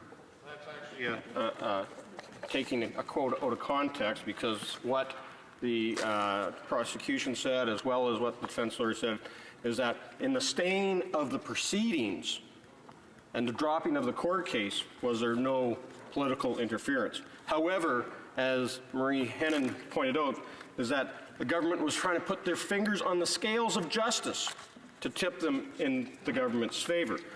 Obstruction of information, withholding of documents, and coaching of witnesses is what we got from the government.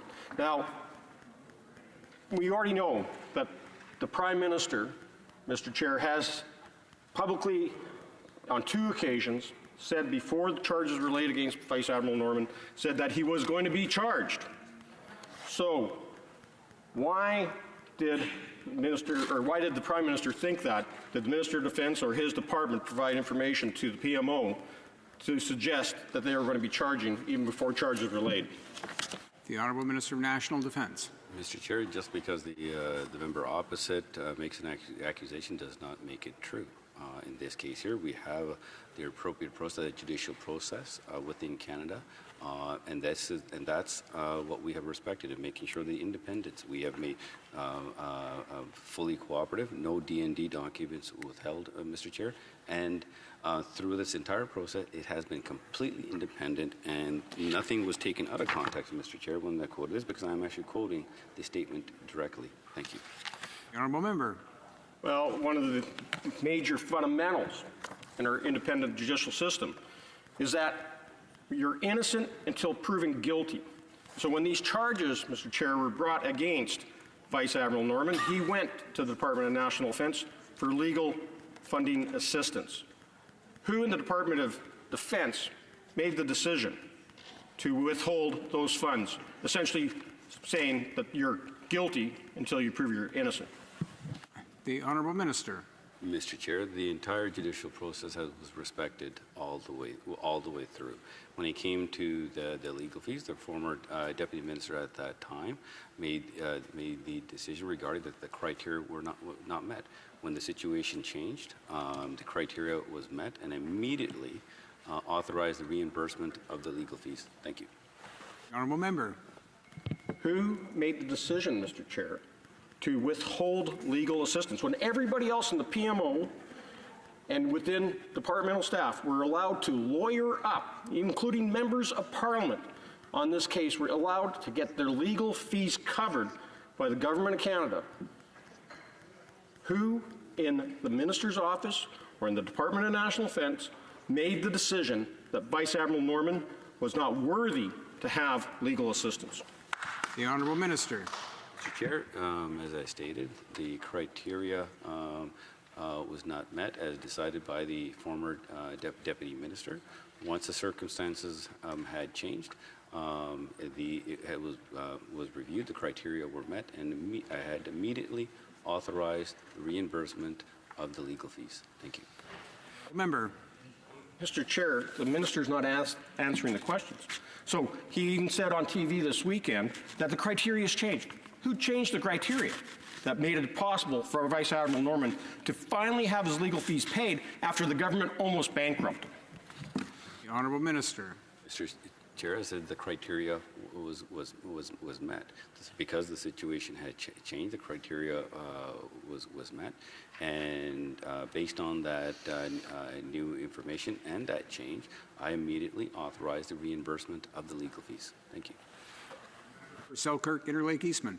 I'm going to change gears a little bit, Mr. Chair. I want to get back to a previous question about the Auditor General's report, that Chapter 3, or Report 3 from the fall of 2018, that in the Macdonald-Laurier Institute report on the Canada's future fighter replacement, the catastrophe, assessing the damage from Canada's fighter replacement fiasco. I recommend that the minister actually read this report. It's a condemnation of the government's management of the Department of National Defence and procurement in general. In that report, it clearly stated that the Auditor General, in a draft report, recommended in paragraph 59 that said that National Defence should not purchase interim aircraft until it implements a plan to recruit and train pilots and technicians. Who in the department would intimidate the independent office of the Auditor General to remove that recommendation? The Honourable Minister of National Defence. Mr. Chair, myself and my office respect the independence of the Auditor General, and in fact, we take the recommendations very, very seriously. The only fiasco, Mr. Chair, that was created is actually by the previous government in bungling the fighter replacement of the fighters a long time ago. These jets should have been replaced, but they didn't get it done, Mr. Chair. Recruiting of our pilots was very important. Even before we actually made the decision in our defense policy to increase the number of fighter jets so that we can meet our NORAD and NATO commitments simultaneously, we had decided that we needed pilots, and we started recruiting immediately, including mechanics as well. Thank you. Honourable Member. Minister at least admit that the whole reason they came up with this so-called interim capability gap, they fabricated it because Prime Minister made a campaign promise in 2015 that he would not buy the F-35, and that the government has done everything in their power since that day to make sure that F-35 was not going to be competitive in what they call an open competition. It may be open, but my question is, why isn't it being fair? The Honourable Minister of National Defence. Mr. Chair, we're committed to having an open and transparent competition to replace all the jets, and we based it on the requirements for our Canadian Armed Forces.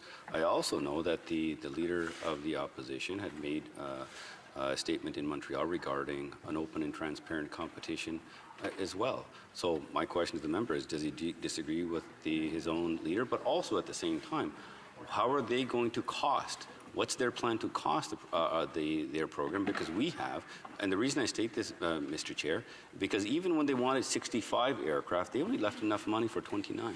Thank you. The Honourable Member.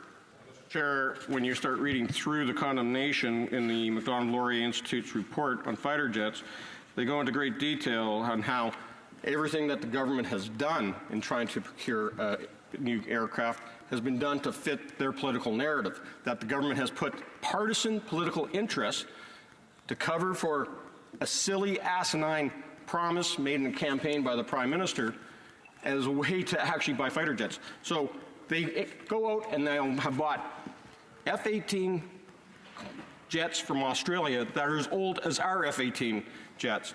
So that's not fixing the capability gap, especially when you don't have pilots to fly them. So the question was asked, and I want an answer this time from the minister, isn't that contract with the government of Australia a cancellation clause to get rid of the Aussie jets, which the Auditor General said is a waste of money?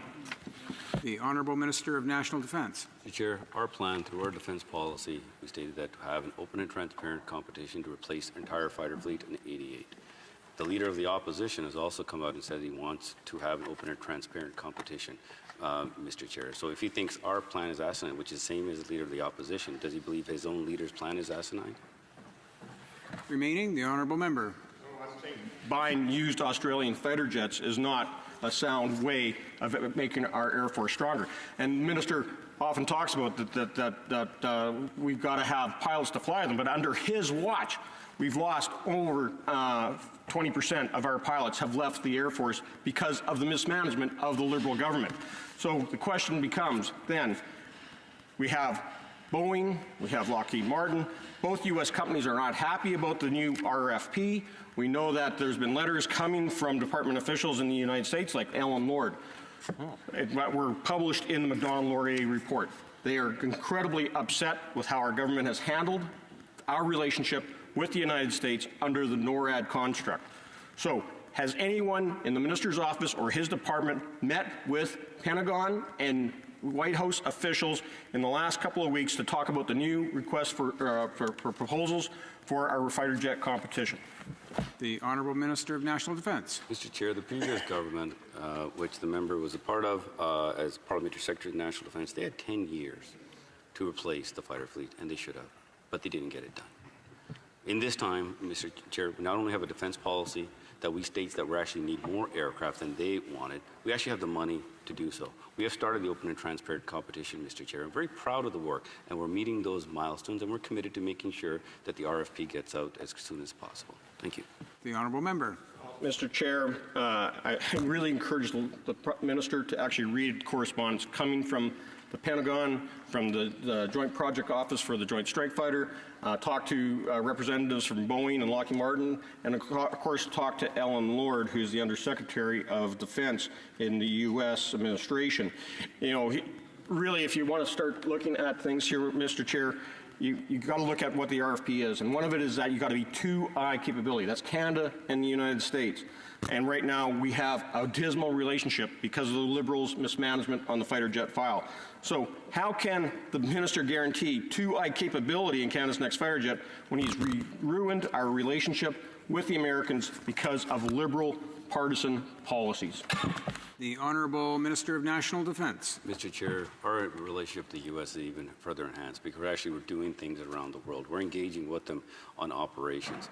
I had many opportunities to go to the Pentagon, Mr. Chair, have many opportunities for myself and officials to discuss many things with them. One report that's also very important, Mr. Chair, is the Auditor General's report on the previous government's handling of the Future Fighter program. Mr. Chair, that one is how important it was to making sure that we took those recommendations so that we can actually have an open and transparent competition that's actually going to work, Mr. Chair, because the previous government had 10 years to replace the fighter jets. They didn't, Mr. Chair. We will. Thank you.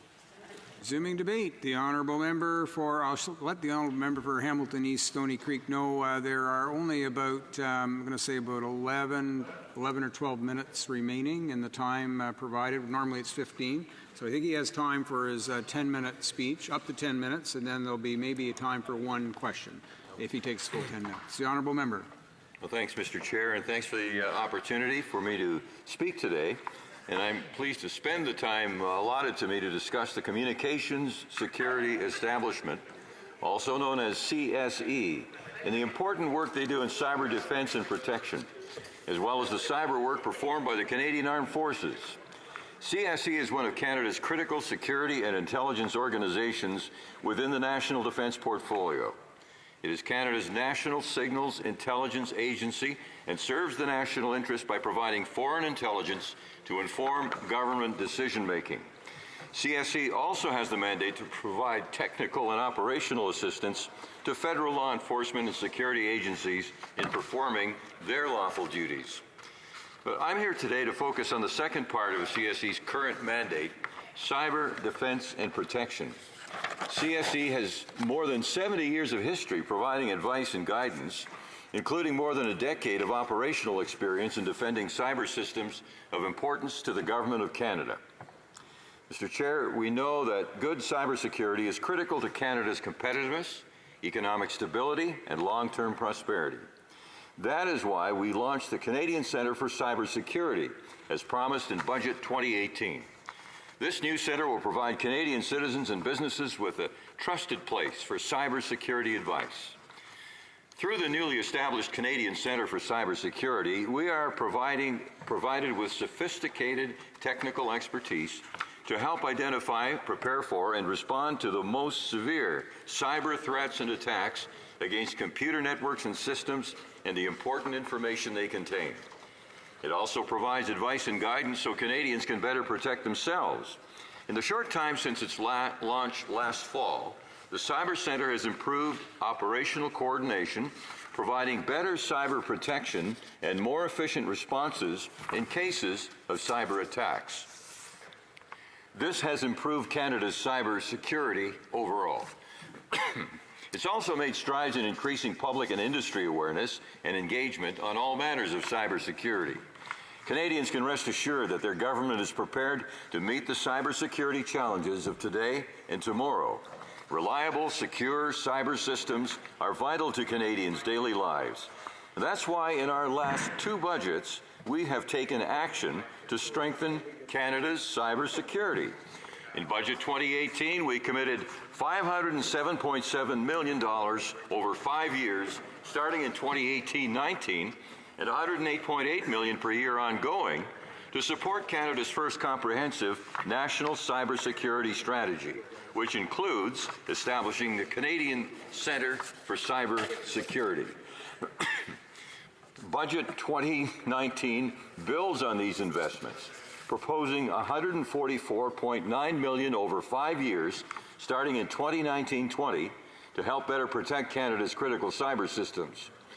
For the Cyber Centre, this funding will support its advice and guidance to critical infrastructure owners and operators on how to better prevent and address cyber attacks, no matter where they might originate. Since October the 1st, CSE and the Cyber Centre have published key public reports to inform Canadians about the threats we face, including the first ever unclassified National Cyber Threat Assessment 2018 and the 2019 update on cyber threats to Canada's democratic process. In today's dynamic security environment, CSE's efforts to educate, protect, and defend Canada and Canadians against cyber threats are more critical than ever. Mr. Chair, protecting Canadians includes protecting our democratic processes from threats of foreign interference. And this is why the Government of Canada has created a Security and Intelligence Threats to Elections Task Force, in which CSE plays an integral role. This task force also includes the Canadian Security Intelligence Service, the Royal Canadian Mounted Police, and Global Affairs Canada. The Security and Intelligence Threats to Elections Task Force works to counter covert, clandestine, or criminal activities from influencing or interfering with the electoral process in Canada. It aims to prepare the government to assess and respond to threats to our elections. But CSE's work isn't limited to the Security and Intelligence Threats to Elections Task Force. It is working closely with Elections Canada to protect its infrastructure.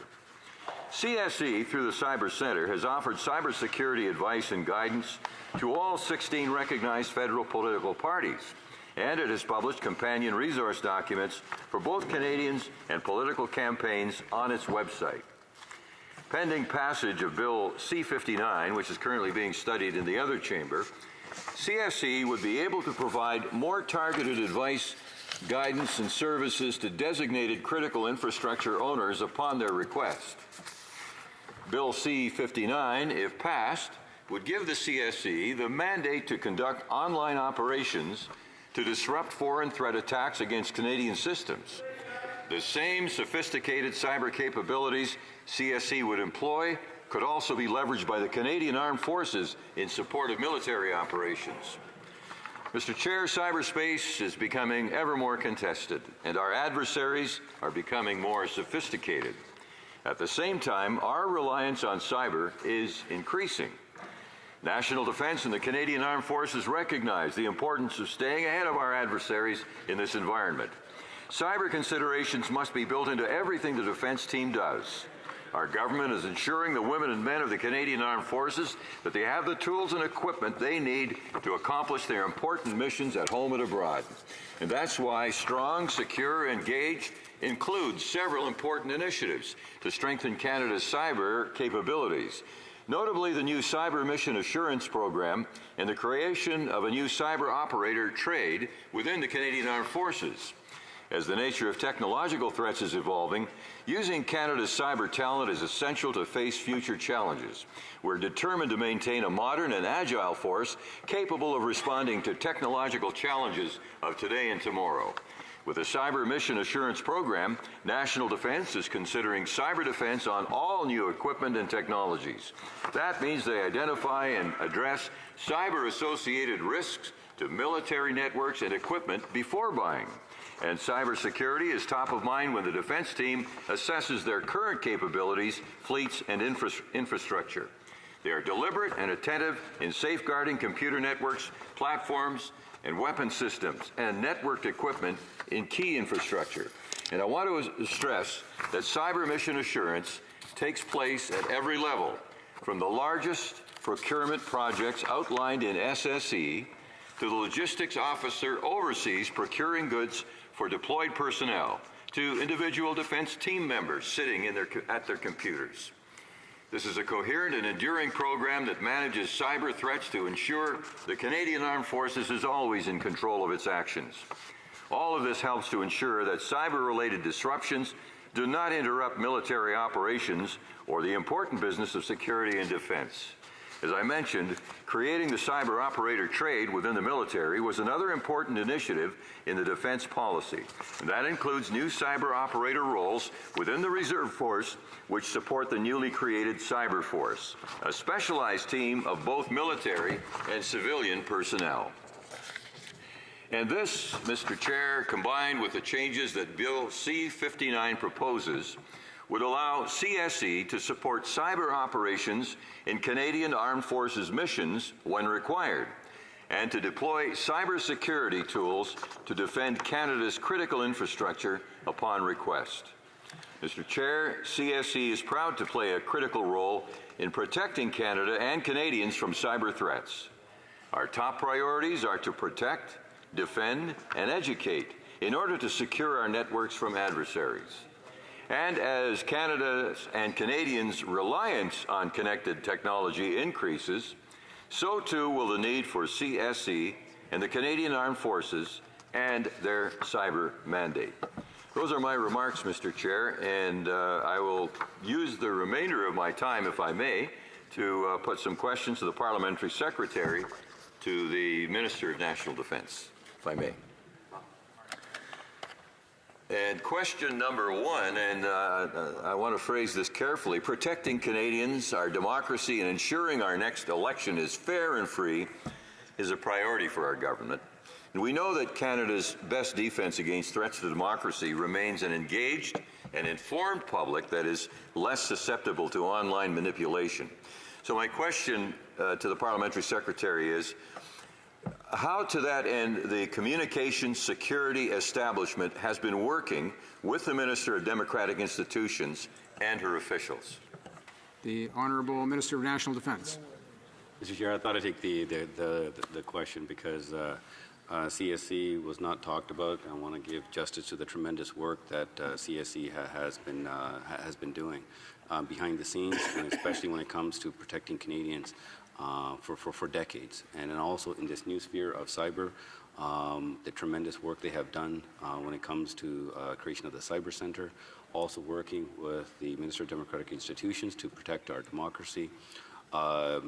This new threat, this is something that our CSE folks have the right expertise to be able to take on this challenge.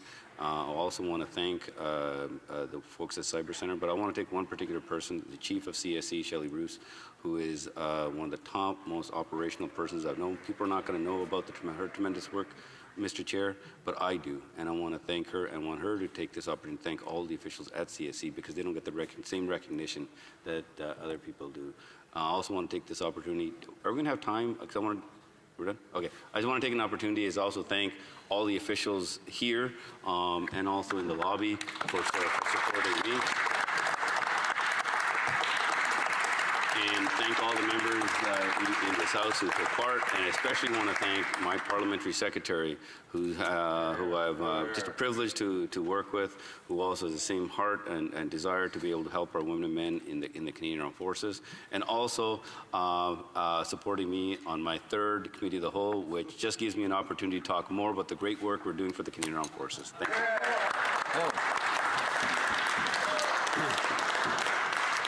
you. It being 10:29 p.m., pursuant to Standing Order 81-4, all votes are deemed reported. The committee will rise, and I will now leave the chair.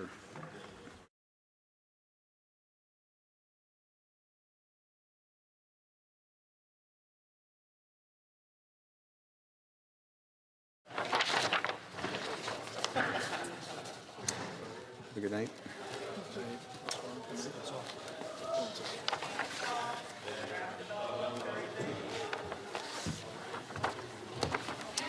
Order.